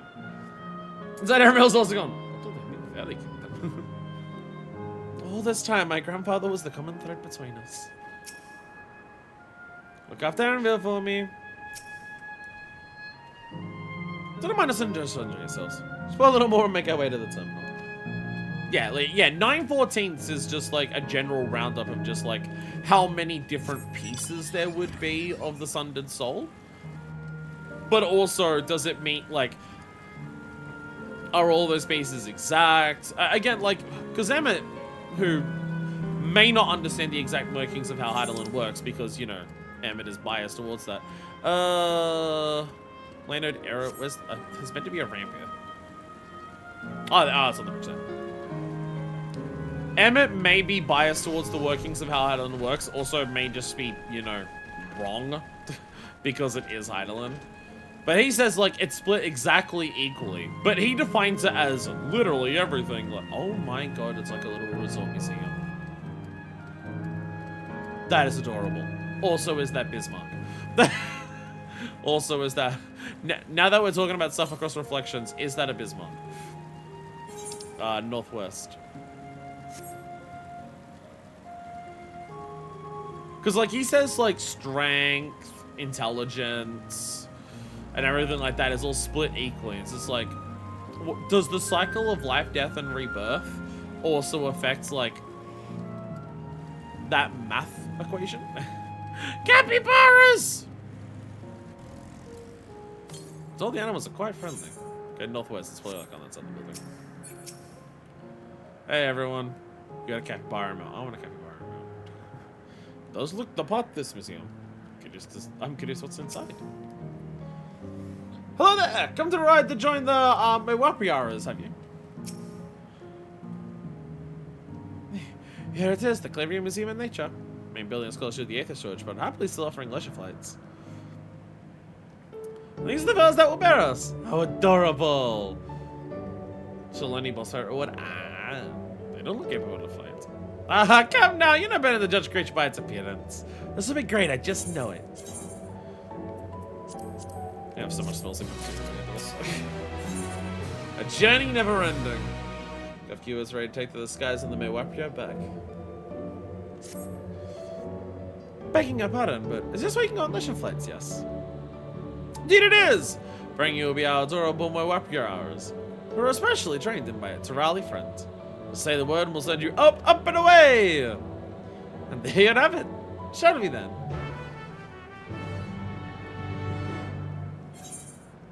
Okay, before we do that, quick question. Okay, yes. I will get this, I will get the Aether Current then, because this Aether Current from this quest is literally the last one. Which also means the last blues that we've done. That's all the blues. There might still be yellows, but... Don't cut down that one, Horatio. I don't know if your axe can take it. It's on the balcony. Oh, there it is. I'm really bad at noticing Aether Currents. I'm really bad at noticing Aether Currents. Hey, everyone. Best jump before you fall down. Just seeing all the people just like hanging out. Why is there rare specimens here?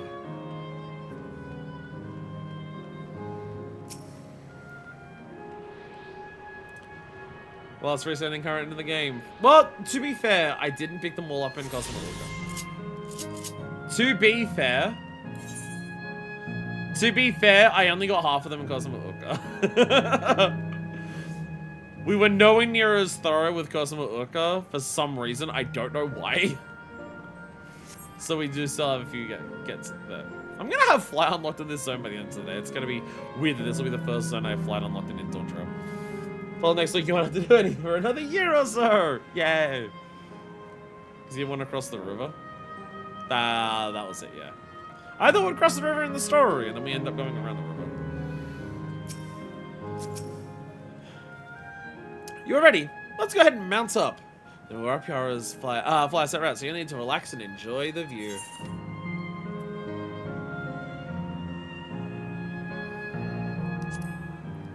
Here we go. Whee! How exhilarating!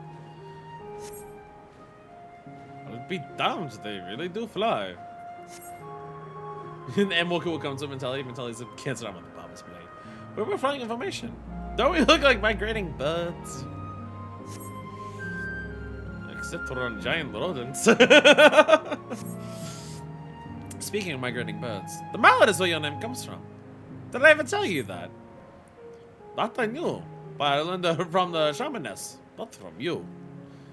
This place is really pretty.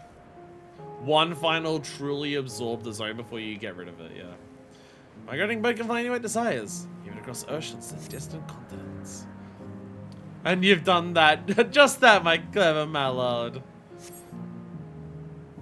I think you'd not to call me that.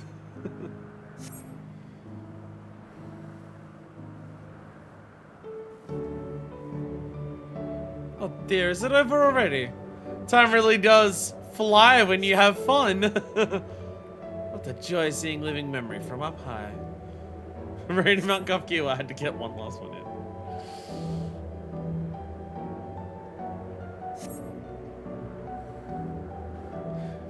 They force you to have one overhead view of the very final area of living memory before you erase it.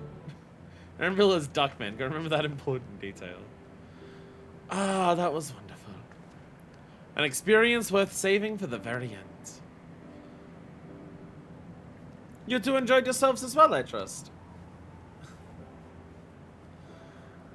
It was enjoyable enough, I suppose. That means it's the best thing he's ever done in his life, knowing how Ironville talks. From my fuzzy bun, that's high praise. Glad I invited you and Manifest. Thank you for indulging me.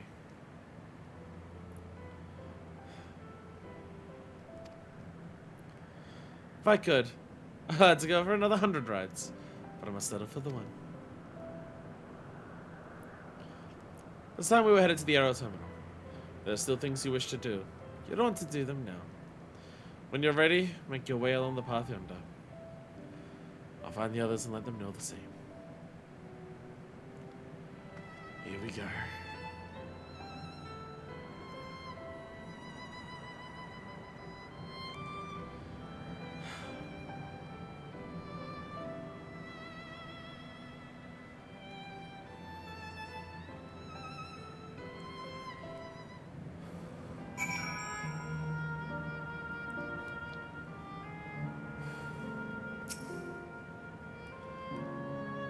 The facility constructed from her memories.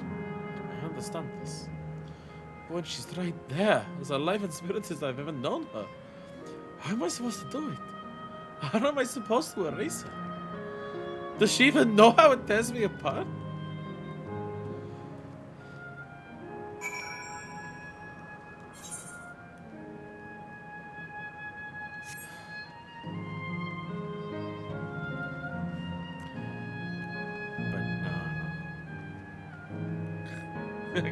Take a photo of the banana.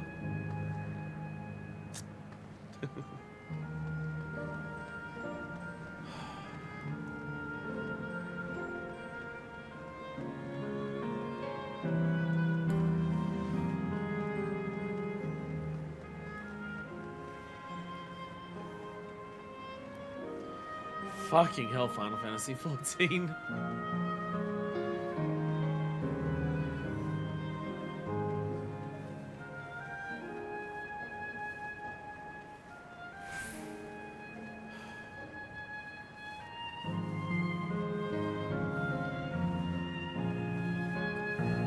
Just that heading to a destination and knowing what's at the end of it. Fucking hell.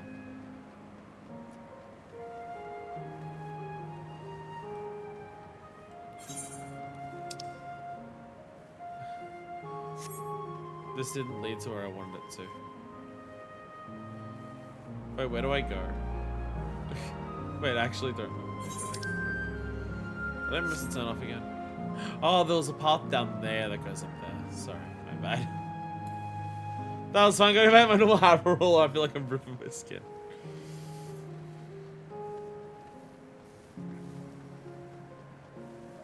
Also, this statistician trip's particularly planned out. She's been making those style swaps quick.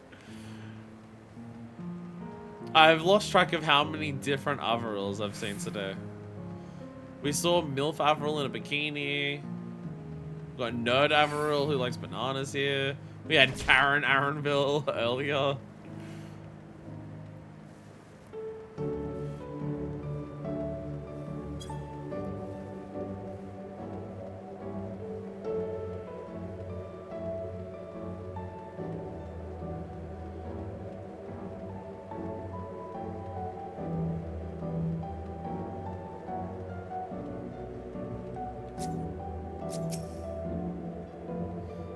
We'll be there,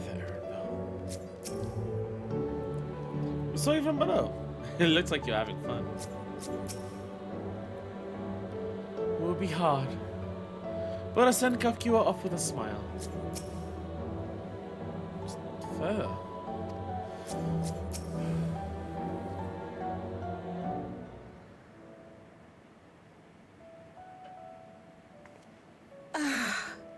How delightful this has been.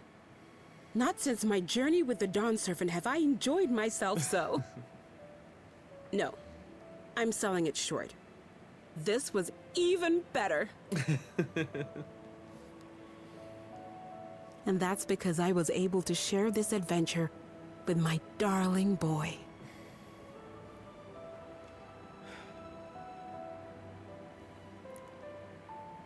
Well, this is as far as I can go. As for the rest... Just stop. You're doing it again. Deciding everything by yourself, and then disappearing. Alexandria, you're my pupil, so you ought to understand. Everything that lives must one day die, and that which has died isn't meant to return. This is the way of nature. Mine is an unnatural existence, and I've suffered it only because I had to unmake this twisted mausoleum. But now that brave souls have appeared to whom I might entrust my mission, I may finally embrace the end. Can't you be happy for me? How could I be happy?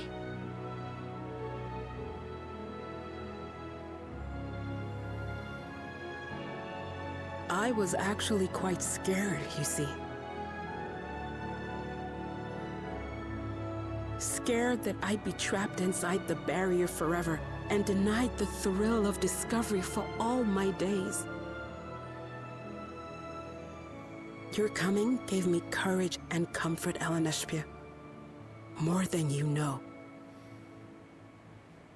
And now here I stand, unburdened and free. In this moment, the happiest of my life.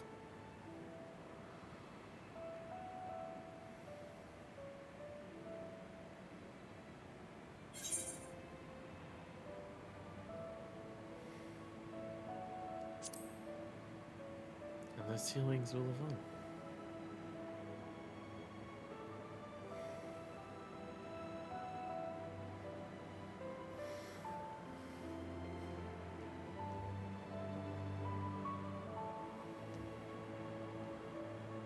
As you wish, Mother. I'll continue what you began. You were right, of course. Leaving home has broadened my horizons. I've met my friends and found this place. So I bid you leave your dreams with me. And know, I'll go where you couldn't go, and do what you couldn't do. I will.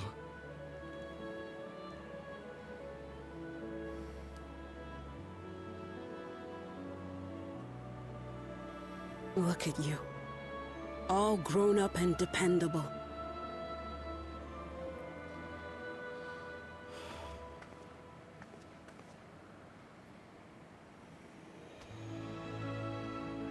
Yet with so much more ahead. A world of experiences await you, each a lesson of its own.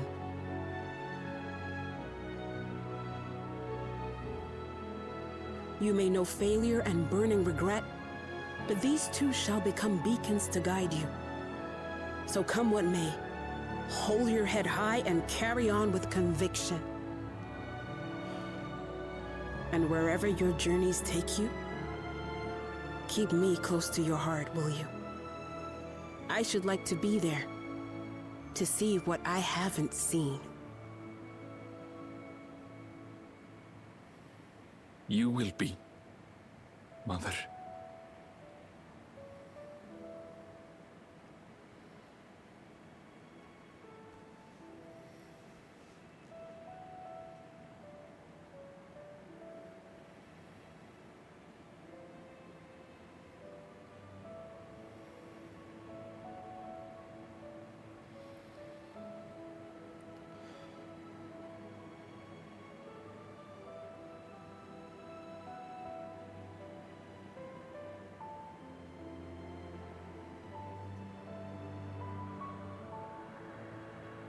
Now, run along.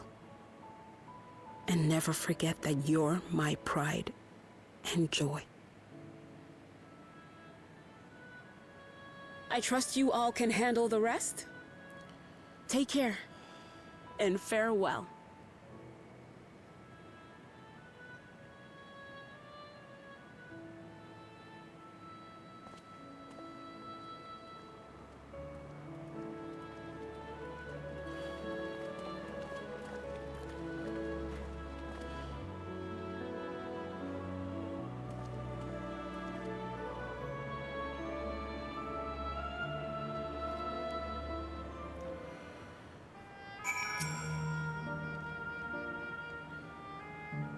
the vast world for feeling final hour than this. I'm so happy to have met you, Manifest. You and everyone. Thank you for the memories. And thank you for watching over my Alexandria. You'll be fine now. I know it.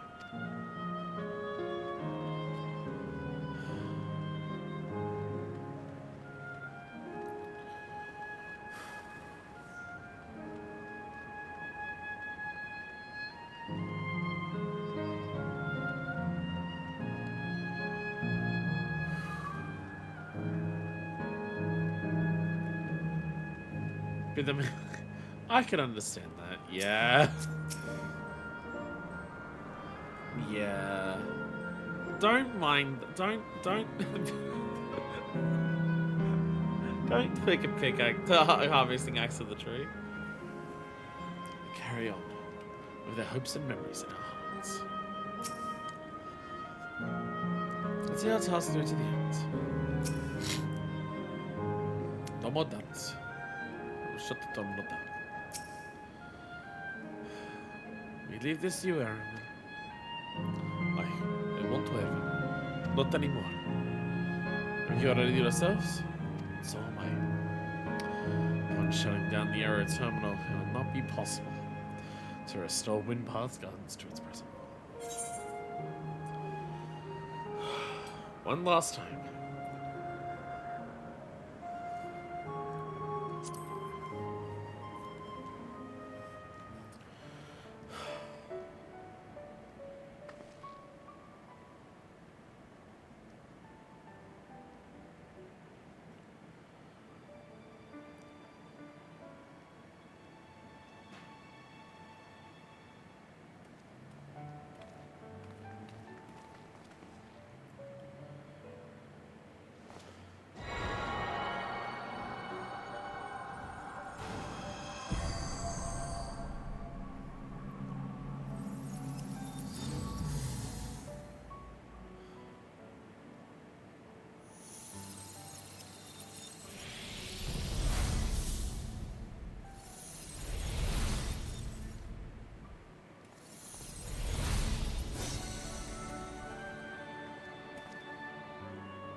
That makes all of them. All that remains is to wait for the meso-terminal to become vulnerable when it's about to initiate fusion. And then we strike.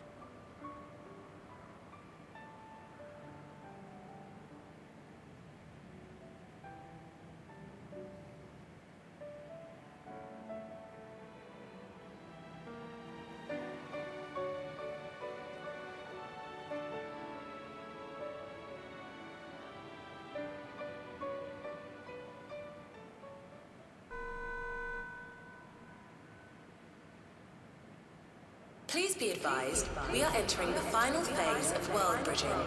Repeat, we are entering the final phase of world bridging.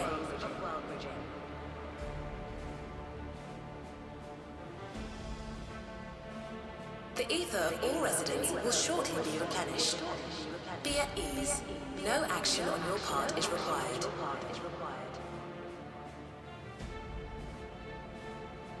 We thank you for your patience.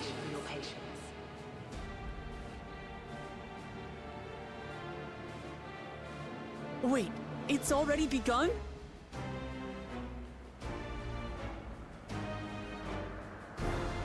Uh-oh.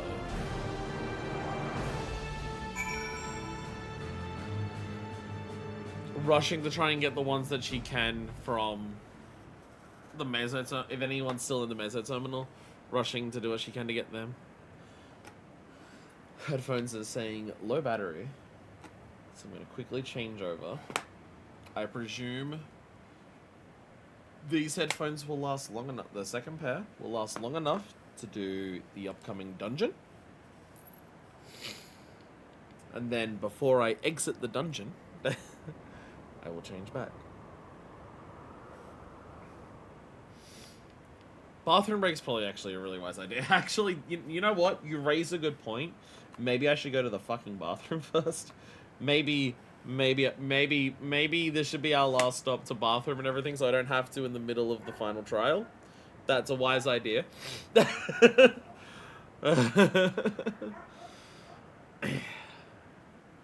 We will come back to put an end to Dawntrail. We shall return. And we're back. Feels like we're getting to the end now. We won't let Kafkiwa's hopes be in vain. Let us finish this. Well, time for tears. Just as well. Not a moment too soon. As if she's saying she won't let us do as we please anymore. Through our time here, we've come to know what it is Sphene seeks to protect. But that doesn't change what we have to do. Now I can fly him.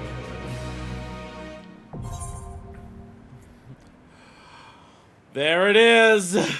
There it is. Dawntrail. Well, Clement's gaze is firmly fixed on the mesoterminal. So, hey, Trash. Living Memory Store is something I don't think I've ever played through something quite like it. I've played the halfway point of the stream. Hey, Trash.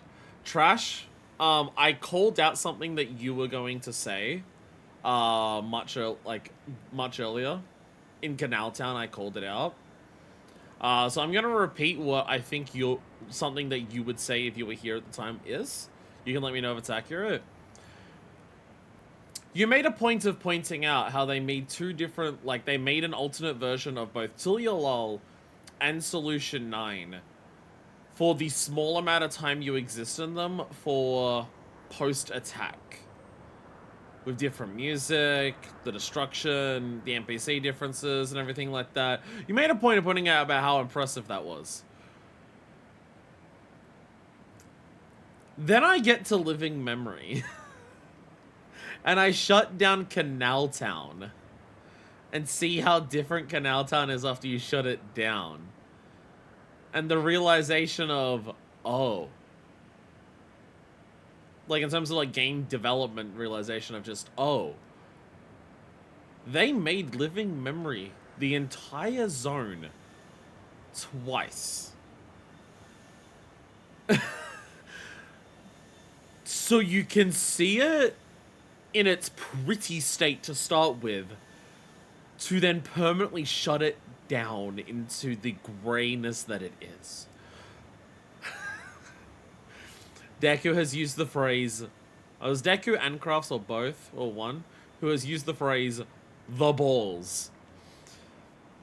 The sheer we did this feeling from looking at blacked out areas, as people have said in chat, the balls of the devs to do this, it was Deku, is fucking ridiculous. To have this idea and go through with it is so impressive. And it works emotionally so well. Like, this is one of the, like, this, because there's some praises you give to Final Fantasy XIV that are just general praises. And then there are some praises that you give to Final Fantasy XIV for an MMO, right? There are certain praises that you say about Final Fantasy XIV of just, for an MMO, it's impressive. Like, little changes in zones is not an impressive thing in another game. Like, changing the stuff for Tulialol and Solution 9 to be attacked. That's impressive for an MMO. For another game, not as much. This is impressive. Not for an I can't think of many games where this level of change to an environment is something that, like, happens in the game. They did this while remaking the graphic system. Who the fuck in their right mind would even attempt that? This is... I think Crafts is the one who said where it's just like next level like generational leap of storytelling for MMOs. I can't remember the exact phrase, but yeah. We'll carry out Kafkiwa's plan. It's our best chance at stopping Sphene. It will be dangerous, I shouldn't doubt. We're prepared, I assume? That goes without saying. Come, we head to the missile terminal.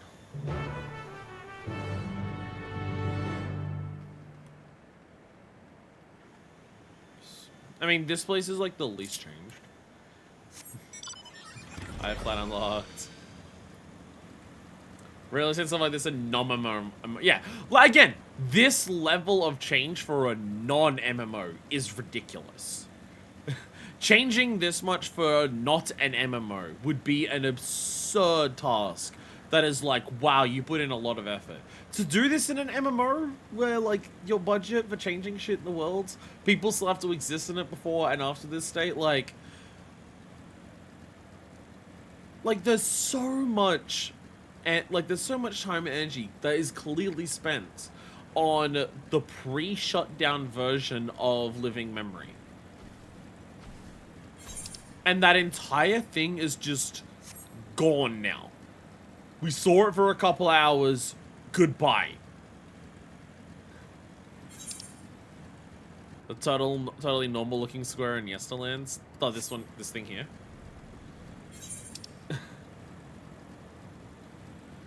Actually, I'm close to the mapping achievement, aren't I?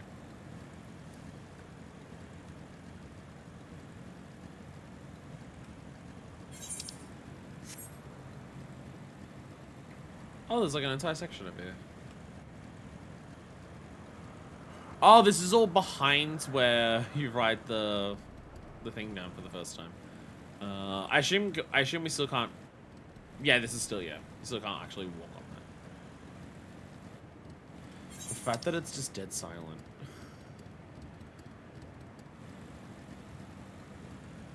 The fact that it's just dead fucking silent.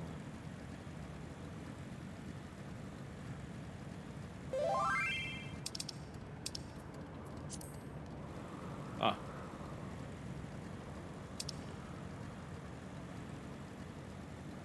So I gotta work my way around the building. Sorry, there's a little building in my way.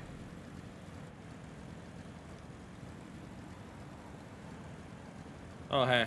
We're fighting Pepsi Man down there.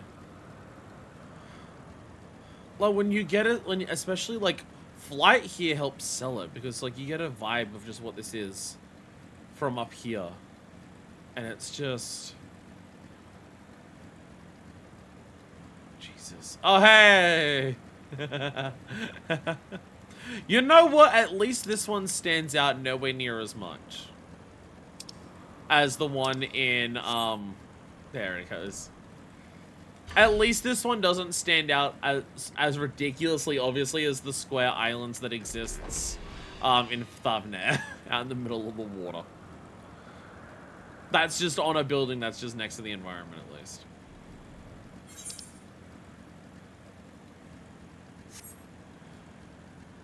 This is so fucking haunting. Just no music. Dead town. When Shalani is a messer that fades into the invisible wall, really good.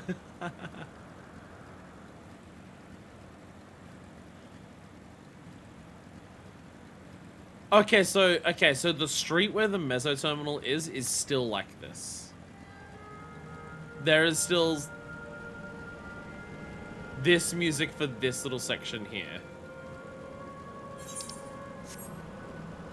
What's undiscovered down here?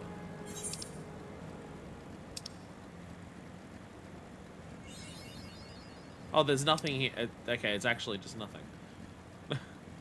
And all of, like, the backroom area there for the canal town that we never actually went to. And there's just a bunch of, like, living... Like, I never saw these go... Like, walking on the grounds through Canal Town, I never actually saw the living liquids down here, the cool ones. I never saw those. Like, the idea of just, like, the way it was all laid out actually, like, fooled me. I don't even see those. Back to the music. The beer... Oh, there's a beer ring down there? Beer rings didn't give any rewards. Yeah, this is like the last little bastion of this.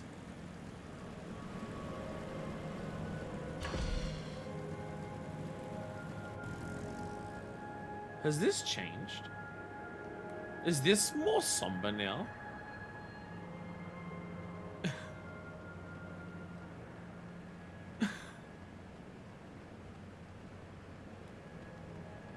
Even the parts that do have music left change as you go along to just slowly lose it. Jesus. And like, especially like, remember when we first walked along here? Now that we're redoing this walk, remember when we first walked along here? Oh, look at all the bright canals and all of like the gondolas that are guiding them through and everything. Look at like the rainbow over to the castle. Look at the active volcano that's blowing up over there. Look at all like the glowing orbs over there. So gonna be a strap for a shutdown version with a more speaker filter. Shows over time to go.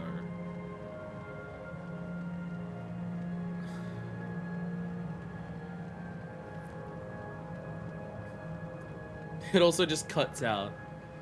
This is on fucking precedented levels of environmental storytelling in a video game. Like the level of environmental storytelling. I mean, again, the whole Disneyland aspect that we've discussed in terms of like, again, the idea of using what Disneyland is and the structure of Disneyland to make a thematic point with this by copying Disneyland is insane, is in of itself completely insane and fucking ridiculous that you did that. How do you come up with that? But just like using the environment, what you have to do to just sell the emotional impact of the moment. This is... Those dragons fucking. Oh, they fucking.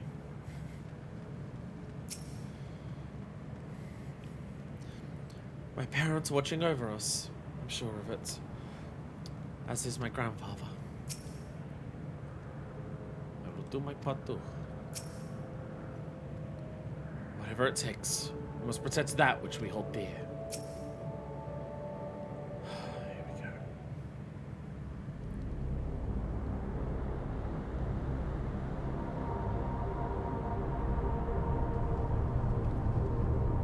Oh, good. Seems we can't simply shut down the Meso terminal like the others. Not surprising in the least. My mother did tell us its defenses are tight. But she also left me a means of circumventing them. A program that will send your souls into the terminal's memory banks. Therein lies a virtual domain generated by Sphene's memories. So we would venture into this domain and then seek out and stop Sphene. If our souls are transferred in their entirety, dying in that domain would be no different from dying outside of it. There's no guarantee of safe return.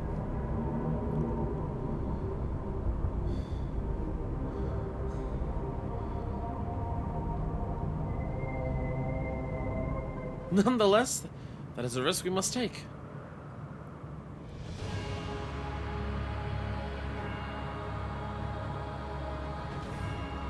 I've already come this far, and I'll be damned if I'm gonna turn back now.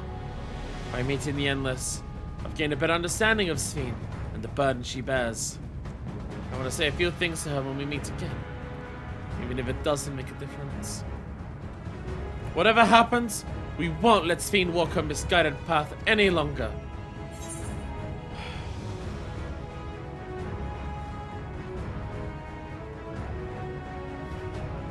It's our duty as the living.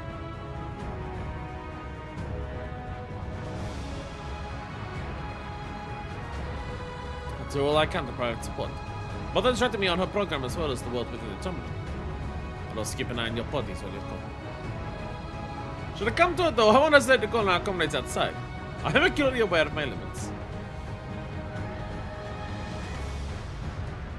Upon entering the terminal, we must certainly meet with fierce resistance from its defenses. Then there is Sphene herself. In order to initiate interdimensional fusion, she said that she intends to erase her own memories. All manner of enders she will become as a result, none can say. And if she invokes the keys and opens portals to other worlds, she would have access to vast amounts of ether to bring bear against us. We must be prepared for anything.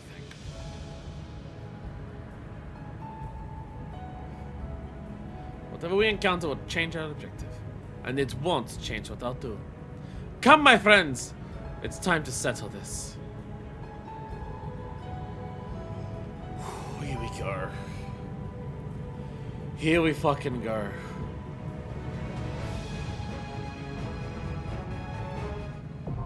Yeah, baby! Called it! Called it! I called it so hard! I called it so fucking hard! Let's go!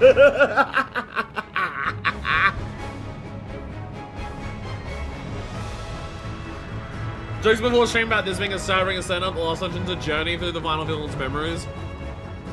Trash, I literally at the beginning of today's stream said, I'm going to guess we're gonna go full Shadowbringers.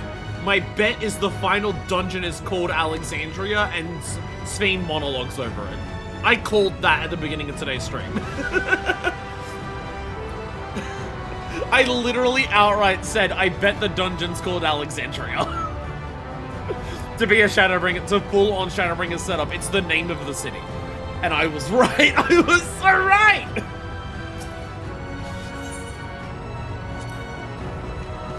As much as we've been able to learn, so much more we do not know about the key. What I do know, however, is that interdimensional fusion must be stopped. This is the mission I'm inheriting from my parents, and I will see it done. Part of me still clings to the hope that we can avoid fighting Sphene. But even if we can't, I want to see our people and their legacy live. I don't know what awaits at the end of this path, but together, we'll walk it all the way. Since we've averted the final days, it's been one existential threat after another. And our lives and our reflections hang in the balance. But considering the key and the power it wields, I can help but feel a sense of destiny in our being here. Would you not agree, my friends? Come back alive, do you? As I got to pay you for everything you've done. I know we've built up to yet another existential threat that like threatens to swallow like all of the realities and everything like that. Like we're so immediately in the next expansion, the threat is at the level of Shadowbringer's threat level again. But because we've spent so much time building up Wukalamat through her A Realm Reborn, Heavensward, and Stormblood, and then everything about this is her Shadowbringers, it feels like an appropriate level of threat of Wukalamat's final challenge for the story is a threat of this level. So! Does feel like we're more equipped to handle it than usual though. We're right behind you, Captain Ism Blightwind! So, we have a lot of people here. I don't remember who has joined in which dungeons in the past. I'm dead! Yeah, Syriac is canonically gone. But I do still have, well, we're behind you. Now we're in front of you. Guys, it was like out, I've done almost all of them. I've missed, I think, every DT dungeon. I do think that is accurate. I don't think I've joined Denshia once. I don't think Denshia has joined once.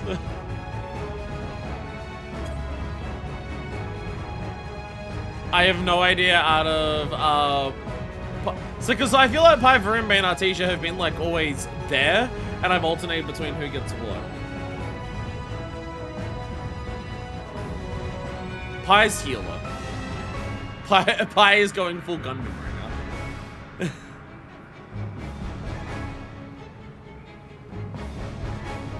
I mean, I assume you'll all be there for the trial afterwards. I mean, you have to be. We don't have enough people here for a duties. We don't have enough people here for a duty support, so... So I imagine I'll still see you two in the trial afterwards. Don't worry. I've been the healer for all of them except for I think Skydeep Sanote. Aw, oh, damn you stylish. I mean it's just full red mage, but oh no, you got headphones on, it adds to it. What trial? What do you mean? As a crystal do the thing and Hemlorca, bring me back. No, unfortunately, unfortunately, that was only because Heidelin put her magic into the crystal, and I think that vanished when like you saw the little blue dots come out of it. Unfortunately, sadly, so I do apologize. Alrighty. I didn't mean. Damn. Sorry, we'll bring Idolin back to life and just ask her to give us another dose of it. Alexandria. In their darkest hour, the people of Alexandria had found comfort in the belief that physical death is not the end. And through the miracle of Electrope, that belief was made reality. Yet everything comes at a price. Determined to sustain the endless no matter the cost, Sphene has chosen the unconscionable course of massacring innocents. Seeking to prevent her from preying upon other reflections, you and your comrades prepare to send your souls into the Mesoterminal, where a virtual domain generated by her memories awaits. Let's count the lives. Oh dear god. Consequences come to bit me. I haven't tanked a dungeon in Dawntrail yet, so I actually don't know how hot they hit. I haven't tanked any of these. I've been DPS through them all, so I actually don't know how hot they hit. Don't worry, Syriac. What you can do is be the Solution 9 Syriac, and I can call you with the Asm Crystal then. Be not the Cowboy Syriac, but be Solution 9 Syriac. Be Alexandria. Unlost Worlds. Alexandria. Now we get to see it in a full memory glory. Not a fake theme park, but actual memory. Which you can see, yeah, this is like the start of it combining. You see Archeo Alexandria and what it is, but you see the electric power lines running through it all.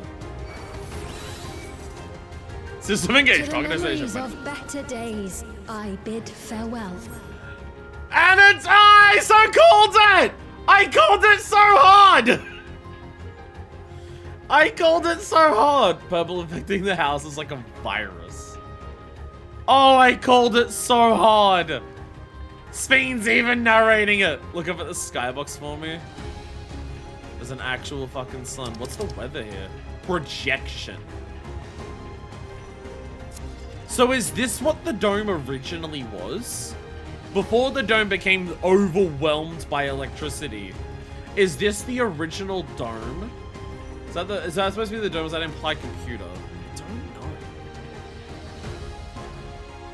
Clear the dream she lived? Let's go see the princess. Right. Oh god, I'm so nervous. They're showing just about everything because of this war. Oh my god. Oh, this is so good! Have you heard? Princess Sphene is here. Come to take this march! In Call of Duty, she makes time for us. Oh, just to get a glimpse of her. Oh, Jesus. Immunization protocol.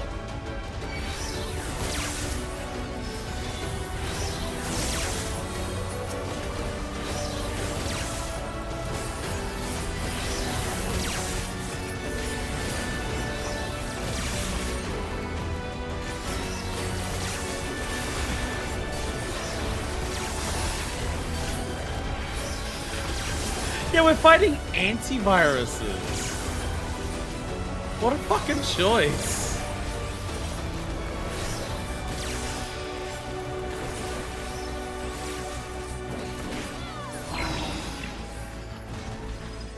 Princess Sphene! A trail unending? Aw. Oh, she's already back in the airship. Your smile means all is right with the world. Long live if Princess I smile, it is because you all smile for me. So living just to see and hear Her Highness. Blessings upon you, Your Highness! War must be trying on her, too.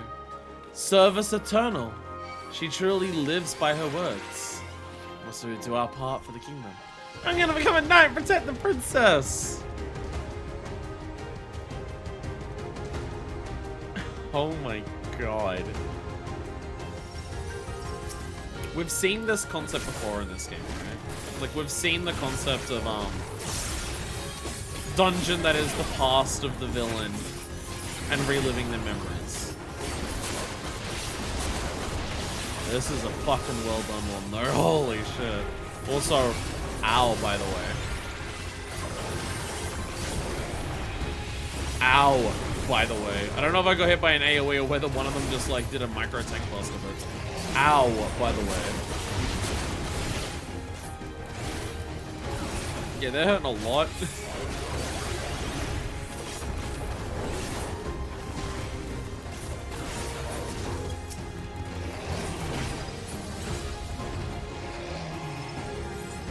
Oh, they like bring back this trope every expansion. I don't give a shit. It fucking rules.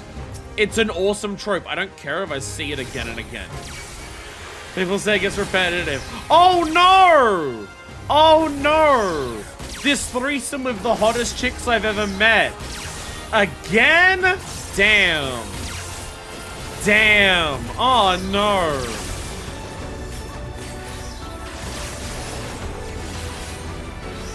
A blowjob by 3 supermodels at once? Again? My steak is too juicy and my lobster is too buttery. I mean, like, it's also just, like, it's not being brought up here because they're... No, it's just that big.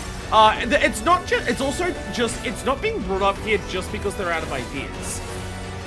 They're doing this here because they're explicitly trying to make this, Shadowbringers. This is very much meant to be, hey, this is Shadowbringers. This is Wuklamart Shadowbringers. Let's end this like Shadowbringers. This is not here because we don't know what else to do. This being so similar to Amarot is the point. Because this is Wuklamart's Amarot. There's about these super staggered pools. I can't tell if it's better or worse. Like, I can't tell if there's more or less of them than back in Endwalker. Because Endwalker had a lot of those as well. Endwalker had a lot of staggered pools like this as well.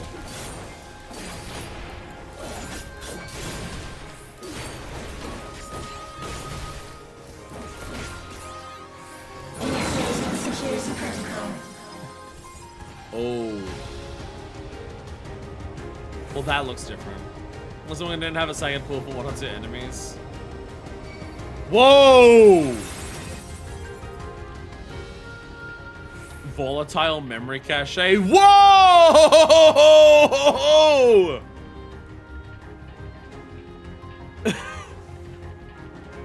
Oh! Holy shit! Antivirus X. Oh, this is not even a positional boss, yeah.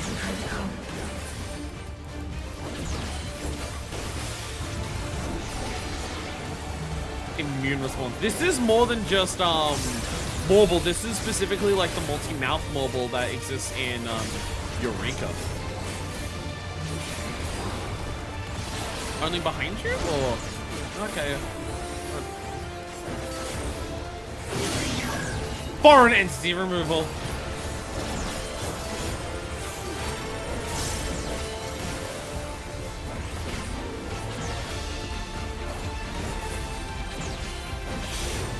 Oh, okay, I see. I understand. Oh, that was a why did I look at that thinking it was a circle?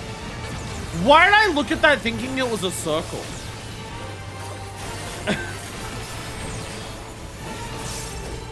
I can't take the stack with you, I'm sorry. I can't take the stack with you, I'm on 2 bodies. Okay. Okay, plus. Okay.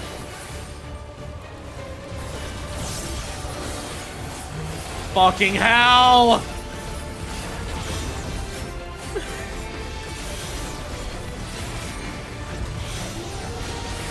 Oh my god!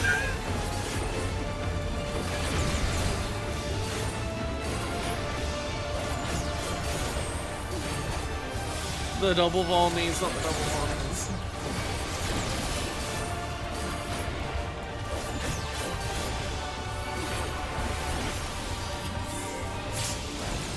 Okay, I can now take stacks.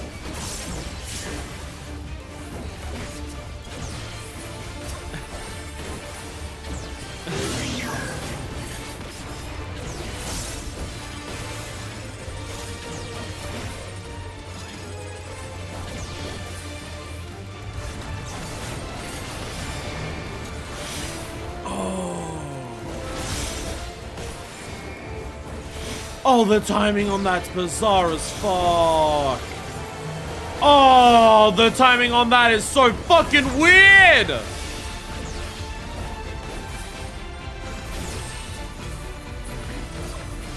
Oh, well. Terrible timing for you to come back.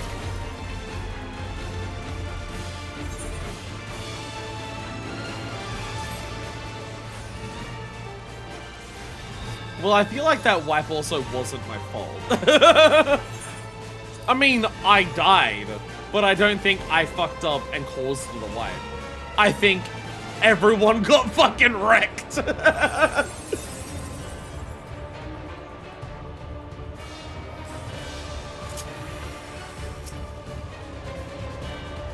Okay. Okay. The main thing is like the order of the removal. The order of the removal is a bit confusing. And also, I need to not get Volney. Actually, I don't think I can take the stack because I get a tank buster at the same time. I don't think I can take the stack anyways. I think because I have a tank buster. Watch the ground line order. I'm trying to see that. I can't see any like teleporters. I'm looking for a tel and I can't see one.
So far on that.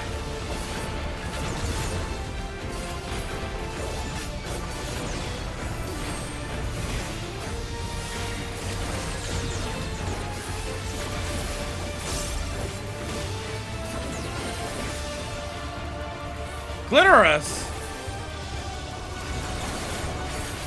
Oh, okay, that's the right way. Okay. I should admit that shit fucking hurts.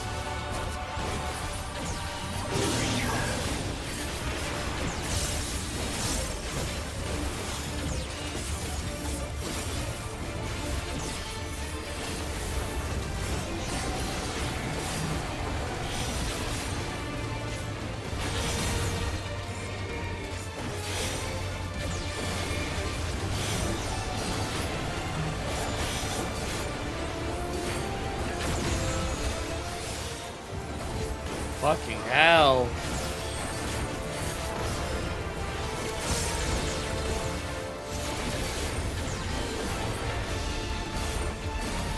Clitoris.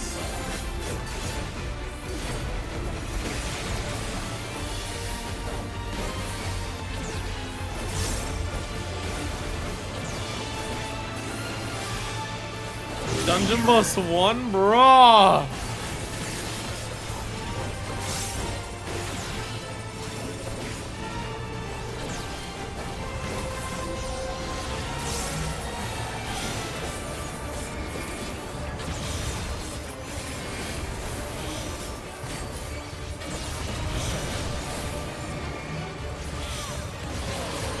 I think I have the order down there. Holy shit! God damn! My people, and I will protect you. The order of like the dream she lost. Oh. The painful memories of war I lay to rest.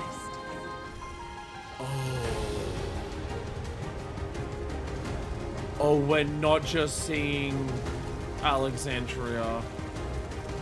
The way... Oh, God. Oh, it's the whole history. Jesus.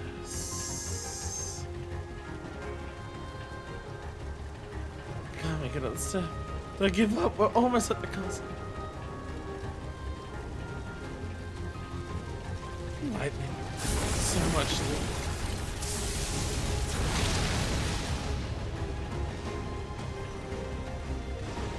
Dying the first time is part of the Eternal experience. I didn't forget I had an AoE shield. Whether it is projection. Yeah, it's still with the projection with it.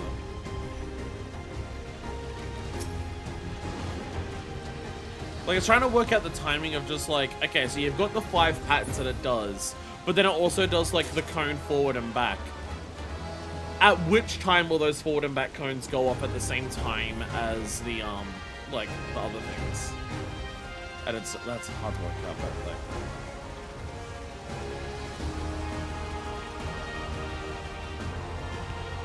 Foreign entities detected. Proceeding with removal.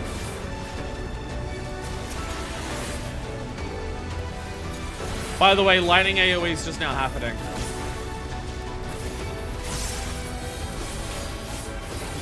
By the way, lightning AoE is just now happening on the grounds. That's just now a thing we deal with.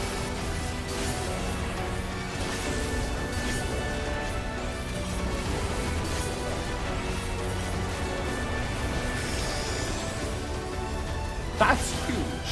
Jesus.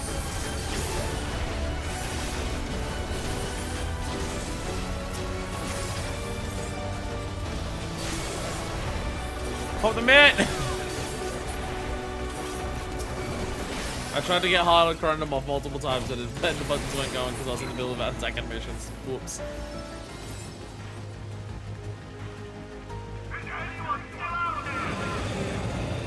Please help my family!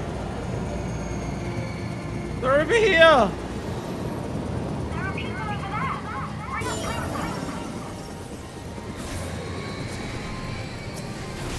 Behind us, it's gonna be fine!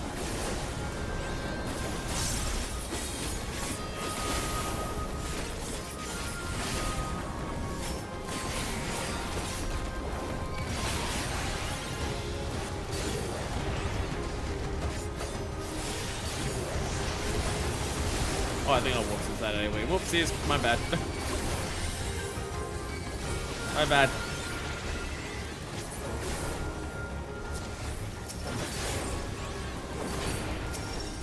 Oh my god.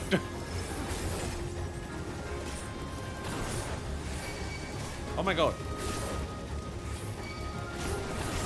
It's me you want, fight me.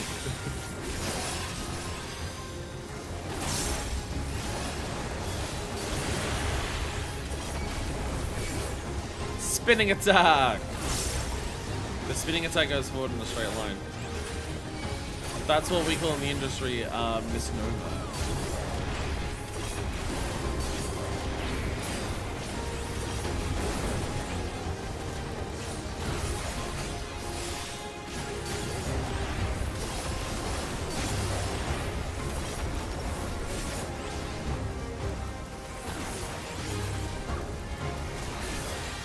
Seemed like a level of destruction.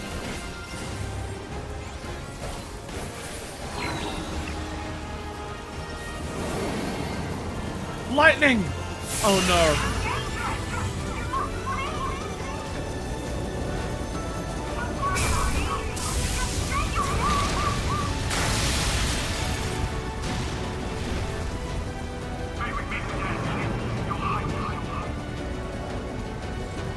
Getting a ship through a sea of lightning, protecting the ship with a shield feels familiar.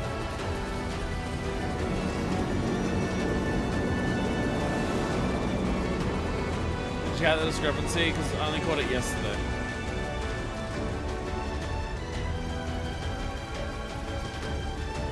Discrepancy? Necessary discrepancy?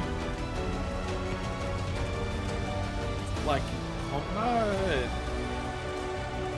about Sphene, like, being here at the time of the storm surge, when they said, like, she had died at some point, but I don't know, like, what timeline exactly that was, and they mentioned her dying to this. That's supposed to be Sphene's death, because I swear Oda said she perished from lightning sickness. I don't think she died there. The ship took off. I don't think that's when Sphene died. That may have been, like, what caused her to get lightning sickness. It may have been something like that, like, maybe that ends up resulting in her death because of lightning sickness. It's possible that's the case. But I don't think she straight up died there. The ship didn't explode, it flew off. Amalgam.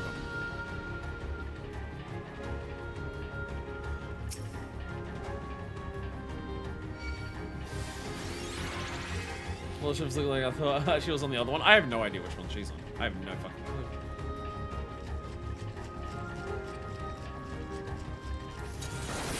Security breach confirmed. Initiate and verify security protocols. Dusties! Electro wave! That sounds like a red wave. Oh, I'm so good. Disassembly. Amalgam divides into parts.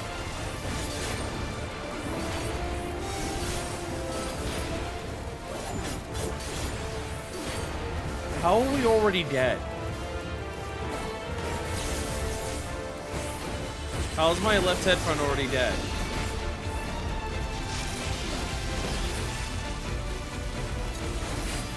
Well, I know it yet.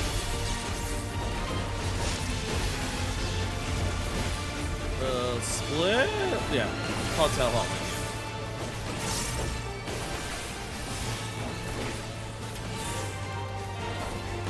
Assembly. Oh no, that's just splitting the pod. Well, that still hurts, I think.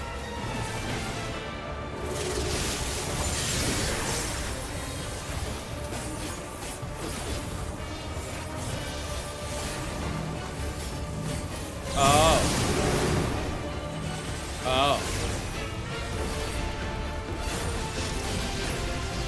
I was way too focused on my rotation, actually trying to work out what was going on. I was trying to work out my rotation, I didn't actually see the tails. Amalgamite. Like what's up? I mean, sorry, I only have one headphone right now, so it's incredibly distracting. I can't pay attention to the game. Like, as anyone here as well, I can't hear.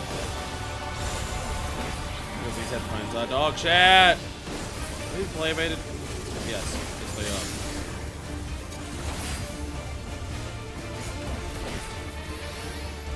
So back here?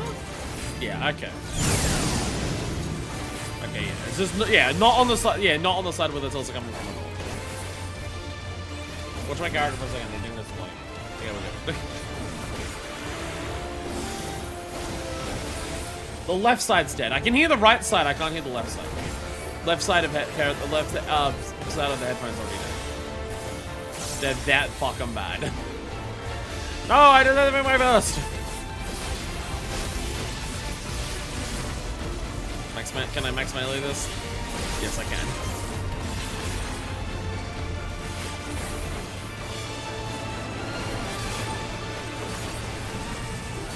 But it's so distracting to be on here. It's so distracting. It's so hard to concentrate.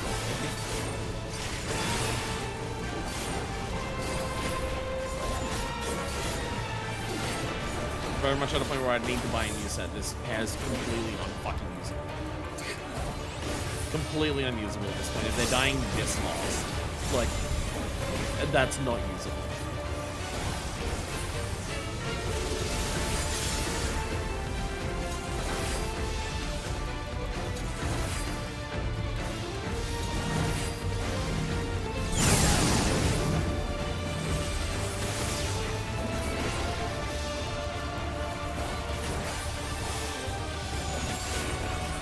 Nowhere near as bad as the previous one.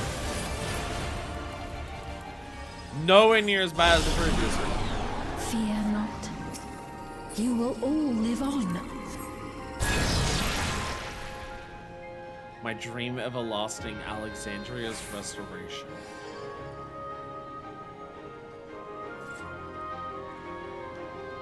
Now it looks like the end of Twilight Princess. Now this looks like the shield around Hyrule Castle. Oh, shit. After everything happened and parts of Alexandria started sinking into the ocean. Shit.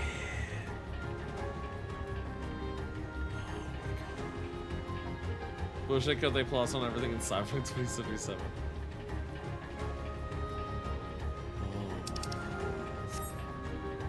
And at the last, my final is endless.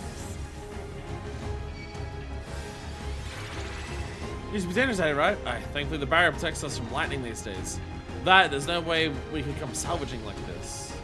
Or maybe this is the start of the barrier that protects them then? Or maybe the old barrier was like a shield just specifically for attacks that got blasted through, and then they upgraded it to this shield? Another beautiful day beneath Everkeep's barrier.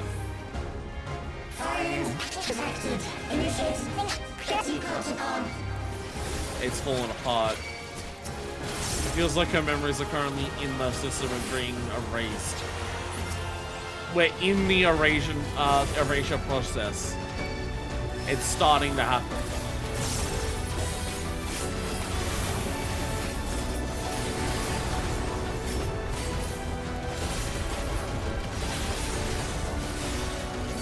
So it isn't completely necessary.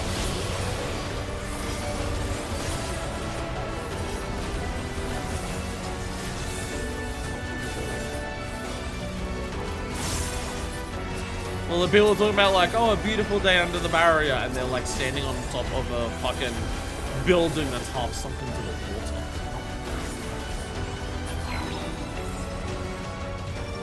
Dawntrail has done a significantly better job of making me feel sympathy and empathetic towards Sphene and her people, way more than Shadowbringers ever did for Emmett. And I did feel sympathy towards like Emmett's people in Shadowbringers, but this is doing so much of a better job. I stand by that Sphene is just Emmett, like the similarities that Sphene and Emmett share. One that they don't share is the fact that I think Sphene is just done a hell of a lot better than Emmett ever fucking was. I stand by that, and this is selling it so fucking hard. We're just counting up the supplies. People are unsure of their futures. I mean, I'd be unsure of my future, but the present fucking looks like this. They've done it! They prepared the queen! We can't give up! Not until keep complete!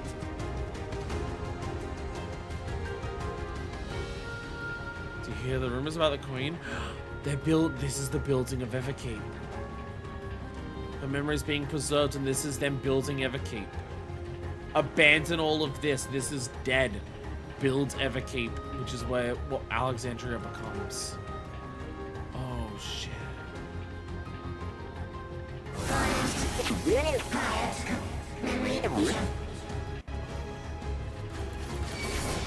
More like more robots like Otis at this point. My memory she will always be rewarded to lead us here. Our eternal.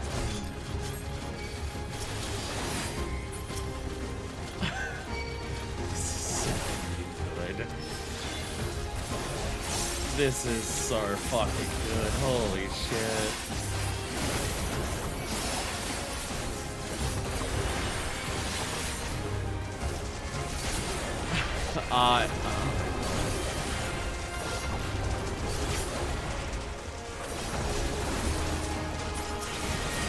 Dawntrail's not just good. Dawntrail's fucking goated with the sauce.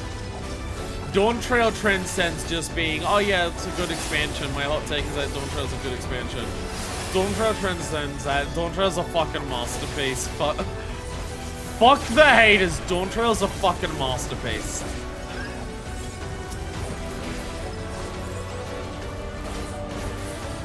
Dawntrail is fucking amazing.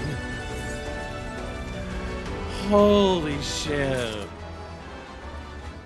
I was really wondering how hard Dawntrail 2 could go, considering I knew ahead of time it was only 3 streams. And like, how hard can Dawntrail 2 go?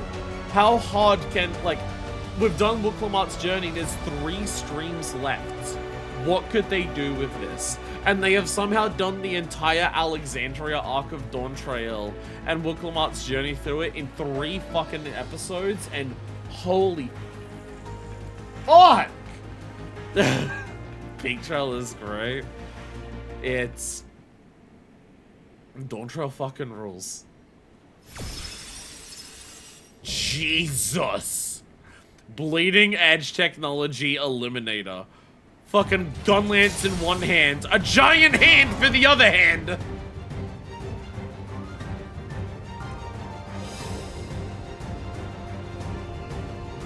There are dots on the floor. They spilled this guy in the trailers. Why? What? I heard they spoiled Solution 9 at like FanFest and showed it off. But they spoiled it. This is the dungeon, the final dungeon boss of the final dungeon! Why spoil this in a trailer? Why show this? What the? I'm not looking at a fucking thing with FanFest. I'm not looking at a fucking thing when the next FanFest comes out. I'm not paying attention to a goddamn fucking second of it. Fuck that. Fuck that. I'm not looking at a goddamn thing. Alright, are we ready to eliminate the eliminator? It wasn't even a trailer, it was a big splash up. They showed it during the first FanFest before showing Solution 9. Why? They showed this guy at FanFest as part of the new threats next to Valley Armanda. What the fuck? It's the final dungeon boss of the level 100 dungeon! Couldn't show you the launch trailer of FanFest slides last week with talking spoilers. Just like, hey, here's this thing. What the hell? Content on him at the first FanFest and just upcoming battles ahead. What the fuck? Why?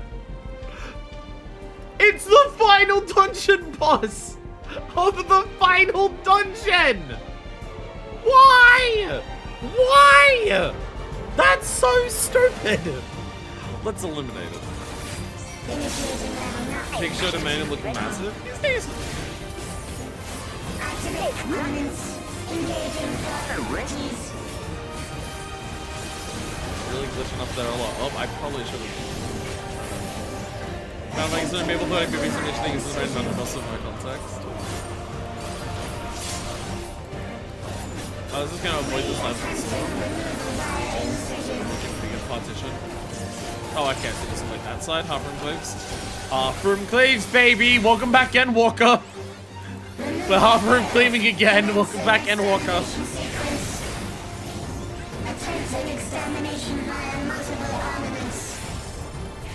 Alright, Mercies now.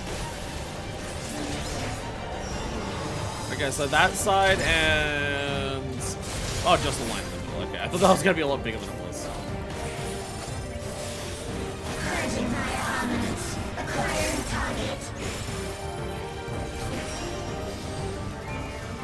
I'm gonna want to get in there. It's Pandemonium. We saw this in Pandemonium.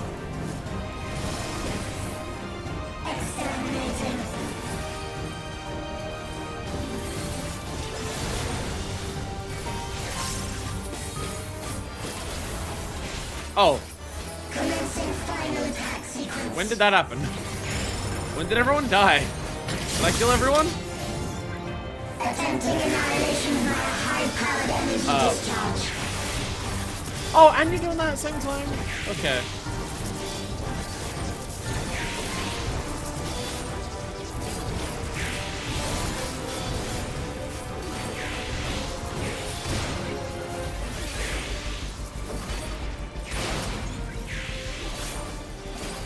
Maybe one of the cliffs on the start. Oh. Yeah, maybe one of the cliffs inside and side finish the DPS.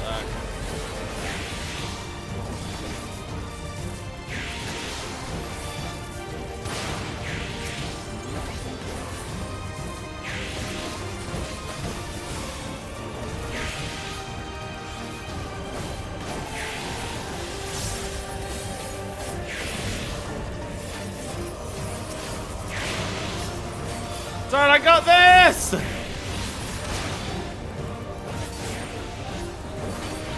I got this! Energy accumulation complete. Initiating final attack protocol.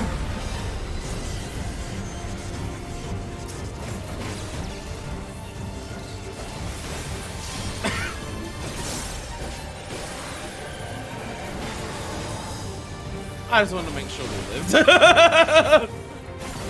I just really want to make sure we lived. I was not against the game to use 10 kill bit.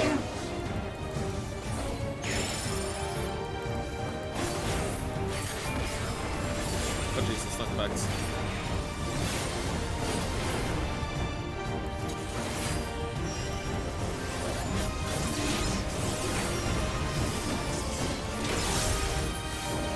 Oh fuck.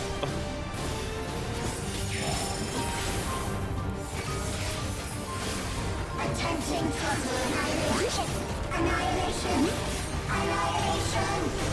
The sounds that are going on here.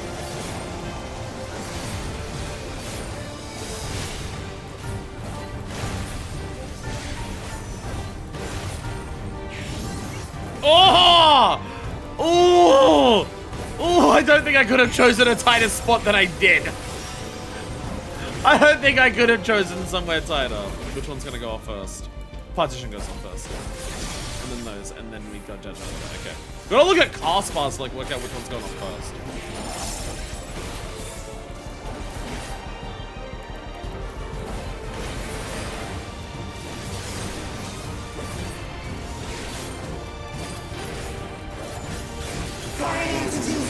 Wait, a second.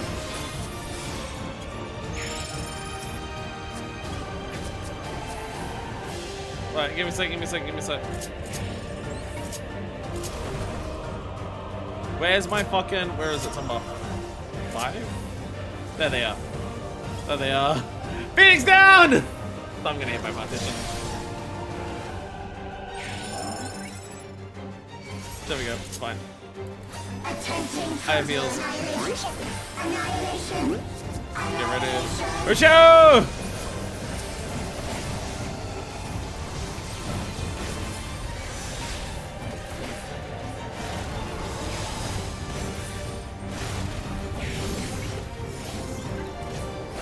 These are the ballsiest spots that I fucking can.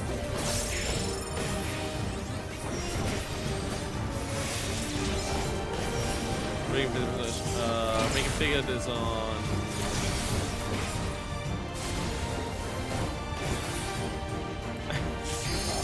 Hey, if we make this though, impressive. If we make this though, I'd consider that pretty impressive. You know what I'm talking about.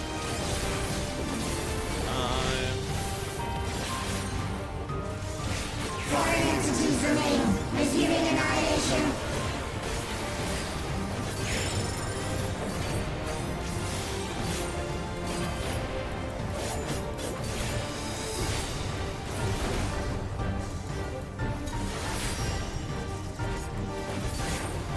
Partition.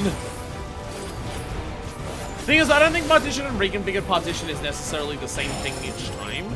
Reconfigured just means it changes from what it was last time. Annihilation. Annihilation.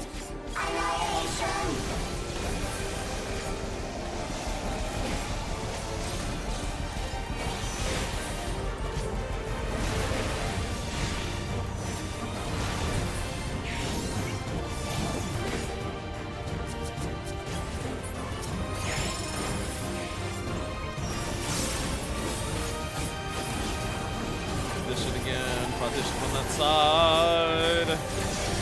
Get out of the way! Get a shield on you. Disruption. Come on, what's that?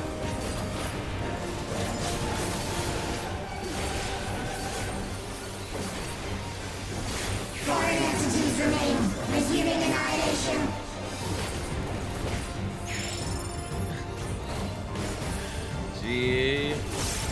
Sauce.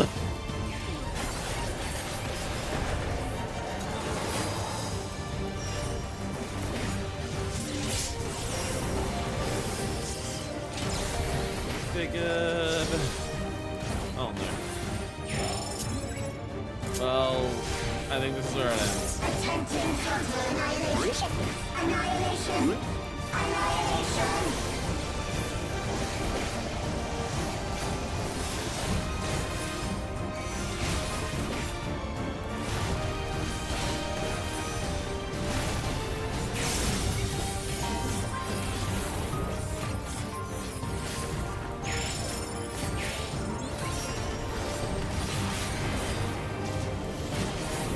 No, it's on the other side now.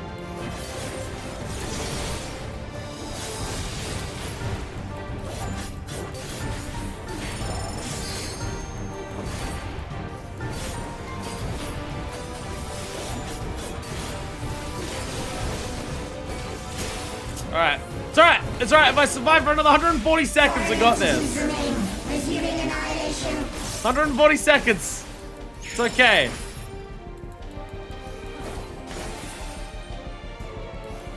We'll be fine. Oh shit, I got electrocuted. Oh no, that might be dead for me.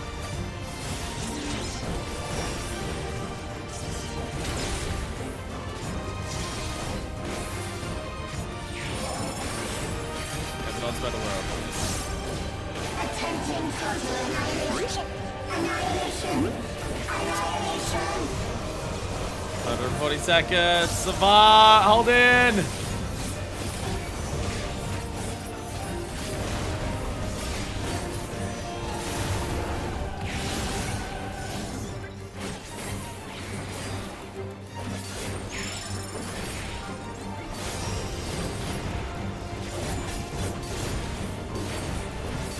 Is it bowl letting things get too dicey? I'm doing okay at the moment.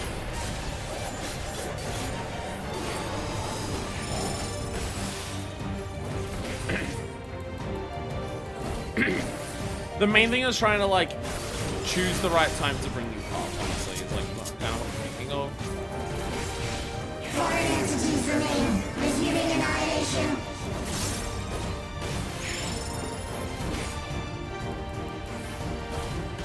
Aim that properly.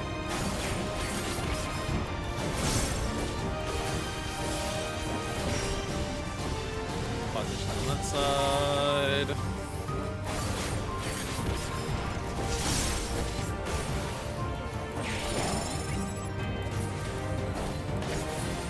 Attempting total annihilation.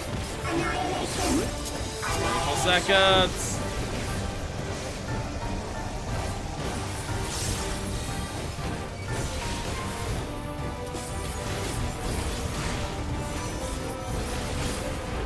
Fuck. So someone's got hit by that actually.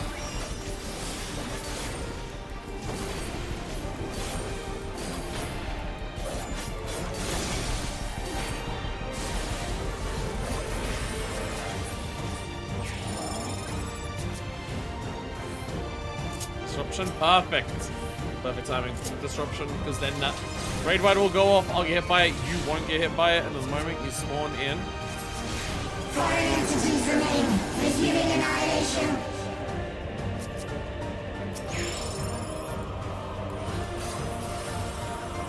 there you go. Ah, Jesus! Ow. That'll wait for you. I'll do the partition.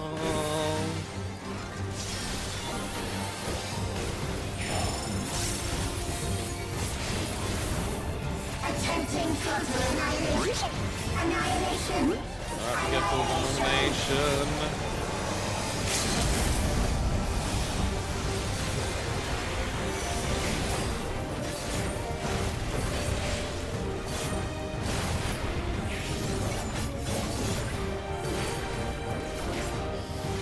I'm actually gonna get hit by not getting hit by any of these mechanics 5 times. I'll be keep eating shit. Yeah, but my rotations. Partitions on that side. Get out of the way. Alright, we're almost there. We're almost there. Ooh.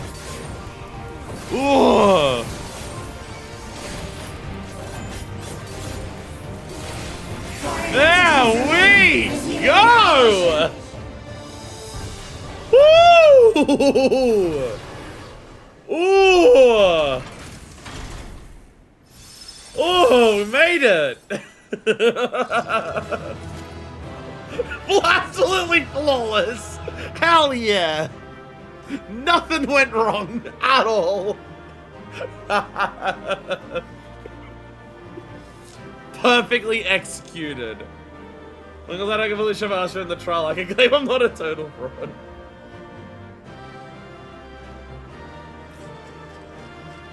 Well, I think that's by far my best showing in all of Dawntrail so far. I think any mistakes I've made in Dawntrail have been rectified by the fact that I did very well just then. I've been on lines of the former game. It's actually used in the last phase of Eden Ultimate as a choke check. That's very funny. Need extra hand at all for the final trial, or you're all good. I'm gonna have a wild guess and say that people are already planning the PF so we can do it min eye level. So if you go to Crystal and have a look at the PF, there might already be a final Dawntrail trial Queen Sphene thing that is for min eye level. Adequate heal at best. All the issues there was just getting hit by mechanics, which, if I didn't have tank privilege, I would have eaten shit at the same time as all of you. I tank privileged myself through the same time that you all died. I got enough time to tank privilege through it to learn it that I could run the rotation 5 or 6 times and actually survive.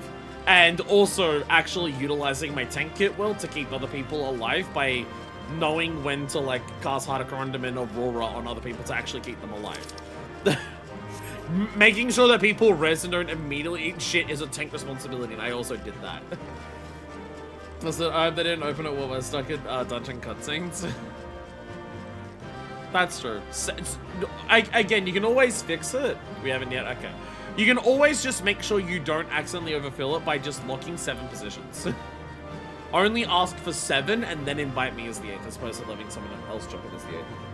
It was for first time runs of duty support. This boss absolutely had my number, even running with NPCs. No, that boss is fucked. This dungeon's fucked. Dawntrail's fucking bringing the business, and I'm so happy for it. Dawntrail has got our fucking ass, and it's so ready for it. If you're getting this ruler on a tank healer, you probably know it's carrying time. Well, again, there was the tank element there of just, if I just do normal tank stuff, that won't be enough to, like, once everyone died, I realized normal tank won't get me through this. I need to be careful of, like, when I knit, like, when I res people, when I use the things and that. Gunbreaker's the red range of tanks with its all-rounder. Big part of the reason why I like it so much. I like this. I love that I can cast Heart of Corundum and Aurora on other people. I love that I can do that, so I can, like, because I know you can cast, like, TBN on other people, but that's a very, just, like, when they get targeted by a mechanic, you do that to, like, stop them from getting hit by that mechanic. But Heart of Corundum and Aurora are stuff that you can chuck on someone when things go wrong. And I like being able to do that as Gunbreaker without needing to, like, you can clemency someone with Paladin, but that takes cast times.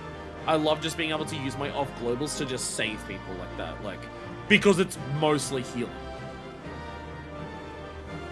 These precious memories. I'm gonna erase them all.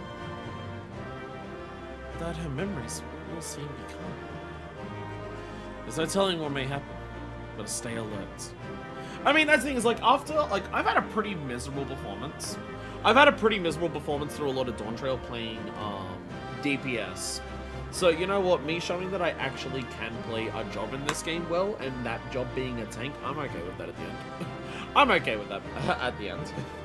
And also, again, if I didn't have tank, like, I got 2 vulns there. If anyone else got 2 vulns, I think you would have fucking died. If anyone else got 2 vulns during that fight, like, that rapidly, I think you would have died, whereas I could get 2 vulns and survive. Because I was very hard, to be fair, everyone was getting 2-tapped by mechanics. Yeah, that's what I mean, I tank privileged. I had 2 vulns. Other people couldn't get 2 vulns and survive. So if I didn't have tank privilege, I probably would have died the same time everyone else did. I would have eaten shit the same time everyone else did when everyone died. It's just I'm good enough at tanking that I was able to recover it after everyone, including me, fucked up. That's the main thing. Paladin Seal is class time, Warrior Seal is selfish. Again, it's a bit, I have so many reasons that I love playing Gunbreaker, but yeah. My first death I was taking 2.5 rune cleaves in a row, yeah. Yeah, again, like, if I didn't have tank privilege, if I didn't have 50% more health than everyone else in the party, I also would have eaten shit at the same time everyone else did. I didn't succeed at that. I succeeded at being able to bring people back by being like, okay, I've eaten shit on these like a couple times now. I now know how to avoid it. Where everyone else was, you know, floor tanking, so they didn't have a chance to learn it. Anyway, I've changed over the headphones. We're on the good pair. This should last hopefully until the end of the stream. Are we fucking ready? Whew. Whew. Again, save a spot for me in the PF. Or just go in mid-eye level with some randoms and then mid-eye level with me after the fact, I don't know. Mid-eye level, get practice in, and then you can show off and I'll do the rest of the trial.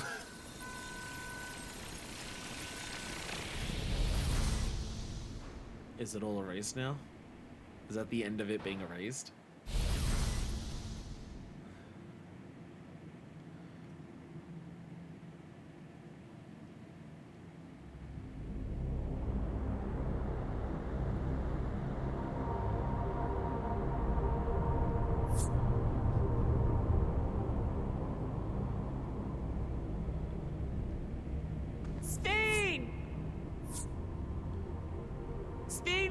To me, please.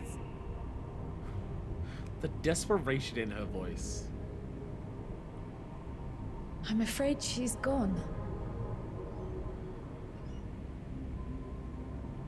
Synchronization will soon be complete.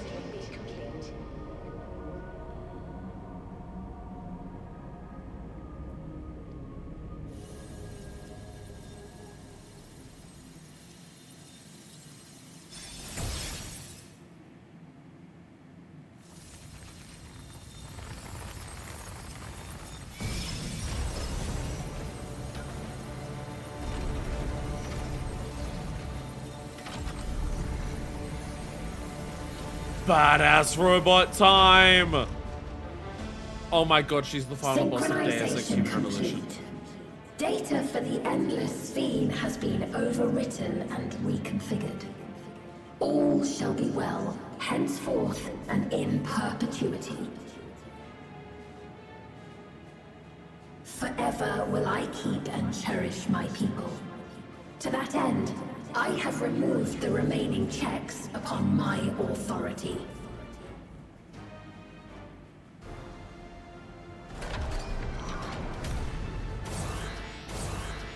Gods!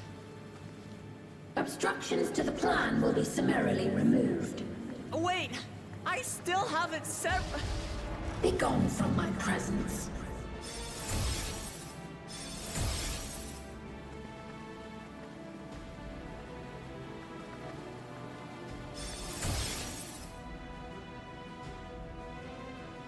What? According to Eliminator's battle data, you pose the single greatest threat. As such, you will be erased, here and now.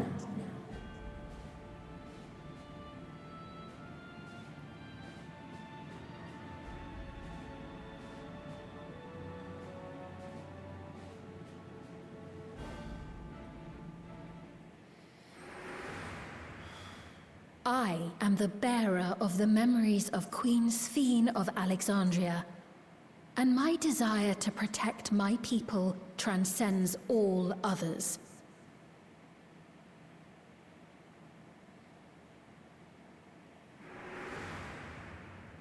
If it were you, could you have found another way? With your strength, could you have held fast to that which is dear without sacrifice?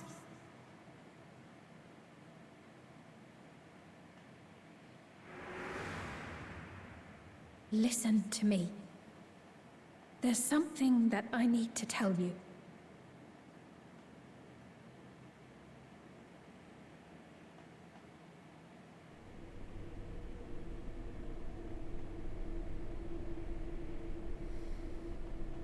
Is that concern or suspicion?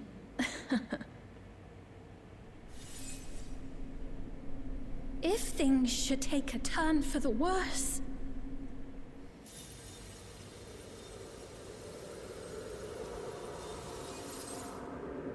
Might I...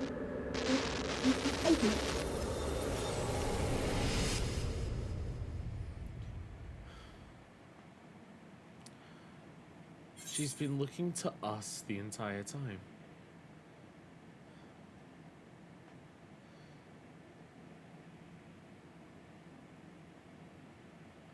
She's been looking to us the entire time. In her eyes, this was never about Wuklamart. This was never about her. It was about us.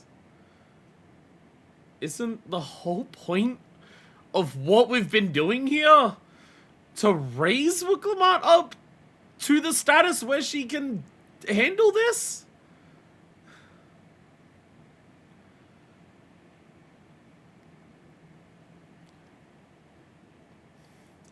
Does this not mean we have failed? Not seen Lamachi? Is Sphene our mirror right now? After everything we've done, after all of us trying to raise up Wuklamart, after everything that we've done to try and get her to be someone who can walk after us, it's on us again. It comes down to us. And Sphene's been looking to us and asking us the entire time.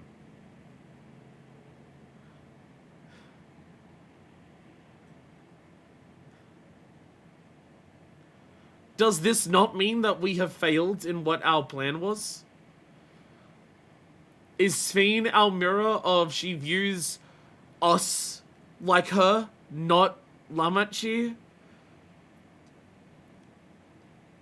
She will get herself as strong as possible with her strength of what she's trying to do, to be able to do everything to protect her people. She will be the one person eternally who is trying to protect her people. Does she see us as that counterpart and not Lamachi? We're the strongest around, we're the savior of the star.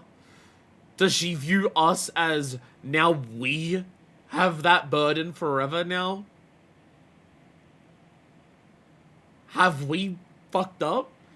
Is this a consequence of us taking shit too seriously? Like, the moment that Zaraja starts putting on the massive threat, we kind of take over.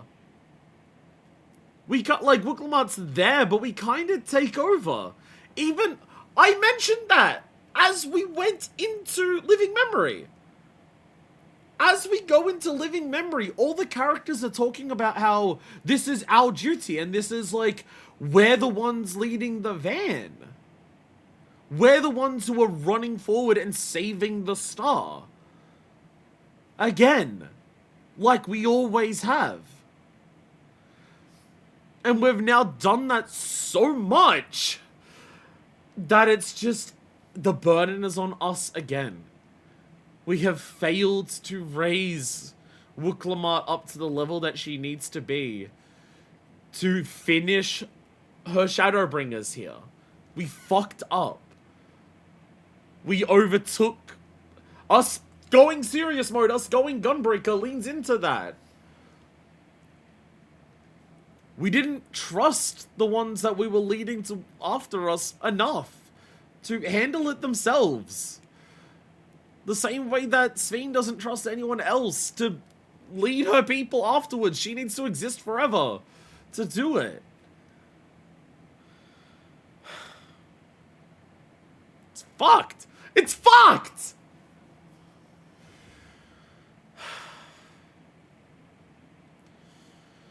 I know what I have to do. Obstructions to the plan will be summarily removed.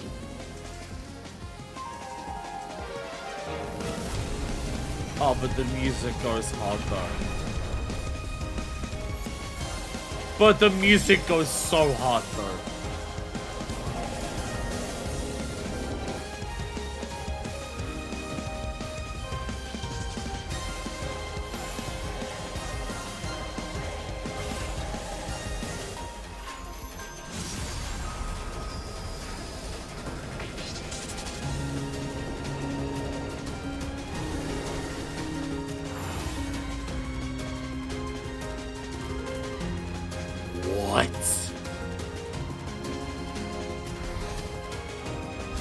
This is our burden, our responsibility. The relic is Azim's!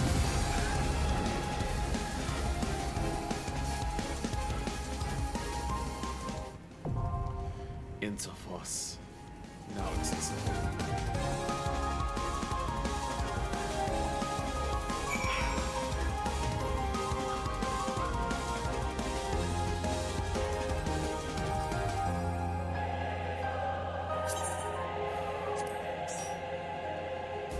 Hey everyone.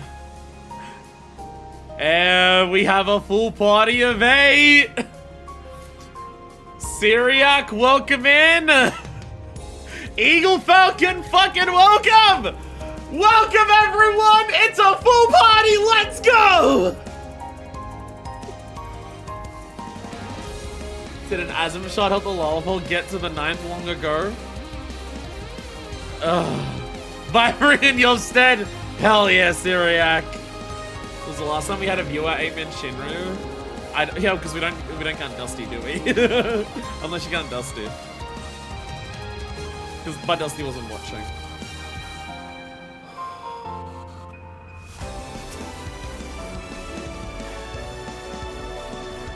Time for us to bear the burden that we always must. Bro, I mean, I have everything. The Interforce. A world's free of suffering and loss. This earnest wish, made by the young Queen Sphene in her final moments, was realized centuries later in the form of living memory. The twisted paradise behind the legend of the Golden City. In order to obtain the ether needed to sustain the sanctuary's recreated denizens, Sphene has shed her conscience, the memory she had as a living person, to arises within the Mesoterminal a terrifying entity, possessed of absolute authority. Thus empowered, she now seeks to initiate interdimensional fusion and harvest the life force of people in other worlds. And it falls to you to stop her before untold lives are sacrificed.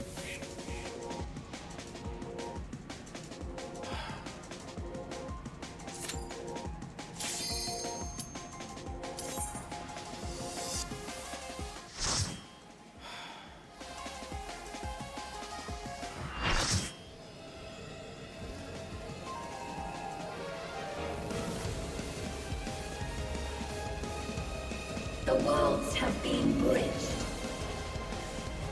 Be at ease, everyone. Your ether will soon be replenished.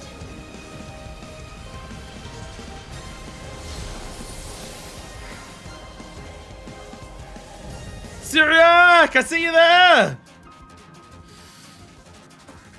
Is that everyone else? I will suffer no interference.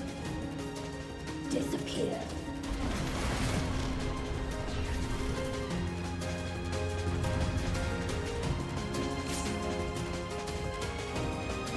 Ooh. Eagle! Eagle, you're healing for us! Let's go! Syriac of the 9th! Viper!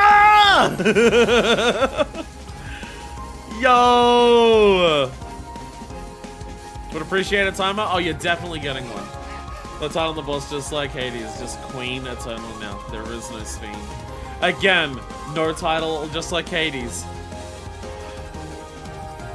Almost like this should have been up to Lamachi to handle.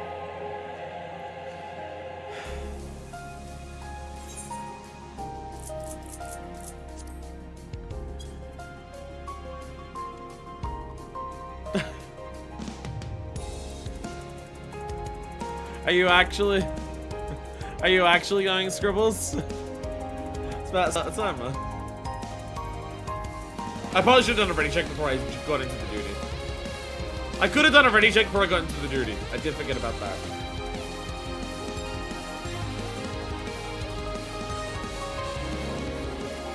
I guess you were there in the dungeon. You never had a chance exactly while in the dungeon to do that.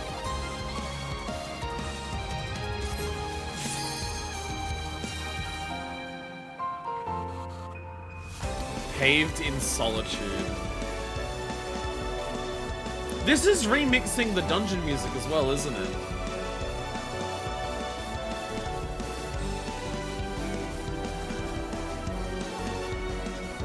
This is reusing the dungeon music, isn't it? That's badass as hell.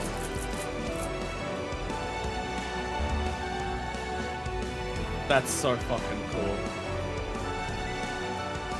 Here we go. Big countdown for big dancer moments.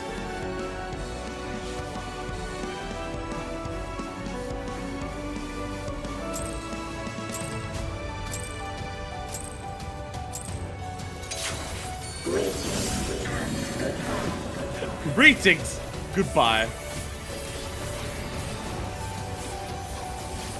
Do not be afraid. Death is not the end.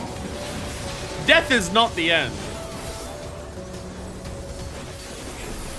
Double off rooms, I see. Yeah, double off room glaives! They're back, baby! Aether type. I can't tell what that's doing. Whoa! Badass effect! Yo! Aether type. Oh, we're just constantly losing health during this as well. Oh, it's just a constant.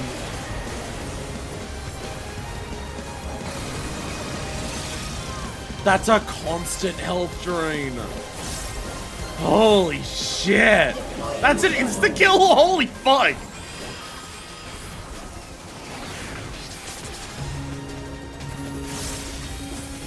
Oh god, oh god, oh god, oh god, oh god, oh god, oh god. Bolts of the Regalia. Yeah, I'm gonna double mint that. Death is not the end. How reassuring, Miss Queen. Death's not the end. It's just an instant kill attack. Don't worry about it. Do not be afraid. Legitimate force.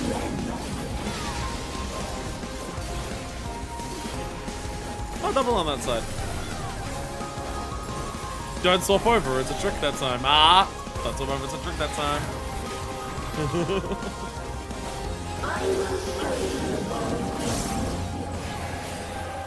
No, it's. I'm worried that you will do that. Whoa! What the? You can do that? That can be a shape?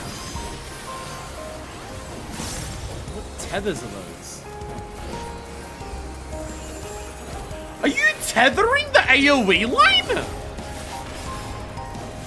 Are you combined two people tethering an AoE line?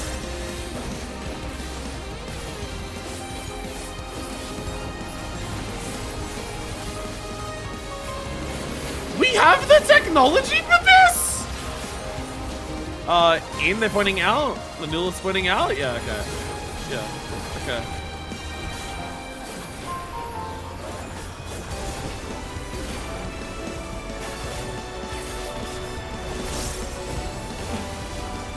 This is Sigma Arena! I know Tether's aimed by both people hits in between in them. That is so fucking badass. Repo dash moment? Ah, you pressed your content button, I see. I was wondering how you died. You press the button that gives you, that creates content. I see. I see. That's so cool!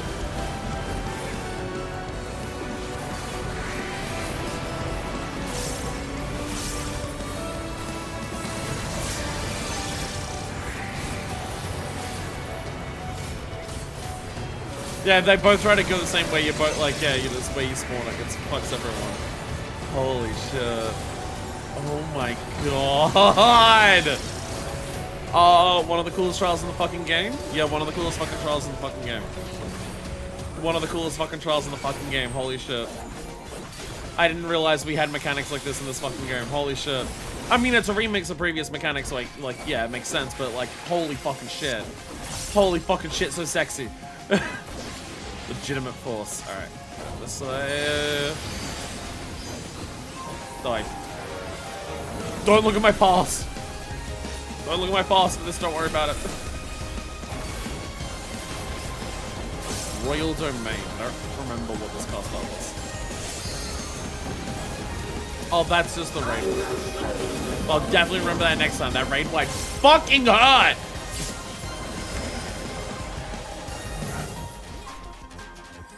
Oh!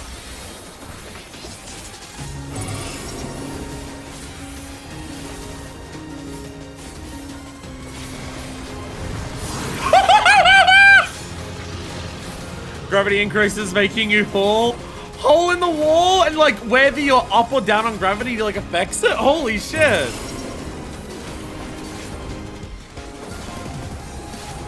Oh, that seems to be just a full instant kill. That just murders you. Gravity decreases, making you float. Okay. Oh.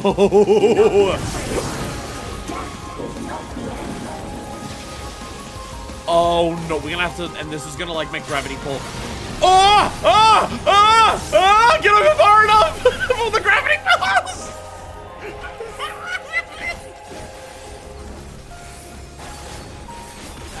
Oh my god! The coolest dungeon to exist! Trial, sorry. Coronation. I forget which one that was. But more legitimate force.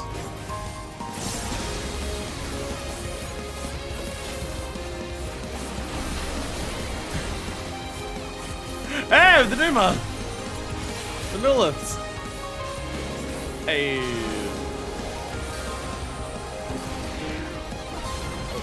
This is the coolest fucking fight. Holy shit. Again, it's one of those fights where I'm just like, I didn't realize they could do this. I didn't realize fights like this could be in this game. I didn't know.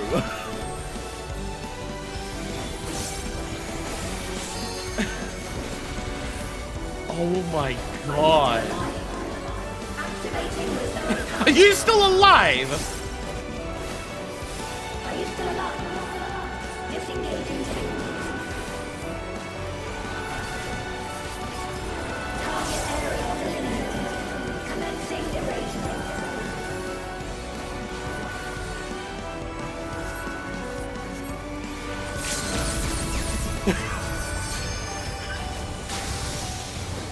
Oh!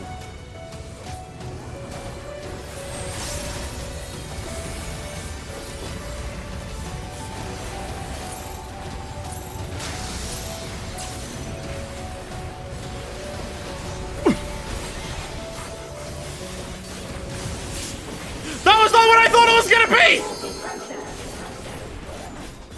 I didn't think that's what that would be!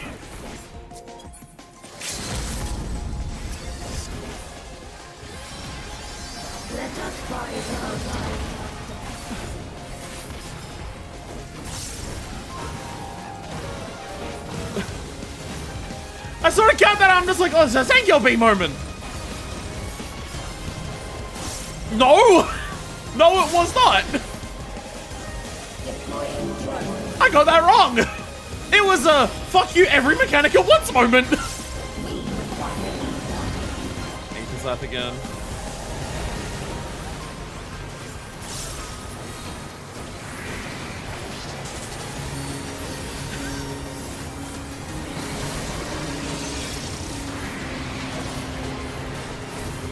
Kanagara gives you 3 OP after so you can save everyone off the floor. As long as the healer's alive, yeah.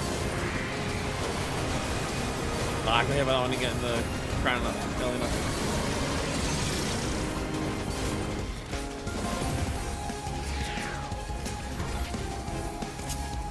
Deploying. Oh.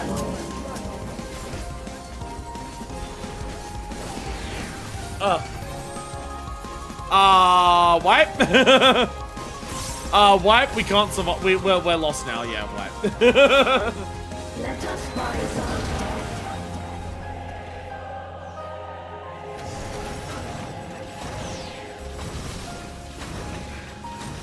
I didn't see the drones either, Falcon. Eagle or Falcon? There's two birds, so I got them confused. I didn't see the drones either. But again, tank privilege. And I'm so sorry, bullshit, because I give you a 3, I'll be 3 afterwards. That's fucked. Holy shit. Wow. I might have a new favorite trial in the game. I might have a new favorite trial in the fucking game. Because, wow. Casual savage mechanic. Red Triangle's 2-stack Dorito? Yeah. We tried to get over to each other in the middle of that. Me and someone else who was next to me, but we didn't quite make it.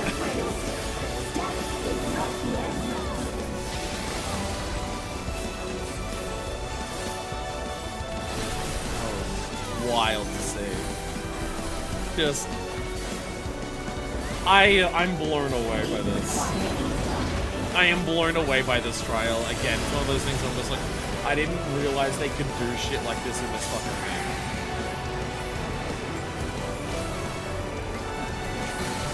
Flaring a pair-ups into a cell bomb with random claws, AoEs everywhere, and constant raid wides. It's a lot! It's a lot! I mean, even this, the healers are gonna be fucking panicking for their fucking lives at this moment. Like, even Aether Scythe is just constant. And if people fuck up, they die, apparently.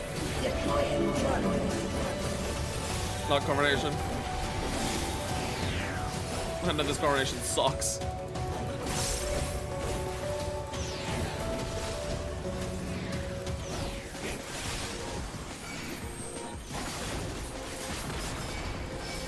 At least prosecution of war I can, like, mostly handle.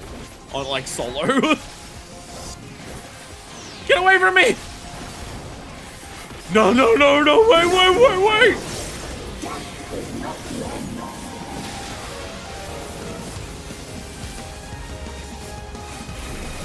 This is the coolest fucking thing. I can't get enough. Everything about this is.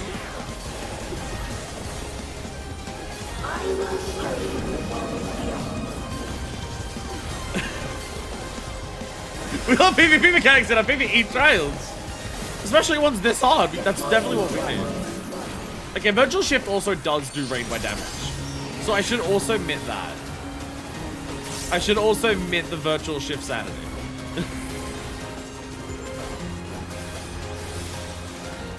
At least the autos aren't that bad. Like, my current saving grace is the autos aren't that bad. Though once I get a Volney or two, they get pretty fucking rough, but the autos ain't that bad.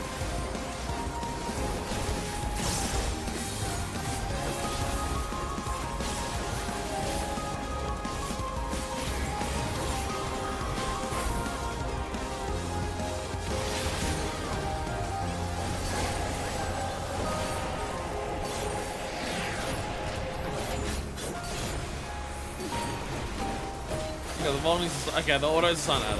Virtual Shift. Get a reprisal on that. Deploying drone. Deploying drones. Yo, I gotta control this! Let's go! Yeah! Oh god. Being targeted for, oh, that was concerning. Wasn't a big fan of having to be that far back and then it was being in the middle. Not the biggest fan of that. My DF group time lost a long time trying to clear this. I totally get it. I totally get it. Like, I remember doing Cedar Sacrifice being like, wow, that was quite the step up for a trial. This? Wait. I will show you the world beyond. Virtual Shift. Get it. Get that. Virtual shift does so much damage. The virtual shift does ridiculous damage. Okay. I'm not falling, so I stay this side. Yeah, okay. And now we fall. To the end.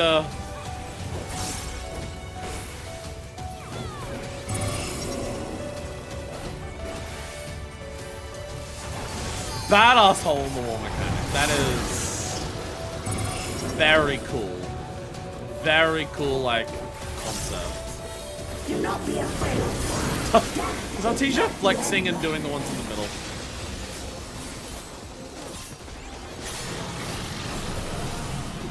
I saw Artesia was flexing and trying to get into the holes that was in the middle of the two of them by floating to the middle.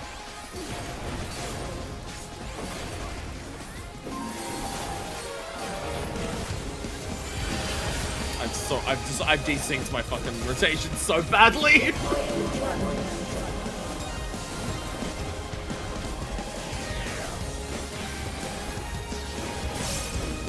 Over this side. Where are the drones? Deploying drones. Where are the drones? I don't see them yet. There they are. There they are. Could take a while for it to happen, but if the drones are being deployed, the drones are being deployed. Eventually.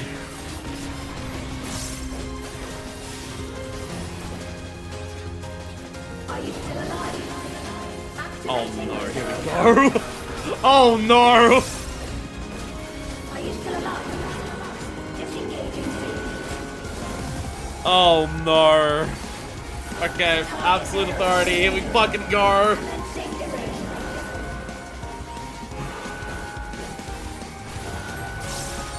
Chat, I have a new favorite trial in the fucking game. I have a new favorite. So bombs, I'll wait here.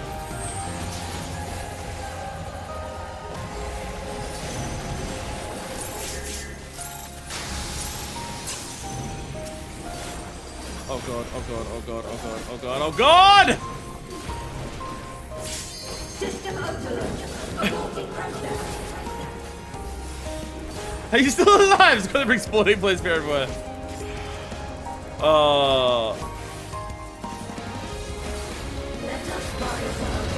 Divide and conquer. Y'all are trusting it without the healer or B3 and just manually raising. I commend you. I commend you for the attempts. Sorry, I'll get heals and I'll try help. I can survive. Someone will help with that. Eat the time.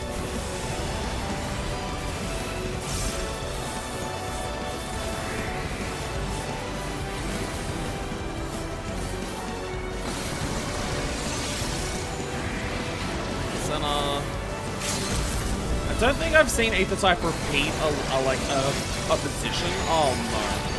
Same thing that got me last time! The flying drones!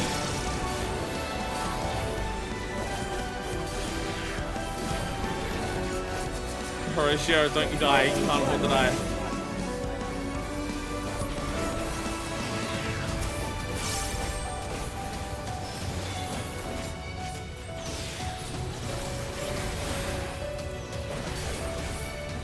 Let us rise up.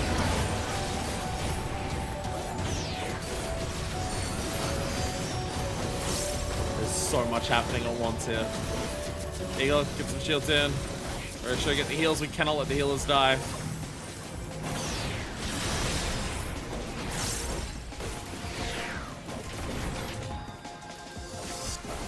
Royal Domain! That one's the one that hurts. Remember, hold on! 690 health! Scribble's got 690! Do not be afraid. That was 690! You got down to fucking hell! Holy shit! Oh my god!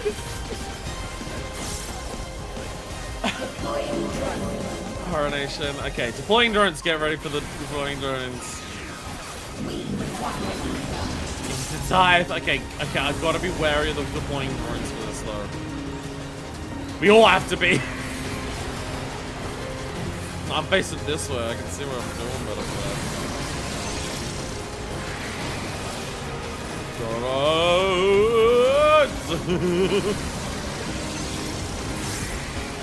Well, we got it. We got it. We got it. We got it. We got it. We got the drones. Let's go.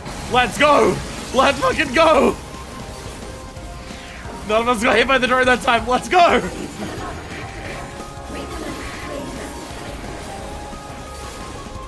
Fuck off. Fuck off! No! No! It does not repeat! Are you fucking serious?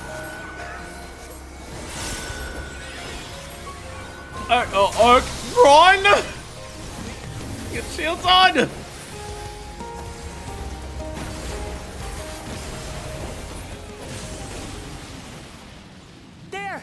A rift in her reality. Lamachi! She's losing control of the power. Lamachi! Sphene! Listen to me! Yeah! Let's go! That's my fucking goal! I understand. I do. And I know that you won't be swayed from your course. But if there's truly no other way to resolve this, then face me! Not as a machine, but as the real you! Holy shit! Lamachi! Lamachi. Stay! Let's go! Anomaly detected in the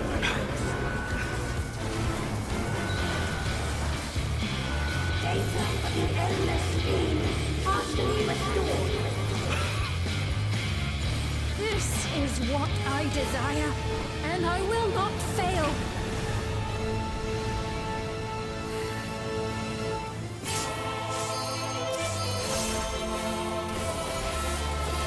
I can't bear to lose them. Not again. For music. I feel your pain, as if it were my own. Let's go, Lamachi!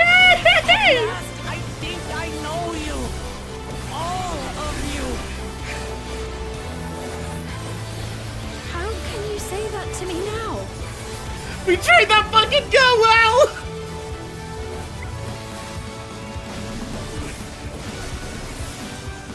It's over, Sphene. We will stop you. No! It's the best game ever! I can't. I will protect my people's happiness. Leave your burden with us now. We will bear it in your stead.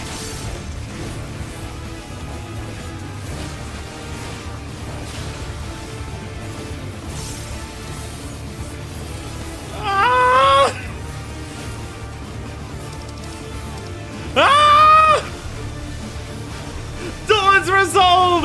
Inspired by Wickleman's unyielding will and defying all mortal limits!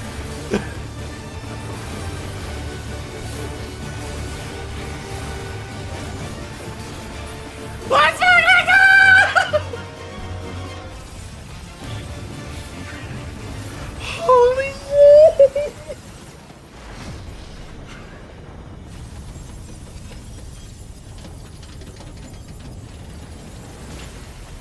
Oh my god. We didn't. We didn't fail.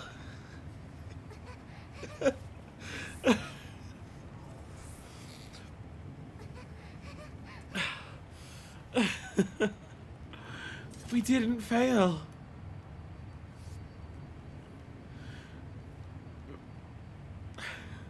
We didn't fail, Lamachi.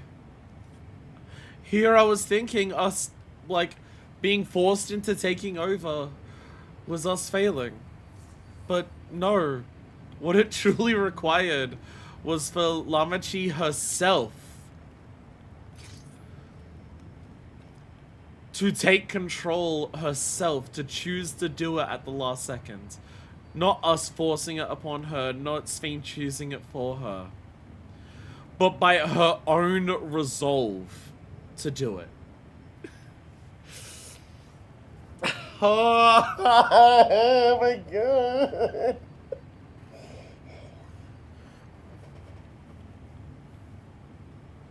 With breaking into the fight as foreshadowed, the first absolute authority cracked the background to fracture and glitch. Oh, holy shit. Holy shit. It's hard to get a group photo, like, with, like, Lamachi facing the right way. Because there's also this glowing thing here. Didn't you get... I'm here. I'm here.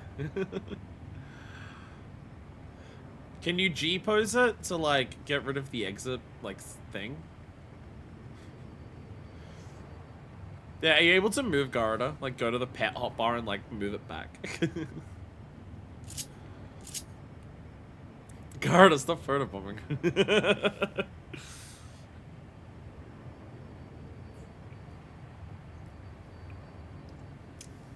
Oh, Densha's done.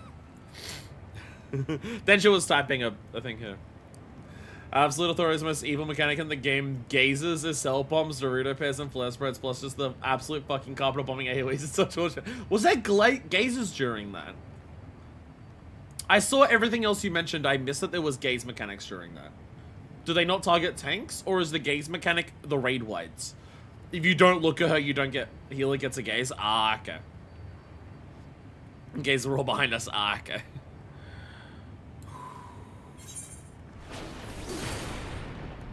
Well... Sure. Sure, Manifest. Manifest, calm down.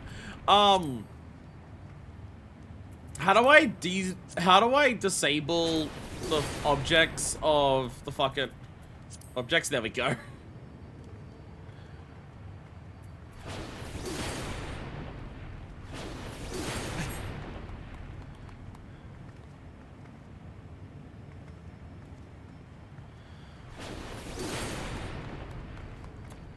Some of us are disappearing. I'm like laughing. Where did I go? Was your last move Ifrit dash? Was the last... Because you're summoner. Last action was Ifrit charge. That's so fucking funny. So if I open a ping pane, tried to use Flores instead, pressing finishing move the game, thought I pressed status 7, lots me into an unresolvable dance. Oh no.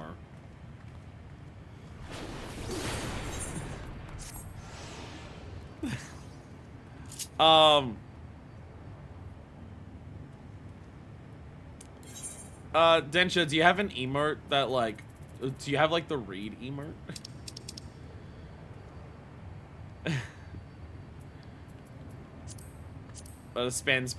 Change pose until I get the right one.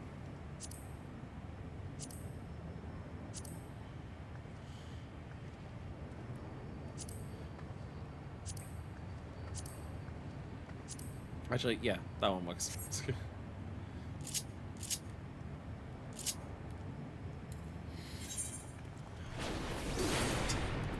Not that, so then reset up. Okay. I definitely know how to G-pose very well, don't worry. There we are. I definitely know how to G-pose well, don't worry. I'm very good at G-posing. Searing light, sure. There we go.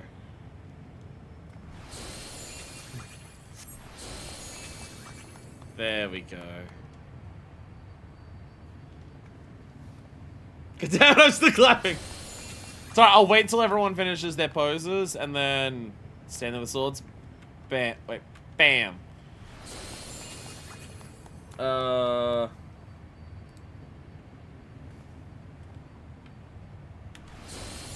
it.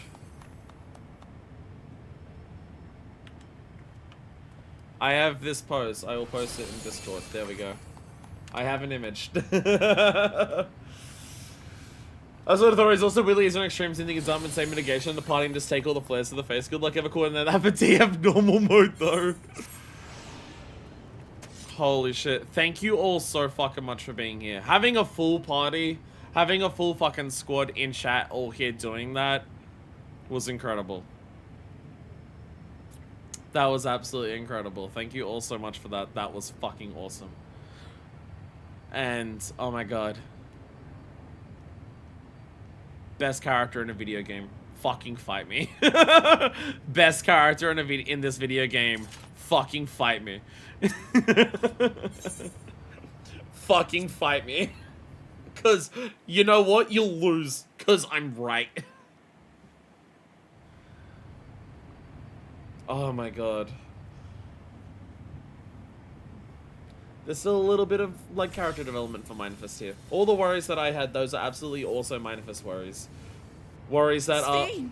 are alleviated once we see Lamachi coming at the end.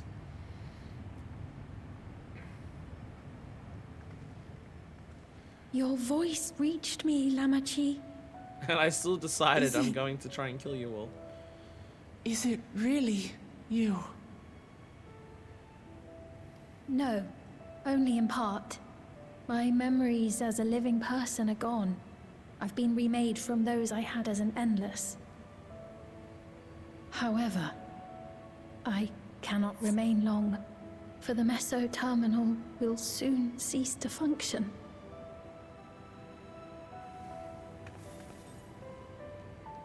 Once, you wanted to know me, Lamachi.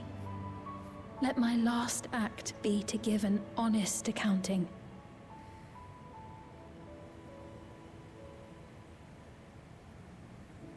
I am, above all, sorry for the suffering I've caused your people and mine. I am ultimately powerless against the inevitable, unable to do aught but visit harm upon the innocent. Thank you, Falcon. Eagle. I am, Thank you for joining. in the end, a pitiful, selfish creature. One that should never have been created.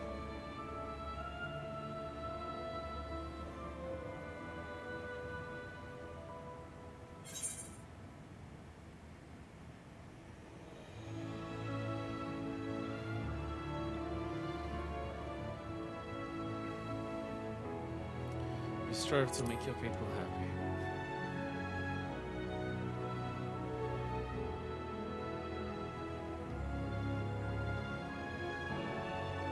Our nations are worlds apart, but they feel so close. Who knows what we could have accomplished had we walked together towards a shared future. And yet, it could never be so. We each had our own to protect. If only I had met you when I was still alive, then perhaps. But it's no use dwelling upon a miracle that didn't happen.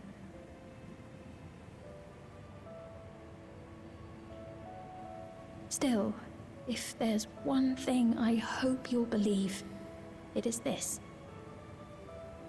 Brief though it was, I treasured our time together.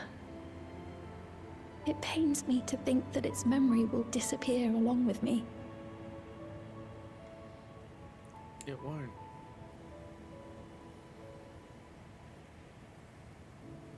I know I have no right to ask this of you, but when I'm gone, my people, will you? We'll take care of them. Don't worry. And we will never forget the Endless. We will remember that they Neither once them, lived.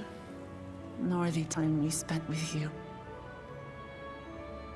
So be free of your burdens, Sphene. and sleep well.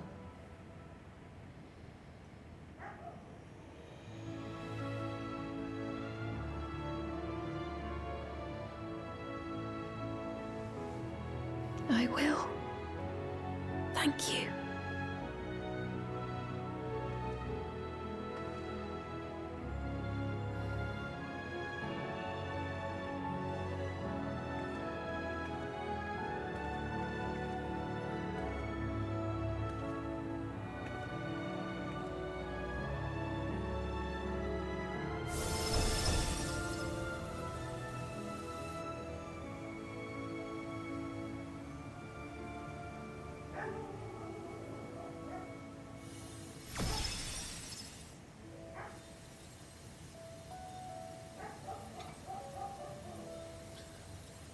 Orange crystal inside. We should have been able to do so. It was an Asm crystal. It's about traveling and it's an orange crystal inside. We should have been able to guess that. We should have been able to guess it was some Asm shit. Farewell, my beloved Alexandria.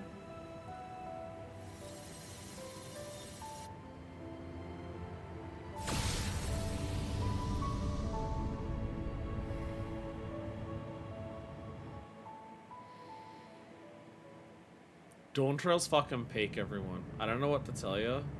It's laughing his ass off. I don't know what to tell you, everyone, but Dawntrail's peak.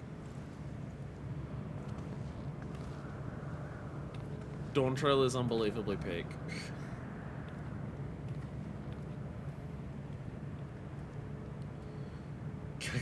Green absolutely knew this was here. That's why he sent us it. He mentioned it because he wanted this shit fucking gone.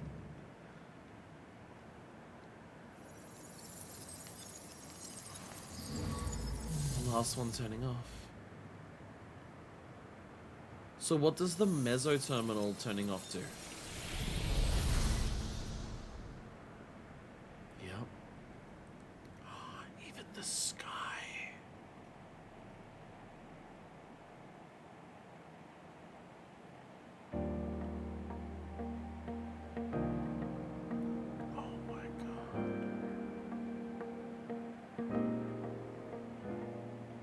So it was that the meso-terminal fell dark. Say no, and bro. the endless departed You for did so oblivion's fucking embrace. well. Holy shit. Their resplendent paradise was no more, as the memory sustaining it Almost a faded visit to with the golden light. It's almost like a tranquil peacefulness. Like Even everything so, else, we were in a turning way, it off. They live on. Where now with the sunrise over it and all of the gold's gone, they've no longer been just turned off. They've been put to rest.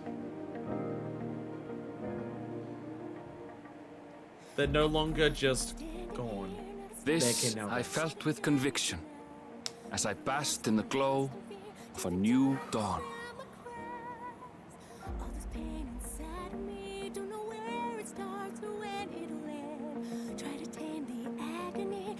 Close my eyes and scream to the wind. Look around and find me standing alone. Look again, we're standing there. 'Cause the storm is taking everything I know. Don't know why I thought I'd make it by myself. After all that we've been through, Holy shit, living memory. black in somebody's house. Learned so much in life I couldn't understand. Standing tall, we'll face tomorrow hand in hand. Weaving memories through the warp and web we land. Never losing sight of everywhere that It remains to be seen how interdimensional fusion may have affected other reflections. Because it did start. It did start. Kyle's parents spoke of the power's capacity for both good and evil. I cannot help but wonder how Sphene's deeds will be remembered by those they touched. The key that started it all was entrusted to the adventurer. Such an artifact certainly lies within the Scion's realm of expertise, and no objection was raised to their retaining It's an it for ASM research. object. I've kind of been entrusted with that duty. Emmett kind of entrusted that to me.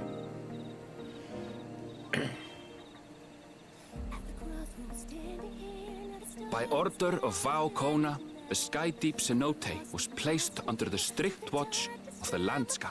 Yeah, fair. Bakujaja! Bakujaja! There we go! With the mighty Bakujaja among their number, they shall not want for Javier Prusky! You did both voices of Bakujaja. Also very well done.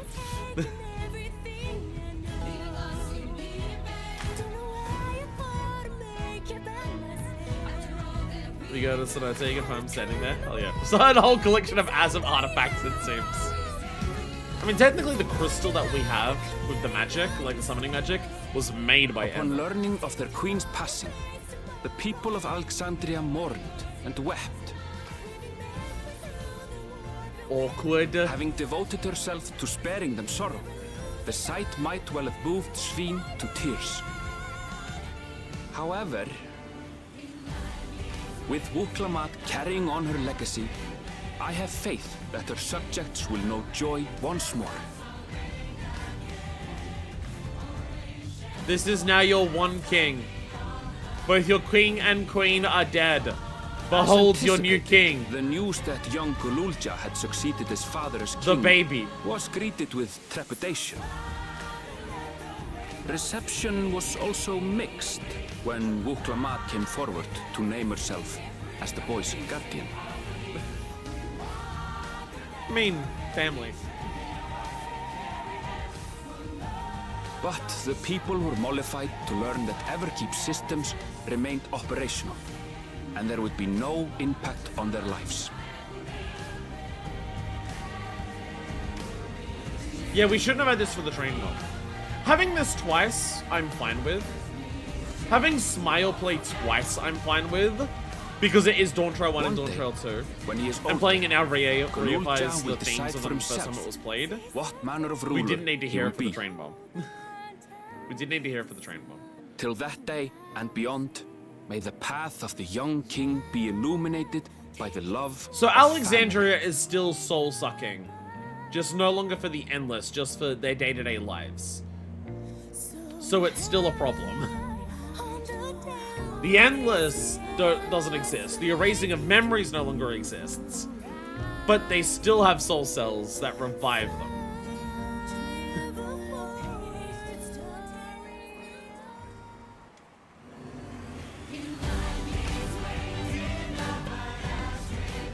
Meanwhile, in Tuliyola, Ihana! the people came together to hail their new dawn servants. Ihana! Having honored those they lost, they turned their attention to a brighter future and celebrated for 3 days and nights. We throw a fucking ranger! We throw a ranger! Let's go! Well, because they remember Zoroljar's death. They theorize they remember Zoroljar's death because the gate to living memory got cut off.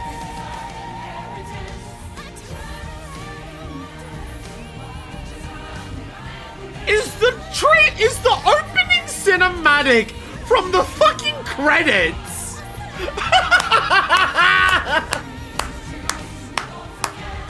Beautiful subversion. Beautiful subversion. The fucking trailer shots are from the fucking credits. That is such a funny fucking twist. Holy shit, well done. Well done.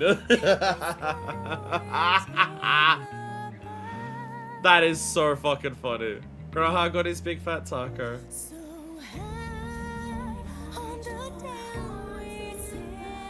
Not everything had been resolved, though. Of course, though. We still have 3 patches. Oh. Those who had spent 30 years in the dome struggled to resume their former lives. This and a host of other challenges remained. Some Alexandrians came back to learn about their Terali heritage, or just if they were here from before.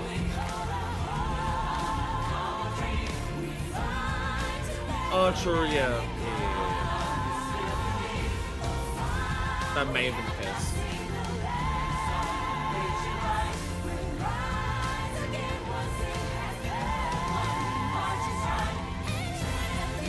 Yo! There we go. But as the new Dawn servants continue to lead with strength and wisdom, the people may be assured that peace will endure. Also fucking amazing VO. Yeah, where's the nut kid?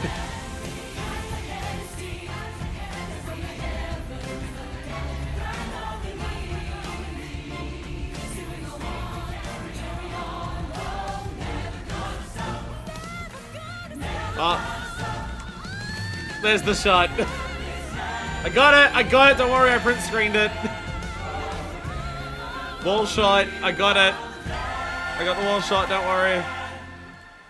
I got the wall shot, don't worry. Oh. There's a screenshot for the social media saying you beat Dawntrail. Dawntrail is so fucking peak. I'm used to this game delivering me peak. Don't get me wrong. It's not like this game delivering me peak is a surprise at this point. But with all of the furor and stuff about Dawntrail, coming down from the, like, just like that alone. But like, also coming down from the high that was Endwalker. Getting ready for like a brand new journey. I will now turn down the music. Getting ready for like a brand new journey to happen, getting ready for like a whole new story, coming down from the high that was Endwalker that like so perfectly like ended everything that built up to before it. There is the question of how can they make Dawntrail feel so fucking good? And they did it. I'm gonna say it. Base Dawntrail beats base Shadowbringers. For me. It doesn't beat base Endwalker. But that's also unfair to ask of any expansion for the rest of the game. It is unfair to expect any expansion to ever be able to beat base Endwalker. But if we're talking about just base MSQ, without patches or anything, I think Dawntrail beats Shadowbringers. It's so fucking good. And it ends so fucking well. Everything about Living Memory, and everything about the end, everything about Wookelmot's journey, and her being, like, actively taking control and, like, delivering the final thing and, like, taking that. Oh, my God. Oh, my God. It's peak. It's fucking peak. Dawntrail is incredible. It's a masterpiece. I have the complaints that I have about Dawntrail are minor nitpicks at fucking most. There's a few too many Scions sometimes. Smile for the train bomb is weird. I wish we got to see Kral learn that she comes from another reflection on camera rather than through an echo. I'm done. I'm done. I don't have other criticisms of Dawntrail. I don't. That's my list. And it's done. Oh, I could possibly say, I don't personally find it an issue. It is a lot faster paced than other expansions. So if you're someone who really likes to sit and dwell on moments in the story, it might be a bit too fast paced because they are fitting 2 expansions into 1 expansion. Like the amount of shit that they do. How fast like Wookelmot's character growth is. I don't think it's too fast. But it is quick to get her up to speed. She is doing AR Artist Shadowbringers in 1 expansion. I don't personally think it's a thing, but I get if people find it too fast of an expansion. Like, Alexandria happened in 3 streams. I don't think it was too fast, because I think this game... Because I think Dawntrail is so compact and so efficient at telling its story that I understand, I think it's faster, but they do so much in that fast time that I don't mind it, but I understand if other people think it's too fast. I think if events and like character plots happened at the same speed as the rest of the game, I think it'd be an issue. But they managed to compact things so well and use so many small moments and small cutscenes and map standing in the map dialogue so well that I'm fine with it. But I get if other people find it an issue, like on a personal level. But like that's all I can say. Dawntrail's ambition is certainly huge. Living Memory, I think, is the best story zone in the game. I would still say Ultima Thule, but that is personal bias leaning towards Ultima Thule. Ultima Thule I prefer over Living Memory, but personal bias is that. Only criticism on Dawntrail's over-reliance on flashbacks for how fast the expansion is. Shaloni feels a bit unsequential, that's it. I agree with those. I wish Shaloni was a bit denser. Shaloni felt like half a zone of MSQ, and I wish it was a bit denser. And there are flashbacks that, there are some flashbacks that happen a lot, but that's also a minor complaint. It's a weird goddamn feeling on bad that until level 100 gatherings. Shaloni music vibes hold it up for me. That's fair. But I have one legit criticism. I think they should have committed to cutting some of the Scions. What I said about the Scions is what I agree with. What I said about the Scions is I stand by it. You can have the Scions show up and I think Alphino and Alice are fine for Dawntrail 1. Alphino and Alice are fine for Dawntrail 1 for what their role is, because it's to show their level of growth is similar to the Warrior of Lights in terms of their leading Wuklamar. Dawntrail 2 should have only had Grahar and Y'shtola. They keep the others around for longer than they should. Dawntrail 2 should have only had Grahar and Y'shtola of the Scions, and they should have sent the others away to be off camera or doing something else, like they do with Anchor and Orion J partially. But their hesitancy to get rid of them is, yeah. It makes cutscenes like going into Living Memory really awkward of just, why aren't they all coming? Yeah, everyone shows up at the end but get left behind to no NPC trial. Yeah, it's weird. For what it's worth, Yoshimi actually agrees with that point. He mentioned that he thinks in the future they need to commit one way or the other with the Scions. Yeah. Living Memory is great, but I think Ultima Thule's better. It's, again, personal bias to me puts Ultima Thule above it. But if someone plays this, I think Living Memory is one of those things where depending on your life experiences, Living Memory can fucking ruin you. Comparatively. Choose a Scion plus Kral at the end would have been cool. Different boat rides. Choice of which Scions are also a bit strange. Justinian is there for Everkeep and otherwise just does cameos. We take Alcine to Alexandria, but not our expert in Aether and Souls in Y'shtola. Yeah, again, the Scions should show up for when it makes sense for them for what the story is, which is why I think Alpha and Alice work for Dawntrail 1. They are leading those who walk after them after the amount of growth they've had. That works. Soul shit and shard shit starts happening. Bring in Grahar and Y'shtola. Why is Alice walking around Solution 9? Why isn't Y'shtola walking around Solution 9? It's bizarre. So yeah, I do agree with the Scion complaint. I don't think it's a major criticism. I don't think it's a major problem with Dawntrail that the Scions are overpresent. Because I don't think the Scions being overpresent bogs down the character arcs of the other characters too much. Outside of, it is a little weird that the fight against Zorolja is 6 out of 8 people are Scions. Which I think 7, I think it's literally everyone but Wuklamar is a Scion for the fight against Zorolja. That's a bit weird. Okay, alright, we're in the credits. I've said my piece about my minor complaints about Dawntrail. Lay it on me. What do fucking idiots think about this game? Lay it on me. We're done now. They can no longer influence my opinions. They feel we're also going to be filled with new minor characters. Yeah, I agree with that. Oh. Oh, so okay. Santa Briar is trans. Oh, so all of the complaints about Dawntrail, all of the shit about Dawntrail being bad. Oh. It's that simple, huh? It really is that simple. Oh, okay. Huh. Misogyny, racism, transphobia, take your pick, mix and match.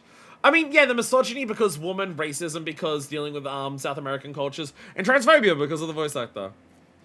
Santa Bryce is also South American as well, so bonus racism.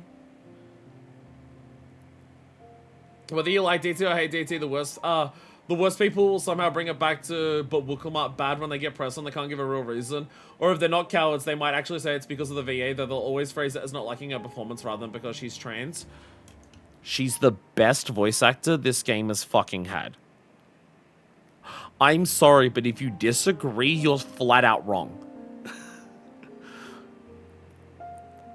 And this isn't me being biased because I've said this the entirety of Dawntrail. I have said this for the entirety of Dawntrail. I have been praising Wilkemart's voice acting for being so good. This entire expansion I've been doing that. From the start, from Endwalker, from the one patch we had in Endwalker, I've been praising this. Sphene is pretty good. Tinbit, I will give you that. That's fine. If you don't think she's the best, I can understand you disagreeing with not thinking she's the best. It depends on what you look for in a voice actor. Depending on what you look for in a voice actor, I can understand that, like, other people, like, being there. Thinking that Wilkemart's a bad voice actor, or, like, I would say, like, if you think she's not top 5, you're an idiot. Like, just because the level of subtlety and nuance and range that she gives across the entirety of Dawntrail is too fucking perfect. It's too fucking perfect to put her any lower than top 5. I think she's the best because I appreciate the level of variety that she's able to give. The small, subtle details in the slightest ways that she says words to get across, like, character moments that she's then able to change later. Her anger and fury voice lines compared to her sad, broken voice lines compared to her happy, joyful ones. She has the biggest range out of any of them. Like, don't get me wrong. Emmett, Silk, Ardbert, Lena, great voice actors. Graha, obviously. Don't get me wrong. Great voice actors. All of those. Don't get me wrong. But most of them specialize in long monologues that are dramatic. That's what most of the other voice lines in the game, like, most of the good voice acting in this game, it is good voice acting, but most of the best voice acting that people point to in this game as being why it's so good is long dramatic monologues. Wilkemart's voice acting strengths in this are not long dramatic monologues. It is subtlety and nuance and massive wide scope of her voice acting.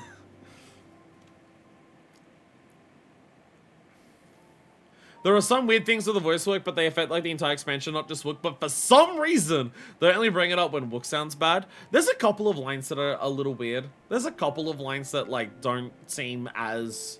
Again, I've mentioned that before, where it's, like, in the same cutscene, like, you'll have, like, the English and the American voice actors, like, they seem to, like, take the scene a little differently. The lack of consistency in terms of pronunciations. There is some level of disconnect, seemingly, between the UK voice acting and the US voice acting, where, like, they weren't talking as much to each other as they should, for consistency, in terms of tone for particular cutscenes or pronunciations of words. That's fair. I've also seen people think Kral and Erenville were underused. I can understand Kral and Erenville being underused as, like, a personal desire, but not as a criticism. The expansion is about Wilkemart, and the expansion needs to focus on her as much as it does to have her arc be AR after Shadowbringers. She needs that much focus. Too much talk to Wilkemart does have a little merit, but this is the Wilkemart story, so it's kind of expected. You can't have Wilkemart's story work as well as it does without her being that much of the focus. Again, this is in the space of one expansion, having Wilkemart go from A Realm Reborn to End of Shadowbringers. In one expansion. She needs to be a massive focus of it for that concept to work. And I think it pays off immensely. I think they did that concept fucking amazingly. One thing that did go wrong with her voice acting, and it was during the Interforce trial like cutscene at launch. She's great. There was one line that was literally worth criticizing, but it was 100% direction thing and not a performance thing, because they actually went back and re-recorded it post-launch, and the current version is better. Oh, is this during the final boss? So she was given, like, poor direction for that final boss, and then it was just, and they straight up re-recorded it? Okay, okay. Playing Devil's Advocate for a second, a lot of the performance hate stemmed from a now patched out line read that was flat out directed extremely wrong. Yeah. Direction error, lines were read in a very strange way, re-recorded for 7.1. Oh, okay. Strolla's video was present, so couldn't be recorded in the studio, and no one cares about that. That might explain why Strolla was less present in this expansion than she should have been for the second half of it. So there was that. If we redo the trial with randos and hear them say Sphene, that's about the original line read. Oh. The original version of Interforce line had a, like, whisper screaming Sphene saying it was not great. Shout across the hallway sounding. Oh! Her voice acting in this is, like, fucking incredible. The level of resolve in her voice when she comes in is fucking amazing. The way that you can hear her, like, push back against the arm and, like, strain to do that as she is shouting a declaration at Sphene of face me, as she, like, you hear her struggling to push that back, hear her resolve, and hear her declaration at Sphene all at once. Like, that's amazing. But yeah, that was directed weird. It would probably come across weird. If she's, like, whisper screaming and shouting across the hallway while being crushed by her hands, that would come across weird. But that would also be a direction thing. Pretty sure her stream was locked down to subs only for so long because people kept spamming Sphene in it. And as a Vinesource fan, that's a crime. Sphene the win. It's kind of emphasized like Crow will actually be important this time, and then she didn't do much beyond deliver the earring. She did more than that. Again, I think they should have put more Crow cutscenes on camera and not had them be echoes, but Crow did more than that. They redid a few lines, not just Wooks. Okay, so yeah. She was not given enough direction for how far away she was supposed to be, so she was speaking rather softly for how much effort she should have been under. There were some things people really blew out of proportion or willfully misunderstood because the voice actor was trans. Because the voice actor was trans, people blew the hell out of proportion. Because of course they did. It's like she wasn't told this is you in the final boss fight. Oh, okay. I mean, what we got there was perfect. Wilcomart's voice acting in the final boss there against Sphene made me cry because I was so happy to hear how determined she was. Also, like, we can't ignore the level of sexism of, like, there's absolutely people who are bitter towards Wilclamart because you're doing the final boss. For the first time in the expansion, you bring out the Asm Crystal. For the first time in the expansion, it is down to just you and a boss. There is no, like, Wilclamart, there is no Zoralja. And then in the middle of that boss, the woman comes in and takes over. There is absolutely people who would just be pissed off at Wilclamart for that because woman. Cries of Mirisu were heard across the world. She is the best developed character in this game. Fucking fight me. I'm right about that. I'm fucking right about that. I will give that line stuff as legitimate criticism, but they redid it. So if people are still complaining about Wook in 7.4 times, it's like, nah, you're just a transphobic piece of shit. Yeah. People call the layer of read stupid. How could they forget what their right is for when it makes their crops not blighted? Or she broke the bill. Wow, Glue Jar Jar stopped the war offering people food. How realistic. Do people not care about themes? Do people not care about themes? All of that shit happens because there's themes that it's about. Themes are not just for book reports. Themes are for art, which this is. I'm not calling this art because of how good it is. I'm calling it art because every game is art. Regardless of whether you want it to be or not. So joining Cross playing Devil's Advocate for a moment. People who are on the DT Defense Force were not exactly being reasonable about it either. A lot of very mud criticisms got shouted as you're just transphobic. It only makes people double down. If you're still complaining about Wilclamart in 7.4, you're transphobic. I will stand by that. I guarantee if it was Wall saying we should do the festival and not Wook, people would be fine, of course. On one hand, this sucks bad, but it's nice to have a straight up, oh, I can disregard everything this player says topic. Yeah, if someone has a bad opinion about Wilclamart, I now know that I can ignore them about literally anything they say. Can I say I'm very grateful that no one mentioned that her voice actor was trans before this moment? I did kind of make a point about it to be like, because if someone said that early, it would have been very obvious. It would have been very obvious what people's complaints about Dawntrail actually were if someone mentioned she was trans earlier. But, can I also just say, like, aww. Like in earlier moments in their lives. Before all the shit went down. Because now we have me praising Wilkemart this entire expansion and praising all of her voice acting and how amazing it is. And it's very obviously not because of bias because she's trans, because I didn't fucking know that.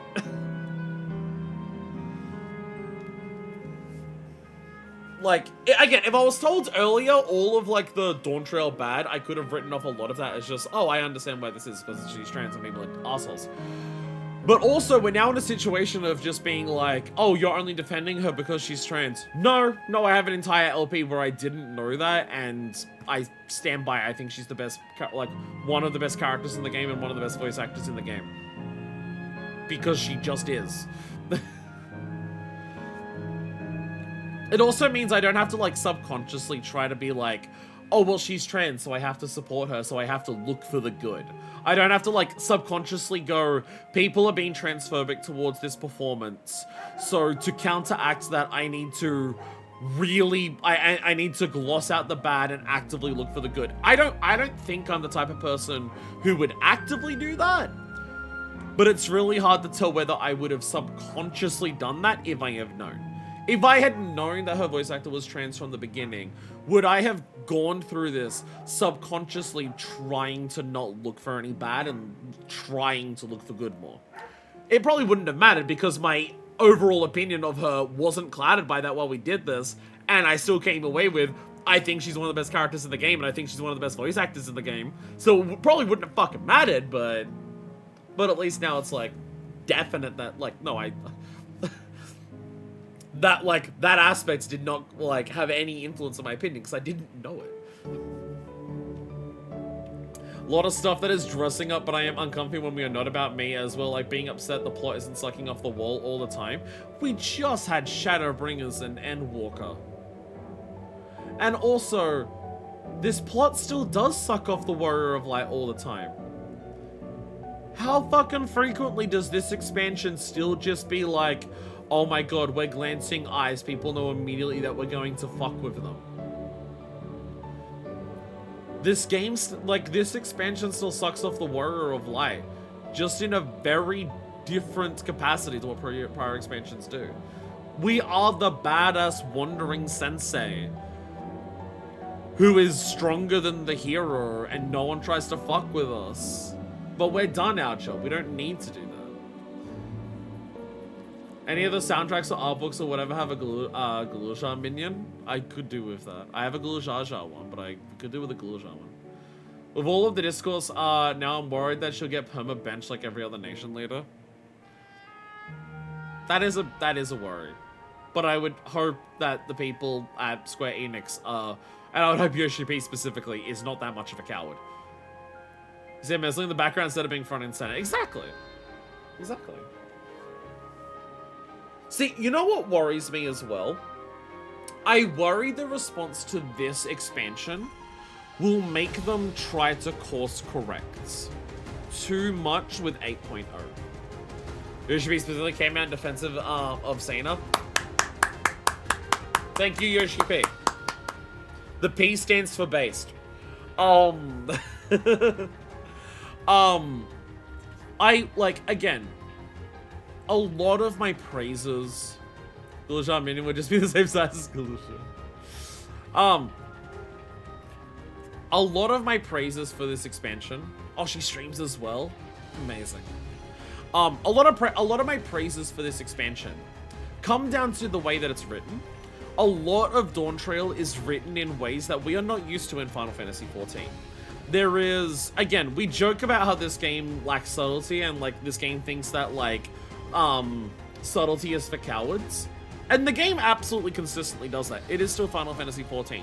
We still very much have, like, dramatic, amazing cutscenes where characters are basically directly stating, here are the themes and what the story is about, directly to the camera. And it's still awesome whenever they do that. It's still awesome. But a lot of the writing of Dawntrail is more nuanced and more subtle when it comes to in between those big explosive moments. There are more moments of you need to pay attention to unvoiced cutscenes. You need to pay attention to dialogue that is interactable with people on the map in the middle of quests. That's like completely out of cutscenes. You need to pay attention to all that dialogue a lot more in Dawntrail because there's a lot more information in those moments. There's a lot more information about the characters in terms of voice delivery. There's a lot more paying attention to like how much is going across with body language. This is the best body language expansion. The small little glances, the tiny little things that people do. They are getting really good at this. And Dawntrail does a lot of that. Think about when we first get to Alexandria. How much of like the subtle, as the phrase that Trash came up with that I absolutely fucking adore, the colonialism by 1,000 cuts. How much of that is gotten across in Alexandria in small, what people would assume is inconsequential dialogue lines with random unnamed NPCs? A lot of that is done in Dawntrail. Wooklama is written very differently as a character compared to other characters. Wooklama has a lot, Wooklama is written like a warrior of light, so she has she has her silly moments, she has her wacky moments, she has her intense moments, she has the subtle moments. Wooklama's written very differently to other characters. Zorolja is written unlike any other villain in this game. You do not have cutscenes where Zorolja stares at the camera, chews the scenery, and exposits for 4 minutes about what he represents thematically for the story. To understand what Zorolja is as a villain, why he is the way that he is, and the type of fucked up he is, you need to pay attention to how he acts and what he does in cutscenes. AKA, half of the time he doesn't respond, because even a response from him would mean that he's considering other people, which he just isn't. He's not a deep character. It's not like there's a ton of layers to Zorolja to unearth. But the 1 or 2 layers of Zorolja that you do have, he's not a deep character, but he is not a character who outright tells you what he is. He doesn't have to be a deep character to be a good character either. He's a one-minded villain who's a piece of shit who's wrong about everything that he ever thought. He doesn't need more than that to be a good character and service the story well, but those elements are gotten across with Zorolja, unlike any other character in this entire game. So what I really worry about is that Dawntrail is showing that the writers are expanding their repertoire of writing styles. They are trying to write characters and stories and themes in new ways, while still sticking true to the stuff we love about 14, which is the big explosive moments of direct, honest, earnest, in-your-face thematic writing. They're just surrounding that with a lot of extra different types of writing styles to supplement that core that 14 still has, and still very much has in Dawntrail. And I really, really worry that the negative reaction to this is going to, if they react poorly to this, 8.0 is going to be nothing but key jingling. If they take the wrong lessons from criticism to Dawntrail, 8.0 will be expansion of key jingling. And that's what really worries me. Because I've always loved 14. I like A Realm Reborn, and I've just fallen more and more in love with the game and its writing as expansions go on. But Dawntrail is a breath of fresh air for how much they are willing to change how they write shit. It is a new era after Endwalker, and they are clearly taking that seriously by reconsidering how they approach how they present a lot of things in this game. Even just think about the concept of Dawntrail 1 and 2. very deliberately, very specifically, they structured the story of this expansions like it is 2 expansions. They very deliberately finish a story and start another one halfway through it. It's a sequel, it's not like a new expansion story, but it's a sequel and it's framed as such. That's, like, there's so much new shit and new ideas that they take to their approach to Dawntrail, and I really worry if they take the wrong response to the criticisms of Dawntrail, we are going to get, like, bare bones key jingling, we need to keep the player's attention, so everything needs to be only in your face, with a lack of subtlety, a lack of nuance, a lack of paying attention, make sure people can just watch the characters tell you how they feel in every single cutscene, and I don't think they'll do that, but I'm worried about it because the response is like so dumb.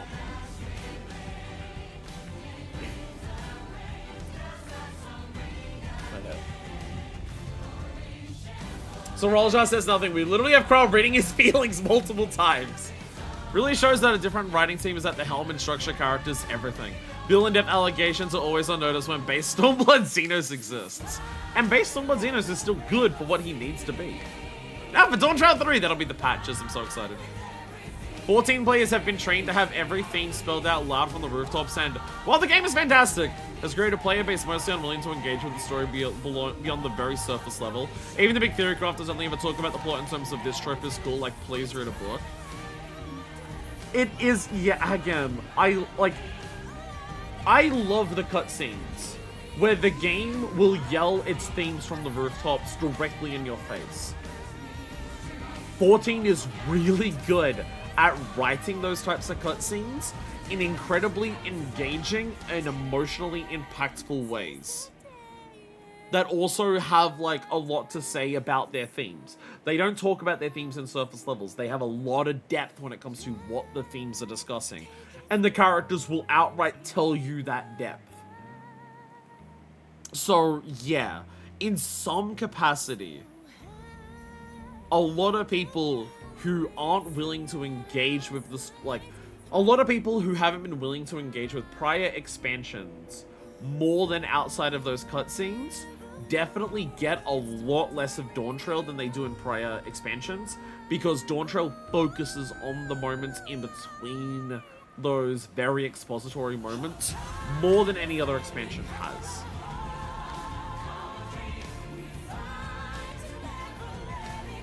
But I really hope they don't respond to that by just going, okay, we'll stop trying to be talented.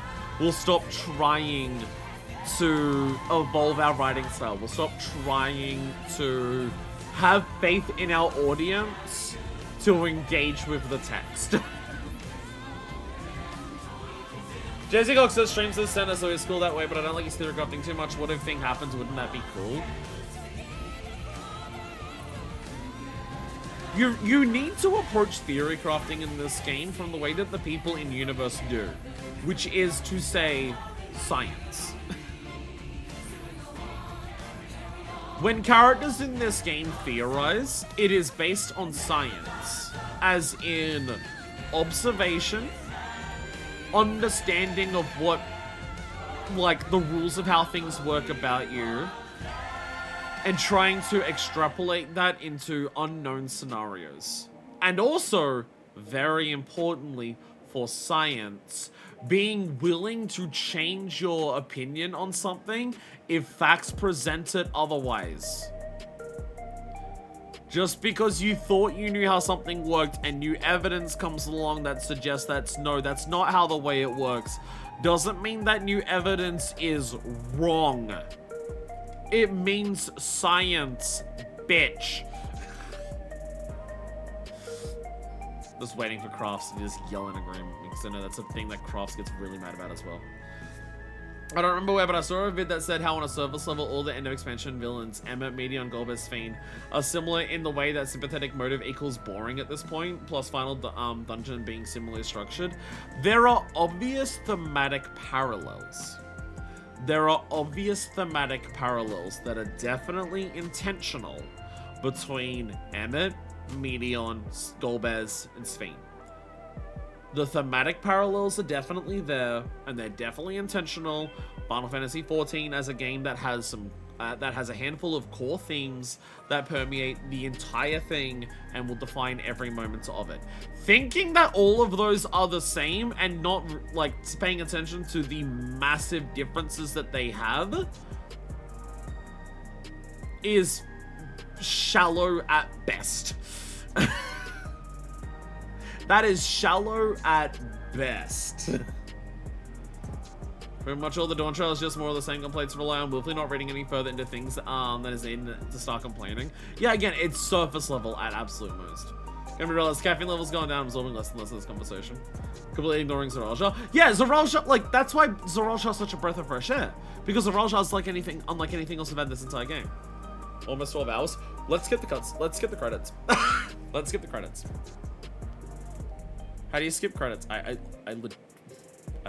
do you skip credits? Circle. Let's skip them at this point because we have 20 minutes until, like, I have to end. Get out of here. Well, I have yet another Asm trinket. I have yet another Asm trinket.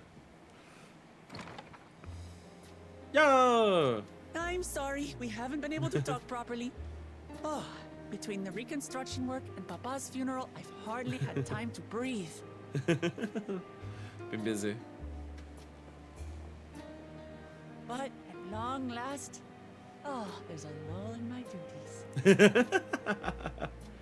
You've done more for us than we could ever hope to repay. Thank you from the bottom of my heart. Oh, there's so much about Alexandria that is so different to Arm. When we left the Eorzea behind to take part in the contest, none of us could have predicted what complications would follow. You truly have a knack for finding trouble, my friend. I'm good at it. I don't know if that's a good thing or not. But you wouldn't have it any other way. Yeah, he doesn't have his pack. It's like his burdens have been let go or what's something. Next for you? I'm struggling here. Assuming you're still set on leaving the Gleaner's life behind? I'm off to fulfill my mother's dream, of course. Like she had intended, I'll embark on a journey in search of the unknown. She's sure to enjoy my stories when we meet again in the ethereal sea. Holy shit. Well, well, sounds like a plan. But will you have the coin to get by? I may no longer be a gleaner, but I still have contacts in Sharlayan. Contacts with deep pockets, always eager to pay for information on new or rare species. Yo, let's go Earnville. You've got it all worked out. Let's go Earnville. And what of you? Any new adventures in the offing? Glasgow book experience. Always. Regardless, until you're ready to leave, you're our guest here in Tulihiola. And this time, I won't pester you to take up a post. By now, I know you well enough to know you can't stay in one place. Yeah, I'm not great at that either. No more than you can ignore the plight of those in need. Your path will always lead you elsewhere, and you'll continue walking it. Isn't that so? An adventurer to the marrow you are. What is it exactly that spurs you on? That's a big question.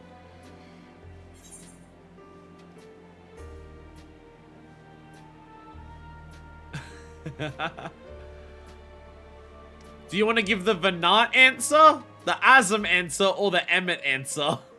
This is very explicit. Venat, Asm, Emmett.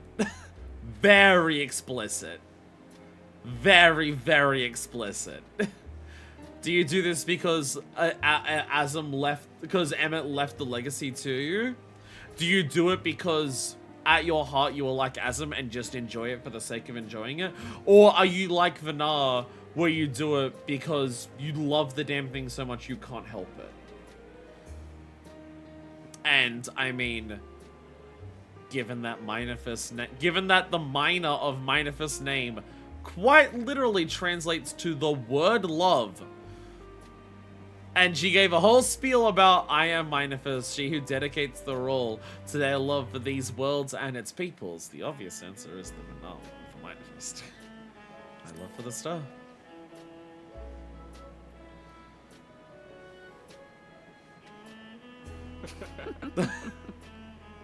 Then it's like, I wasn't expecting an answer that deep. I wasn't expecting an answer that deep. You said so few words, but that was like a... That was a lot.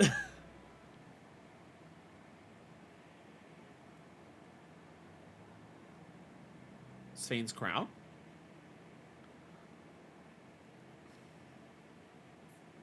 Sphene's crown. Yeah, crystal's great. I guess it's not because it's not being actively used to do things at the moment. I was half expecting us to have like an entire host of people to talk to after this, but no, it's literally just Aaronville and Wickman. Well, comings are usually uneventful affairs. This time was anything but for me. Me when I'm a tiara. But also what that answer. We have you to think. Something we have to do before we beat Dawntrail. It needs to be really fucking quick. We're on a timer. Well, as much as I'd love to keep chatting, I need to get going. Still have things to do. And I wouldn't do to leave it out the corner.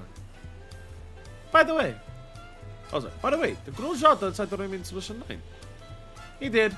He said that he can consider Toriali's home, but he's more comfortable over there. Shell keeps an eye on him for us, but we'll visit him as often as we can. He still needs our support, especially while he's agonizing over his inherent authority. Though I told him he needn't make a decision right away. Can't postpone it forever either.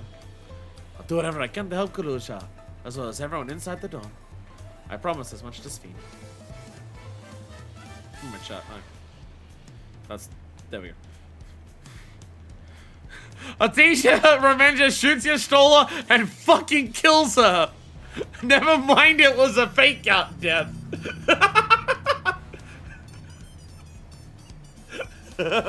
Sorry, we needed the fake Yastola death. I forgot about that. We needed the fake Yastola death to happen in this expansion too.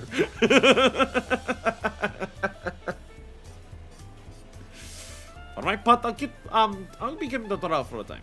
Among other things, I'd like to confront the wildlife in Shaloni.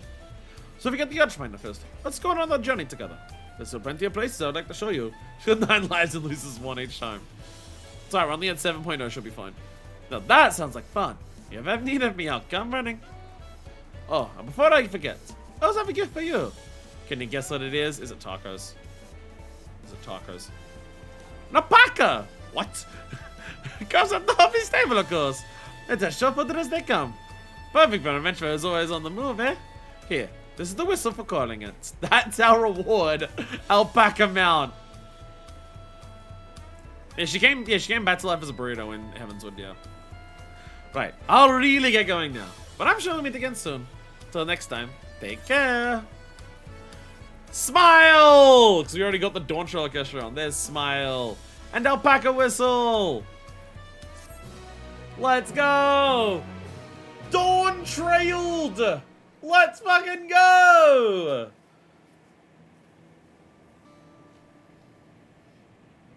Solution 9. No longer as exploited.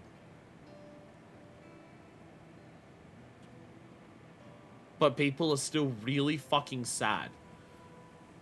Understandable. A lot of them were murdered super fucking recently.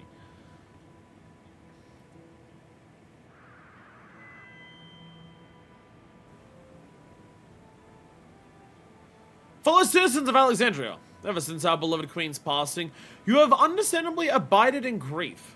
Sorrow darkens your once bright faces. But is this what Her Majesty would have wished to see? No, most assuredly not. You know this to be true. If we are to honor her memory, we must reclaim our smiles. To that end, is this like setting up patch villains? Or is this raid series?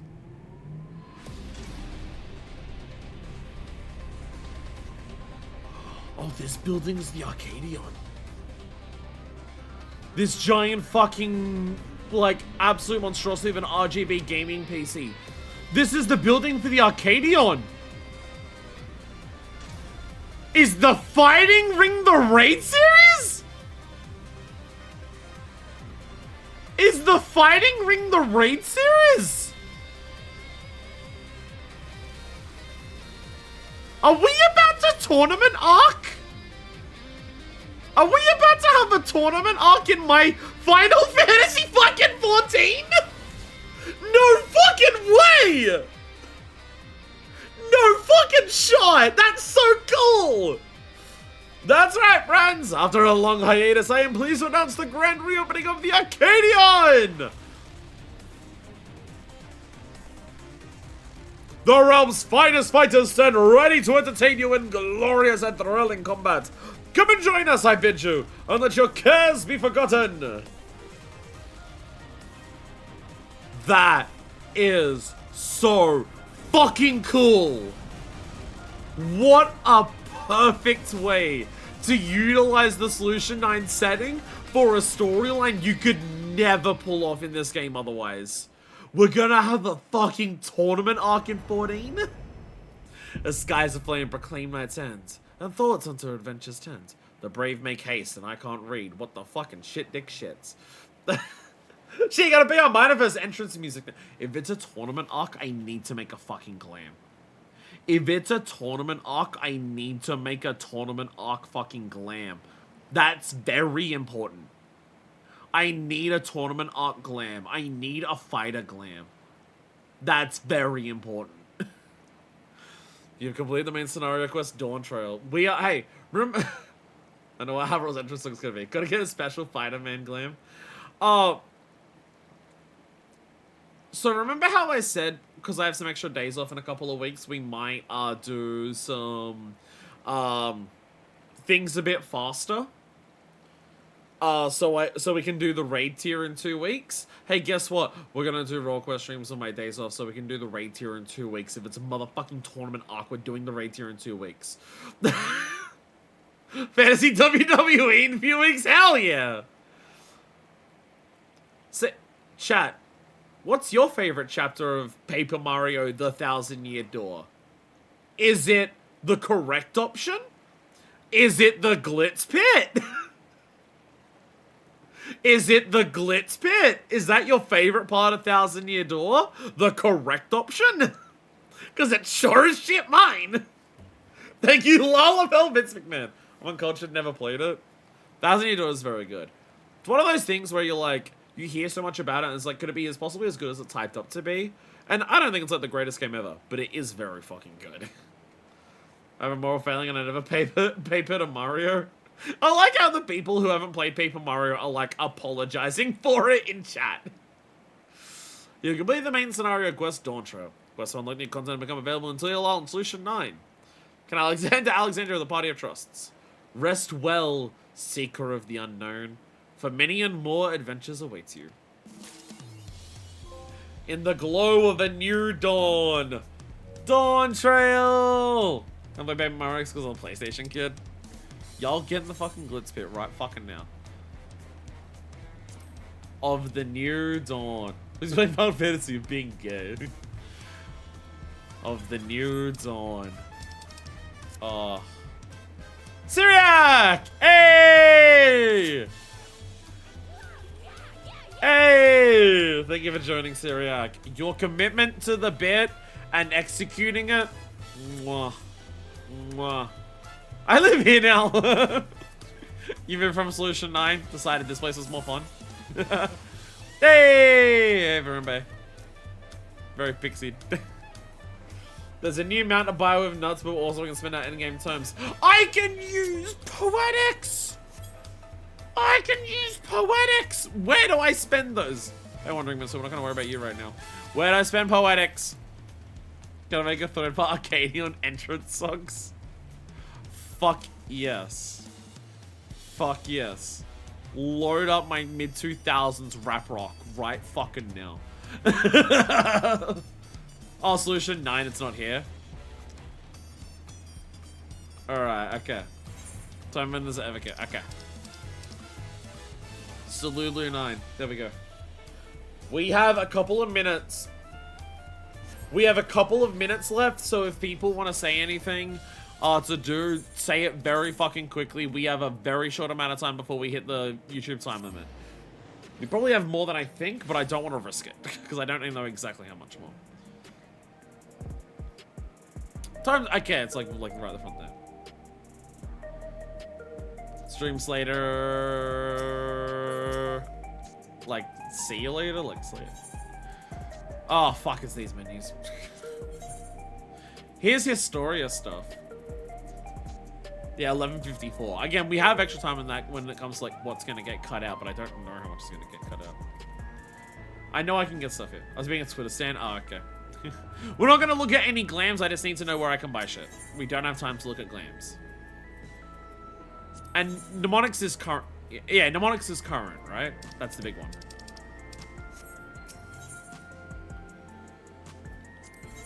Fun fact, I was here for a glide. Holy shit, you were?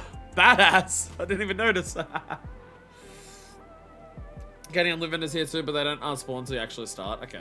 My thing will be tombstone and mnemonics and other for crafting materials to make the courtly lover. Oh, you need to get materials from here to make courtly lover. That makes sense. So Bygone is like the current on content stuff, right? Oh, I've heard of this. This is for doing raids, right? You can't get the on-content thing without doing like on-content raids or something? I've heard of this before. You can get the gear, but the weapons is like on-content doing something. Yeah. Any other current raids get the weapon? Okay, yeah. But yeah, so, okay, so if I need to gear up, it'll be that. Mathematics is unlimited, so we can get a lot of that. Token weapons require tokens for you to farm for raid 4 of the respective tier. 7.2 for uncapped, 7.4 for capped. Oh, okay. That's why I was still using the job gear book until I beat Heartfelt. 8 week of M12 to get a 2.0 tome, 3.0 tombstone. M. Arcadion A. Alexander. Never mind. Ah! Match? Oh, okay. I would have figured Arcadion, like if you can't do the A, do the R. Round. Okay. Sure. Sure. Odd decision, community, but okay. Odd decision. There is this. There is this, though. I don't know. I think I want to use this for Beastmaster, but I don't know what the Beastmaster vibes will be. But I might use this for Beastmaster. There's mainly that. There's also this hat, but this hat, I don't like this hat. I don't like this hat. It does the problem that the hat that I use in Monster Hunter Wilds also does, where the point of the tricorn comes down too fucking far and it covers up your fucking eyes, and it looks silly. There was a small fight between the AL M stuff at the start, but M1L. Oh, you look so cool. Ah, you look so cool. I love this stuff. I've seen this stuff a lot. I do love this stuff. Why it's so huge? It's, yeah, again, it's just too huge and it covers your eyes and it just ends up looking silly. Oh, I see a lot of people like this top. Because I see Varumbe is also wearing it. I see Varumbe is also wearing the exact same top. Chat, you have 2.5 minutes. Is there anything you want me to do? You have 2.5 minutes. Be very quick. Could just be a, yeah. It can't be A because, yeah, Alexander does that. To your lol hunt vendor, do we have time for that? That requires unlocks. That requires, like, talking to someone to unlock everything.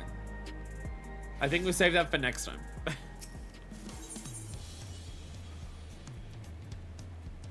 Check the new...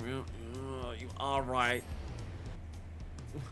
We're on the clock here. I just really don't want to have the split video. But you are right, the mount is important. That is a thing that makes sense.